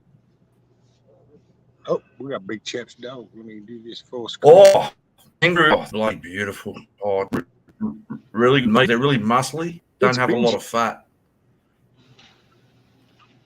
Talking about it's kangaroos? The rainwater place. Yeah, no, they're good because they got barely any fat on them. That's cool. And I don't know how they get so muscly and they're vegetarians too. So I don't know how those kangaroos get so much muscle on them and they're vegetarians. That's a bloody mystery in itself. But yeah, they're really low in fat. Yeah, good. Kangaroos are good meat. Yes, very good meat. My dog's like look at how muscular some cows are, though. That is one looking fucking dog, man. What's his name, Chap? Her name is Sophie. I usually do small. What is it? Her name is Sophie. Oh, Sophie. Okay. Yeah. Sophie? It's like a little Sophie B. Only it's a Sophie. Yeah, that's her name. Look at it. She's my little. She's so placid. She's so She's my little content. She's security like, yeah, system. I'm happy. When my motion sensor goes off, it'll say driveway, right? And before people even get to the door, she's like barking. She'll run to my door and want me to let her out and shit. She knows what it sounds like or what door to go to. Don't you? Oh, so cute. Oh, I These love dogs are doggies. fucking little. They won't stop barking, dude. They're on it if they see some strange shit. Oh, I love dogs. Can't do Just cats. to I'm give pretty you sure. time to grab Oh, the by the way, knife. Naughty, I meant to answer you a while ago. Yes, I know about Bentwater over off of Lake Conroe. And I noticed Nikki had asked you about it. It's like spotted owl. Yeah, I can't do cats. I'm pretty sure I've covered this before. I can't do cats. I'm not a cat person. Yeah, not my forte. Nah. I shoot I them. got a dog.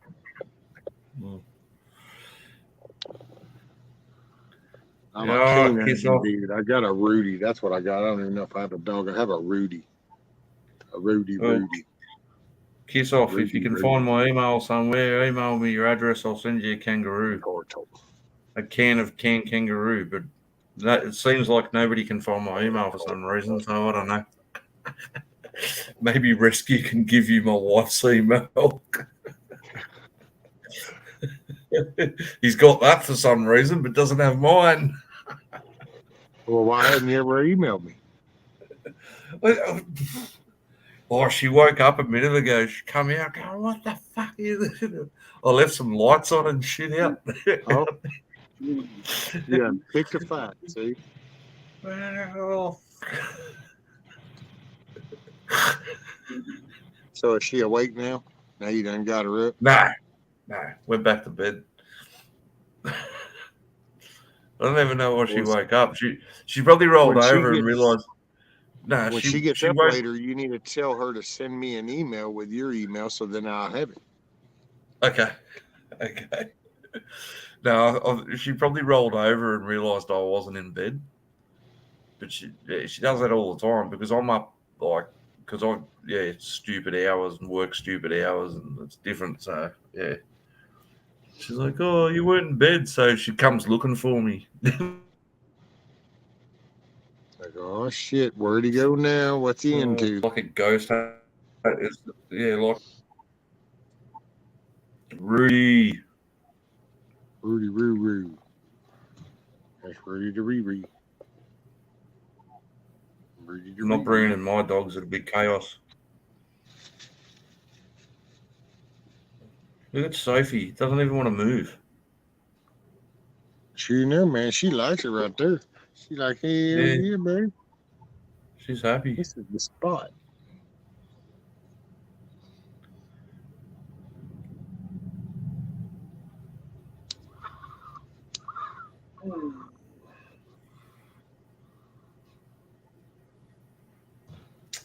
Oh, big chap. She looks like a little snowball. I just want to throw it. Damn, chap. Yeah. He's going to chunk Sophie. I can't get this guy to get a reaction out of him. It's so hard. I heard him. He's always got the straight face. She'll bite his ass. Yeah. Barely get a fucking smile out of this guy half the time.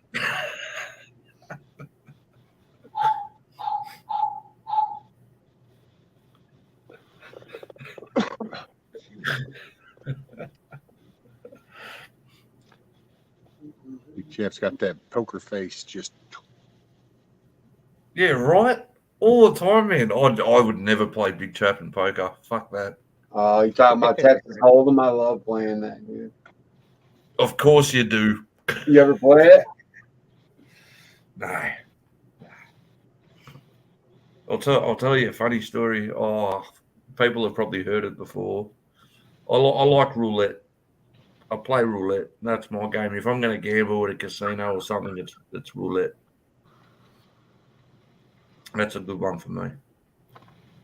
Read the numbers. I like the mathematical side of it, trying to read it, what's come up, seeing the board, what's come up more often, and try to, yeah, but still, it's a game of chance at the end of the day. But, yeah, one time I was down in Melbourne, a beautiful city in Australia, and we were staying at a casino, Crown Casino down in Melbourne. The wife, myself, daughter wasn't there, and my son. And I said to Mum, I said to rank 1,000, I said, you go on your own, you have a gamble, you go have some fun. I said, I just want to have a Father Sunday, just me and the boys, do our own thing. You know what I mean? So me and him, we went around the parks and that, and we just went around and looked at the sites and, did boy stuff, went shopping for boys' clothes. She went and gambled $100, my wife, and then we go back to the hotel, and then she walks into the hotel room and dumps $12,000 worth of chips on the bed. And I went, where the fuck did you get this from? She goes, I won it. And I went, what? Off $100, she won 12 grand. And must be nice. And she goes, and I go, you got to be kidding me. And she goes, all these people kept chasing my bets and following which numbers I was going to. And she goes, that's when I just went, no, I've had enough, because I had all these Asian people and all these professional gamblers following me. Oh yeah, Yeah. counting how many hits, because they're looking for the rotation. Yeah. When they hit. Fuck, I couldn't believe it. I was like, They ride that winning streak. Yeah. Yes. And so I said to her, I go, well, you just paid for our whole holiday pretty much, just in one 3-hour gambling session for a whole weekend. We were there. Couldn't believe it. Unbelievable. $12,000 holidays and shit. No, it wasn't. Well, we came home with extra. It wasn't a $12,000 holiday. Damn. He's like, fuck it, we're eating steak every night, every meal, breakfast, lunch, and dinner. Oh, you big chap. I'll tell you a funny one though. All right, so that was when we had the Father Sunday, but then I said to my boy, I go, look, I said, look, me and your mum, I said, we want to have a night out, just the two of us, So we're going to get you a nanny to the hotel. And when you hear nanny, you think, it's going to be an old woman, she's going to be old like Mrs. Doubtfire or some shit, Oh no, you got you. And he's like, no, and he was all whingy, and I said, no. I said, I'm taking your mummy out for a nice dinner. So I've fucking suited up and everything, got my fucking suit on and all my shit and fucking. And and we wait for the nanny, and he was being a little dick. He was probably only about 10 years old at the time. And the nanny turns up. She's this cute little 22-year-old blonde, hot as fuck. My son was pretty much kicking us out of the room. He's like, all right, go have a good dinner. He's like, next night I become a man. Yeah. And I'm like, bro, are you going to give your mum a kiss goodbye? What the hell? Dude. What's up, backwards? Oh man! He's back. He's back.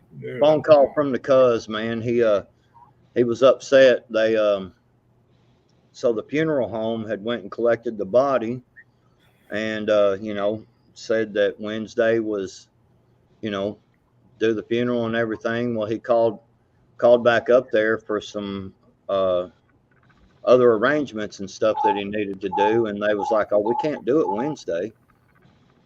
And he's like, what do you mean you can't do it Wednesday? I've got family coming, my daughter, the granddaughter is coming from one state, and somebody else is coming from like North Carolina, and you know, all these different places, and you know, they've got to get back on the road and do stuff. And they's like, well, man, we can't do it. So he's happened to go to another funeral home, and this fucking funeral home told him, said, well, if you'll come down here and pay us what you owe us, we'll release the body to the next funeral home. I was like, man, you got to be fucking kidding me. Get fucked. Yeah. Yeah. What are they going to do? Hold the body? What is it? A fucking towing yard? That's what I'm saying, man. Is it like an impound car or something? You know, it's like, what the hell's going on? Wow, bro. People realize places get. He called me. He's like, man, I need to vent, bro. And I was like, well, come on, man, tell me what's up. You know, so. Damn.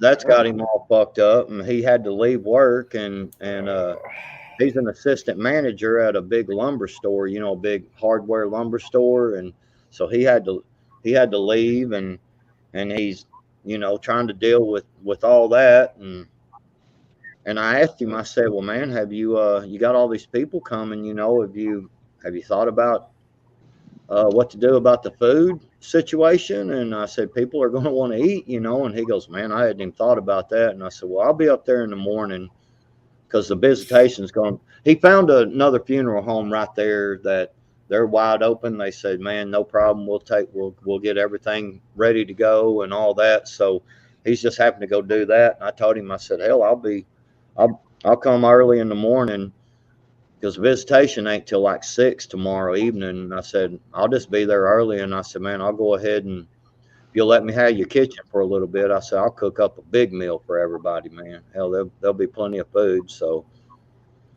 that's cool. If it's me, and if you speak to Renko 1000 and I pass away, any of you guys, just order a whole bunch of fucking pizza. Gives a shit. Hey, man, I'm gonna. You know what? If I happen to be around and something were to happen, God forbid, a 12-pack of Foster's just for you. Right. It was funny because I guess they're on my wife's side of things. Their kind of tradition is to have open casket funerals, you know. And my wife was telling me, she said, I don't want an open casket. And I told her, I said, well, I've only got one request when I die. And she said, what's that? And I said, I want them to bury me upside down so the whole world can kiss my ass.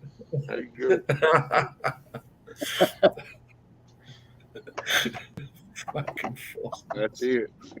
Yes, I can cook very well.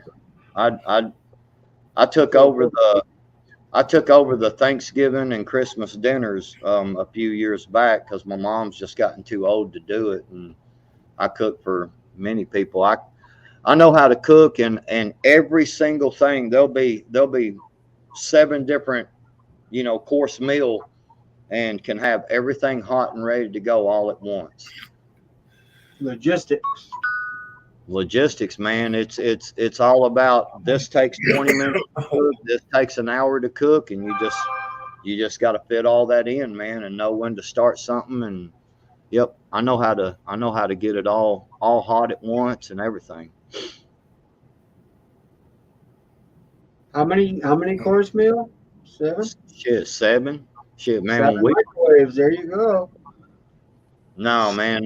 Beep beep beep beep beep beep. All of them going off at once. Oh, that didn't last long. When I pass away, I want one of my nephews or somebody to rig up a couple of my fingers or my hand to, when I'm laying there, to just go every once in a while, like some monofilament screen. Whenever there's a sensor, whenever somebody walks up to the casket, just go.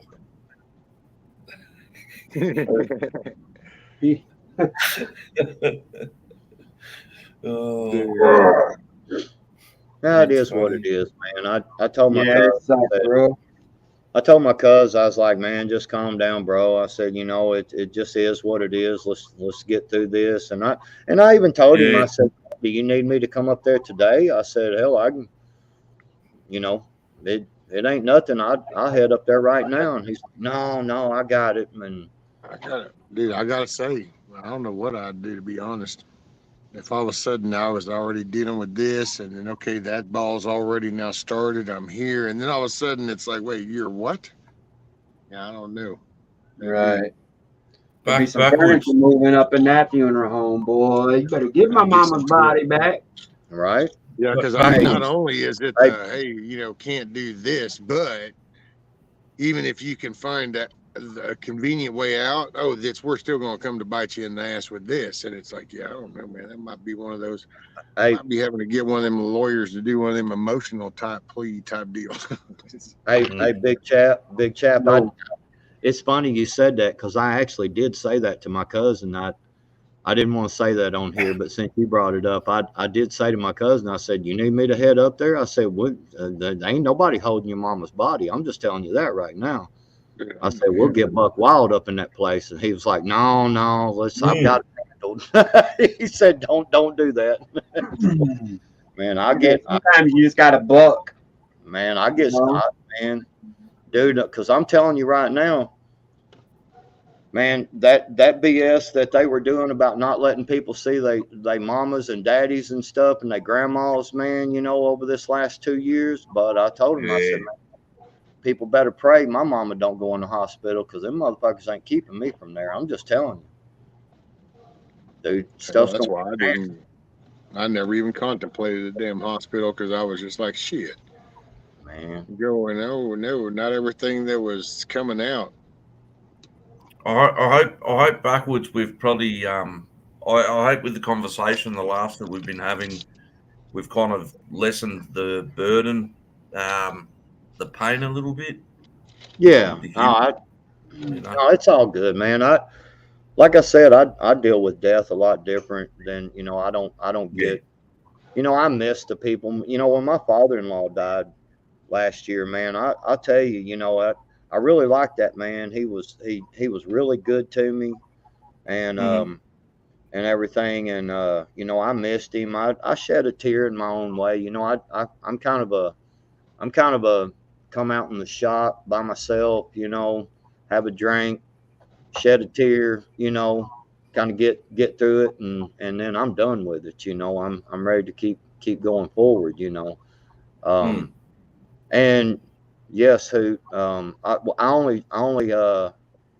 only did one turkey, but I did a bunch of deer meat and a ham as well.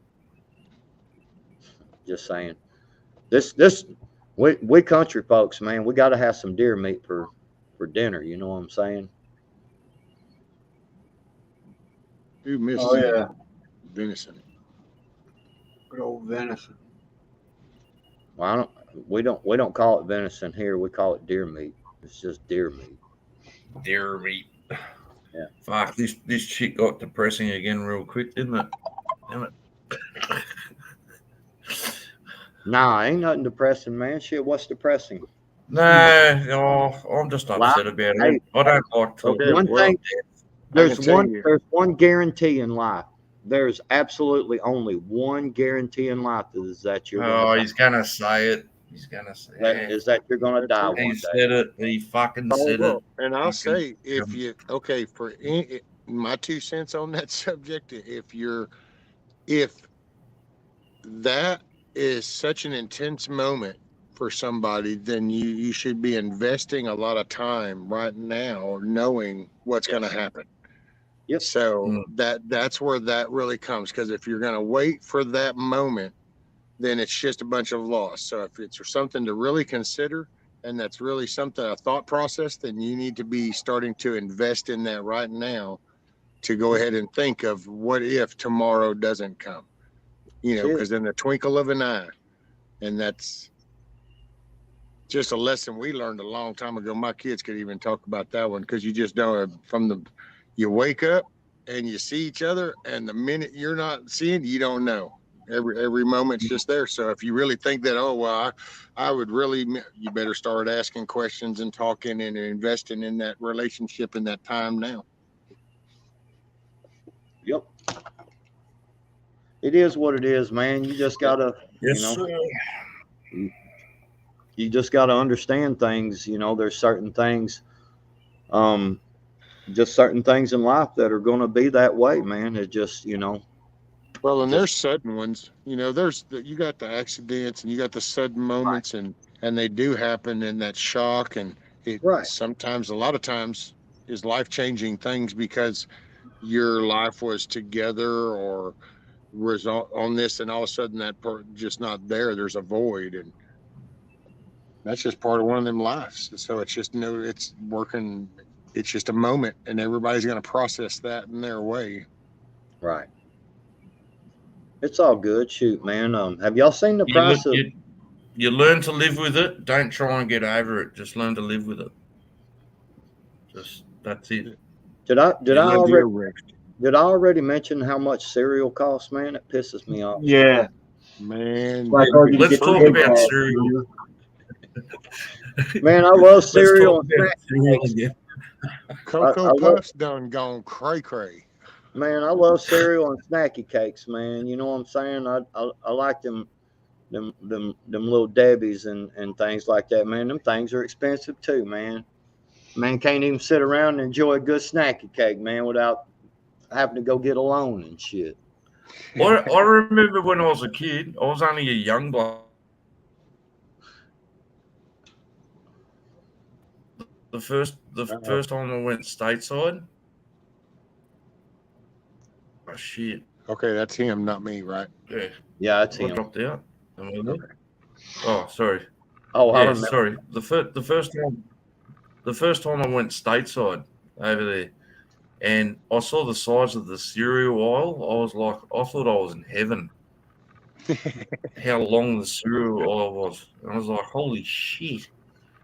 You I guys bought my got way more, and you guys eat tiny teddies as a cereal. Tiny Teddy. We have. I need to see this cereal, man. I'll eat the hell out. So what store did you go to that had these tiny titties? Huh? You might have said Teddy's. Talking about Teddy Grahams? Teddy Grahams is a little cracker. Like a little are we talking teddies like bears?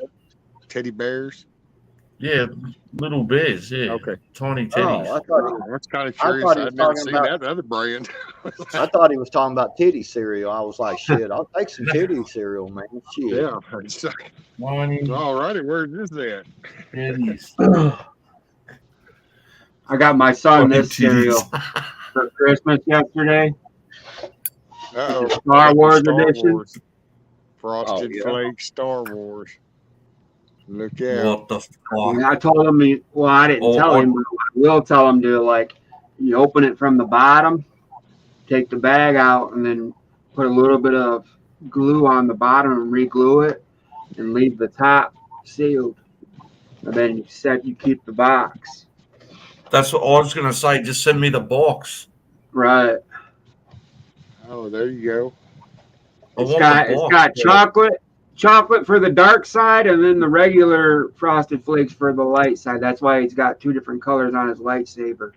The red is for the Sith, and the blues for the Jedis.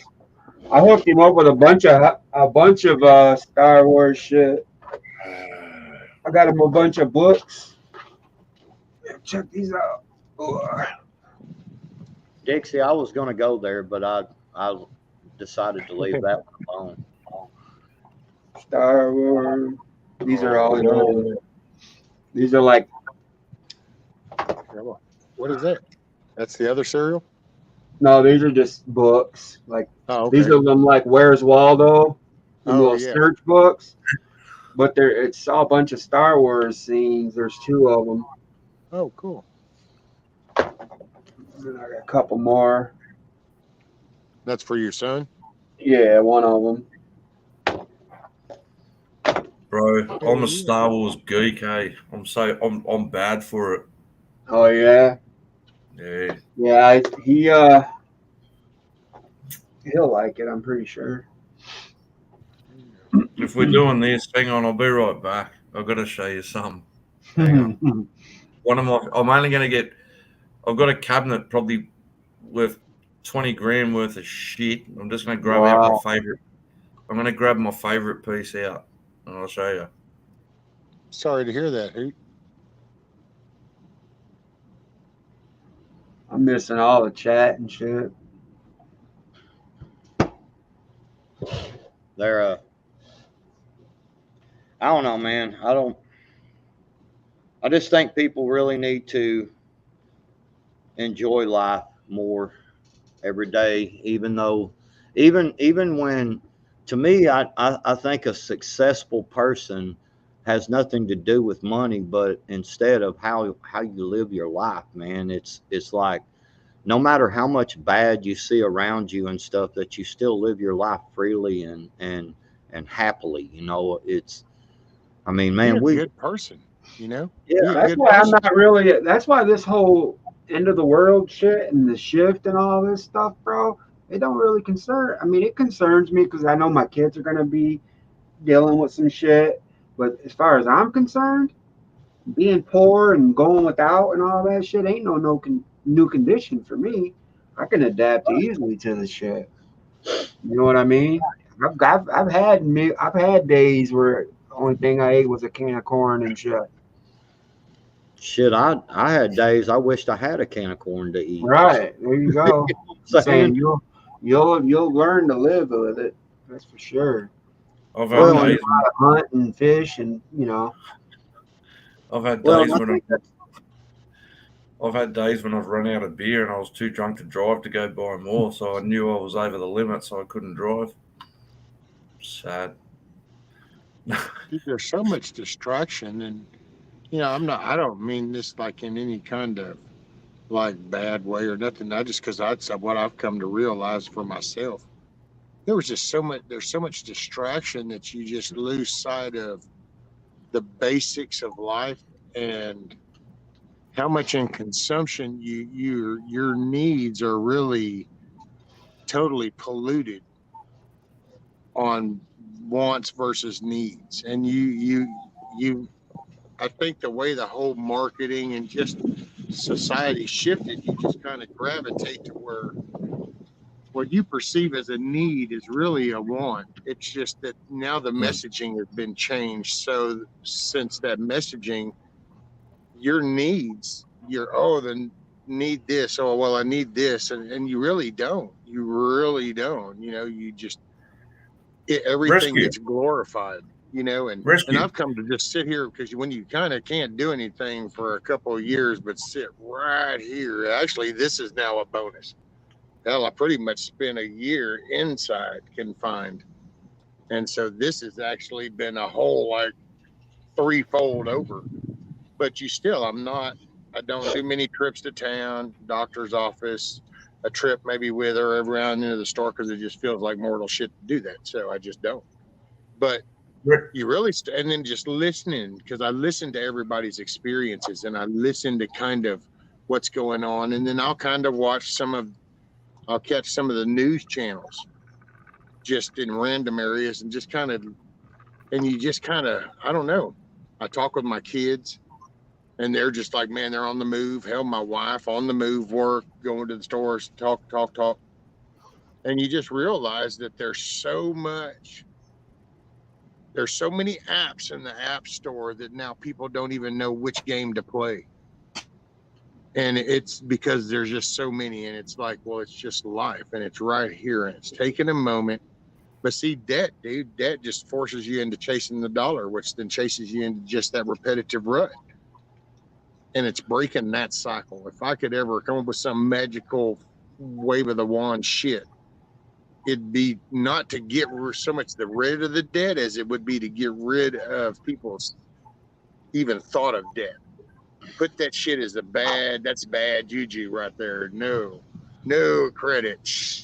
I mean, well, instead it's been slowly spoon fed into where it's like, oh man, I saw the most stupidest ass commercial, matter of fact, and it's on Pluto TV, so it's even this free shit that I watch my westerns on. And this got this stupid ass woman sitting in this car behind a steering wheel with her phone. Oh, I need gas, but I don't get paid till next week. What am I gonna do? And here's this little loan thing, like, here, just come get you a couple $100 from us. We'll help you right out for 32.6% interest. Yep. Well, that's one of the cool things I think about that. Even though a lot of it was self done, as far as it goes, for me doing the drugs and then got homeless and all that, I learned a lot. I'd learned a real experience in a hard way to go, I guess you can say, because it's hard to climb out of that hole, man. And for now, with my lawn care business, I mean, like I didn't get to work. Like I didn't get to work. Hang on, sorry, bro. Sorry, backwards. What was that, Steve? What? I said, did you get birthday cake? Eat a dick, bro. You're a fuckwit. Why don't you get up on Rescue's channel, you son of a bitch? Come on, get up here. Come on. You want me to hang up the phone and get on Rescue? Get on Rescue's channel, you fucking weak piece of shit. Come on. Wait, who is this? Who? Right. So. Yeah, come on. Get on Rescue's channel. Say hello to everybody. There's people here who love you. Come on, you're a dickhead. Hurry up. Come on. Don't be an asshole. You can talk about your cat and shit. You can talk about your cat and shit, you cunt. Come on, hurry up. Alright, I'll get on there. Alright, fuck you too. Alright, bye. Picking a fight for me across the damn ocean. How's that shit? Right. So I think that it really helped in the way of, with like having a lawn care business, it's feast or famine, it really is, because during the springtime and summer, you can make a lot of money, but I learned to save back so that during these weeks like this week, it's freaking nothing but rain, and now I've got to go to a funeral, and I'm not going to be able to work the next 2 days. And, it taught me a lot of lessons of like that I'm even teaching my wife and children, like right now, it's like, I tell them, I said, we got to conserve a little here. We can't, we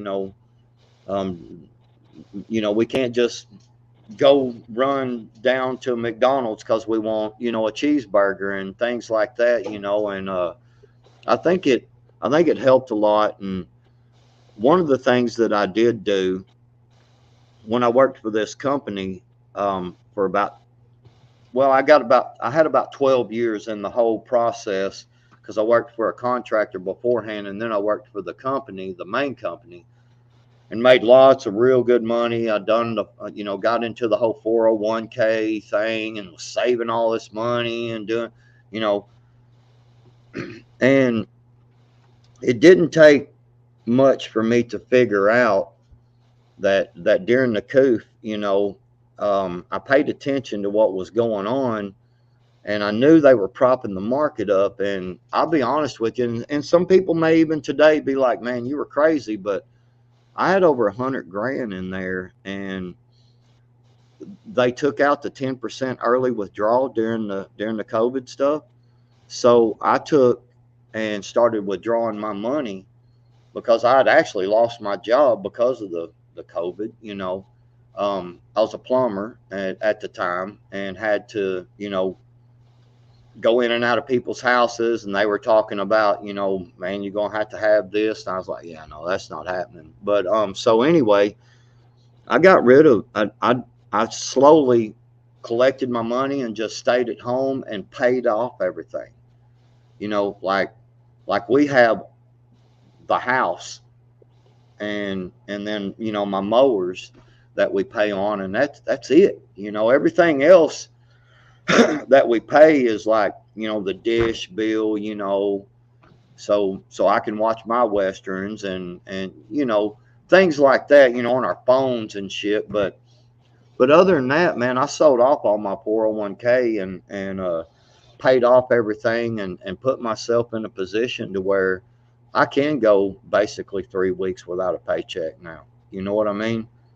Yeah. And I think it had a lot to do with me being homeless at one time and learning, how to make something last, learning to do without, You know what I mean? And things like that. And I think people in general, man, are so worried about keeping up with the Jones, man. I saw a dude the other day, man. I run into a buddy of mine here, and the motherfucker just went and bought a brand spanking new pickup truck, man. Brand new, man. Cost him $62,000, dude. Unbelievable. Payments like 900 and something a month, man. And I'm like, dude, man, what? Why? And he's like, well, man, man, everybody else got these new trucks. And I'm like, dude, have you not seen my truck, man? The clear coat on it's peeling off and shit. And it's got like, I'll drive down the road and the clear coat pieces fly off of it and shit. 245,000 miles on my truck, and I'm going to keep driving that old son of a gun, until it breaks down. Right? Man, people need to learn how to live a whole lot more simple, because it's fixing to get that way, man. It's already getting that way, but it's fixing to, I'm telling you, over this next year or two, man, you're going to have to learn to live simple. Well, that's why it's going to, and that's, I think, where I even kind of just questioned at some point. That's why talking about it just kind of, at some point, you're like leading a horse to water. And look, man, I'll stand here and kind of go, hey, you might want to drink. But then sometimes you just pull up a stump log and you sit around and enjoy the pond, because it is what it is. And it's coming. And I said that even when we were first talking, when I first started this and we would talk, it'd be like, I don't know. This is like the draft. We haven't actually gotten the tsunami part yet. This has been the draft of everything building up. And the other shit's coming next year, because nothing's been being done. Not only is stuff running out, but nothing's been being even replacing anything. So it's coming. What's up, Moonchild? It's rather funny when you're talking about car payments and whatnot, like how people are taking out big loans on cars and this and that and the other. There was a lot of people here in Australia. Let me ask you this real quick. Over in Australia, do you guys got this camel car? It's a program, a little financing thing for shit. Like if you go looking at something at Best Buy or some little electronic store like that. Damn, what is that little one? I forgot. A firm or they've got Afterpay and all this shit, so you can dig in that credit. Yeah, Afterpay. You can buy it now and pay later. Yeah. And so everybody I know, they go buy stuff and like I had one of my mates ask me the other day, he goes, oh, can you drive me to the post office? I've got to pick up a parcel because I ordered clothes online and I've got to go pick it up. And what do you get? He goes, oh, I'll dump it on Afterpay. And so they send the goods to you, and then he's got to pay for it later. I'm like, well, if you don't have the money for it, why don't buy it? Well, see, that used to be the way of life was you saved up for something. If you saw something you wanted, you say, wow, I want that new saw or something, then you would just save. It might be $5 off of this check, $5 off of, and then you had your money and you went and you bought it. And then slowly you had the cons and all these little credit things. Come on and get it. Sears with all their little Sears card and Dillard's card and all these Target cards. And people started signing. All of a sudden, you want the new TV. I want the new living room suit, and I want that. Hey, let's just get that and sign the note. Don't worry. But then you're not planning that in 2 months. Now they want to keep this contract that all of a sudden one of your tires just went out. Oh wait, you need bearings in the front hub. Oh wait, shit. You mean you just got the pneumonia and bronchitis, so you're out of work for about 3 weeks? Oh shit, and it's just life goes boom. And if it happens to hit you at the right time, it feels like you're standing in a shithole. What is the statistic? There's a statistic of about how many people. Love you, Steve. Week to week. Hey, Steve, that's for you, you son of a bitch.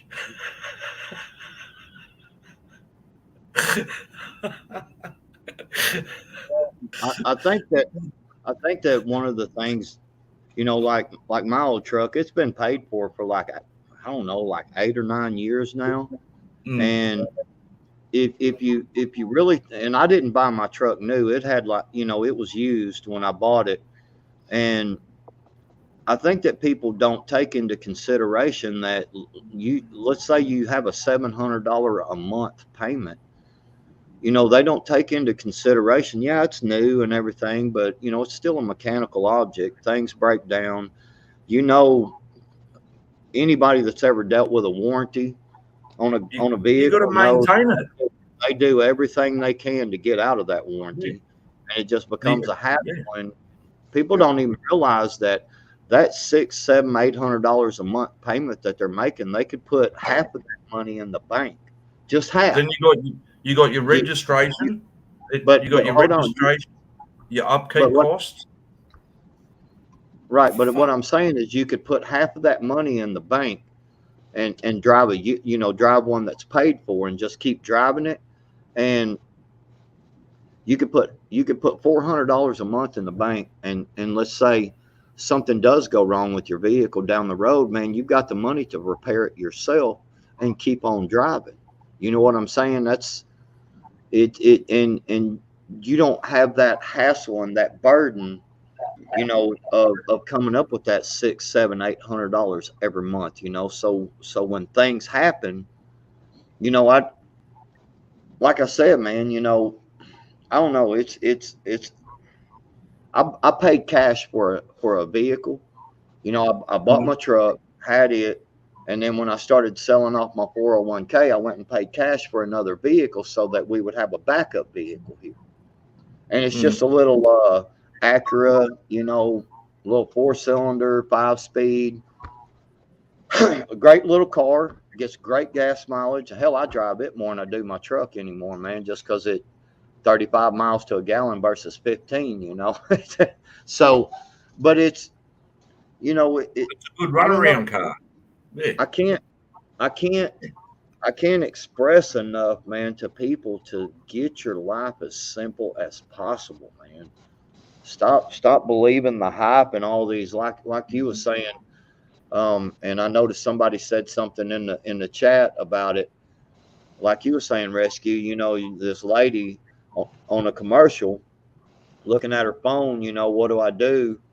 You know, and more than likely the phone was a $1,200, $1,000 damn phone, but she ain't got enough to get to work. Right.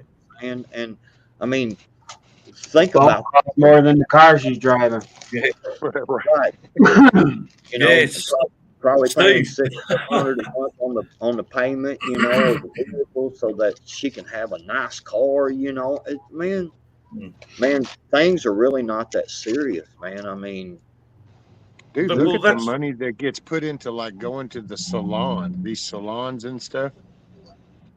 And you just kind of at one point, that's why at some point I guess you kind of go, hey man, you know what, whatever happens, happens. So when I've got to get my nails done. Right. Because dude, man, you get the hair and you go look at, dude, they spend that shit's buku bucks. You know?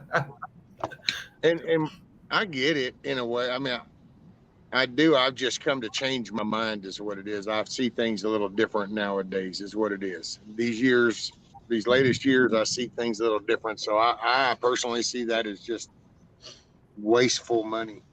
And I think it's part of feeding into the monetary system. You know, it makes it bigger because you supposedly need more when really you don't need none of that.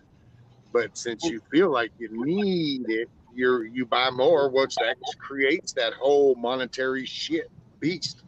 It's feeding the beast. I worked with a younger feller that I know that lives up here, and he was complaining, you know, about, man, he ain't got no money, he can't afford to do this, he can't go to work, and you know, gas and this and that. And I asked him, I said, do you carry your lunch to work? And he was like, no.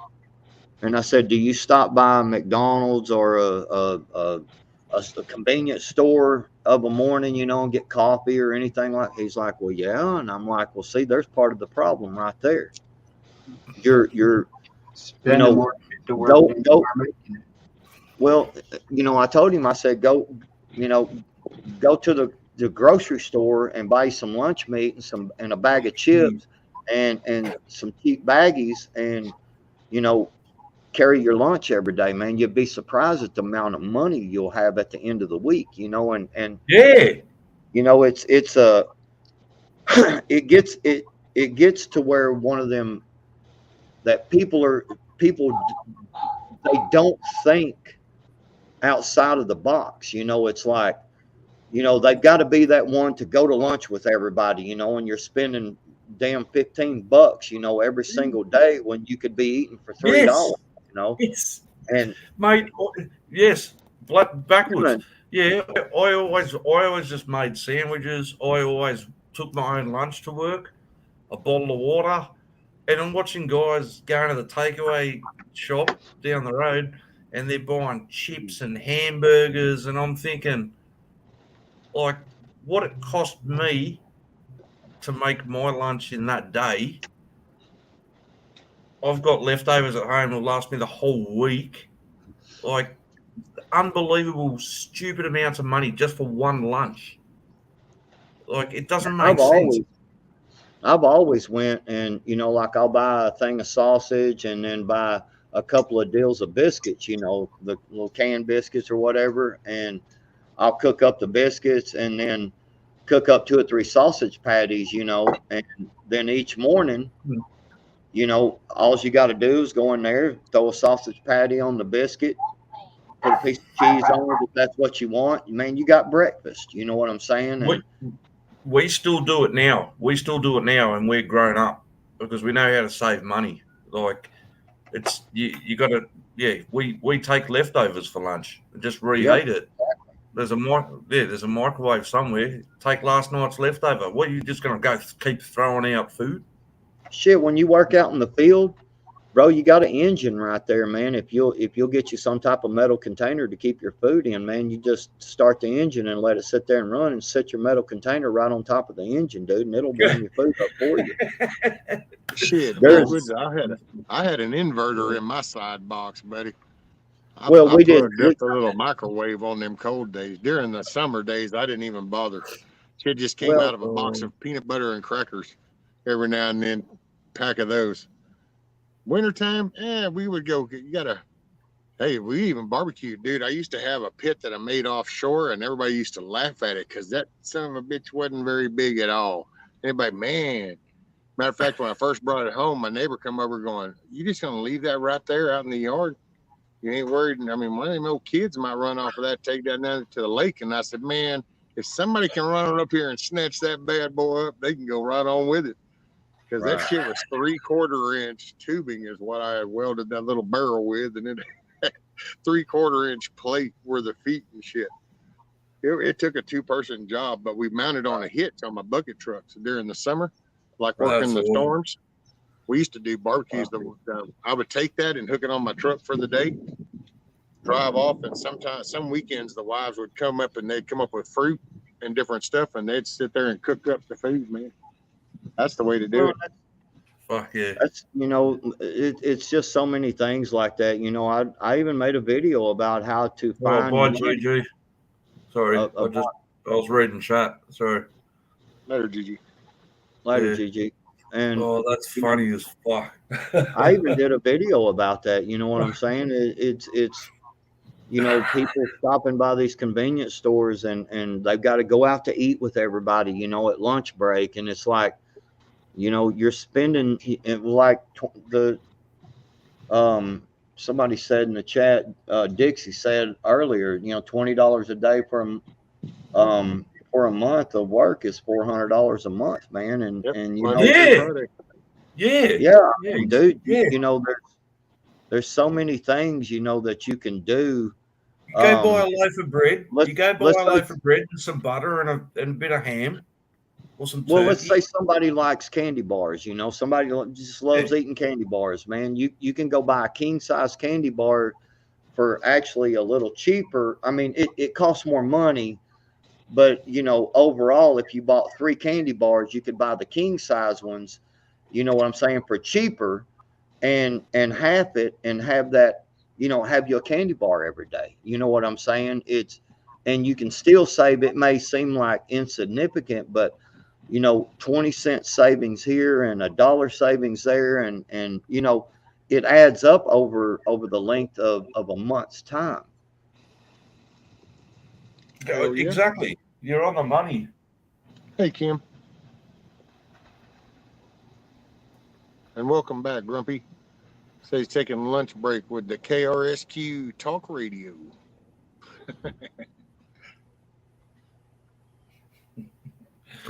Oh, mate. Well, and see, Yeah. that's why I mean the simplification, and it's really people and just the way we even view each other, just enjoying in life and not being so negative and down to where it carries over, Mm. and it's interacting with people. And I'm just as guilty around here. So it's not like I'm trying to act all be holier than thou. Shit, man, I'm going to tell you right now, I'm working on figuring out how I can conquer some of my own little local battles. There's certain neighbors I really just don't care with, but I'm gonna figure out how to see if we can bridge this. I'm gonna see if I can figure out some different ways, because it's just that's the one thing is, if there's any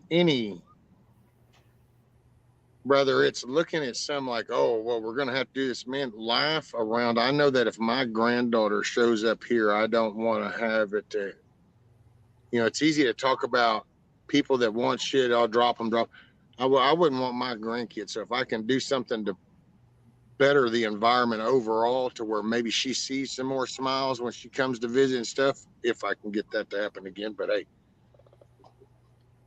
you know what I'm saying? But that's how I perceive things. Is okay. Well, can I make the environment better? Because I remember like how it was around me whenever we first came up here, and like my stepdad used to do the rodeo clown thing. And so then when he couldn't, he used to every holiday do the clown stuff for the kids, balloons, but it was to bring the laughter and fun and enjoyment back. And, I got to say, I'm just as bad that you get to where I don't give a shit because you hear so much crap.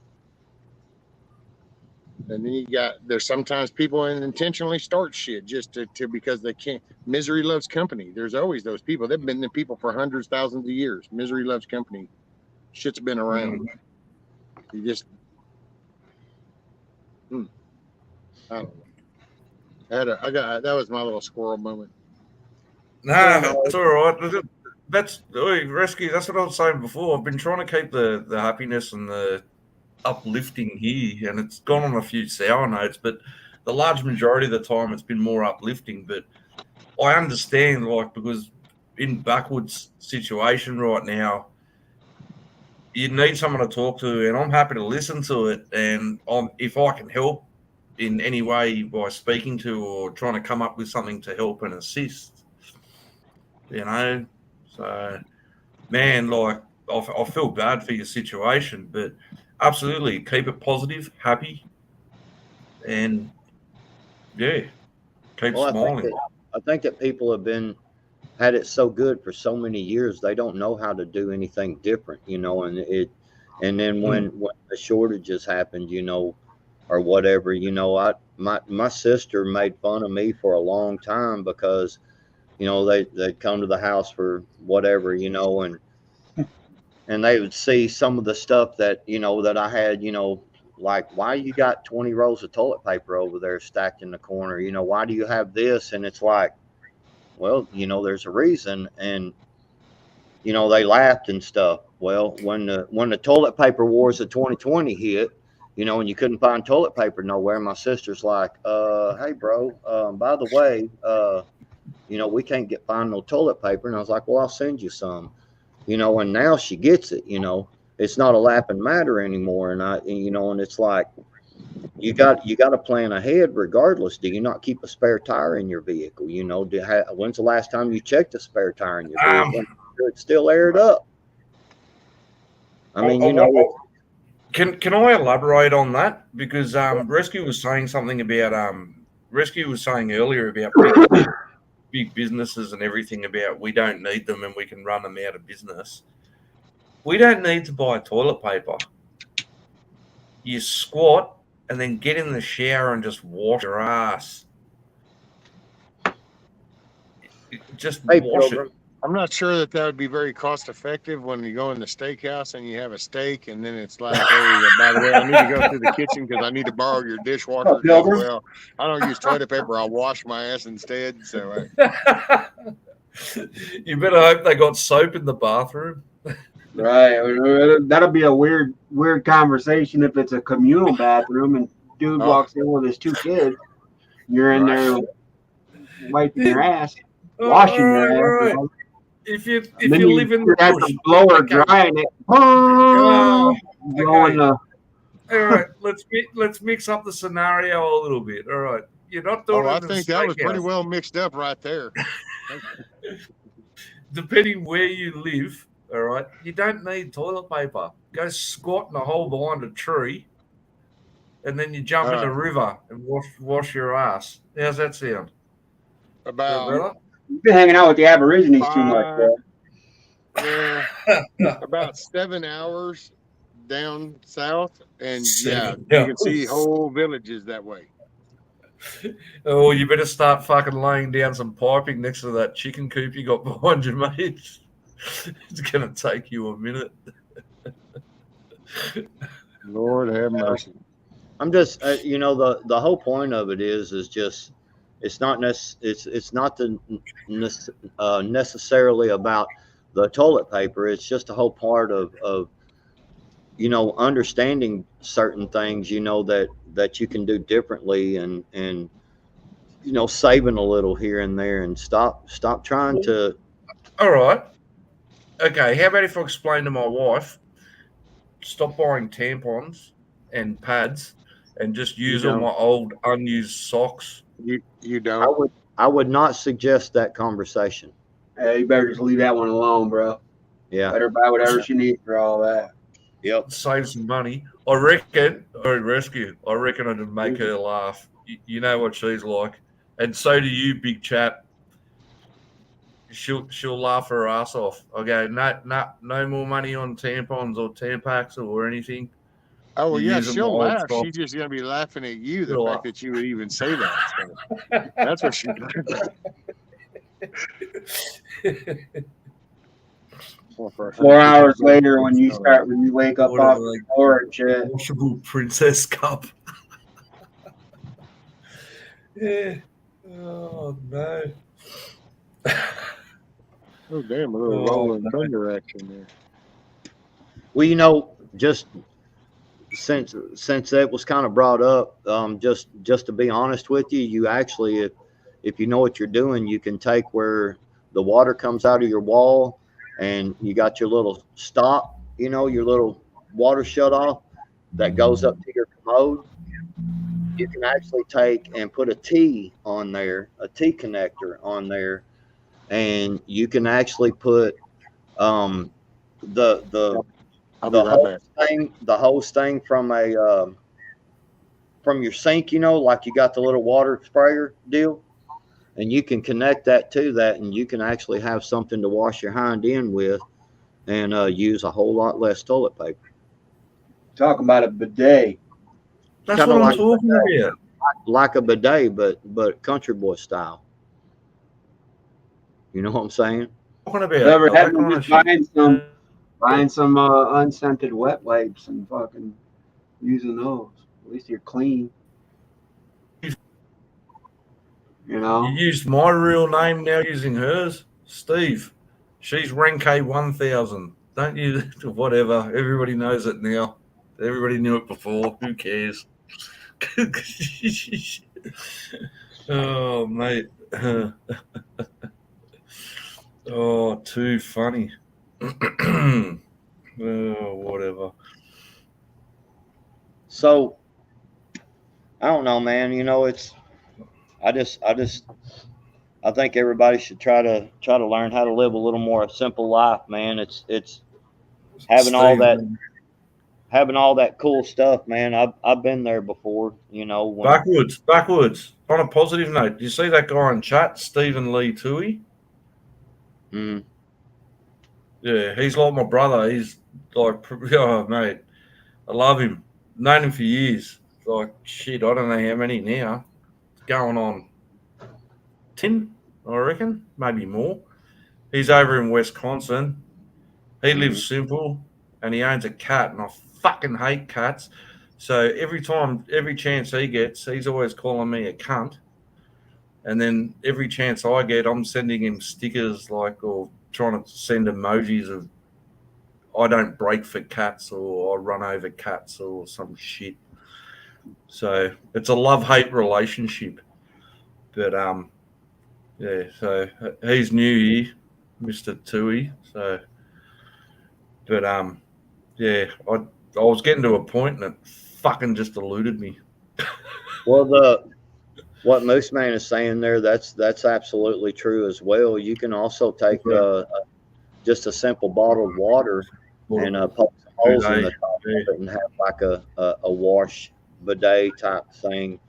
The only problem, Moose Man, is that I had to go buy a new pump up sprayer because I spray a lot of ant spray around the remote locations that I do for the phone company because the ants get up in there and screw with the electronics. So I spray a lot of ant spray.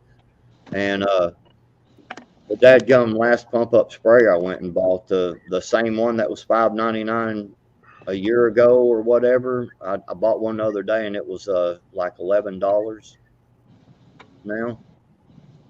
So, but anyway, other than that, yeah, it's still there's a lot of ways you can do things, to live more simple and yeah, no ants on the ass. That's right. Spray that down real quick. Right on. Do you know what I was taught? If you get worms,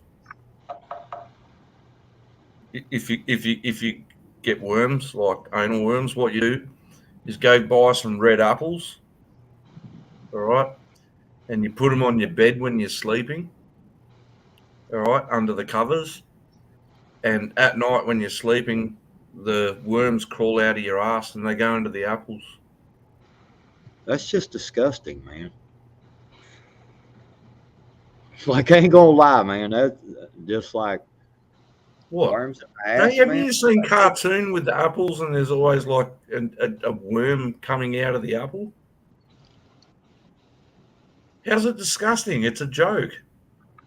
I don't understand how it's disgusting.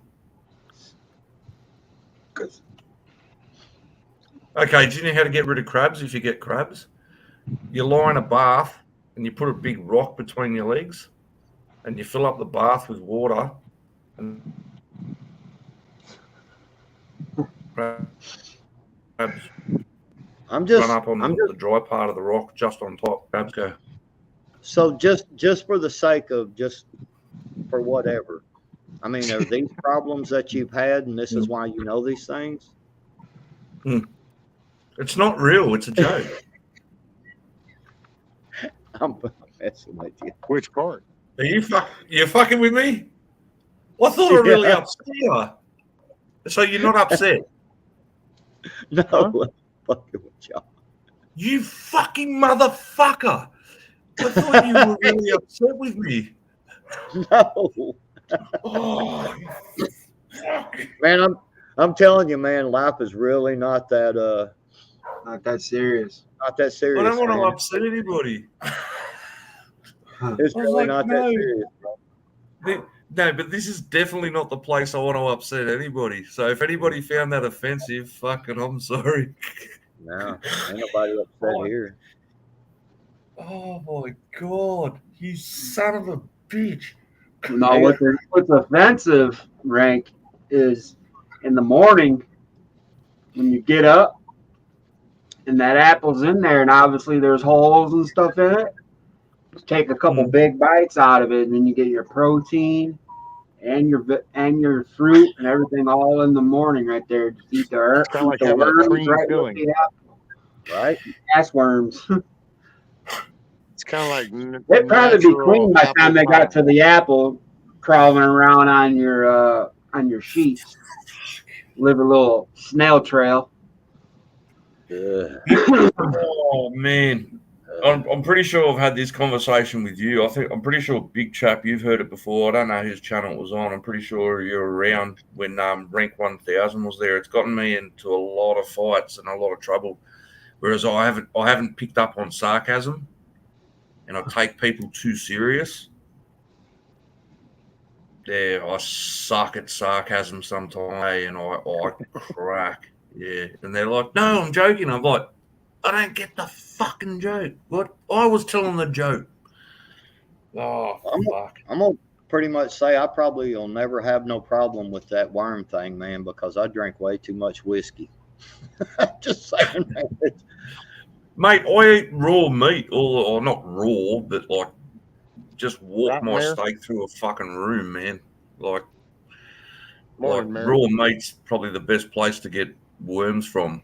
Is like There you medium go. rare raw meat. Yeah. Like Mayor says, if you have worms, Like drag your dogs. rear on the floor like dogs do.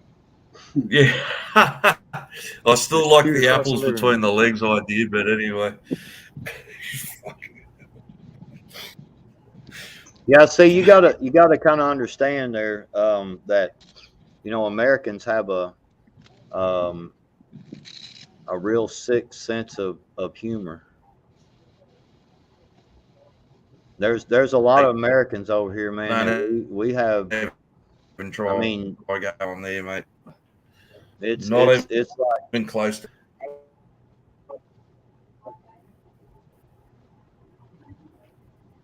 Tenant. Oh, Kentucky bourbon, boy. It's the only way to go. Sorry, Dick. backwards. Nah, Kentucky bourbon, I'll tell you boy. now.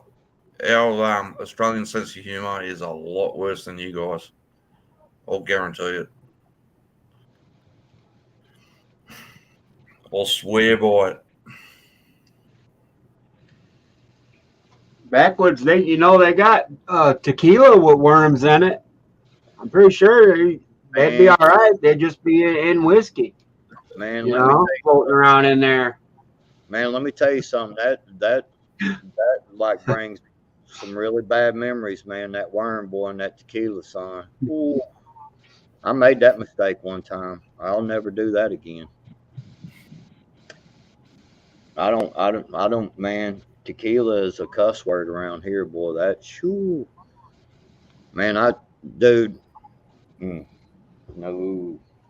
Have you heard about that joint over in England? About that, there's somebody could probably Google it. Thanks, Pilgrim.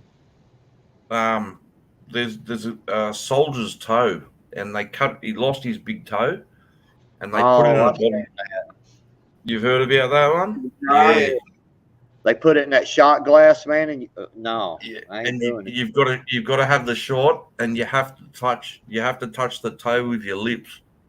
You want to know something that's crazy, and a lot of people don't know about this, but some people do. George Bush's wife, George Bush Sr., the one that died, not stupid W. Bush, his dad. They're both. His wife Barbara, right? She had a miscarriage, and she has the fetus in a jar, and she hasn't kept it and talks about it. And get the. Isn't that fucking crazy? Yeah, dude. Real talk. Google it. Crazy. Barbara Bush fetus in a jar. Oh, thanks, Scott. Get the fucking. Happy birthday to that one, Rank. Yeah. Oh, you're a son of a bitch, Steve. Shut the fuck up, man. Fuck. Fucking Steve. Steve. You don't fucking in the chat. Fuck you. Yeah, you Shut told him up. to come here. Yeah, because it's a good crowd. And he sits at home alone with his fucking cat playing with his dick. How'd you like them apples, Steve? Fucking hell. Son of he's a legend. I fucking love the guy, mate. Like, wait, what did this girl say? 35 what? Hey, 35 agave worms at one time. They do not make you trip. No, I imagine it'd make you sick to your stomach. But now it depends on what those were in. If those were in bottles of tequila, I'd think that you were severely fucked up. Yeah, I don't Steve, know. I love you, mate. Sorry.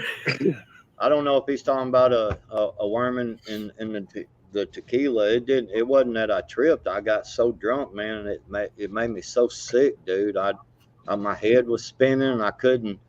Dude, I'd try to lay down, man, and everything would start spinning, and I had to go and throw up, man. Dude, it was just like the worst experience ever, man. And I'll never mess with that shit again. I love my whiskey, man. I'm telling you, I love to drink, but I like. I mean, on Friday nights or Saturday nights, sometimes, especially if I'm on a live stream, I'll get fucked up, man. I just like doing it, but like on a normal evening, you know, like this evening late, you know, it's 6, 7 o'clock or whatever, I'll go and have me a little small mix, you know, a light mixed drink, you know, just because I enjoy the flavor and it kind of gives me a little relax, you know what I'm saying? I'm not one of them that likes to drink to get drunk, you know. It's more of a just an enjoyment thing for me, man. Dude, I'm gonna tell you, a good light mixed drink and a 2 or 3 hits off the bowl, man. Shit, man, you good for the evening. You know what I'm saying? You good for the evening. The evening? 2 or 3 hits. And see, I don't smoke. I don't smoke that much though, man. I mean, like really, you know what I'm saying? I don't know. I just 2 or 3 hits. Paperwork.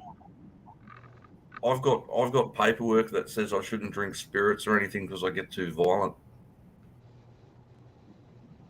See, it don't make me. It don't make me violent unless I get pissed off. If I get pissed off, then I get violent. But yeah, no, I'll just drink beer. I'll stick with beer. That's fine. Beer, not a problem. If I start getting on hard stuff like vodka, whiskey, like hard liquor, bourbon, stuff like that, I'll start going a bit. There you go. And I think like everybody in the room wants to kill me, kind of stupid. So I do have a cool bottle of whiskey though that I'm saving for when the apocalypse actually what Naughty does. said, yeah, 10 foot tall and bulletproof. Yeah, exactly. Dead. There you go. It's the Walking Dead whiskey. Yeah, I'm gonna put you full screen real quick. Let's see. Bam. Touch that shit. Here, guys. Yeah. Spirits of the Apocalypse. Kentucky cool. bourbon, boy. That shit probably kill me. Good shit. Yeah, I stopped hitting most of the bigger, harder. Well, actually, I don't really drink anything after the second stroke shit. I pretty much just backed off. And I got Saturday when Nikki and Jeremy showing up. I got I think about one good shot, if not 2, of that good old vanilla Crown left in there from 10 years ago. And I've also got for when the apocalypse happens, I got my shot glass with the bullet in it. Oh hell, let me go full screen. Hold on, bam. Yeah, it's actually got a bullet in it. Oh yeah. Projectile. So that's my shot glass I'm saving with that bottle of whiskey right there. So save the shot. What proof is that? I think it's 80 proof, man. Yeah, it's 80 proof.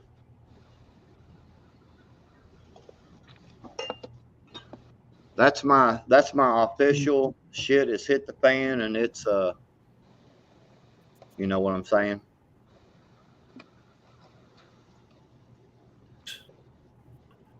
Fat chicks can't drink it.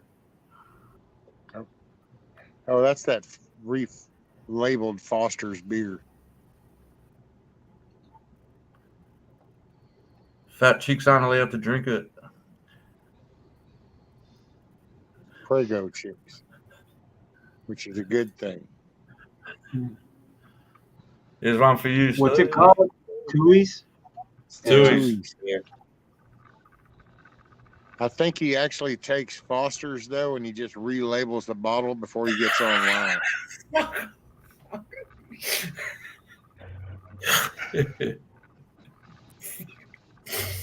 Oh my god! I'm gonna start drinking it just to spite you. Hey, I just was curious. I've heard, I've never had any Fosters, but I heard it was had a mixture of kangaroo piss in it. Is that Hey true? man, that's they're real proud of their beer now. Easy backwoods. It's They're real actually picky it's over there. actually wombat piss, mate. So, Oh, okay. yeah. No, actually, to be honest, the first time I had Wombats, Fosters, go Wombats. yeah, the first time I had Fosters, I was 37 years old, and it was in Las Vegas. Yeah. And it was fucking shit. I didn't even finish it. I threw it. Yeah. 37 years old. Or 36, something like that. Yeah. Go Kimbo Carl. 3 years ago, I had a big sewing shop, home, friends. Now I live in a tent, stranded in life, rusting away like an old truck no one wants. Oh, Wolverines! Come on, Carl. Keep making some of that good gear. As soon as I see BB again, I was gonna let him know because, yeah, matter of fact, who was it? Milky. Yeah, I hadn't seen her lately. She made 2 videos today. Oh, okay. Milkmaid did. I commented on, and she was like, "Hey, what's up?" You know, so I guess she's still doing good. I think she got.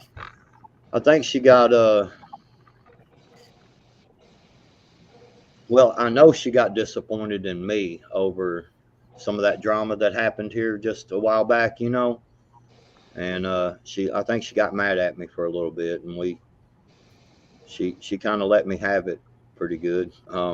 So, but I, you know, since she didn't cuss me out on the YouTube video on the comment I made, I figure I guess we're still cool, you know, because I'm still mad.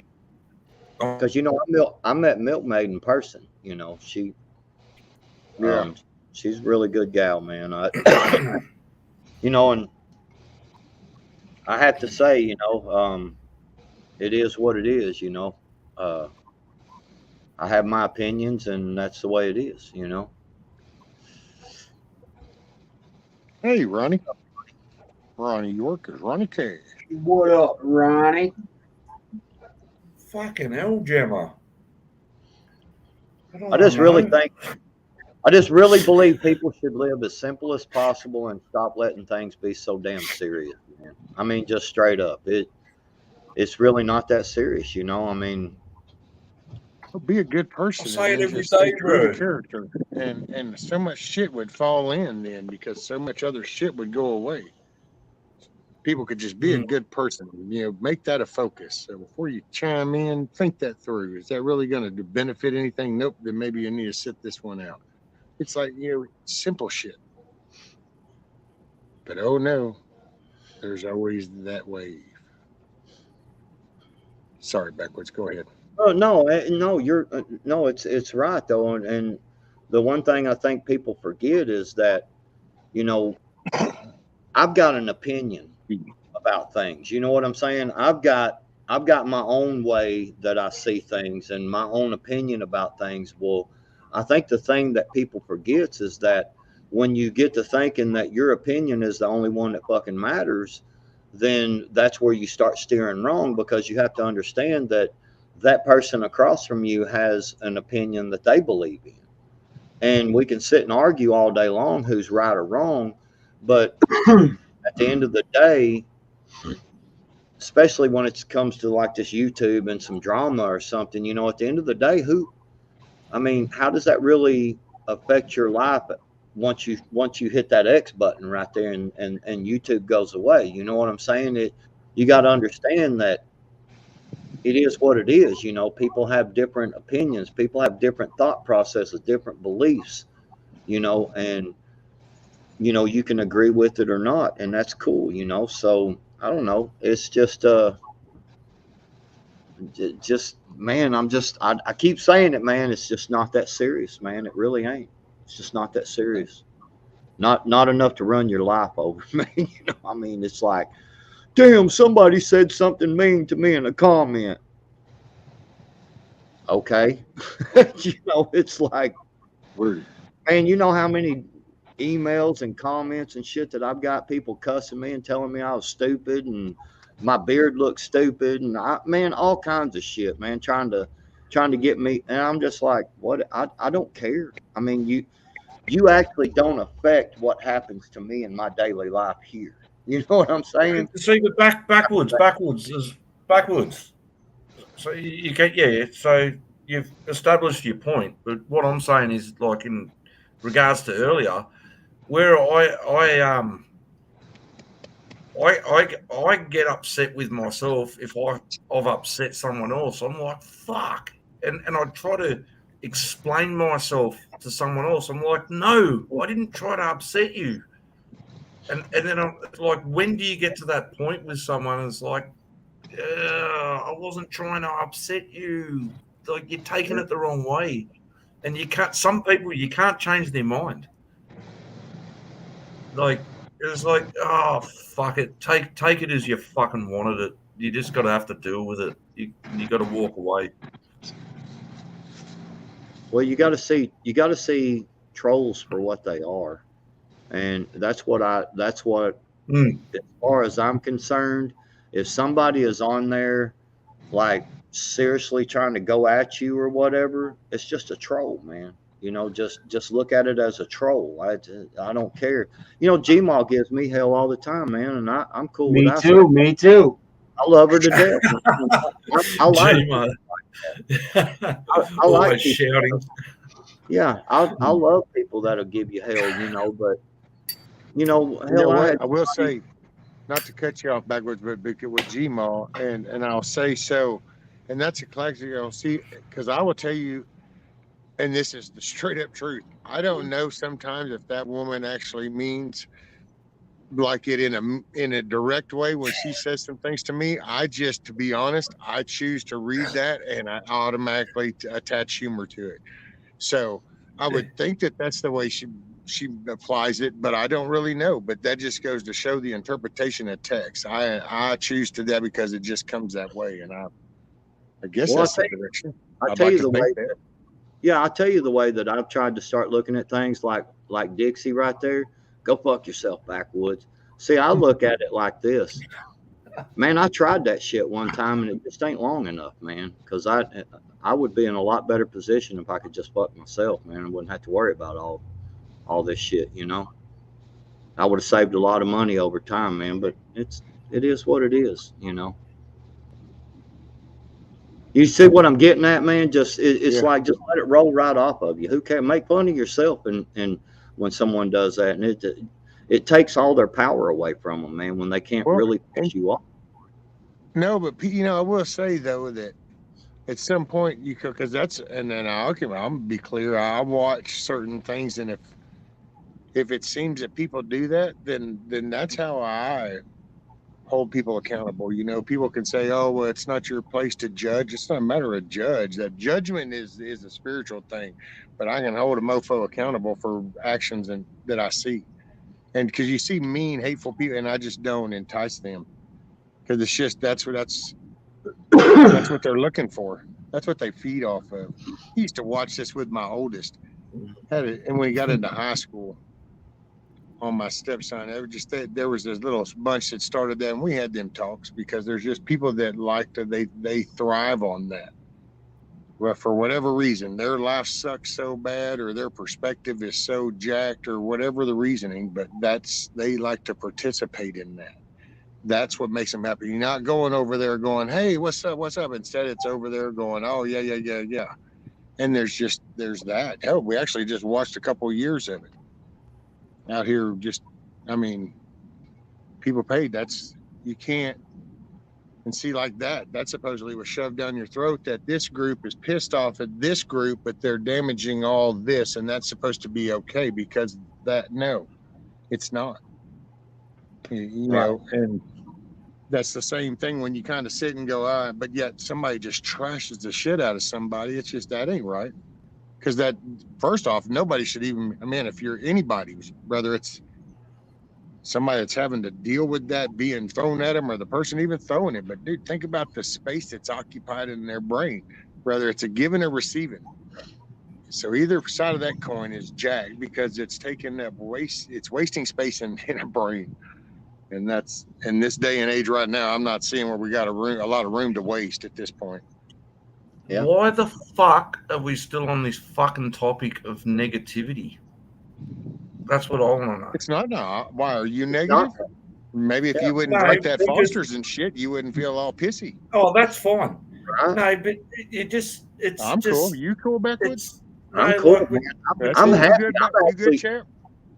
I'm But actually, I'm talking actually, about Shit. I'm actually talking like about a really good negativity. person. Yeah. We're No, talking but about to switch the negativity and how subject up, everyone's though, offended. I had a question for Backwoods. And do you ever watch or have you ever seen this one dude's channel? He does what you do, lawn care business.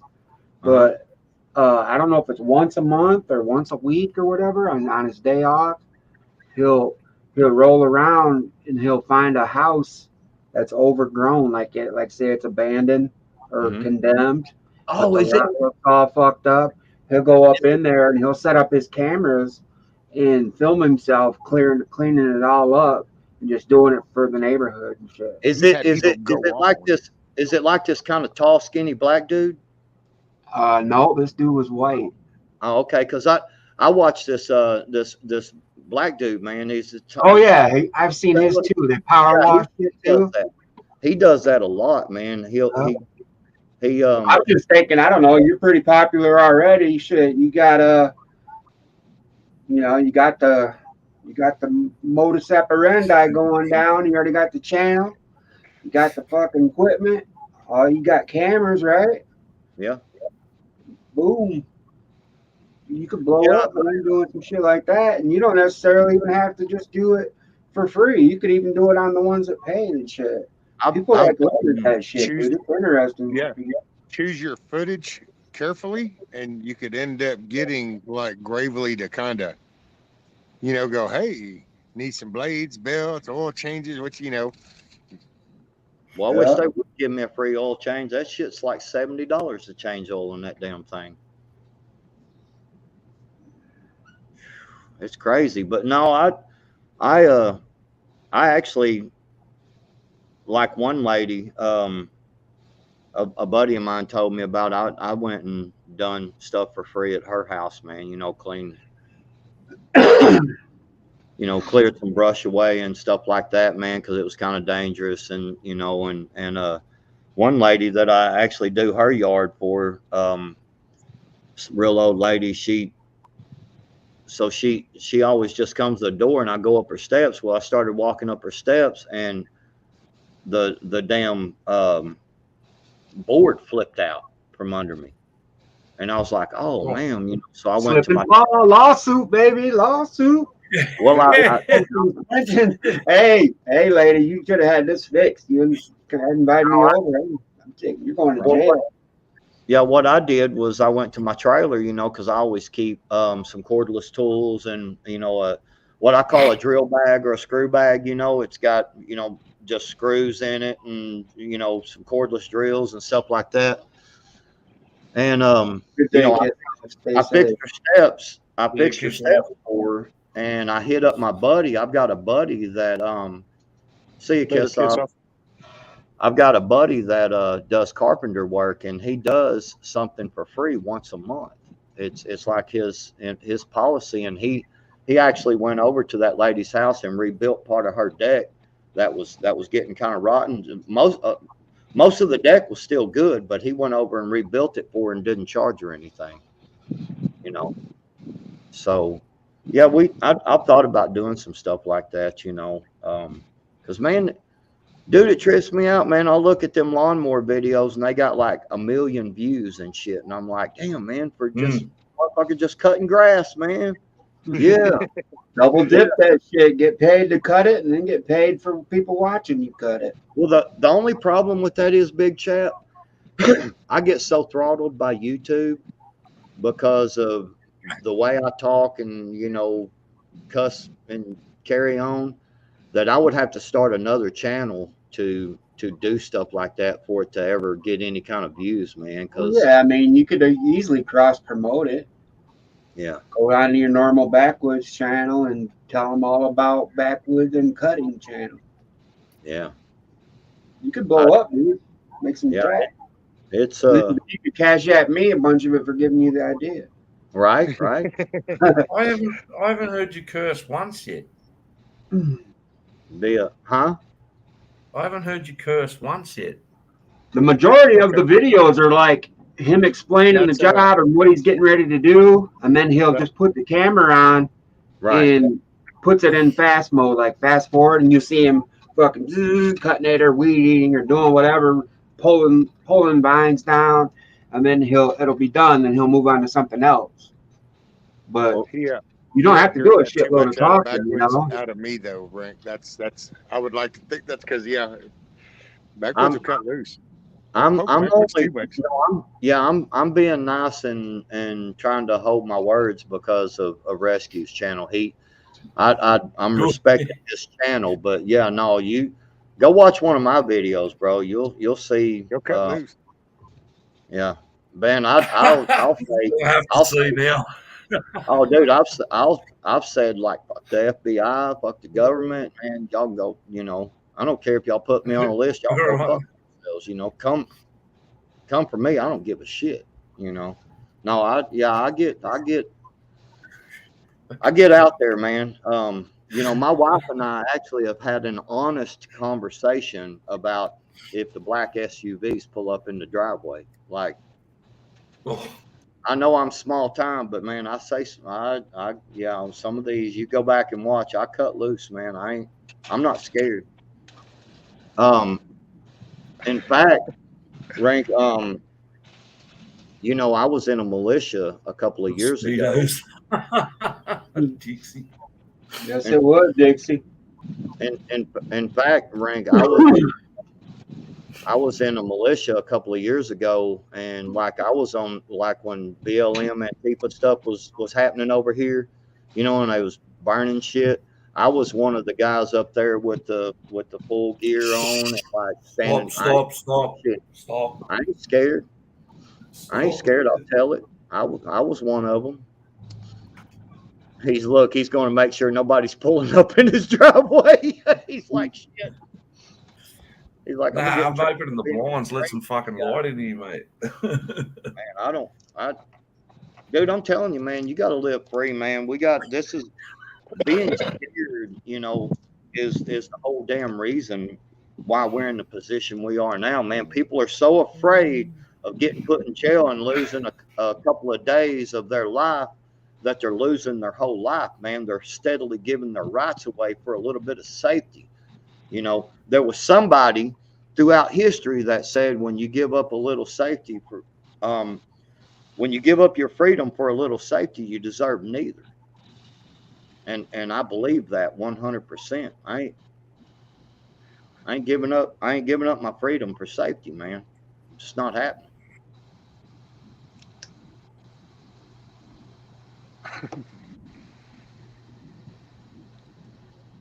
Yeah. Yeah, I know, and I mean, you know, I will say, so, because there was something earlier. I think I was getting Rudy, and you said something earlier, Rank, about during you were going off about the whole gun thing, and you know how people say y'all don't have them, and that there were camps, and that they were putting people in these camps, but there was somewhere. Because there was and man, I remember seeing that there was a lady that made a Facebook post about a rally, and they came and they actually took her right in front of her kids and her husband holding the one baby on the hip, and they literally took her to jail because she was she made that post on Facebook.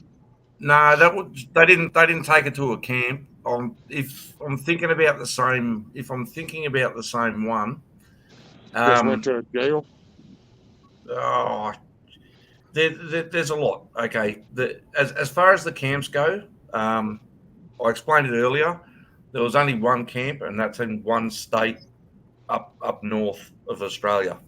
Okay. And that was for return travellers because I think there was an Olympics game or the Commonwealth Games That's what got came. the So attention.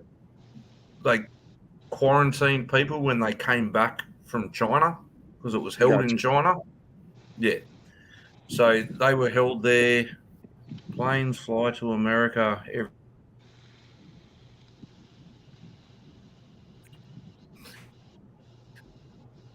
He froze again. Maybe that's not something we should talk about. The other It's one throttling his internet. Yeah, maybe Yeah, sorry. your Something fucked out then. Yeah, I was just saying thanks, Dixie. Planes fly to America every day. Thanks. Yeah, I didn't know that. Duh. So one current quarantine camp now, they're actually going to turn it into like housing. It's in the middle of bloody nowhere out in the desert. And they're going to turn it into for Aboriginals and homeless people and going to make it housing because we're not quarantining anymore. And it's the only one camp in all of Australia. But in some major cities, like down in Melbourne. Can I? Well, hold on, Mike. Yeah, go. First off, the lady with the kid. Sounds. I mean, maybe it's just my Southeast Texas American way of seeing it, but that almost sounded like it's being pitched as a convenience to then herd into this little, not an encampment, it's housing, and then, it starts with one. It always starts with one. Mate, I'll dig up some links, mate. Fuck. I don't even know where to start. Man, I love watching this shit. I would say that, they might have even pitched that idea way back over in China with the Uyghurs. I don't know. It might have been just, it's just going to be one, just this one. And now it's been I'll tell you some shit stories as well. Like you were saying, back to the one that you actually brought up about the child being taken away from the mother. I'm going to stay away from chat. Won't read that. The child being taken away from the mother. All right. Well, it might not reflect back on that story. The child being taken. Well, there was another woman that tried to she went. It was in Melbourne, in one city in Australia, in apartments, and sorry, am I breaking up again? Yes, I guess, unless it's me. You should. Someone else breaking up. I'm just telling you now from someone I talked to in Australia before, somebody different. Every time they would start talking about it, they would get throttled. Their internet would get throttled, and they said they're listening. They could sit there and talk all day long about sunshine, rainbows, and unicorn cakes, and everything was fine. But the minute they started talking about stuff like that, their internet would instantly start bam. Well, I gotta say, we kind of been for a while, and everything was fine. But until they started talking. Yeah, well, every time we started talking about that, his internet gets throttled. Hey, Backwoods, when you fucked off on the phone for fucking 10 minutes, it fucking was fine. Yeah, but we didn't talk about this. Exactly. So there's always that. I'm just saying. Now, down in Melbourne, which is a different state, they did stop people. You were only allowed to shop within a 5-kilometer radius of your house. See, man, I gotta say, I can't. When I heard you could that still the go first time, shopping. That's one of those collective rainwater things. See, to me, that falls right in that same category. It's like you're gonna tell somebody how far you can go from their house? What? Yeah. Shit. Well, it's still, to me, I mean, the whole concept of, when people were sick. I know when I was growing up, man, when I was sick, my mama would make me go outside. She'd be like, "Go outside and play, boy." You know. Well, I got a little bit of fever. It don't matter. Go outside and play. You'll be all right. You know. And everything that happened over the last 2 years was completely opposite and contradicting to how we were raised, and we all made it. You know. Right. And you know what I'm saying? It's like, Just Dude, you know, when colds come to school and stuff, whenever I was little, they didn't keep you out of school. The whole class you didn't go to recess and share with other classes. Your class would be contained in for that. And you know what? Everybody would end up getting sick, and then everybody would be out for a day or two, however bad it was, and then that class would come back. But you got a system built up, a natural shit, you know, because you go through this, and that's what happens from the. But Dixie just wrote, "Feds be watching." All the feds watching, FBI agents, or the agents now, make sure you go hit the like button. Go hit the like button and subscribe. Oh, don't worry about that. No, like I said before, Sanerated Stones for days. What's up, Farmer Son? St. Patrick's Cathedral. Good to see you, man. Yeah, Melbourne's beautiful city.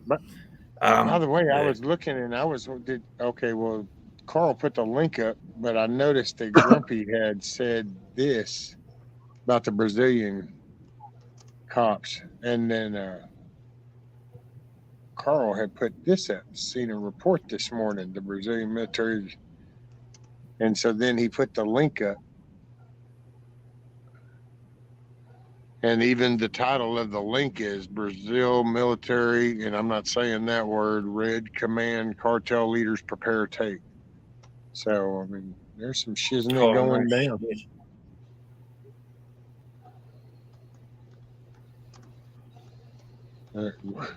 Which is, I guess there's no posse comitatus in Brazil. I think I said that right. Shit, I shouldn't have rethought it. The minute I started to rethink that word, I totally butchered the shit out of it.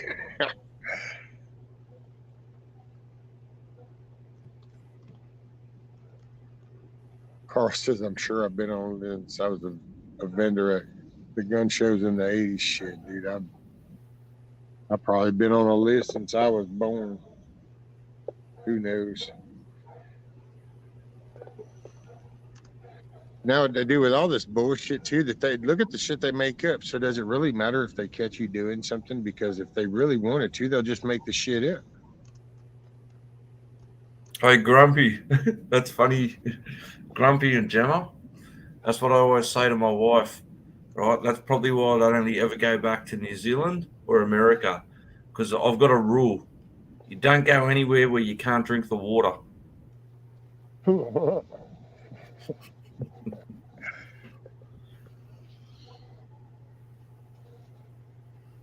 Yeah, mate, that water out of my mate's tap when I was in Chicago, when I stayed at his house in Chicago last, just before COVID, I was really lucky. I got to go visit a few boys over there. And, the water out of the tap from Lake Michigan, that's some of the best water I tasted ever in my life. It was so clean and pure and, yeah, so good. That's the end. That's just telling you, man. Yeah, the water out of Lake Michigan, beautiful and pure. Yeah. Boy, y'all know what I'm having for dinner tonight? No, you're going to tell us. I am having deer roast and taters and carrots. I'm gonna make a roast and taters, deer roast and taters and all that, and yeah, it's gonna be good. Hey, where you go? Everything's good with taters. Carrots, onions. I don't know, but I do have some deer burger thawed out too. I may make me some chili, man. Chili sounds good too.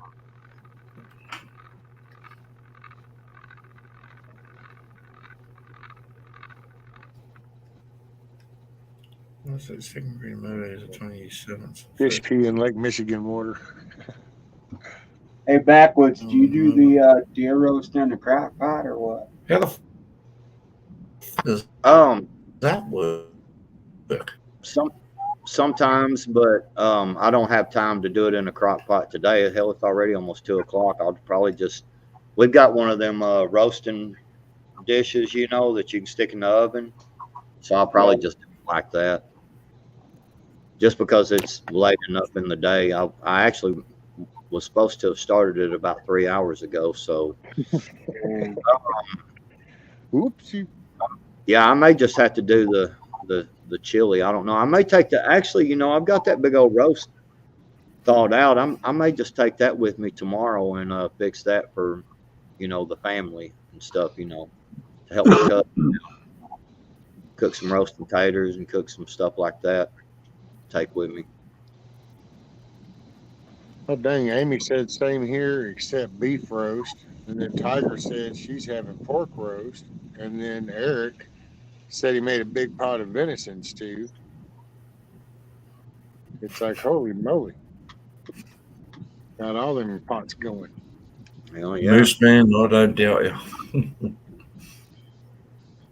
Well, I think, it goes back to that simple living thing. You can make a big roast and potatoes, and you don't even have to buy that big of a roast. You can get a little bit of hamburger meat and throw in there with it as well. And, hamburger stew, roast potatoes and everything. So you can, since meat is so expensive, and because hamburger, you can usually get some a little cheaper than like what a roast is, and there's ways around stuff, man. There's ways around stuff. Do you know what my wife made last night? Backwoods? What's that? My wife made last night. She got minced meat, laid it out flat, the minced meat, with bacon, then cheese and salami and Swiss cheese and Edam cheese, rolled it into a roll so all the meat's in the middle, like a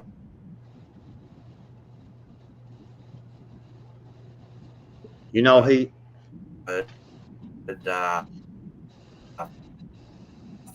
Fuck, I'm dropping out again, aren't I? Yeah. So it's covered in bacon like a roast with minced meat in the middle with different types of fucking cheese and then cooked in the oven like a fucking roast.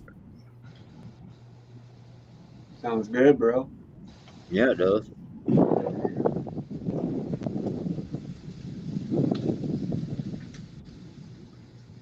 Oh shit! What is it? 8 hours, 40 minutes. It's what? 1:40 in the afternoon. Holy shamogi! I know. Y'all got anything you want to say to chat? The only thing I can say is I'm getting hungry talking about the food. I ain't had nothing to eat all morning. Yeah. You about to pull the plug rescue? Yeah, I believe I'm fixing to call it. Get some grub on. Everybody got hungry and shit. Yeah, I think I'll go and put that roast and taters on, man, and just let it cook tonight, and then take it out and take it with me tomorrow, so that Backwoods, can you just say can you say potato just one time? Just say potato. Some taters. No, potato. Say potato. Potato. Yeah, that was good. Thanks, mate. A potato. It's taters, man. It's taters. Yeah. Taters, man. Potato. Oh, whatever. It's taters. Potato, whatever. It's a tater, man. Got to have taters, man, with about everything, man. Taters go good about pretty much anything.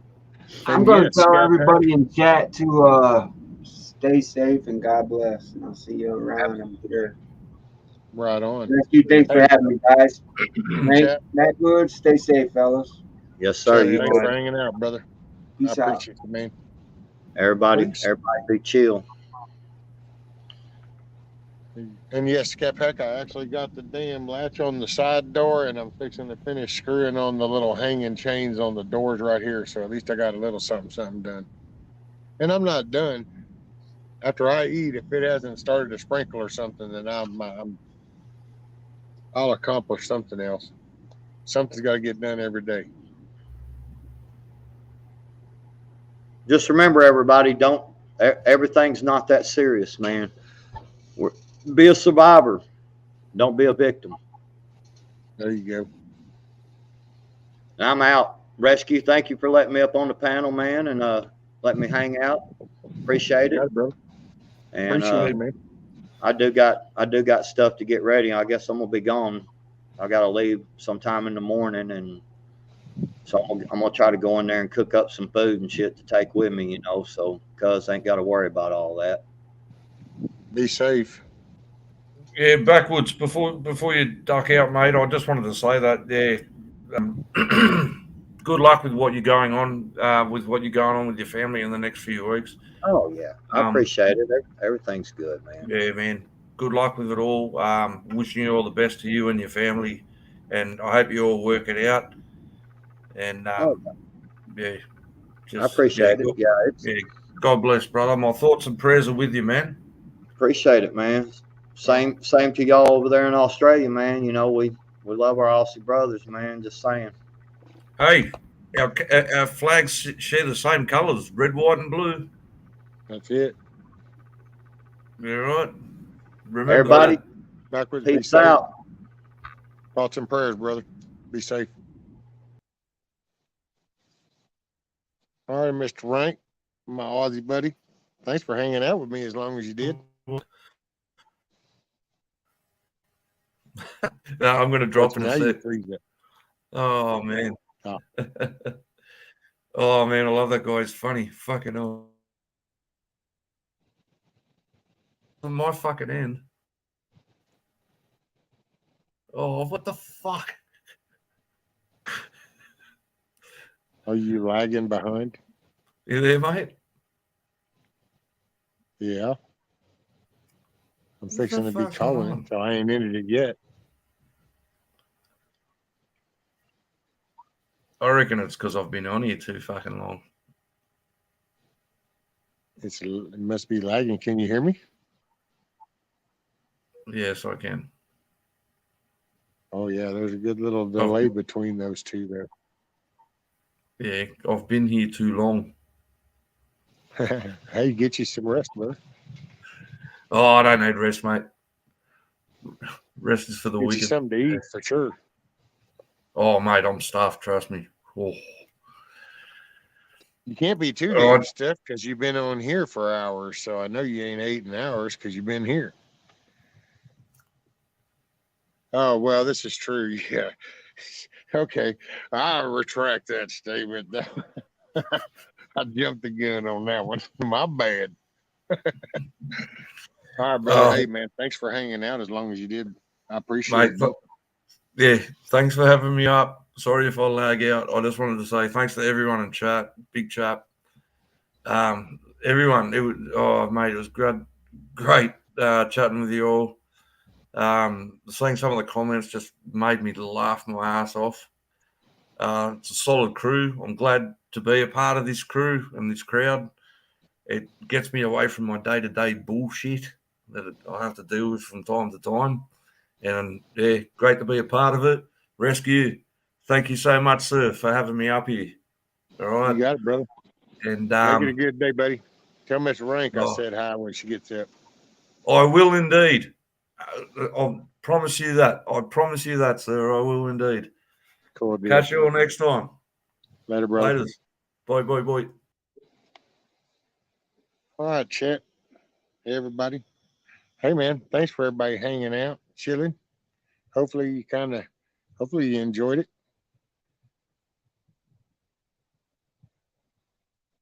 You're just along. I'm just along for the ride. I'm gonna play this little intro thing that I made. You know, that little deal. I copied the little song part, and after that, I think I will be checking out. So I might see y'all in the morning. Not sure if in the morning or Wednesday, but we'll see. But yeah, appreciate everybody being here. Let me find that little deal. I need to incorporate this into something longer because I kind of dig it. So, hey, everybody, make your day a good day. You know what I'm saying? Make your day a good day. Be part of the solution because, man, when you see something, you know, if you feel the need to call something out directly, do it, but do it in a manner then that serves a purpose. Yo, homie, get your ass on. I ain't no sunflower. You know, ain't no one propagating more. So if address it, but definitely call out the shit and say what bad behavior. That way, bring that to attention to, you know, accountability. So with that, peace out, everybody. Make your day a good day.